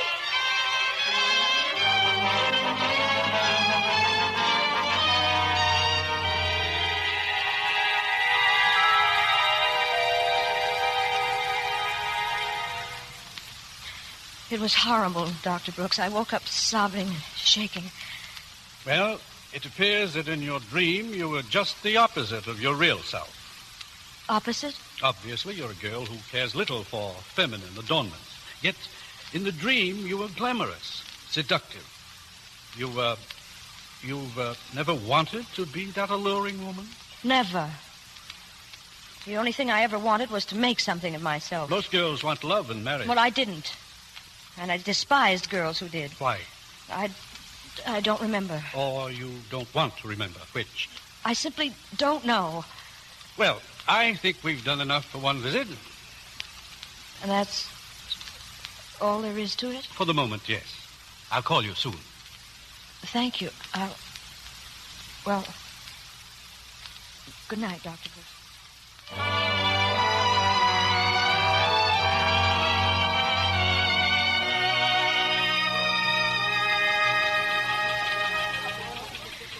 All right, Johnson, what do you want?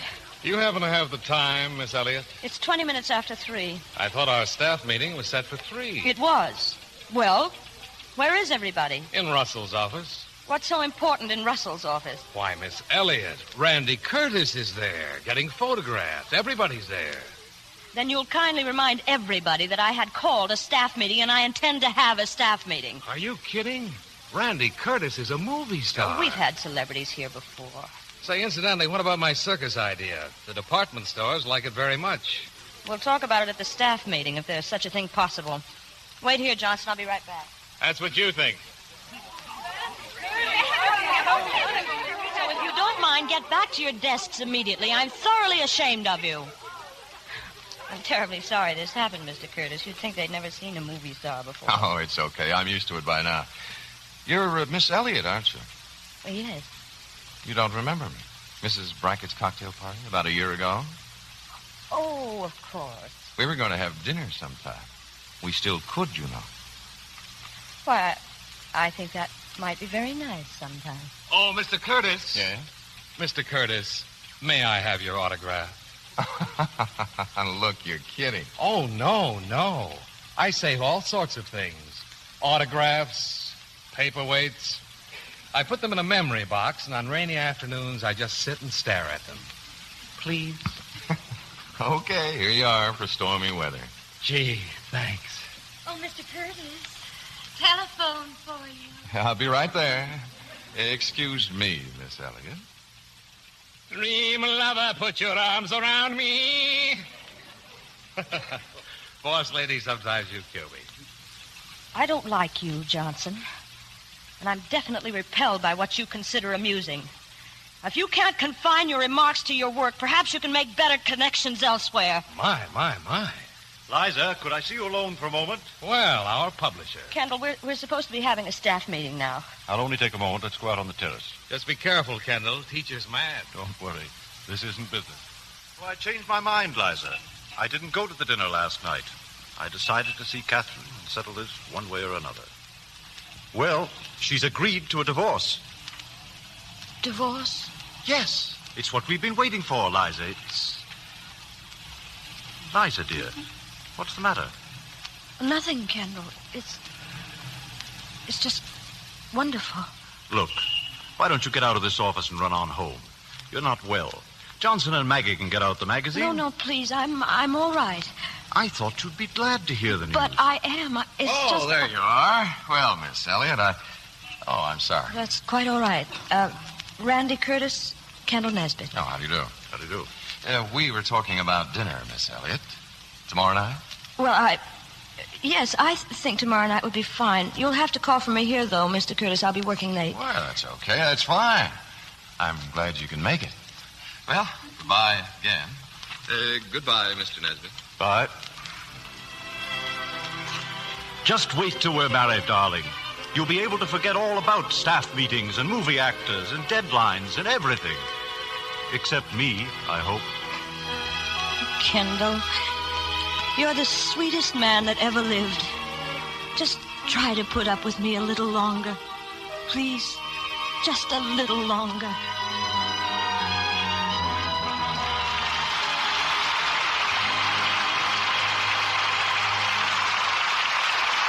We'll continue with this week's production of the Hollywood Radio Theater in just a moment. Now, our producer, Mr. Cummings. Act 2 of Lady in the Dark, starring Judy Garland as Liza and John Lund as Charlie Johnson.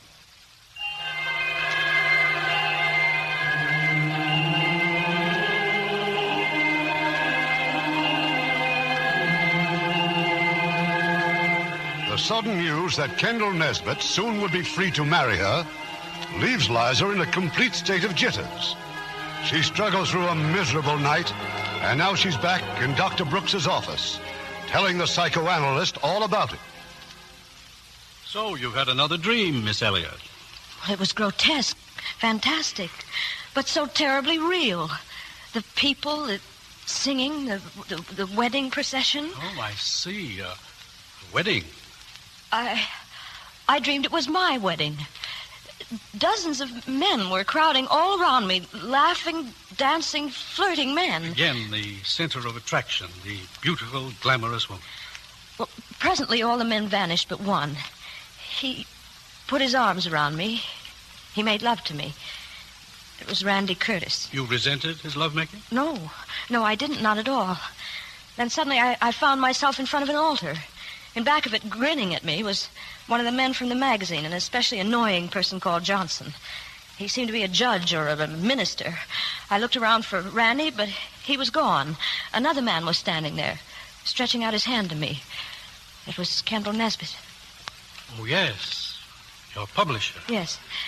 Then the people began chanting. They said I wasn't the true Liza Elliot. They demanded I tell the truth. Tell the truth. Well, it was awful. I started to run.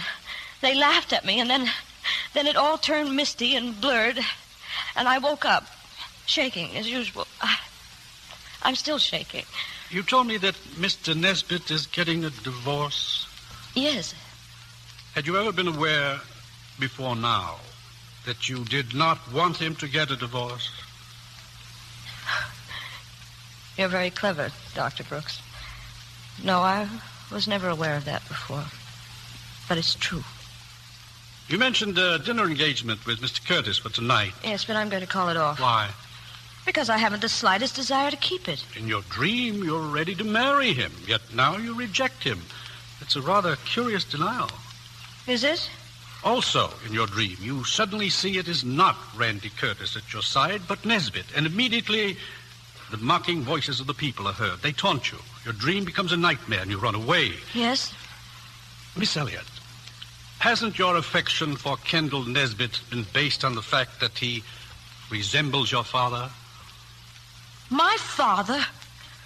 Why, I never even mentioned my father to you. And isn't it true that you've transferred your love for your father to Nesbit? And as long as he remained married, you were safe. Safe? Safe from what? From having to compete with other women. But the moment you were faced with becoming his wife... Oh, that's horrible. That's not true. But it is. You're afraid to compete with other women. It's clearly indicated in your dreams at your... But that's all they are, dreams. And your interpretations of them, nothing else. I think you'll find the interpretations fairly accurate. Well, I refuse to go on with this. Thank you, Dr. Brooks. Just send a bill for what I owe you.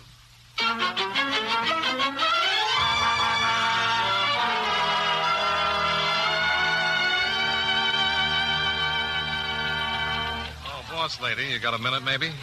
Can it wait, Johnson? It waited all morning, then it waited all afternoon, and now it's 6 o'clock. Where have you been? I've been out. Oh. Well, the big stores like my circus idea. Looks like I'll leave your magazine in a blaze of glory. Leave? Oh, now, please, no tears. Just a light kiss on the cheek, perhaps, and a quick goodbye, Well, you're certainly thin-skinned, aren't you? Me? Because you bawled me out? Oh, no. I just got a better offer. I'll meet that offer. Why? I annoy the life out of you, don't I? That has nothing to do with the way you do your job. Look, it isn't a question of money. I'm getting something I could never get here. Your job. I'm afraid that's what I want. Well, it's nice of you to be so frank. Yeah, I'm ambitious, too. I want to run this magazine. But you married that desk of yours years ago, and you're never going to get a divorce. You have magazines instead of babies. Well, you insolent... I'm sick and tired of that incredible sideshow you put on under the guise of the gay young man with the wicked tongue. It doesn't always excuse your being an ill-mannered boor, and I question if that isn't the extent of your talent. Rage is a pretty good substitute for love, isn't it? Get out of here! Yes, ma'am. Oh, if we should ever need a good man over there, I'll make you an offer.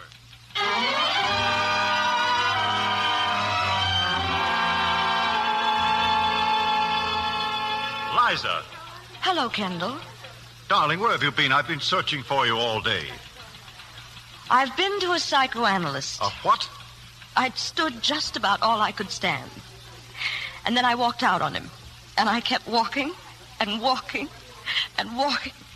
Liza, be honest with me, will you? You don't want to marry me. That's true, isn't it? Oh, Kendall, There's someone else? No, I can't explain it to you. I can't explain it even to myself. Kendall, I'm sick. I'm ill. I know you're ill, Liza, but you're going to be well again. And you haven't the right to trifle with other people's lives, even with this as an excuse. All right, what am I going to do? Stop acting like a child. Don't talk to me like that. I'm fighting as hard as I know how. But I can't stand aside while you proceed to destroy something very important to me. Oh, give me time, Kendall, please. No, that's not facing it honestly. All right. Come back for me in a little while. I'll get through here as soon as I can. But don't push me in a corner, Kendall. It's no use.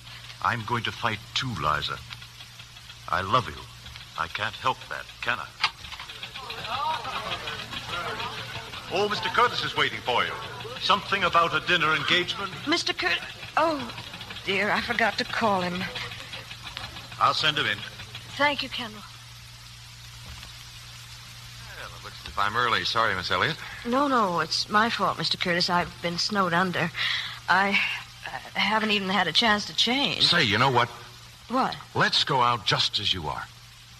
Just as I am? No, but you look wonderful. You know, to tell the truth, I was scared stiff I was going to run into a glamour girl. Oh? Well, just the same, I'm going to dress. Now, if you don't mind waiting outside. Hmm? Oh, sure. You just take your time. Yes? Maggie, do you have those sample dresses from Bergdorf's? Liza? Yes, sure. Send them right in. I was scared stiff, he said. Scared stiff I was going to run into a glamour girl. Just as I am, he said. He likes me just as I am. Liza Elliott, what's the matter with you? Nothing, darling. I'm just going out with Mr. Curtis. Randy Curtis? I'll show that Dr. Brooks who's afraid.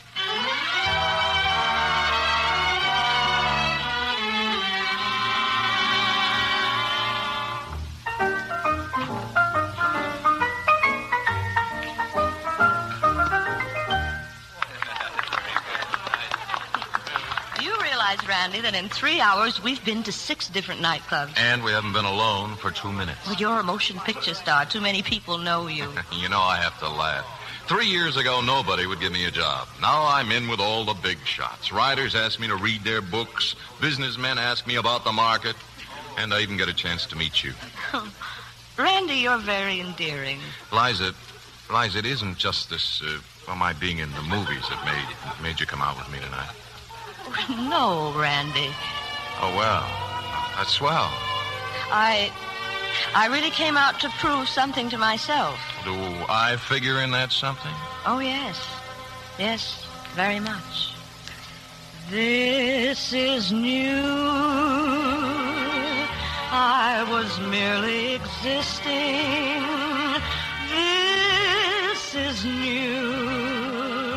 And I'm living at last, head to toe.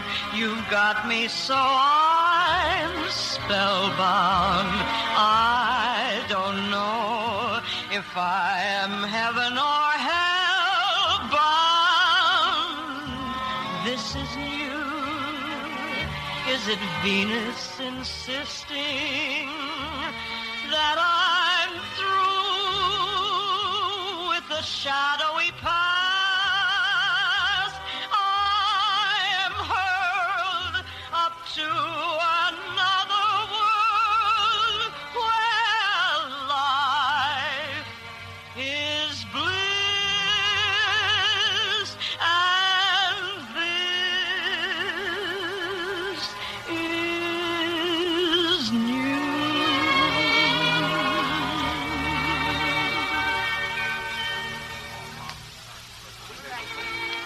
Liza, I know you've known me only a couple of days, but, well, it doesn't take time to know that a person is the only person you want to be with.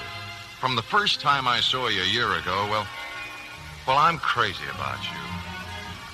Randy, I'm not very good at this sort of thing. Oh, I know you couldn't feel the way I do.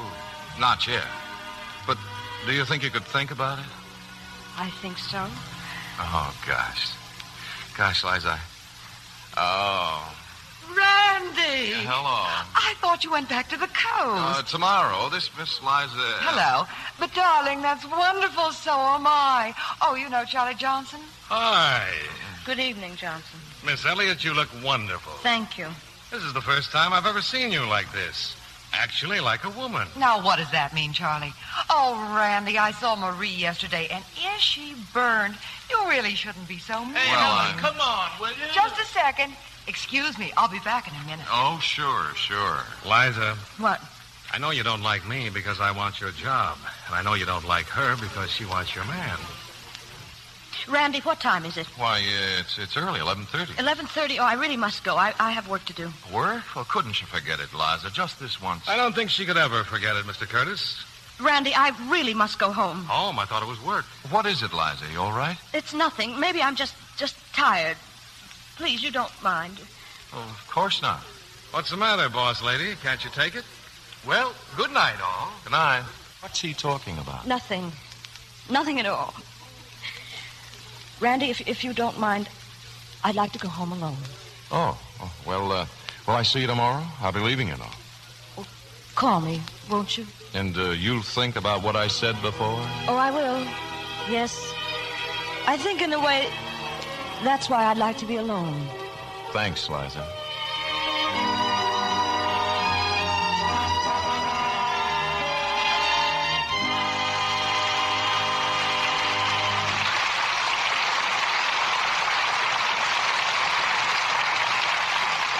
In a few moments, we'll continue with Act 3 of Lady in the Dark.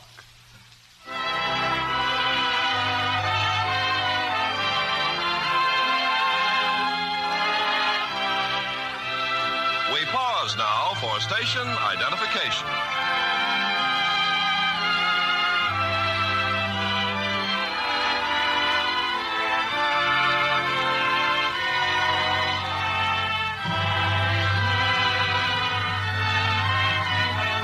Curtain rises on Act 3 of Lady in the Dark, starring Judy Garland as Liza and John Lund as Charlie Johnson.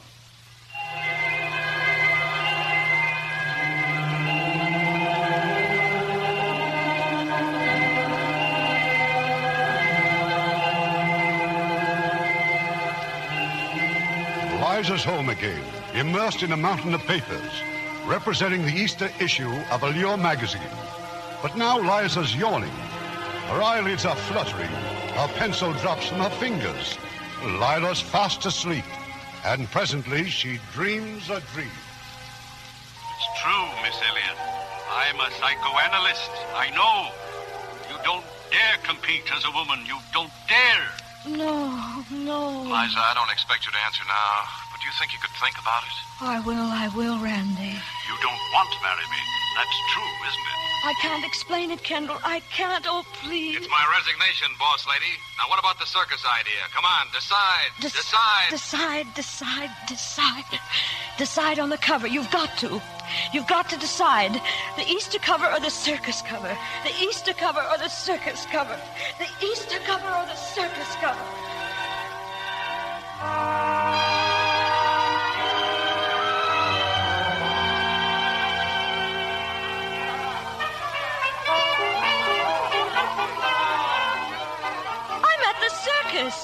I'm not only at the circus, I'm in the circus. In the cage, I'm in a cage.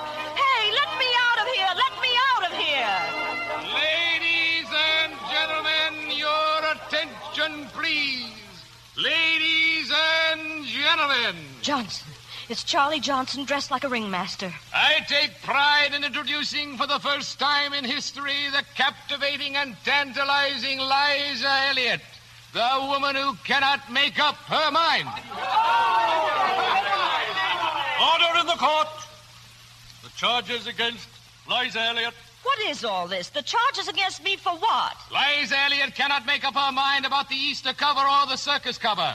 Liza Elliott cannot make up her mind whether she is marrying Kendall Nesbitt or not. Liza Elliott cannot make up her mind as to the kind of woman she wants to be, the executive or the enchantress. Therefore, let Liza Elliott be brought to trial and made to make up her mind. I'll be attorney for the prosecution. My worthy opponent, well, where is he? Introducing the thrilling rider and attorney for the defense, Randy Curtis. Oh, Silver! My first witness, Your Honor, Kendall Nesbitt. Here I am. I'm here. What's the question? Mr. Nesbitt, you are divorcing your wife so you can be free to marry the defendant. Isn't that so? Yes, sir. And the defendant led you to believe she'd marry you when, as, and if? Yes, sir. Ha-ha! What do you mean, ha-ha? Tra-la! The rights of womankind, tra-la! Permit a change of mind when a maid gives her heart but does not give her word. How on earth can that maid have betrayed him? Ha-ha! You've heard the charges, Miss Elliott. Have you made up your mind about any of these things? No, how can I? Can you give a reasonable explanation why not? I can't. I just can't. Stop being evasive. There must be an explanation. Oh, let me alone. Let me alone. You see, Your Honor, the lady wants to be alone. Very well. You want to be alone, Miss Elliot? All right. Be alone. Clear the courtroom. Get away from her, everybody. Get away. Wait. Not everyone. Don't everyone leave me. Please, I'll tell you whatever Gone. They're all gone. Come back. Come back. Don't leave me here alone. Don't leave me alone. It's getting dark and all misty again. And that music, I don't want to hear it. Who's playing that music? Stop it. Oh, please, stop. Stop. Father. Father? Help me, Father. Liza, what are you talking about? This is Kendall. Father, don't let them play that. I'm not your father. What's the matter with you? Make them stop it, please. Make them stop it. Help me. Help me, Father. Help me.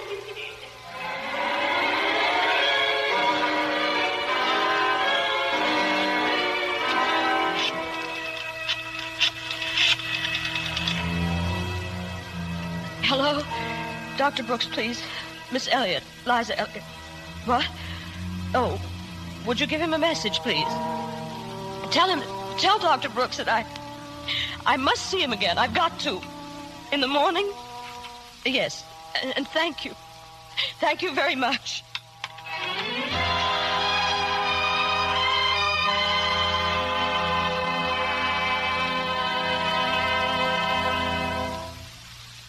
And I stood there, Dr. Brooks, terrified, pleading for my father. That song all around me, no one would help me. No one. Then the dream ended, and I woke up. And you think it was the song that upset you so? Yes. It gave me that same feeling of hurt and humiliation I used to have as a child. I called it my bad feeling. Can you remember when you first had this bad feeling? Yes. I was about 6 years old. One night, my mother and father were going out. Some men came to the house to call for them. My father brought me downstairs to meet them. Well, here she is, everybody. Here's Liza, and she's going to sing for you. Oh, Helen, surely that's not your child. That's what they tell me. But you're so gorgeous, and she's so, well, what I mean is she doesn't look anything like you, not like Bob either.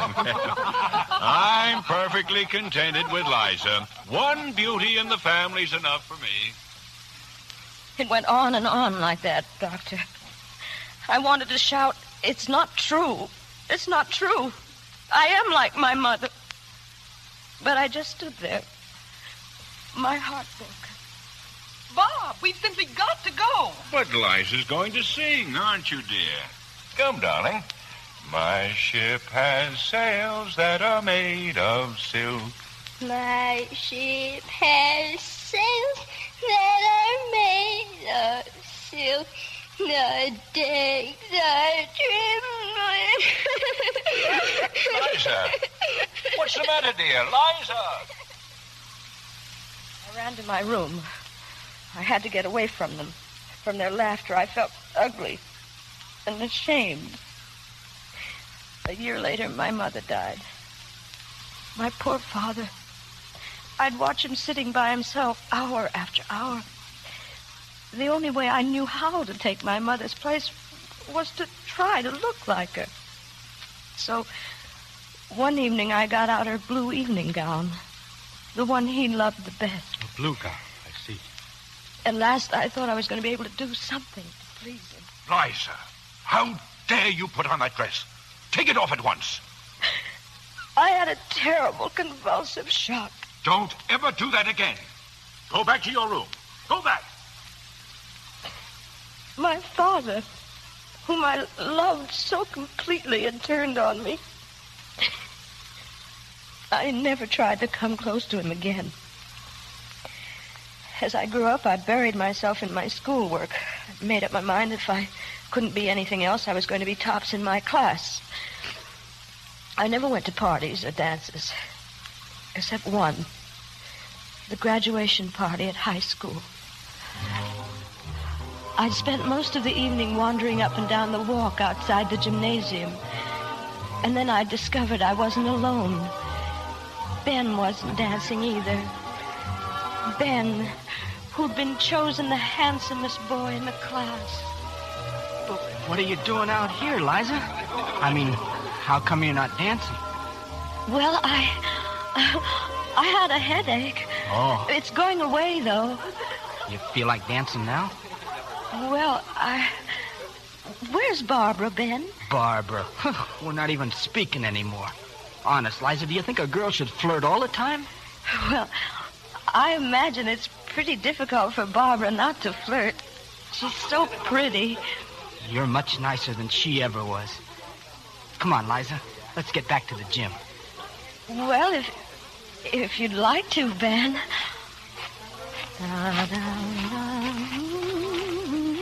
What's that song, Liza? What's that? Oh, that's just something I remember. But it's nice. Go on. Sing it, Liza. Oh, Ben. Go on. Well, all right. I don't know if I remember it all. Let's see now. My ship has sails that are made of silk. The decks are trimmed with gold. And of jam and spice, there's a paradise in the hold. My ship's aglow with 1,000,000 pearls, and rubies fill each bin. And the sun sits high in a sapphire sky when my ship comes in.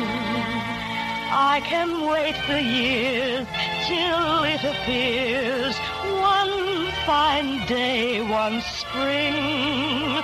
But the pearls and such, they won't mean much if there's missing just one thing. I do not care if that day arrives. That dream may never be. If the ship I sing doesn't also bring my own true love to me. If the ship I sing doesn't also bring my own true love to me.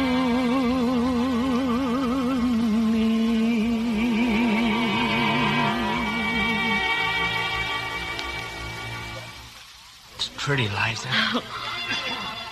Liza. Look at me. Why, Ben.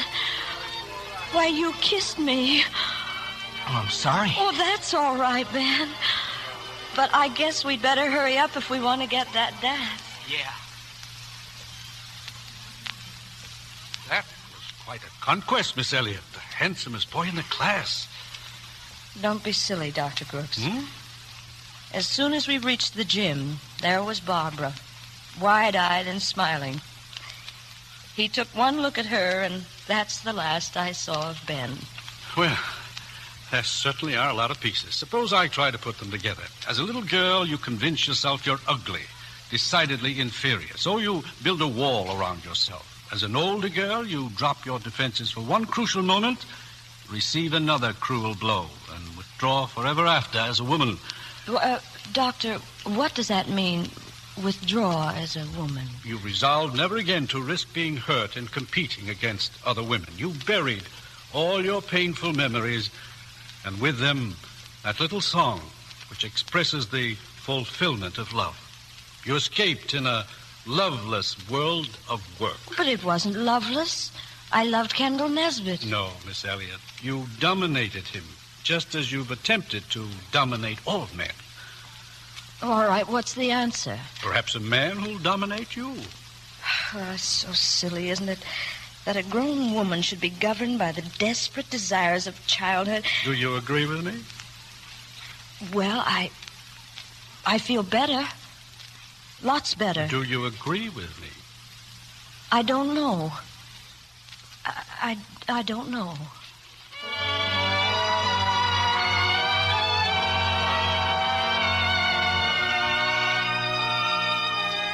Liza, can I come in? Maggie, of course. Good morning. Well, where is he? Foster told me that Randy Curtis was in here. Oh, well, he just stepped out to telephone. Hollywood's been paging him for hours. Oh, stop looking at me like an owl, Maggie. I just happened to run into him on the street after I left the doctor's office. Well. Yes, and I'm very glad I did. He's asked me to marry him. Liza. And you may not suspect it, Maggie, but Randy's a very domineering young man. So I'm giving up the magazine, and I'm giving up hiding and running away. When did you ever run away? Oh, lots of times. Only now I know why I ran. I wanted someone to lean on to take care of me. Oh, Maggie, be happy for me, please. I think I've found the answer. Darling, I am happy for you. Thank you. But while you're still the boss, there are a few things I'd like you to okay. Just bring them in. Right away. Whoops! Sorry. Hello, Mag. Kendall, come in. Well, Liza, this is it, isn't it? Between us, I mean. Yes, Kendall. I guess I've known it for a long time. Well, maybe this is the best way. Only I'm afraid I'll never... Mr. Curtis is through with his call. Oh, Kendall... Send him in, Miss Foster. Liza, I've got great news. They want me to form my own producing unit. Make me the boss. Stories, productions, profits, everything. Oh, why, that sounds wonderful, Randy. I don't know anything about the picture business. Oh, it's simple, darling. It just means that you'll still be the boss. The boss? You'll be in back of me. I mean, well, if you'd be willing to take charge of everything, just like you are here, well, I'd tell them yes in a minute. Would you do it, Liza? Well, Randy, Oh, I can't tell you what it means to me, knowing that I can be running to you for the rest of my life. The rest of your life? Now, just one kiss and I'll get out. Oh, I'll be back, though. Oh, gosh, thanks, Liza. Thank you, Randy. And thank you for telling me. Be back at 5. Oh, hello, Mr. Curtis. Liza, I demand a showdown, an immediate showdown. Do you realize what Johnson's done to me? He deliberately took my color plates. Russell, not now. Not now. What am I supposed to do to get some attention around here? Bleed in front of you? Russell, the dog department wants to see you. Oh, that's good. That's fine. Really, I could spit 1, 2, 3, 4, 5, 6, 7, 8, 9, 10. Fui! I'm supposed to apologize to you, Liza, for what I said the other day. Who said so? Maggie. She's a hard woman, Maggie. All right, Johnson, put him up. This is a kid's last fight. But I've been thinking it over, and I've decided I'm not going to apologize. I know I've been pretty rotten to you, Liza, and I've kicked myself for it afterwards, but there's always been that secret battle between us, and I've always had to win it because I'm me, I guess. Johnson, I'm not finished. I just wanted you to know that in spite of all your shenanigans, I think you're fine. Oh, I turned in the Hattie Carnegie layout to Paxton, so I guess that washes me up. Johnson, or Charlie, if I may, do me a favor. Give me back my paperweight and stay, will you? What? Look, I know all your reasons for wanting to leave, but it seems as though I'm getting a divorce from myself. And I think you ought to stick around and see the fun. What do you say? Sorry, but I'm sure it wouldn't work. Oh, I see what you mean. Well, look, why don't we run the magazine together? After a while, I might even step aside. Well, that is if you don't get too drunk with power. You mean that, Liza? Yes, I want you to stay very, very much. You got a minute? Here. Now look at our format. The first thing I want to change is the format. You got a layout? The layout? Yeah, on the desk here. Now look, instead of having the name on top... Yes? Why not put it over here? All right, wait, just a minute. Maggie, Come here, I want you to see something. Coming. Charlie, we can't get this issue ready for Easter. Sure we can. I got a dummy issue in my office. I'll be right back. Be nice to me, Maggie. I'm your boss now. Would you mind telling me what the devil goes on around here? Maggie, I almost made a great mistake. I almost twisted up my whole life all over again. You did, huh? I might have married Randy Curtis. I thought he was a refuge, a tower of strength. Well, you know the parts he plays. But do you know what, Maggie? He needs what Kendall needed. A mother, not a wife. But you just said... Maggie, I don't think you're going to have any worry about your Liza anymore. I think I'm going to be all right. Now go on, get out of here. Well, I'll... Excuse me, Mag. Well, here it is. You see what I mean? You see what it does to the whole magazine? Yeah. Now just let me sit down. No, I here. better sit down. What are you doing down there? Just having a few laughs. Well, get up. Now, look. We put the ads back here, see? Yeah. And the color section up in front. Now, what about that? Sure, it sounds dangerous, but it could be great. Oh, well, go on. What did you say? I said, go on and do what you were going to do. Really? Well, sure. Baby, I've been waiting to do this for years. Oh, Liza, Well, this is the end. The absolute end.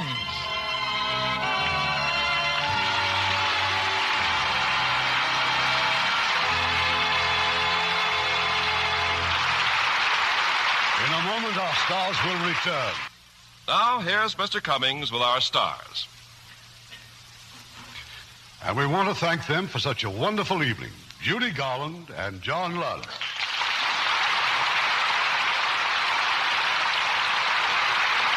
John, I suppose Paramount is bursting with pride over their new Technicolor picture, The Stars Are Singing. I hear Rosemary Clooney is simply wonderful in it. Well, that's great praise from you, Judy. And how about those two other wonderful singing stars in the picture? Anna Maria Alberghetti and Loritz Melchior. Yes, Paramount's always been a leader in presenting fine talent. Two of its latest stars have won Academy Award nominations. Must be quite a thrill to receive a nomination. Well, it's even more thrilling to receive an Academy Award without being nominated. Would you mind unraveling that sentence? Don't you remember, John? Judy received a special Academy Award one year for being the outstanding juvenile. Oh, yeah, sure. I'll bet her performance in The Wizard of Oz had something to do with it. And what a swell-deserved award. No one has ever forgotten Judy's singing of Over the Rainbow. Well, many thanks for those kind words. But how about a few words for next week's show? More singing, Judy. It's a tuneful, joyous comedy from the studios of 20th Century Fox. You're My Everything. And as our stars, we will have one of our best dramatic actors, who also is a celebrated song and dance man, Dan Daly. And as his co-star, truly one of the loveliest girls in Hollywood, Jean Crane. Sounds great, Irving. Good night. Good night. Good night, and bless you.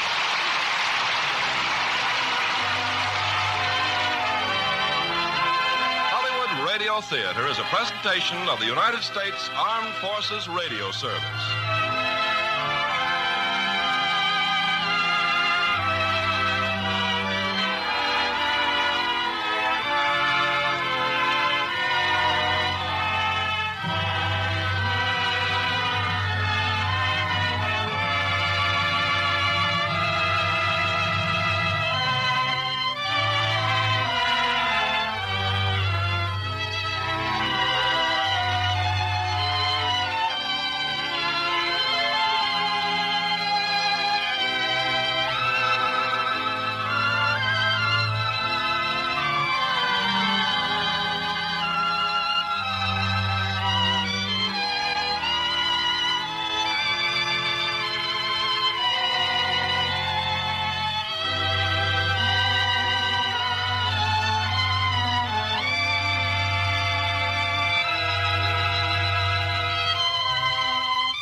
In town hall tonight, folks. 60 minutes of fun and music brought to you by Ipana Toothpaste and Sal Hepatica. Ipana for the smile of beauty. Sal Hepatica for the smile of health. Fun from Hollywood with our star comedian Fred Allen, who tonight brings us Jack Benny. Music by Peter Van Steeden. New features, new music, new laughs.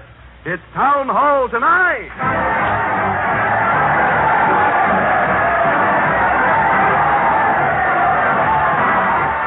Listen to that crowd cheer as Fred Allen leads his parade of stars to the old Town Hall.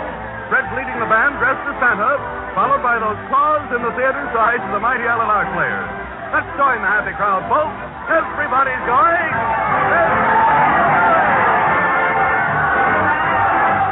Here they come, Speed Demons. But, Sir Malcolm, you can't break the speed record here in traffic. I must, old bean. I've got to get to my radio in a hurry. It's Town Hall tonight.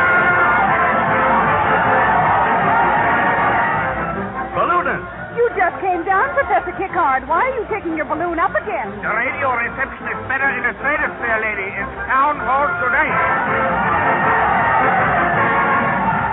Deep sea divers. Don't tell me you've located a sunken treasure in that wreck, Bill. Yeah, there's a radio down there that's still worse, and it's Jack Benny tonight.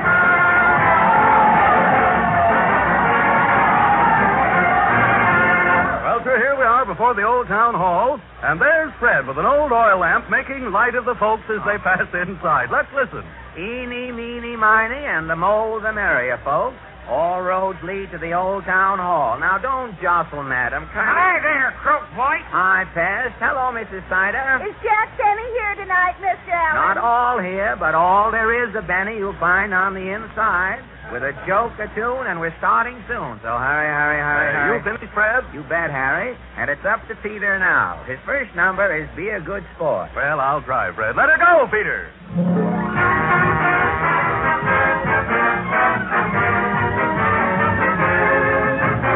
Be a good sport.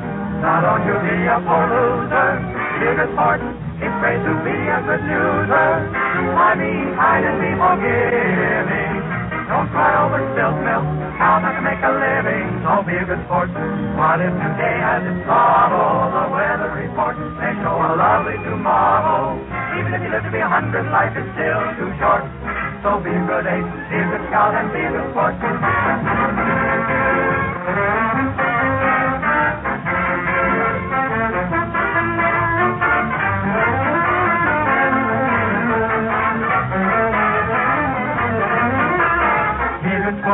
What if today has its sorrow? The weather report may show a lovely tomorrow. Even if you live to be 100, life is still too short. So be a good egg, be a good scout, be a good fellow, be a good sport. Presenting that zealous star of Zazu's Azitherene xylophone zephyrs, titillating somnambulant satires, Zanuck Zaney of the cinema, Fred Allen in person.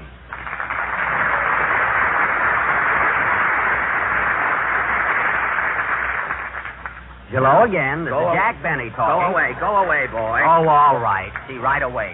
Get away from this microphone here. Good evening. We must get a weather strip put on the hall here. Good evening, ladies and gentlemen. Well, we have a nice night for it this evening, and before the Hollywood Weather Bureau butts in with a commercial to take the credit for the weather, I'll read you the Town Hall Bulletin for tonight. Hodge White, the first grocer to sell bacon sliced so thin that the streets had to be pinned to the fatty part, has a special announcement. Hodge says that during the cold spell, he's taking out his dial phone and putting in one of the old stylers, folks.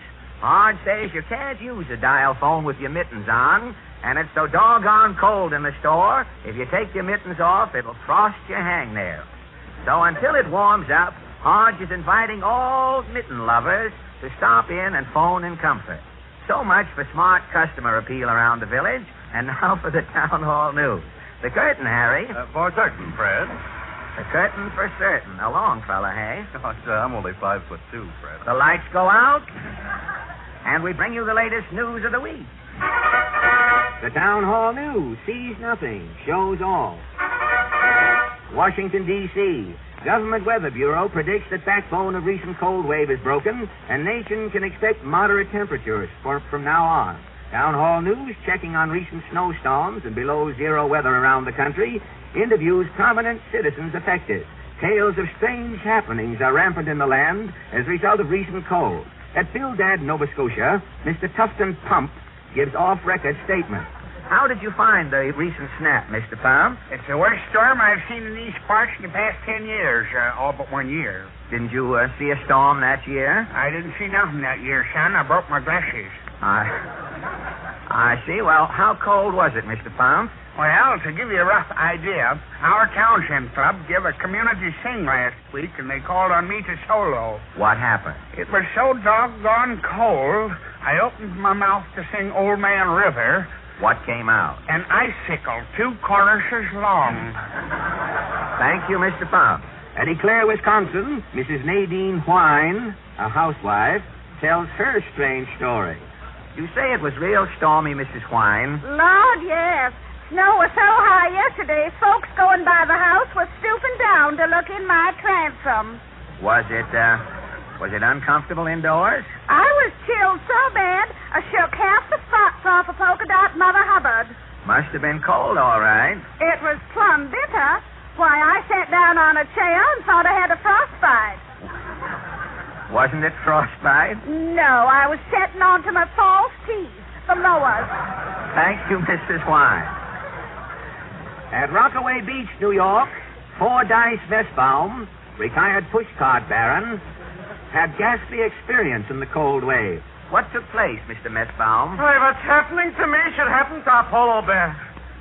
Did the cold affect you physically? Not only physically, but financially. Really? What happened? For 15 years, my neighbor Gold Club, a tight bud, but a good one, is owing me $4.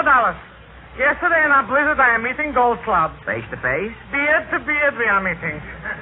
The temperature is below. Below zero? Below zero, he's asking. On top of the mercury, zero is looking like a halo yet. But what about Gold Club? Gold Club all of a sudden getting sociable. He's saying, Miss Brown, for 15 years I'm owing you $4. And today you're catching me in a mood to settle. Did you get the money? Well, I'm putting out my hand in the cold to take it. And lo and behold, I'm hearing something dropping. Was it the $4? Not $4. It was 4 of my fingers.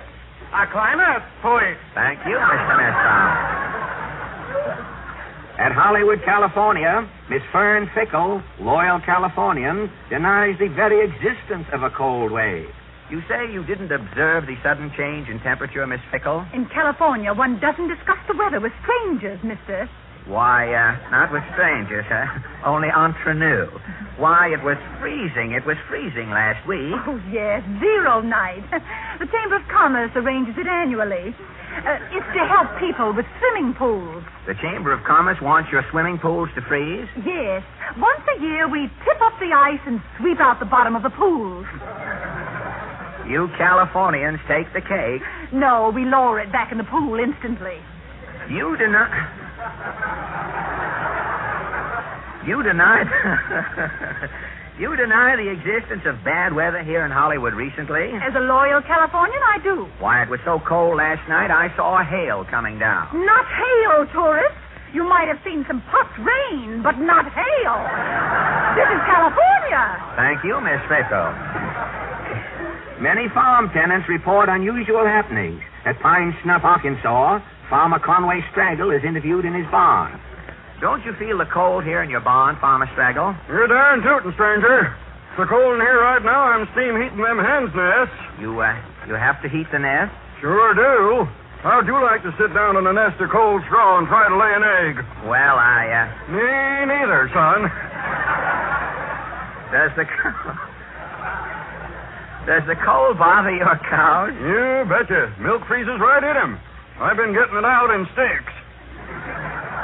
Milk steaks? Yeah. Well, look, I'll show you. I'll move over there, Bessie. Quiet. I'll milk her for you. All right, easy, Bessie. Take it easy. Now, watch this. The milk comes out about a foot, it freezes, and I snap her off.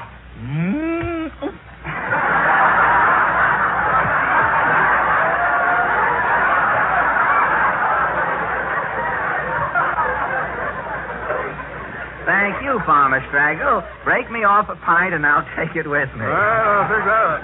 These flashes have given you an idea of the present-day machine-age cold wave, ladies and gentlemen. But in the mind of the oldest inhabitant, the outstanding cold wave ever to sweep this country occurred during the winter of 1871.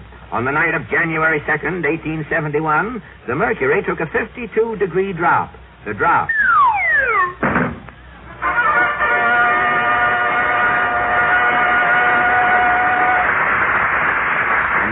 Gentlemen, our first guest stars tonight, the Basin Street Boys. You have heard their voices many times in musical cartoons, and tonight they sing their latest number, You Drove the Gloom Away. When the sky's cloudy and gray, and it rains hard all day, you did something sweet to me. Drove the gloom away. When the snow was on the ground, and the trees couldn't be found, you did something sweet to me. Drove the gloom away. Now be a warm around you. Da-da-da, baby, thank you, divine. I'm so wild about you, baby, and it's obvious off your mind. When the snow was on the ground, and the trees couldn't be found, you did something sweet to me. Drove the gloom away.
As it pains me, and will you, may I present... Hello again, this is Jack Benny talking. Will you go away?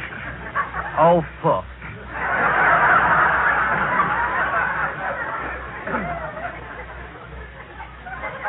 May I present, ladies and gentlemen, I don't mind riffraff coming in the audience, but when it comes to the microphone, of all...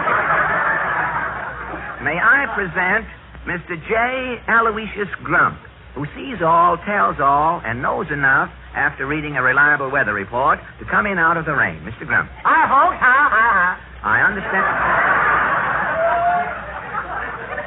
I understand you're a bit of a prophet in your spare time, Mr. Grump. You said it, Alan, you said it. I'm in the know, see? So I can tell what's going to happen before it happens, see? And I'd like to say right here and now that from where I sit, the outlook's pretty gloomy indeed, yes, sir. What, with Christmas coming on? Well, that's just my point. Most of the gals who'd like to have mink coats for Christmas are going to get washing machines. Willy-nilly, eh? You said it. Father's checking account is going to have fallen ounces, and that ain't all. People all over the country will go through the holidays eating too much and drinking too much and feeling like the end of a misspent life. And there's nothing they can do about it. Oh, now, come, Mr. Grump. You are painting a pretty gloomy picture here. I grant that a lot of us will overindulge during the holidays, and naturally we will feel stuffy or grouchy or have a headache, because that overindulgence has upset our stomachs. But there is something you can do about it, ladies and gentlemen. You can reach for a friendly bottle of Sal Hepatica, because so many physicians will tell you that sluggish, under-par feeling is so often caused by two things: accumulated waste and gastric acidity. And Sal Hepatica is a quick-acting, effervescent mineral salt laxative made especially to get after both of these conditions at once. That's why it is particularly effective, ladies and gentlemen, because Sal Hepatica not only removes accumulated waste through laxation, but besides, it also counteracts that acidity. So just put 2 teaspoonfuls of Sal Hepatica in a glass of water and drink it. You'll soon be feeling alert, alive, feeling that there is a Santa Claus. If you'll just remember Sal Hepatica for the smile of health.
And the Ipana Troubadours have just played Limehouse Blues. And now, ladies and gentlemen, you didn't expect to meet... Hello again. This is Jack Benny talking. Will you get away from here? Is this Wednesday night or not? Well...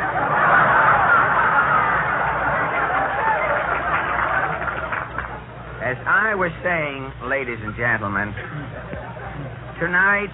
You didn't expect to meet... Whom, Fred? Well, right in back of this radio studio on the Warner Brothers lot here, Harry, there's a gentleman who operates a lunch wagon. Mm-hmm. Day and night, he is a veritable tornado of chopped meat and onions, for he is a genial Merlin who assembles hamburgers at an instant's notice for his customers. And his customers, Harry, are only movie and radio celebrities. Now, I think a man who works untold hours to help radio and movie favorites fend off malnutrition has an odd profession. He certainly has, Fred. Well, I've invited him to jump out of his frying pan into our fire this evening and see how it feels to be grilled himself. And so then, ladies and gentlemen, tonight I know you didn't expect to meet Mr. Willie King. Willie, you always make all of us feel at home at your lunch wagon, and Harry and I want you to feel at home here with us tonight. Thank you, Mr. Allen. I'll do my best. Well, first of all, do you just operate this one lunch wagon in back of the studio? No, I have 6 wagons altogether. Where are the other 5 touring cafes? They're in the garage. I only use them for special occasions. For banquets, weddings, and things like that, you mean? No, when Warner Picture Companies go on location, I send out my trucks to serve lunch to the actors and mechanics. I see. You have the location concession. Right. I'm the only lunchman with the exclusive concession at the studio. You haven't any competition then? Well, there's one fella running a freelance lunch wagon, but he can't muscle in on my territory. A freelance lunch wagon? It isn't that fella they call Tomaine Sam, is it? I won't mention any names. Why should I advertise a competitor?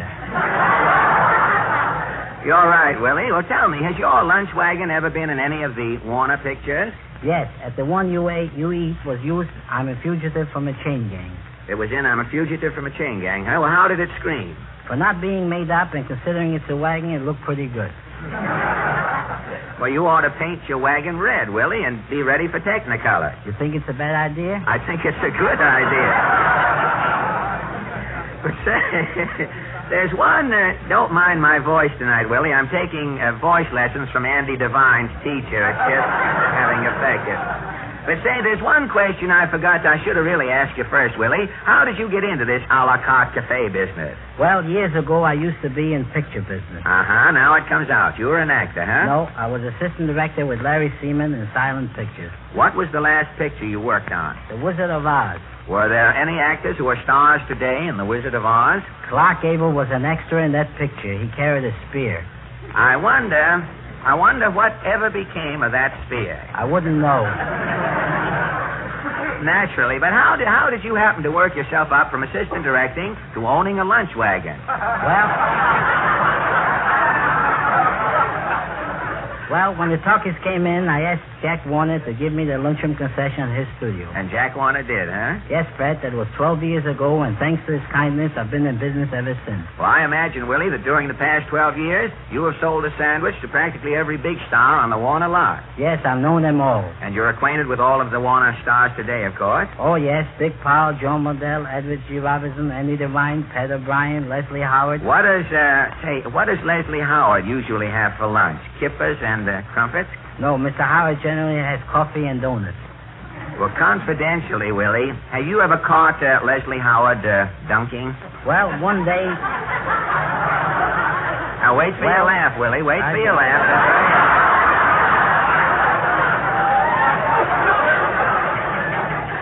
Well, one day when he was drinking his coffee, I did hear a splash. You heard a splash while Mr. Howard was drinking his coffee. Was Les dunking? No, his wristwatch fell in his coffee. Well, who else bulks calories at your table-d'hote trailer? Ruby Keeler. Does Ruby like your hamburgers? She says they're the best in town. No kidding, huh? Is Al, what's his name, her husband, Al, that fella, is he a hamburger addict?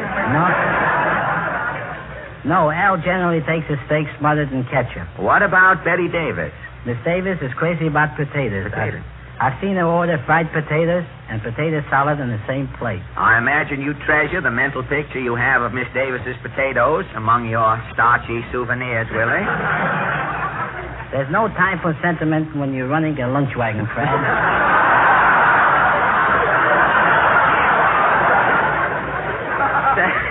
Say, I've forgotten one of Warner Brothers' most important stars, Willie. Have you ever served Paul Muni? Sure, but I have trouble recognizing him. He looks so different in every picture. You've never chased Mr. Muni away from the wagon, have you? No, but once when he was making Louis Pasteur, I kept him waiting a half an hour. I didn't recognize him with his beard on. Did Mr. Muni stop in for lunch at Emil Zola? Every day. I'd like to have seen Zola eating a hamburger. Say, if they're good enough for Paul Muni, they're good enough for Zola. You've been catering to movie folks so long, Willie. Tell me, who eats more, the stars or the extras? Well, the extra usually. Lots of the stars are dieting while they're working. Have you ever witnessed any unusual gluttony at your wagon? Once I saw Barton McLean eat 5 steak sandwiches in a row. 5 steak sandwiches? Is that an all-time vitamin record? No. I think Al Dubin, the songwriter, holds the record. Oh, I've seen Al. He's a pretty big boy. Al must weigh about 250. I know. I heard they offered him a job as a stand-in over at the Elysian Mountain until they get the runaway part. Till they get the runaway part back in place. What did Al eat the day he broke your record? As I recall, Al had 2 ham sandwiches, 2 hot dogs, 2 hamburgers, salami sandwich with ice cream, and plenty of coffee and tea in between. What did Al say when he finished? It wasn't a word. I get it.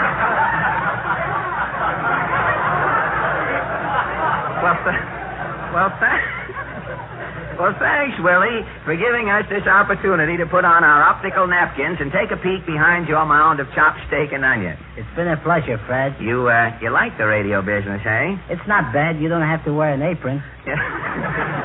I know, but you found the secret of success in your own business, Willie. You've hitched your lunch wagon to a movie star. And the Warner Brothers. Right. Every sandwich a Warner Brother production. Now, before you go, is there a word of encouragement or advice you'd like to give to any youngsters who might be thinking of going into your business? Only this, Fred. If you're going to be a success making hamburger sandwiches, you've got to make both ends meet. Meat as in hamburger, I see. Well, good night and thank you, Willie King.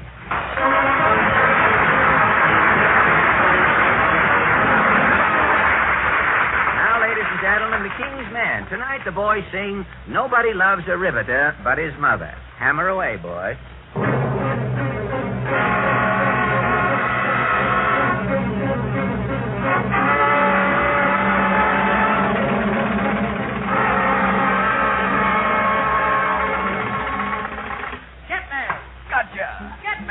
Gotcha. All for one and one for all. That's how us Doyles play basketball. Get me. Gotcha. Get me. Gotcha. That's how I earn me weekly check. With a hammer on me shoulder and a girder around me neck.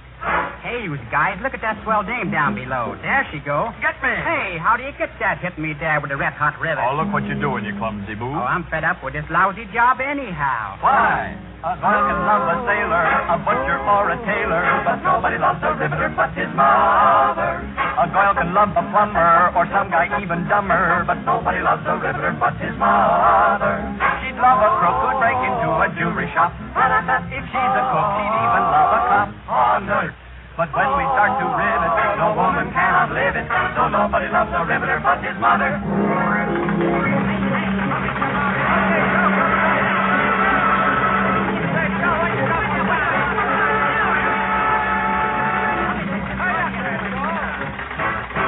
A girl can love an actor, a lawyer or contractor, but nobody loves a riveter but his mother. But nobody loves a riveter but his mother. King Solomon, 10,000 wives, all paid his rent, and each one paid 0.1%. Oh, for goodness sake.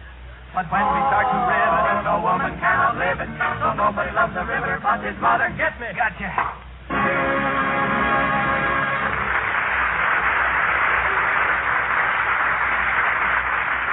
Thank you. Our next guest, ladies and gentlemen, Mr. Eugene Lester. Mr. Lester is not a soloist by profession. Gene is the official candid cameraman for the popular radio magazine, The Radio Guide. Gene, you're out here in Hollywood doing candid camera work on some of the radio shows, aren't you? Yes, Fred, I've been shooting all the shows originating from the West Coast here. You have, huh? What shows have you done recently? Well, so far I've done the Hollywood Mardi Gras, the Burns and Allen show, Phil Baker, and then I think that fellow sitting over there in the corner was on one of them. Oh, Mr. Benny? That's the one. Yeah, that's the one. Well, you'll know as soon as you get the things developed.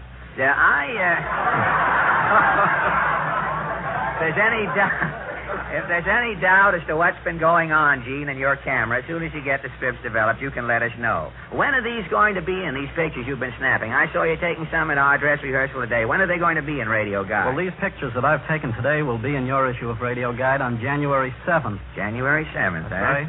And I heard you humming at your work, the other day, and that is the reason why we've sort of invited you to carol for us this evening, Gene. Do you do much singing ad libitum besides your camera work? Well, I do a lot of singing in the darkroom where nobody can hear me. Well, that's...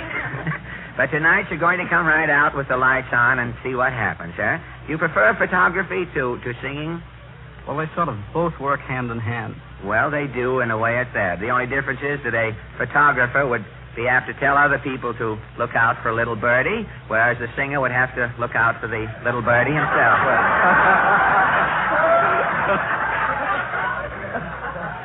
But, well, all right, Gene, I guess we have exhausted the fun for the moment. We mustn't be too funny now because Mr. Benny is coming along with a wham shortly. What are you going to sing, Gene? Well, there's a new tune called Rosalie that seems to be pretty popular today. Rosalie from the picture of the same name? That's right. All right. Rosalie, thank you.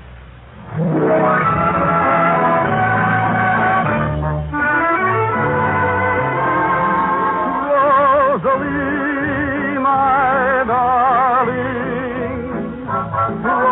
Rosalie, my dream. Since the night when stars danced above, I'm so much in love, dear Rosalie, have mercy. Rosalie, don't decline. Won't you make my life thrilling and tell me you're willing to be mine, Rosalie, mine.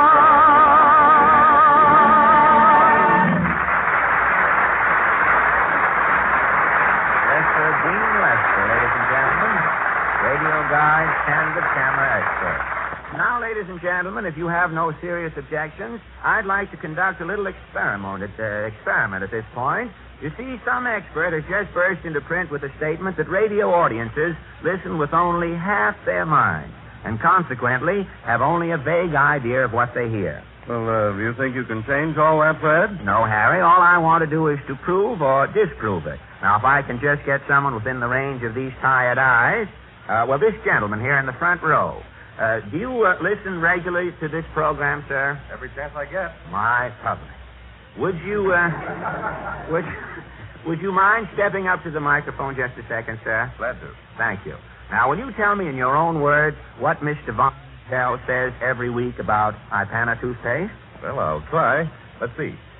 He recommends Ipana toothpaste and massage, and my dentist backs him up on it, too. He says you can help keep your teeth bright and sparkling with the regular use of Ipana. And then I think he makes a very good point when he says that the soft, creamy foods we eat don't give our gums enough work to do. But if we massage our gums every day with Ipana toothpaste, we can give them the exercise they need to help keep them firm and healthy. I guess that just about covers everything. Well, Fred, this gentleman sort of knocks your expert theory into a cocked hat, doesn't he? Well, of course, Mr. Von Zell, I've been using Ipana for a couple of years now, and just lately with one of those new double-duty toothbrushes, so I've had plenty of chance to check up on your statements. Maybe that's why I remember them so well. Well, whatever the reason is, we're very indebted to you, sir. Not at all, Mr. Von Zell. Oh, there's one more thing I didn't mention. Well, maybe we better leave that for Harry. He might feel slighted if we didn't. Go ahead, Harry. Well, I don't know. All that's left for me to say is since brighter teeth and healthier gums naturally mean a far more attractive smile, ladies and gentlemen, always remember Ipana for the smile of beauty.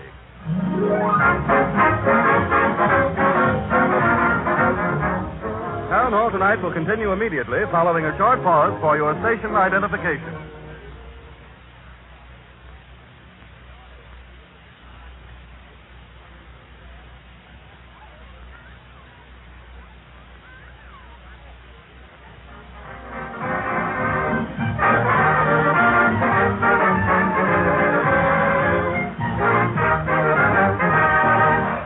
Peter and Van Steeden and the Ipana Troubadours have just played part of I'm Feeling Like a Million. We started our new service a few weeks ago, ladies and gentlemen. You know, on all of the hour programs, right in the middle, where the announcer says this is station so-and-so and so-and-so, the music always sort of dies out, and for a few brief seconds, you miss part of the tune. So week after week now, we are going to give you back the few little bars of music you missed when the announcer speaks in our program. Will you play the few strains there, Peter, for us, please?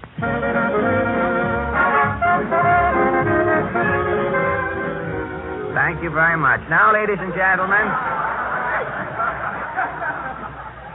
if you fit that back into the part you heard before the announcer spoke, you have I'm Feeling Like a Million. Now, on Friday night, the Port Jervis String Ensemble will... Do you mind if I interrupt, Mr. Allen? Why, no, Portland. Into each life, some rain must fall, unless one lives in Palm Springs, of course. Or unless one is an old maid. What has an old maid to do with no rain falling in her life? If an old maid never gets married, she never gets a shower, does she? Tub or shower as long as she's healthy. What is this? Well, I've got a big surprise for you tonight, Mr. Allen. Big surprise? Now, look, Portland, this is the day of digest publications, concentrated foods, and capsule criticism. Couldn't you sense the trend and show up with a little surprise? But this is the biggest thing you've had on the program this year. Hello again for the fourth time. Now, look, Portland, a thing on the program we don't need. Stuff I don't mind, but not a thing. But, Mr. Allen, it isn't a thing. This is an old friend of yours from the days of vaudeville. If it's Otto the trained seal, throw him a fish and tell him I'm busy. Now, wait a minute, Fred. If you'll just take your nose, that one you used to talk through, out of that microphone, you'll see that it's me. Oh, Jack. Jack Benny. Well, I'm terrible. Wait a minute. There's a reception goes in there. That doesn't happen.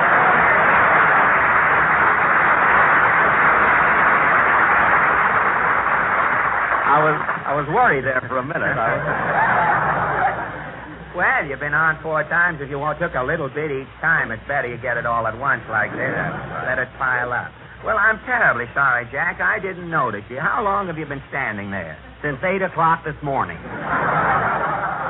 They've been using me instead of the Boulevard watch time. Say, Jack, did Mary come along with you? No, Porty. She wanted to come over, but she's busy with her Christmas shopping. Christmas shopping? Yeah, right now she's over at Bullock's, Wiltshire, putting me through bank. That gives me an idea. Tally ho, Jack. So long, Porty. Well, Jack, this is quite a surprise, you dropping in. I didn't know you were going to be here tonight. I didn't know it either, Fred, until I heard you announce it 5 times last week. But don't get me wrong, Freddie. I appreciate that build-up. I'm one guy who knows that it pays to advertise. Now, listen here, Benny. If that's a hint, you're not getting 1 cent for crawling in here tonight, and you know it. Why, Fred, I didn't expect to get paid for this. I haven't any more right to take money for working on this program than you have.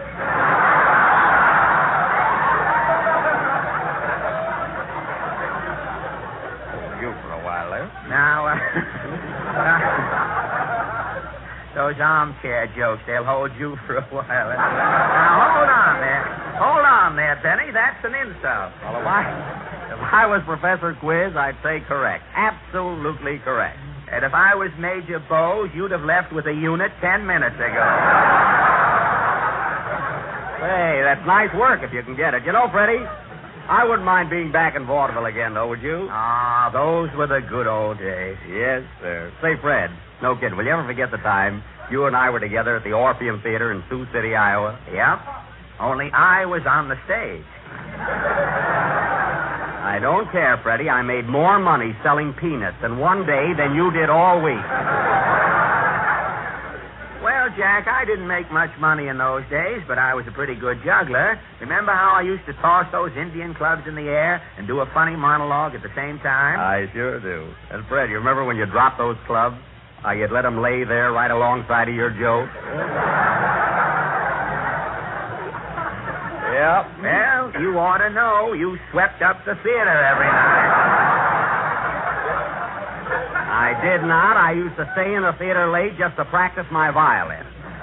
Well, you should have stuck to your broom. I should have stuck to my own program, too. I had to ask for this yet, huh? Well, you had to write it yet. Yourself. Well, Fred, anyway, a lot of water has gone over the Darn since then, huh? Over the Darn? Yes, Fred. You know how careful we have to be.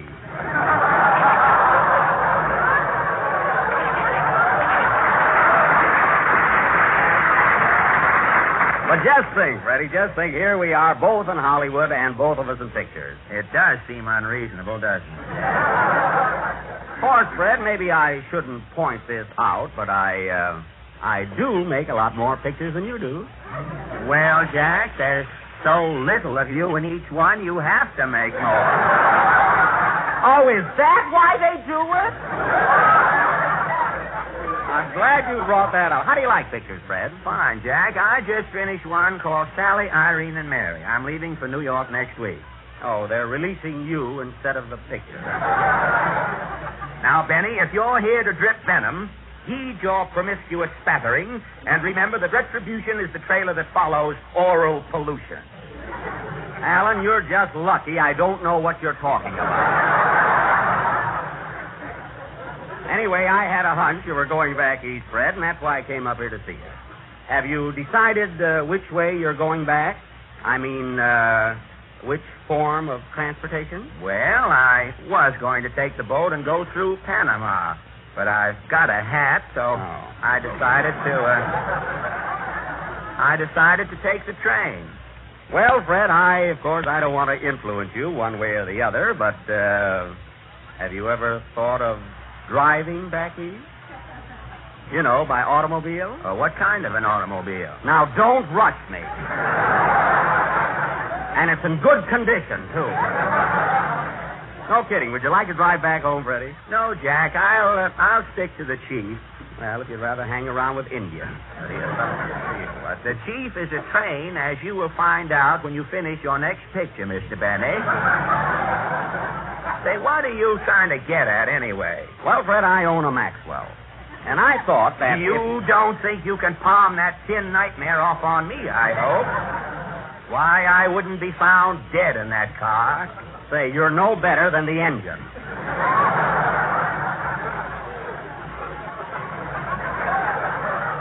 Why, the engine in that steam cabinet is so dead, the front wheels are nothing but rubber. Where is that uncovered wagon? It's right outside the door. Hey, boys. Yes, Mr. Benny. Will you drive my Maxwell in, please? Oh, sure. Now, be careful, fellas. It's a high-powered car there, you know. Right in here, boys. Right in here. Well, want us to leave it right here, Mr. Benny? Yes, thanks, fellas. Hey, what's that noise? Noise? I'll cut off the motor so we can hear it.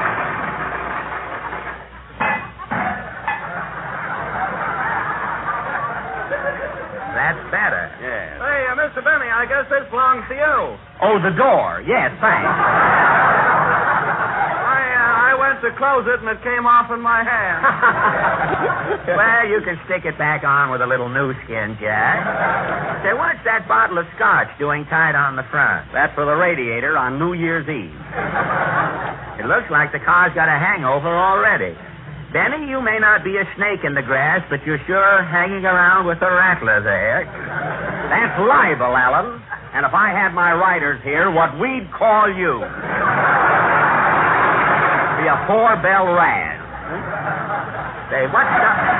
Say, who started it? Say, what was that? Did the engine drop out? No, Smarty, it's the new sunken motor. And listen to this horn. That note is by Stokowski. Well, how is the car on gas? Well, I get about 4 miles to the quart. If I insist, of course. If you put your foot down. Yes. Well, how much does that make to the gallon? Well, I never put in a gallon. I don't believe in spoiling a car. You know how it is with gas tanks. Easy come, easy go.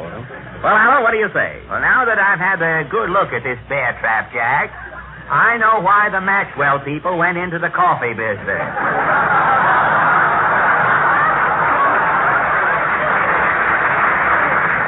Now, Freddie, I'm not begging you to take this car, only I thought, well, you walk all the time. You're not getting any younger. I think you ought to take your varicose veins out for a spin once in a while. What are you asking for this Rhapsody and junk? I'm asking $95 FOB. FOB for old Benny. How about it, Fred? Say, if you don't know, laughing at your next Sunday show already. Can't wait. If you don't know... I'd give $1,000 if I could think of an answer right now. If you don't know by now that I don't want that car, you ought to have your skull in. All right, Fred, as long as you don't want to buy it, I'll tell you what I'll do. I'll wrap it in cellophane, tie a big red ribbon around it, and give it to you for Christmas. How's that? If I wake up Christmas morning and find that monstrosity in my stocking, I'll go barefooted the rest of my life. That would be nothing new for you, you hillbilly. So you don't even want it for a present, huh? I don't want it present, past, the future. You can take that animated skillet. All right, Fred, all right. I merely wanted to be a good fellow, that's all. If you don't want the car, and I think you don't, I'll be on my way. No hard feelings, I hope. No, Jack, I haven't anything against you, not Benny the man. No. I'm just not in the market, that's all. I hope I didn't offend you. Oh, no, Freddie, I'll just have to sell it to some other guy.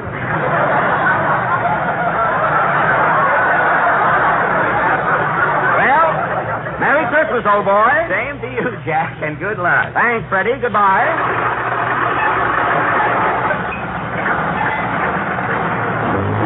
Hey, what was that, Jack? That's what my car thinks of you, Alan. So long, everybody.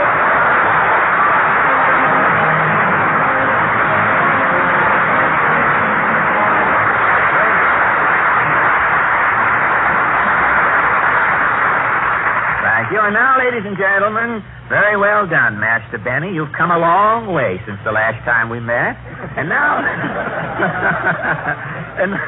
Now, ladies and gentlemen, let's all get together and make this coming holiday a safe, sane, and happy one. Will you buy your cap pistols, Roman candles, toy cannon, and firecrackers? Be sure... Wait, just a minute, Fred. What holiday are you talking about, anyway? Why, the 4th of July, of course. Well, Fred, the coming holiday is Christmas. I know that, Harry, but if you start talking about Christmas these days, you run into a lot of competition. And besides, I had a message up my sleeve. I want people to be careful. I want them to be able to enjoy their holiday. Fred, I had a holiday message also. Oh, Harry, did I spoil it for you? Well, no, because I want everybody to enjoy the holidays, too. And I want them to be careful.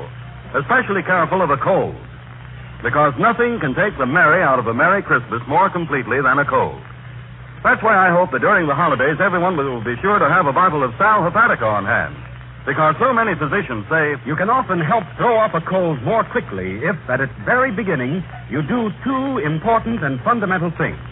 One, remove accumulated waste, and two, counteract the acidity that so frequently accompanies a cold. And sal hepatica, ladies and gentlemen, is an effective mineral salt laxative that does both of those things at once. It not only removes accumulated waste through laxation, but it also helps nature counteract that acidity. So don't take chances on a cold spoiling your holidays. Take sal hepatica for the smile of health. So now, ladies and gentlemen, we bring you those theatrical termites who have gone through their artistic lives trying to bring down the house. The mighty Allen-R Players.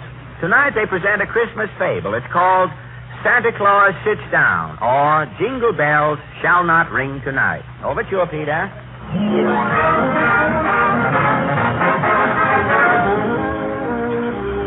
This is station NG, folks. Our next program will be... Just a minute, folks. Here's a bulletin from the Radio News Bureau. A rumor has just reached us that Santa Claus will not ride this Christmas. Unconfirmed reports ride throughout the country that Santa Claus is on sit-down strike. What's going on in Santa Claus's igloo?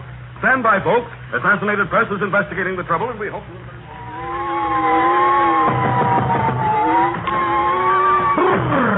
Is this the Santa Claus igloo? Yes, I'm Mrs. Claus. I'm Phil Beat of the Assassinated Press. I'm here to check on this rumor that Santa Claus refuses to ride this year. Oh, I'm glad to come. I've been fighting with him all week, and he refuses to budge. Well, where is Santa Claus now? Oh, the old fool's in the next room sulking. I'll get him. Hey, Santa. Oh, it ain't no use coaxing, Ma. Or you ain't go.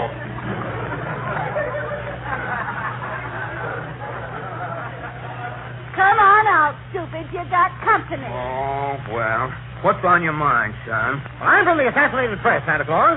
Now, what's this I hear? No, I ain't riding now. But this is Christmas Eve. Trees are lit up. Millions of children have hung up their stockings. The whole world is waiting. Well, regardless, I ain't riding. Ain't no use, mister. He's stubborn. No, I ain't stubborn neither. I'm sick of being Santa Claus, holding the bag every year. Well, you must have a reason for quitting. I got plenty of reasons. Well, will you talk for the press? Yeah, might swell, I guess. Well, now, Santa, why won't you ride tonight? Well, I'll tell you, son. It's a long story. I've been clausing it for 1937 years, son. I've been a-bringing presents, toys for kiddies, loud neckties and handkerchiefs for grown-ups, every Christmas trying to spread joy. But my efforts down through the ages has been a bit of disappointment. My intentions has been good, but my reward has been nothing but grief. The first trouble I had was in ancient Rome. It was Christmas Eve in the court of Nero. The emperor was playing a violin concerto.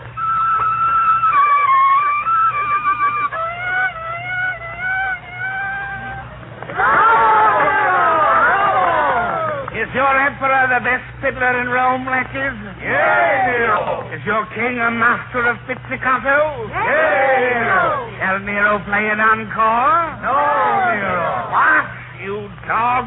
Begone, hypocrite. Clear my throne room. Yes.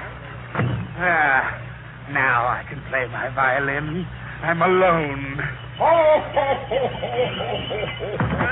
What's this? What fell out of my chimney?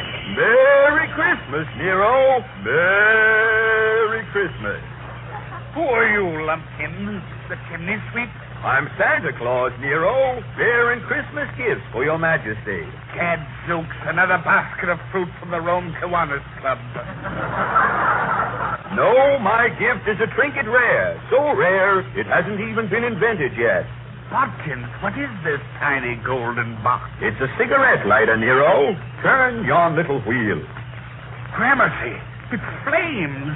It flames. Merry Christmas, Nero. Oh, it flames. Rome has scoffed at my fiddle. Nero will have his revenge. Hey, watch that lighter, Nero. You're setting fire to the drapery. I'm setting fire to all Rome. Revenge. Look out. Revenge. Nero. Be careful, Nero.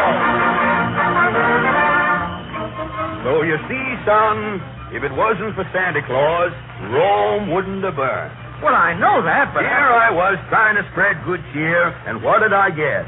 Singed whiskers. But that was 2,000 years ago. Nero was only the start of my trouble, son. A few centuries later, I had trouble in a little country to the north of England. That Christmas, I had a present for a young poet. I peeked in the window. He was writing a sonnet. His mother come into the room. Bobby?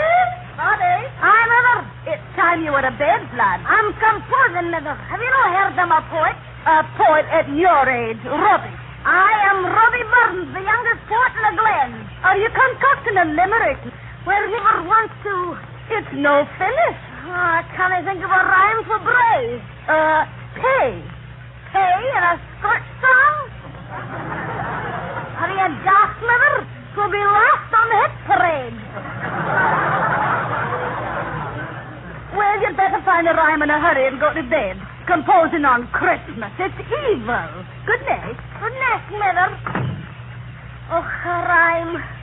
Bray, Quay, Day, Chevrolet. Who are you coming out of that chimney? I'm Santa Claus, Bobby Burns. Merry Christmas. What's your business, Red Britches? I'm Santa Claus, Bobby. I brought you something. Here. A rhyming dictionary. What one? Let me look. Hi. Pray, ray, say, stray. Where me and my true love wherever wants to stray. A bonny rhyme. I've written a gem. Merry Christmas, Bobby. How much are you asking for the rhyming dictionary, Claus? It's Christmas, Bobby. I'm giving it to you. Giving it?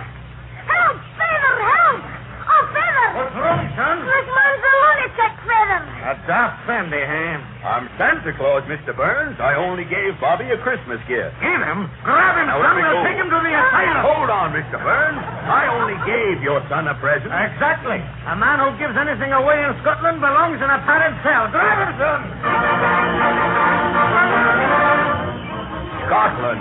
I was in the booby hatch there for 30 days. But that was 200 years ago. I know, but a few Christmases later, I got a raw deal in another suburb of England. It was called the American Colony. I dropped in at the house of some fellow named Paul Revere. His wife was preparing dinner as Paul came through the door. Dinner ready, Effie? Yes, Paul. Pull up a chair. No. Set my plate on the mantelpiece. Can't you sit down yet, Paul Revere? My, that ride was last April. Through every Middlesex village and farm ain't once round Central Park, Effie. Well, you ought to try and sit down for Christmas, Paul. It'd be a nice present for your spy. Who's that? Might be a British spy, Paul. The woods is full of them. Hand him a gun. I'll talk to him through the door. Who's there? Merry Christmas, Paul, dear.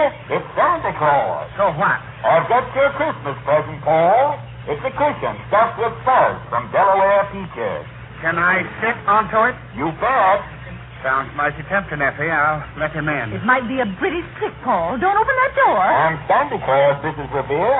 Open up. I've got my gun, Effie. I'll open the door. I'll crack it. Merry Christmas, Paul. Look at his suit, Paul. A red coat. Take this. Now, whoa, now, Paul.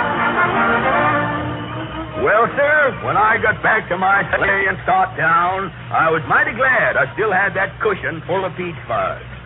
You see, son, the world's given old Santa plenty of trouble. But all these troubles were years ago, Santa Claus. People appreciate you today. You're wrong, son. Only last Christmas I went down to a place called Washington, D.C. I got confused and went down the wrong chimney. I come out in some office.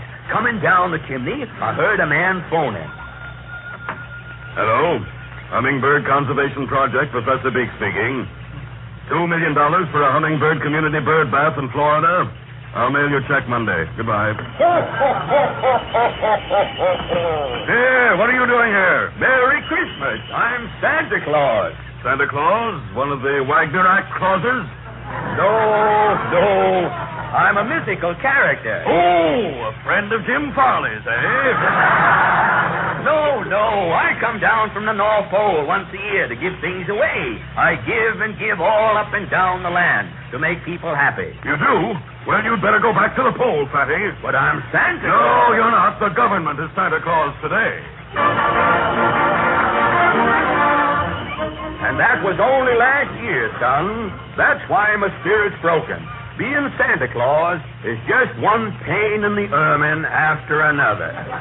Well, won't you reconsider? Think how the headline will look in the paper. Santa Claus on sit-down strike. Well, Santa ain't a-getting up, son. This is one Christmas I'm gonna enjoy in peace. What's that clock striking? 12 o'clock, Santa. It's Christmas Day. It is, eh? Well, I ain't moving. Don't mean nothing to me. I'm sitting here. I'm taking it easy. I'm leaning right back here. Not getting kicked around this Christmas. Oh, shucks. Hey, Ma. Yes, Santa? Where's my mittens? My bag? My reindeer? My sleigh? You mean? Yep, I'm going, Ma. But I thought you said... I've changed my mind, son. Christmas ain't Christmas without Santa Claus. I'm a-giving the world one more chance. But what about my story, Santa on sit-down? Change the headline, son. Just say, Buck Santa rides again. Merry Christmas.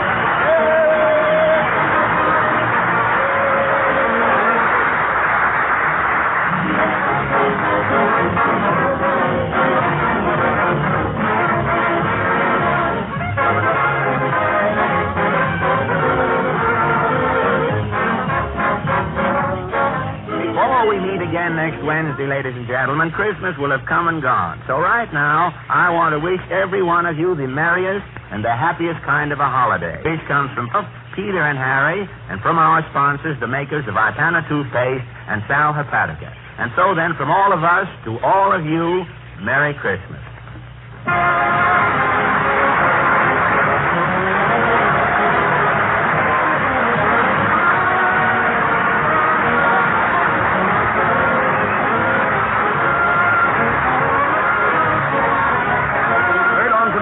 Ladies and gentlemen, where Be a Good Sport from Love and Hisses, and I'm Feeling Like a Million from the Broadway melody of 1938.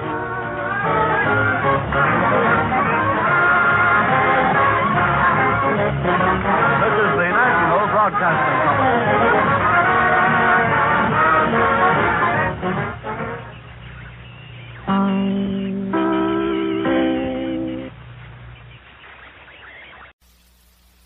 Hollywood Radio Theater.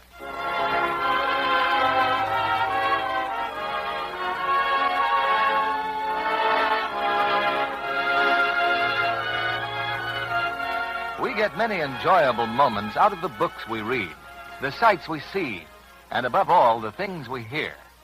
The Hollywood Radio Theater hopes to add to your enjoyment by bringing you each week the finest in dramatic and comedy entertainment, featuring a stellar cast of movie personalities, many of whom will appear in their original motion picture roles. Now, here is our producer, Mr. William Keeley. Greetings from Hollywood, ladies and gentlemen. From whistle stops to Union Station, there is a tremendous interest in the arrival and departure of trains and their passengers. And in tonight's play, Union Station, we will tell you a story of the absorbing drama that goes on behind the scenes in a railway station. The thrilling hunt for a kidnapper and his victim, as the police form a dragnet throughout the network of the vast terminal. As our stars of this entertaining Paramount picture, we have three of the original stars, who are also three of your favorites. The romantic team of William Holden and Nancy Olson, and that arch villain, Lyle Betker. Now, Union Station, starring William Holden as Lieutenant Detective Calhoun, Nancy Olson as Joyce Willicombe, and Lyle Betker as Beacom.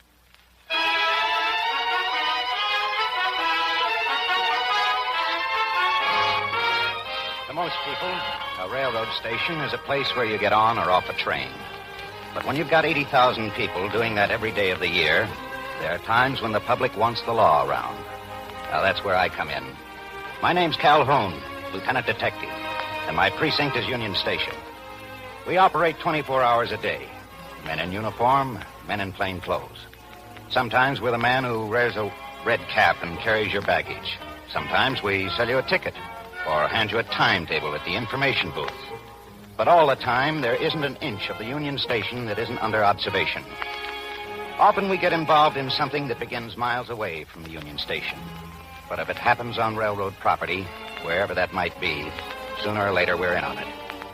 And what you're about to hear is a pretty fair example of what I mean. All of this began at one of the smaller stations way out in the suburbs. It was in the middle of the afternoon. Local 42 was doing about 10 minutes. A car drew up to the station. In it, a chauffeur and two girls. Thanks for the ride, Charlie. Not at all, miss. Well, Lorna, I'll see you in a couple of days. Oh, don't go, Joyce. We can wait until your train gets here. Oh, no, you're late enough already. We should have dropped you off to the doctor's first. Oh, there's no hurry. I can tell you exactly what the doctor will say. He'll tinker with a dozen instruments, then he'll say, turn your head up, Miss Murchison. Now to the right. Now the left, please. I don't want to raise any false hopes, Miss Murchison, but... Well, anyway, one of these days that butt is going to work for me. You bet it is. Maybe this'll be the day. Take care of her, Charlie. Don't you worry, miss. I will. I'll phone you tomorrow, Lorna. Oh, I almost forgot. Here's your scarf. Thanks for lending it to me.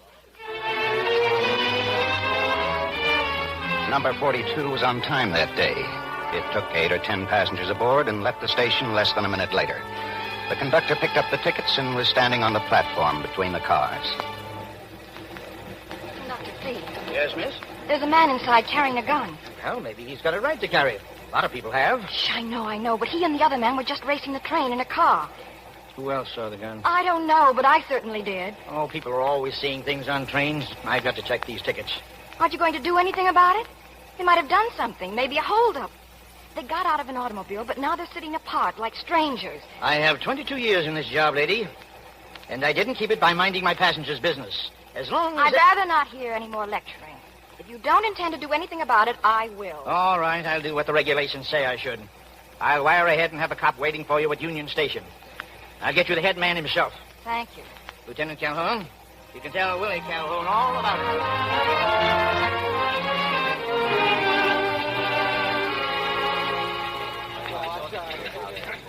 Something coming in for Calhoun. Conductor on Local 42. Passenger insists armed criminals are aboard. Demands you meet train and investigate. You better find Calhoun. Yeah. I guess nothing's ever done right around here unless Tough Willie does it himself. How long you been working here, Adam? Hello, Lieutenant. How long? 6 weeks, sir. Well, you need 25 years before you're eligible for pension. And you won't make it. Not if you ever call me Willie. Yes, sir. About this teletype, sir. You busy, Shattuck? No, sir. 42's due on track 12. Meet me down there in 15 minutes. Right. We arranged to get the passenger off the train before anyone else. She wasn't nervous, just annoyed. I don't know what the conductor told you, Lieutenant. I'm sure he thinks I'm crazy. Just keep your voice down, miss, and follow me. I will stand behind the ramp. They can see the other passengers as they walk out, but they can't see us. Now, just tell me what it's all about. I suppose you think I'm a fool, too. I'm interested only in one thing, armed criminals. Well, I got on the train at West Hampton. I've been out at my employer's home. Just as the train left, I happened to look out of the window, and there they are. The man with the suitcase has the gun. Shattuck? Tail him? Yeah, only watch yourself. This may be nothing at all. Railroad doesn't want any lawsuits. All right, miss. What's your name and address? I don't quite see why that's necessary. Well, I do. When anyone asks me to stick my neck out, I want to know who's doing the asking. Just because I was foolish enough to report something, as any decent citizen would, is no reason for me to get involved. That's all I am, too. A citizen. Only it's my business to protect the railroad, to see that they don't get stuck with lawsuits by taking information from people who refuse to give their names and addresses. My name's Joyce Willicombe, 614 Carson. This is ridiculous. Any business address? 84 State Street. Henry L. Murchison Corporation. That the fellow whose house you were visiting? I'm Mr. Murchison's secretary. Okay. Let's go to my office. This way, ma'am.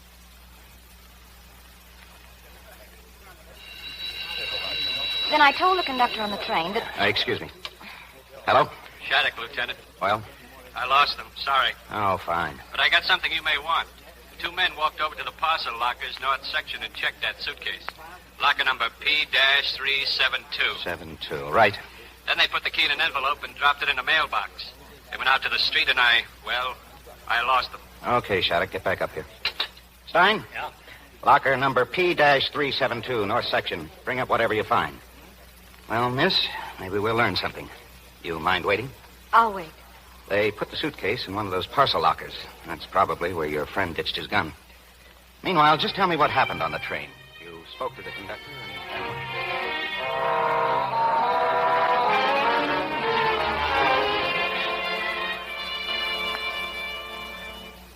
Here's the suitcase, Lieutenant.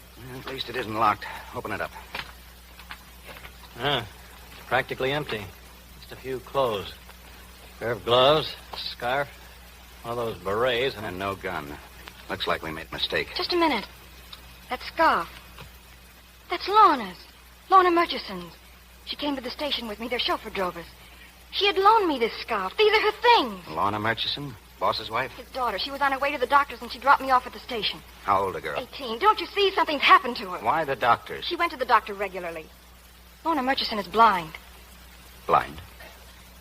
You mean this blind girl, this Lorna Murchison, might have been kidnapped? They must have had her in that car, the car I told you about. The one that raced after the train. Now, wait a minute. Lorna Murchison and the chauffeur drove you to the station. You got on the train.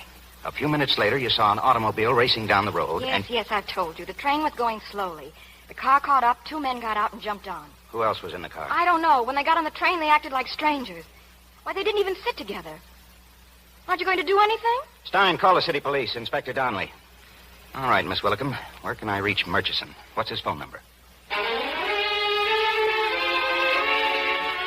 Murchison wasn't home. He was at the police station in West Hampton, reporting the kidnapping of his daughter. A couple of their men drove him into town. All right. Now, we're not getting anywhere making guesses.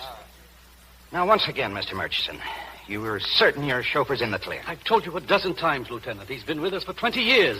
It's a miracle he's even alive the way they beat him. Okay. And neither you nor the city police have any right to interfere. My daughter's life may be at stake. Well, Donnelly? I can speak for the city police, Mr. Murchison, and I may as well be honest. You'll be dealing with kidnappers, with lice. They never keep their word to anyone about anything. They won't to you. I'll do whatever they tell me to do. I'll pay them any amount of money they want. If they give you that chance, sure. All I ask is don't protect them. Promise anything that'll get your daughter back. But cooperate with us. I want you to stay out of this until I find Lorna. Mr. Murchison, the key to that locker was put in an envelope and mailed. Now, there's no doubt but what it's addressed to you. Now, with that key, they'll send instructions. But they won't make a move until you've received it. That won't be till tomorrow. So, meanwhile, we're going to put the suitcase back in the locker, and we want your permission to keep it under observation, just in case one of them should return. No, not until Lorna's found. Oh, we'll do it quietly. I've got good, efficient workers here at the station. City police are here. I'm sure that we can guarantee you... My daughter? You'll guarantee my daughter will be returned to me safe, alive? Well, no, sir. I'm afraid there's no one who can guarantee that. And let us handle these people, Mr. Murchison. We've worked together before. We've spent our lives at it. We'll use what we know before they're ready for us. We've got till the morning anyway. No. Well, we don't want to push you into anything. After all, she's your daughter. You're the only one who has the right to decide. What do you want me to do? Well, we'll need a full description of what Lorna wore today and whatever pictures you have. Joyce, Miss Willicum here, can tell you what she wore. Yes, of course. As for pictures, I told you when you telephoned. There haven't been any pictures, not since Lorna lost her sight 5 years ago. But you can take these if they'll do you any good. Thank you. I'd like to go home now. Maybe they'll telephone instead of waiting till tomorrow. I'll go with you, Mr. Murchison. Miss Willicum might be able to help us here if she'd stay. How, Lieutenant? Well, if someone should come to the locker, there's a chance you could make an identification. He's right, Joyce. Now, if they should phone, you'll let us know? I want my daughter, Lieutenant. I can't promise anything.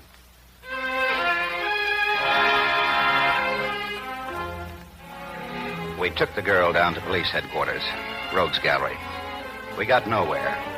Then we left Inspector Donnelly to start the long, slow process of checking everyone who'd been in recent contact with the Murchison household, and went back to Union Station. It's one thing about working for a railroad station, miss. You're always near a lunch counter for a cup of coffee. What time is it, Mr. Shattuck? 3 a.m. almost. Now, don't worry about the locker. We got men watching. And you think kidnappers would come here with men on guard? Not if they could see them. But we've got places to watch them from, Miss Willicum. Telephone booths, grill work, ticket windows, dozens of places. Well, it looks like it's going to be a long night. Maybe she could go home for a few hours. Let's play it safe, Shattuck. You don't mind staying, do you? No, I couldn't sleep anyway. Look, I'm going to wander around for a while. If you see anyone, don't wait to make sure. Just tell Shattuck. Now, that's important. This is the 4th time you've told me. I still say that if they show it all, Lieutenant, it won't be until Murchison comes back to open the locker. Never mind the ifs. If she'd noticed anything about the car, the license number, anything, we'd have something to bite into by now. I know it's all my fault, Mr. Shattuck. You see, I had those 2 men right under my nose, but I didn't follow them. I was too busy giving my name and address to someone.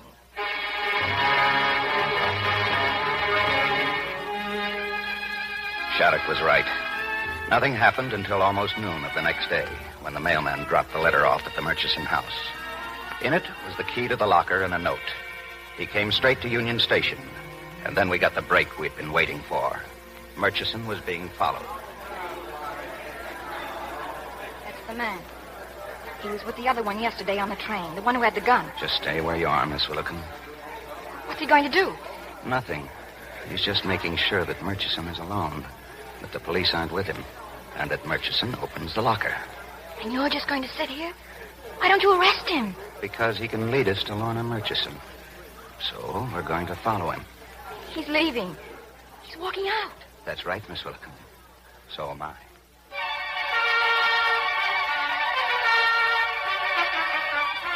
The man walked for a couple of blocks to the subway station. He took a downtown local. 8 of us followed, but only one stayed close to him. At each subway stop, one of us would leave and another take over. I don't know what we did wrong, but somehow he became suspicious. At the Fullerton Street station, he stepped out onto the platform as if he were leaving. Shattuck was right behind him, and then the man quickly went back into the car. There was nothing Shattuck could do but follow him. The man knew for sure now. Once again, he ran out of the car and up the stairs. Stairs, Calhoun! Be careful! He's got a gun! We're right behind you, Shattuck, but don't shoot! We need him alive! He was running toward the stockyards. As we closed in, he jumped a fence and headed for the cattle pens. He was giving us a bad time, but he didn't stand a chance of getting away. And then he stopped and began firing at us. That was his big mistake. The sound of the shots stampeded the cattle, and by the time they were driven off, our suspect had been trampled to death.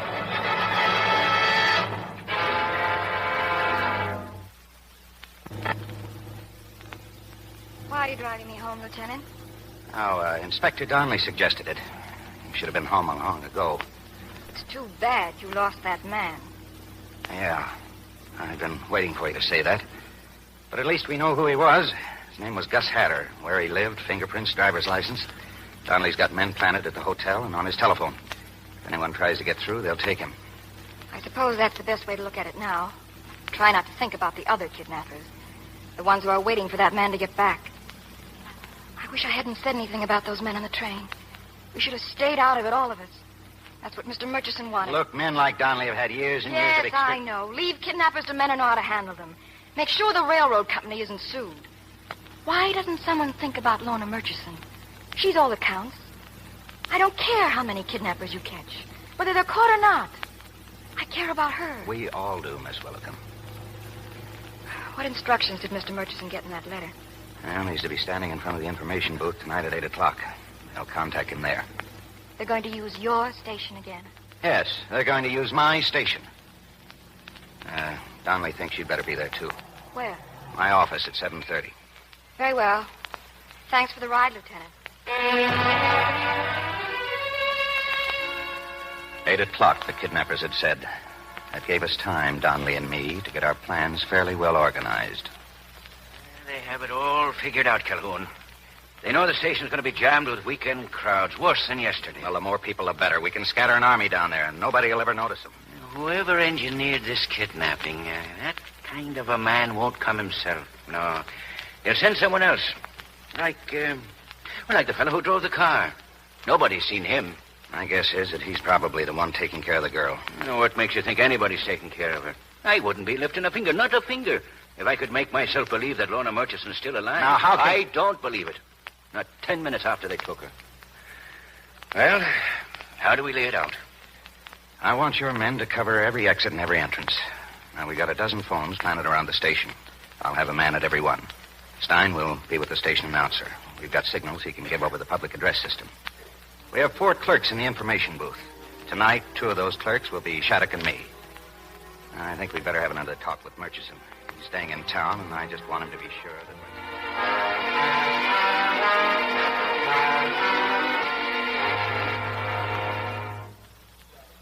we were ready and waiting at 8 o'clock. Murchison stood at the information booth. And nearby, sitting under the clock, Joyce Willicum pretended to be reading the evening papers. For 20 minutes, nothing happened. And then... Telegram for Mr. Henry Murchison. Telegram for Mr. Henry Murchison. Mr. Murchison, please. Here, boy. They were playing it smart. A telegram instead of a contact. Murchison read the message and started walking away. But he remembered what to do. He crumbled the message and dropped it on the floor. A moment later, it was swept up by a porter. Information booth? Donnelly, the porter just brought in a telegram. They want Murchison in the main concourse at a phone booth between the drinking fountain and the newsstand. They put an out-of-order sign on the booth, but a phone call will come in at 8:30. We've got 3 minutes. I'll give Stein the flash. Right. This is Stein. They've made contact. Get on the PA. Track 14 signal. Yes, sir. Attention, please. Mr. F.E. Nelson is wanted at track 14. Mr. F.E. Nelson, please go to track 14. We started closing in from every corner of the station. Casually, inconspicuously. Murchison stood by the phone booth waiting for the call.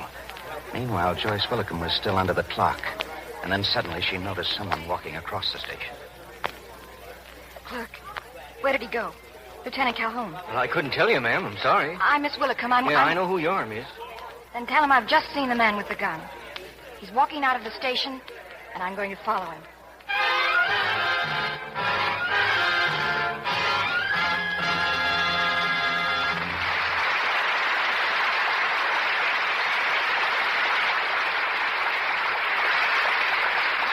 Act 2 of Union Station will continue shortly. You've all heard the old nursery rhyme, for want of a nail, a shoe was lost. For want of a shoe, a horse was lost. For want of a... and it goes on and on until the kingdom was lost. Such a small thing as a horseshoe nail was responsible for the losing of a kingdom. The moral of that nursery rhyme is that it's the small things that count. And these words most certainly do apply to you servicemen and women overseas, especially in your relations with people in a foreign country.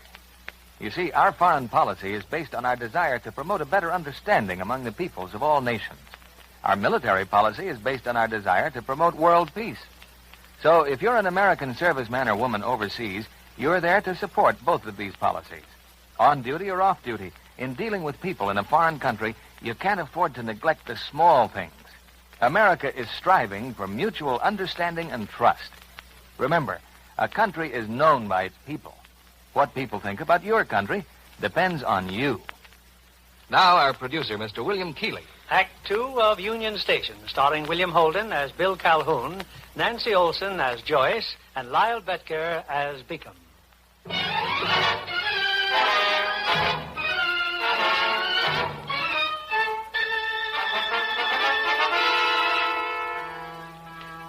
The man with the gun had come to the station. He had paused long enough to make sure Murchison had gone to the phone booth. Then he left and went around the block to a parked car. And following him was Joyce Willicum. He was talking to someone. All right, Marley, get over to the station. Murchison's waiting for the phone call. I want to be sure the cops aren't in on it. Hey, Joe, look, maybe it's smart if I don't go in there smelling around, huh? What's the matter, Marley? You had the shakes ever since this started. Oh, what about Gus? I want to know what happened to Gus. You and Gus. The shake and shiver boys. He ran out, now you want the same. Okay, you're out. Marge and I'll handle this alone. Now, wait a minute. I didn't say I wanted to quit. I can talk the angles with you, can't I? Always yammering about details. I set the details. I set myself for 5 years setting details. This time, nothing and nobody stops me. Make up your mind. All right. I'll go on the station. All right. I give you time to get there, then I make the phone call. All right, I'll see you back at the place in an hour. Get going, Molly.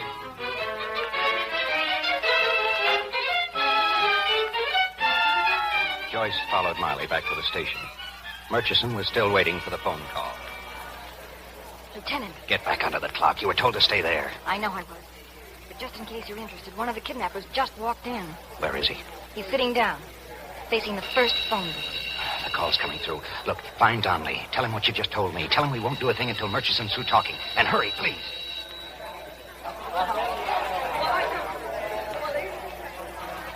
Murchison left the booth. If he'd do what we asked him to do, he'd go straight for my office now and tell Donnelly what he'd heard on the phone. But I couldn't wait to find out.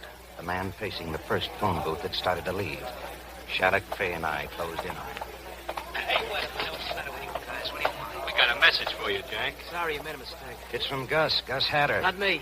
Don't even know who You're coming with us downstairs. Where's Lorna Murchison? Lorna, who? Who are you talking about? I may have to beat your brains out. I'll let you decide. But we're going to find out where she is. I may as well tell you, Mr. Murchison, there's no way for us to trace that telephone call. Now, what did he tell you? I'm to come back tomorrow at noon. The information booth with $100,000. A package? He wants it in the suitcase, the one you people found in the locker. He's going to send for it, but the messenger won't know anything. He'll be watched, and if anyone talks to him or tries to follow him, he said, I'll never see Lorna again. Well, just go ahead with the arrangements, Mr. Murchison. Can you get the money okay? Yes. I know what you're all thinking, Inspector, but maybe Lorna is alive. He said she is. Please don't do anything to interfere. Murchison was gone when I got back to the office, but it was Joyce Willicombe that I wanted to talk to. I told Inspector Donnelly everything I know.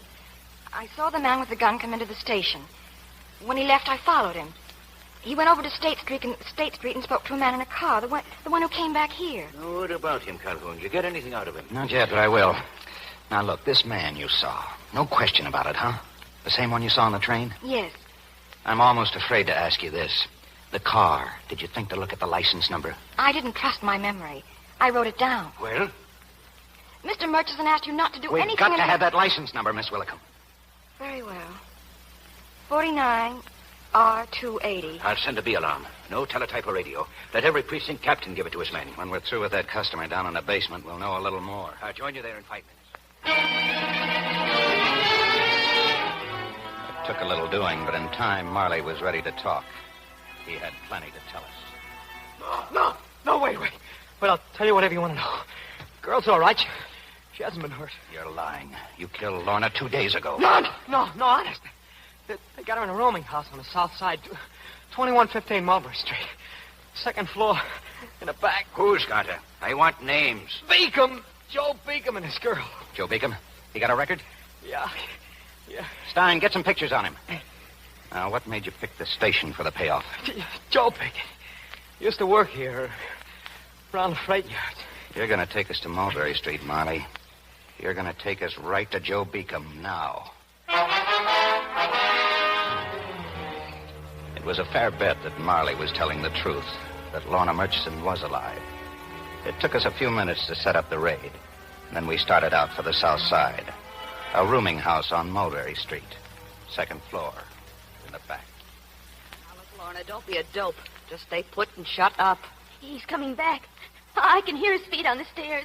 I can tell by his footsteps. You let Joe find out you can identify anything about him, and that'll be all for you. You got a chance to live because you can't see, because you're blind. Can't you understand that? Oh, stop it, will you? You'll go home just as soon as we collect from your father. He'll pay the money, will he, honey? He'll pay it. He'll pay. Right on schedule. I hope he doesn't. Get rid of me now. I don't care. Marge, put that towel around her mouth and keep it there. You're going to kill me anyway. Do it now. I don't care. Give me that towel. Go ahead. Kill me. Get rid of me. I stopped off at the store. Here. Pick some sandwiches. Where's Marley? How do I know? Well, he ought to be here by now. He said in an hour. This time tomorrow, Joe. $100,000. Yeah. Any coffee? It's Birkin. You know what, honey? It'd stack up 2 stories high in $1 bills. I just figured it out. I'm worried about that Marley. He didn't want to go into the station. I bet you 10 to 1 he ran out. Just like Gus. It looks like you're the only one I can depend on, baby. You always could. You're going to send that kid home, aren't you, Joe? I mean, after you collect. Yeah, she'll go home. If they ever fish her out of the river. Let's have some of that coffee, huh? Joe, no. No, you can't do that. I said I want some coffee. We threw 20 men around the rooming house. Then 4 of us went in through the cellar and started up the stairs.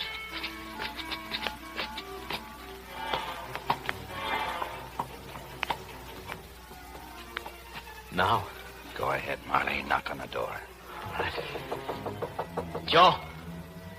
Joe, it's me, Molly. Joe? You've got a key. Use it. All right, let's go.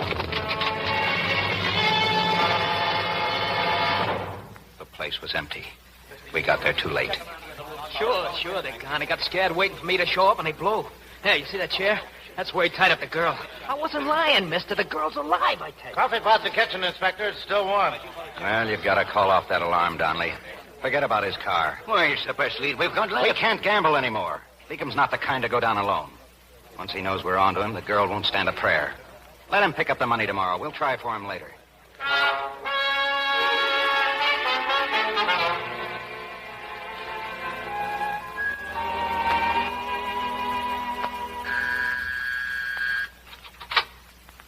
Oh, hello. Hello. I just thought I'd drop by and tell you, we missed them. They were gone by the time we got there, but Lorna Murchison's all right. I mean, she's alive. She's alive? Yeah. Donnelly called off the alarm on the car, and we won't interfere with the payment tomorrow. Well, I just thought you'd like to know. Joyce, who are you talking to? Come in, won't you? Oh, thanks. This is my mother. Mother, this is Lieutenant Calhoun. Oh, yes, the policeman. You said Lorna's alive. Oh, I'm sure you'll get her safely back. You will, won't you? I hope so. Won't you sit down, Mr. Bill, Mrs. Willicombe.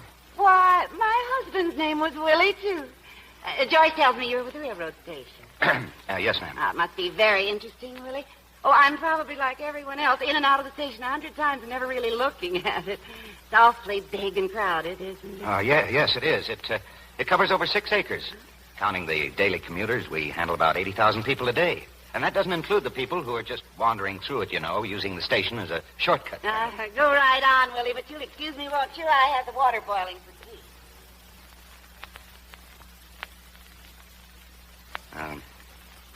You're still sore.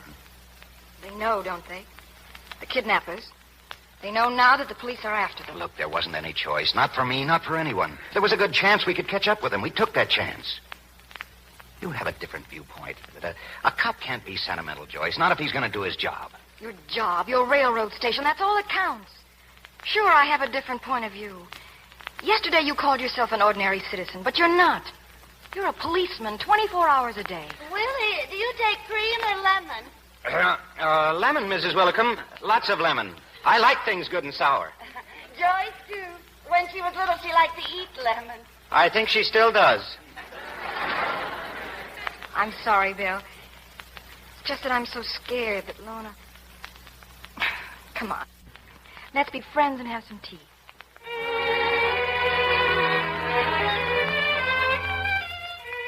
While I sat there drinking tea, Beacom, his girlfriend, and Lorna Murchison were on their way to another hideout. The alarm for Beacom's car had been canceled, but some of the patrolmen walking their beats hadn't gotten the word, and one of them spotted it.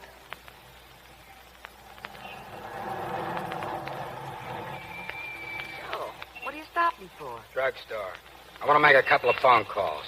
I got to find out where that Marley is. Keep the kid on the floor and put the blanket over her. I'll be back in a few minutes.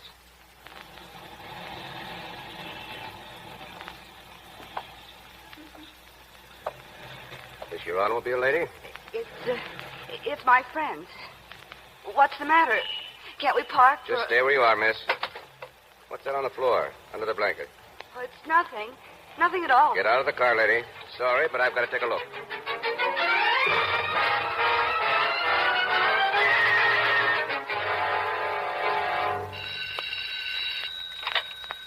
Hello? Oh, yes, here. Just a moment, please. A man wants to speak to Lieutenant Calhoun. Oh, thanks. You see, they don't all call me Willie, Mrs. Willicombe. Uh-huh. Hello? Donnelly, I'm at City Hospital. Hospital? Beacom's girlfriend. She's been shot. She won't last long, Calhoun. Better get over here. Who shot her? I'll give you all of it when you get here. I'm on my way. Not long. No, Beacom's girlfriend. I'll call you later. When I got to the hospital, Donnelly told me. Patrolman had found Lorna. But just then, Beacom walked out of the drugstore. Marge yelled to him, and Beacom started shooting. One of the bullets hit Marge, and the others killed the patrolman. Beacom left them both on the sidewalk and drove away. The girl's unconscious now. Doctors say she hasn't got a chance. But when you questioned her... She said that Beacom was going to kill the Murchison girl, but not until after he got the money. Now, where would he have taken her? That's what I was asking her when she blanked out. Inspector. Well? That's all we'll get out of her. She's dead. Maybe she wasn't telling the truth. She knew she was dying, Mr. Murchison. No, I don't think she'd lie. What do you want me to do? Give up hope entirely? Oh, let me drive you home, and after you've had some rest, Thanks, maybe you... but I'd rather go alone. I'll be at the station at noon tomorrow. Maybe it's only one chance in a million, but I'll be there with the money and my prayers. Prayers. You know, Calhoun, when I first started as a cop, I never believed much in praying. I found a nightstick was a lot more reliable. But, well, a man gets older. Tell me something, Inspector. Do you ever get criticized for doing your job?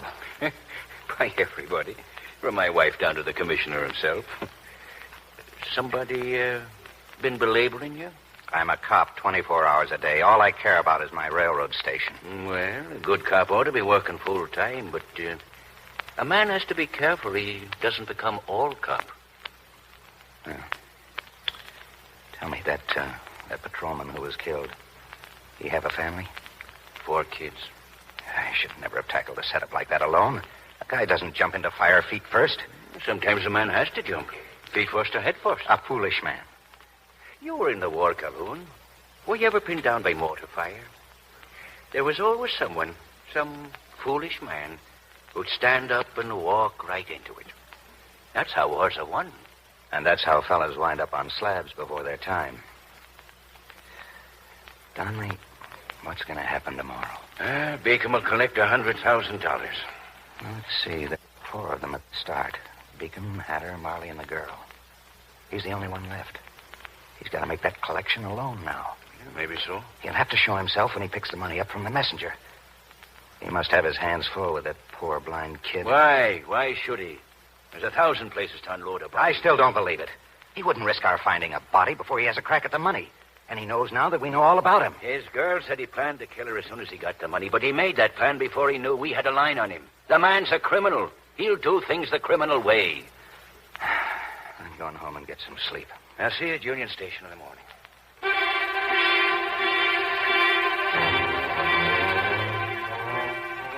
As we had stood there in the hospital talking, across the city at the freight yards, a car was coming to a stop. This was late Saturday night. The place was deserted. Underneath the huge warehouses is the municipal freight tunnel. A man got out of the car leading a blind girl. He had once worked here. He knew just where he was. A few moments later, they were on the freight elevator, going down into the tunnel.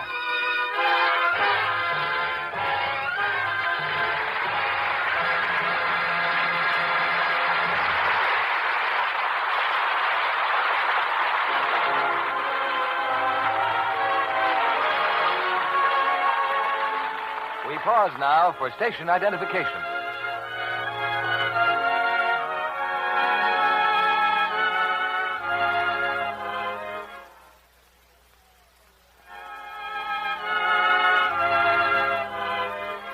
Curtain rises on Act 3 of Union Station, starring William Holden as Bill Calhoun, Nancy Olson as Joyce, and Lyle Betker as Beacom.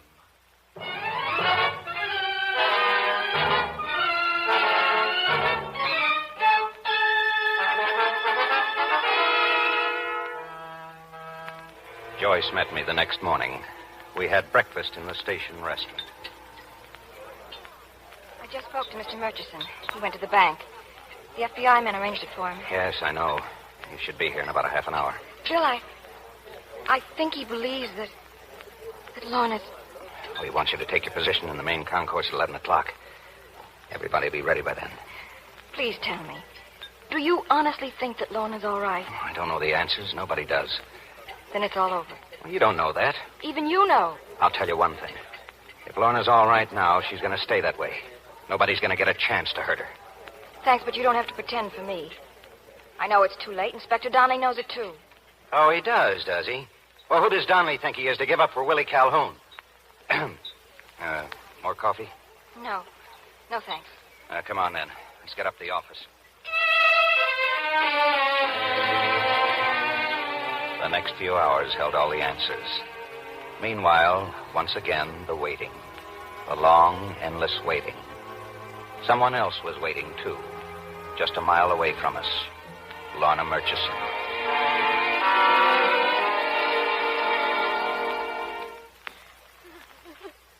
Come on, stop your bawling, Cookie. I got something to tell you. Now, pretty soon now, I'm going to be leaving you. Where are we? What is this place? Oh, it's so cold and damp. Kept you guessing for quite a while, didn't I?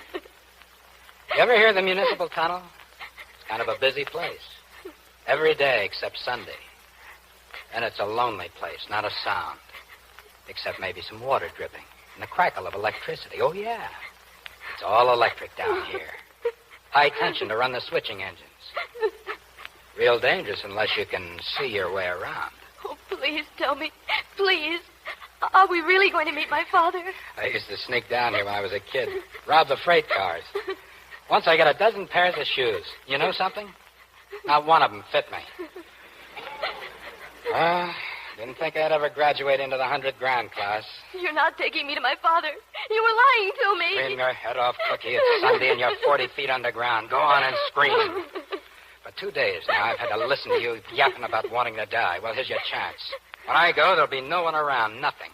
Nothing but you and a flock of high-tension wires. They got signs painted on the walls. Danger. High voltage. Don't say I didn't warn you. Now get out of your coat. I said get out of your coat. That's it. Coat goes into this suitcase, Cookie. Needs a little weight. There. Now it's exactly like the suitcase your old man's going to bring me. Boy, that place is going to be full of cops, all looking for me. 30, 40, 50 cops. And I'm going to make them all look like suckers. Oh, you'll get your money. Please, please don't leave me here. Nothing wrong with your feet, is there? You want to get out? Okay, start walking. You'll cry so fast it'll curl your hair. So long, Cookie. I'll find you tomorrow, if you're still around. 20 minutes later, the clerk on duty in one of the parcel rooms of the Union Station heard a door close behind him. He turned around. Facing him was a man wearing the jacket and cap of a railroad brakeman. Hey, just a minute. You got no right in here. You... Okay, friend, now you know the score. Next time I use the gun. What do you want? Keep your mouth shut, stay clear of your window, and do exactly what I tell you. Now sit down. How do I get an outside line on this phone? 9. You dial 9.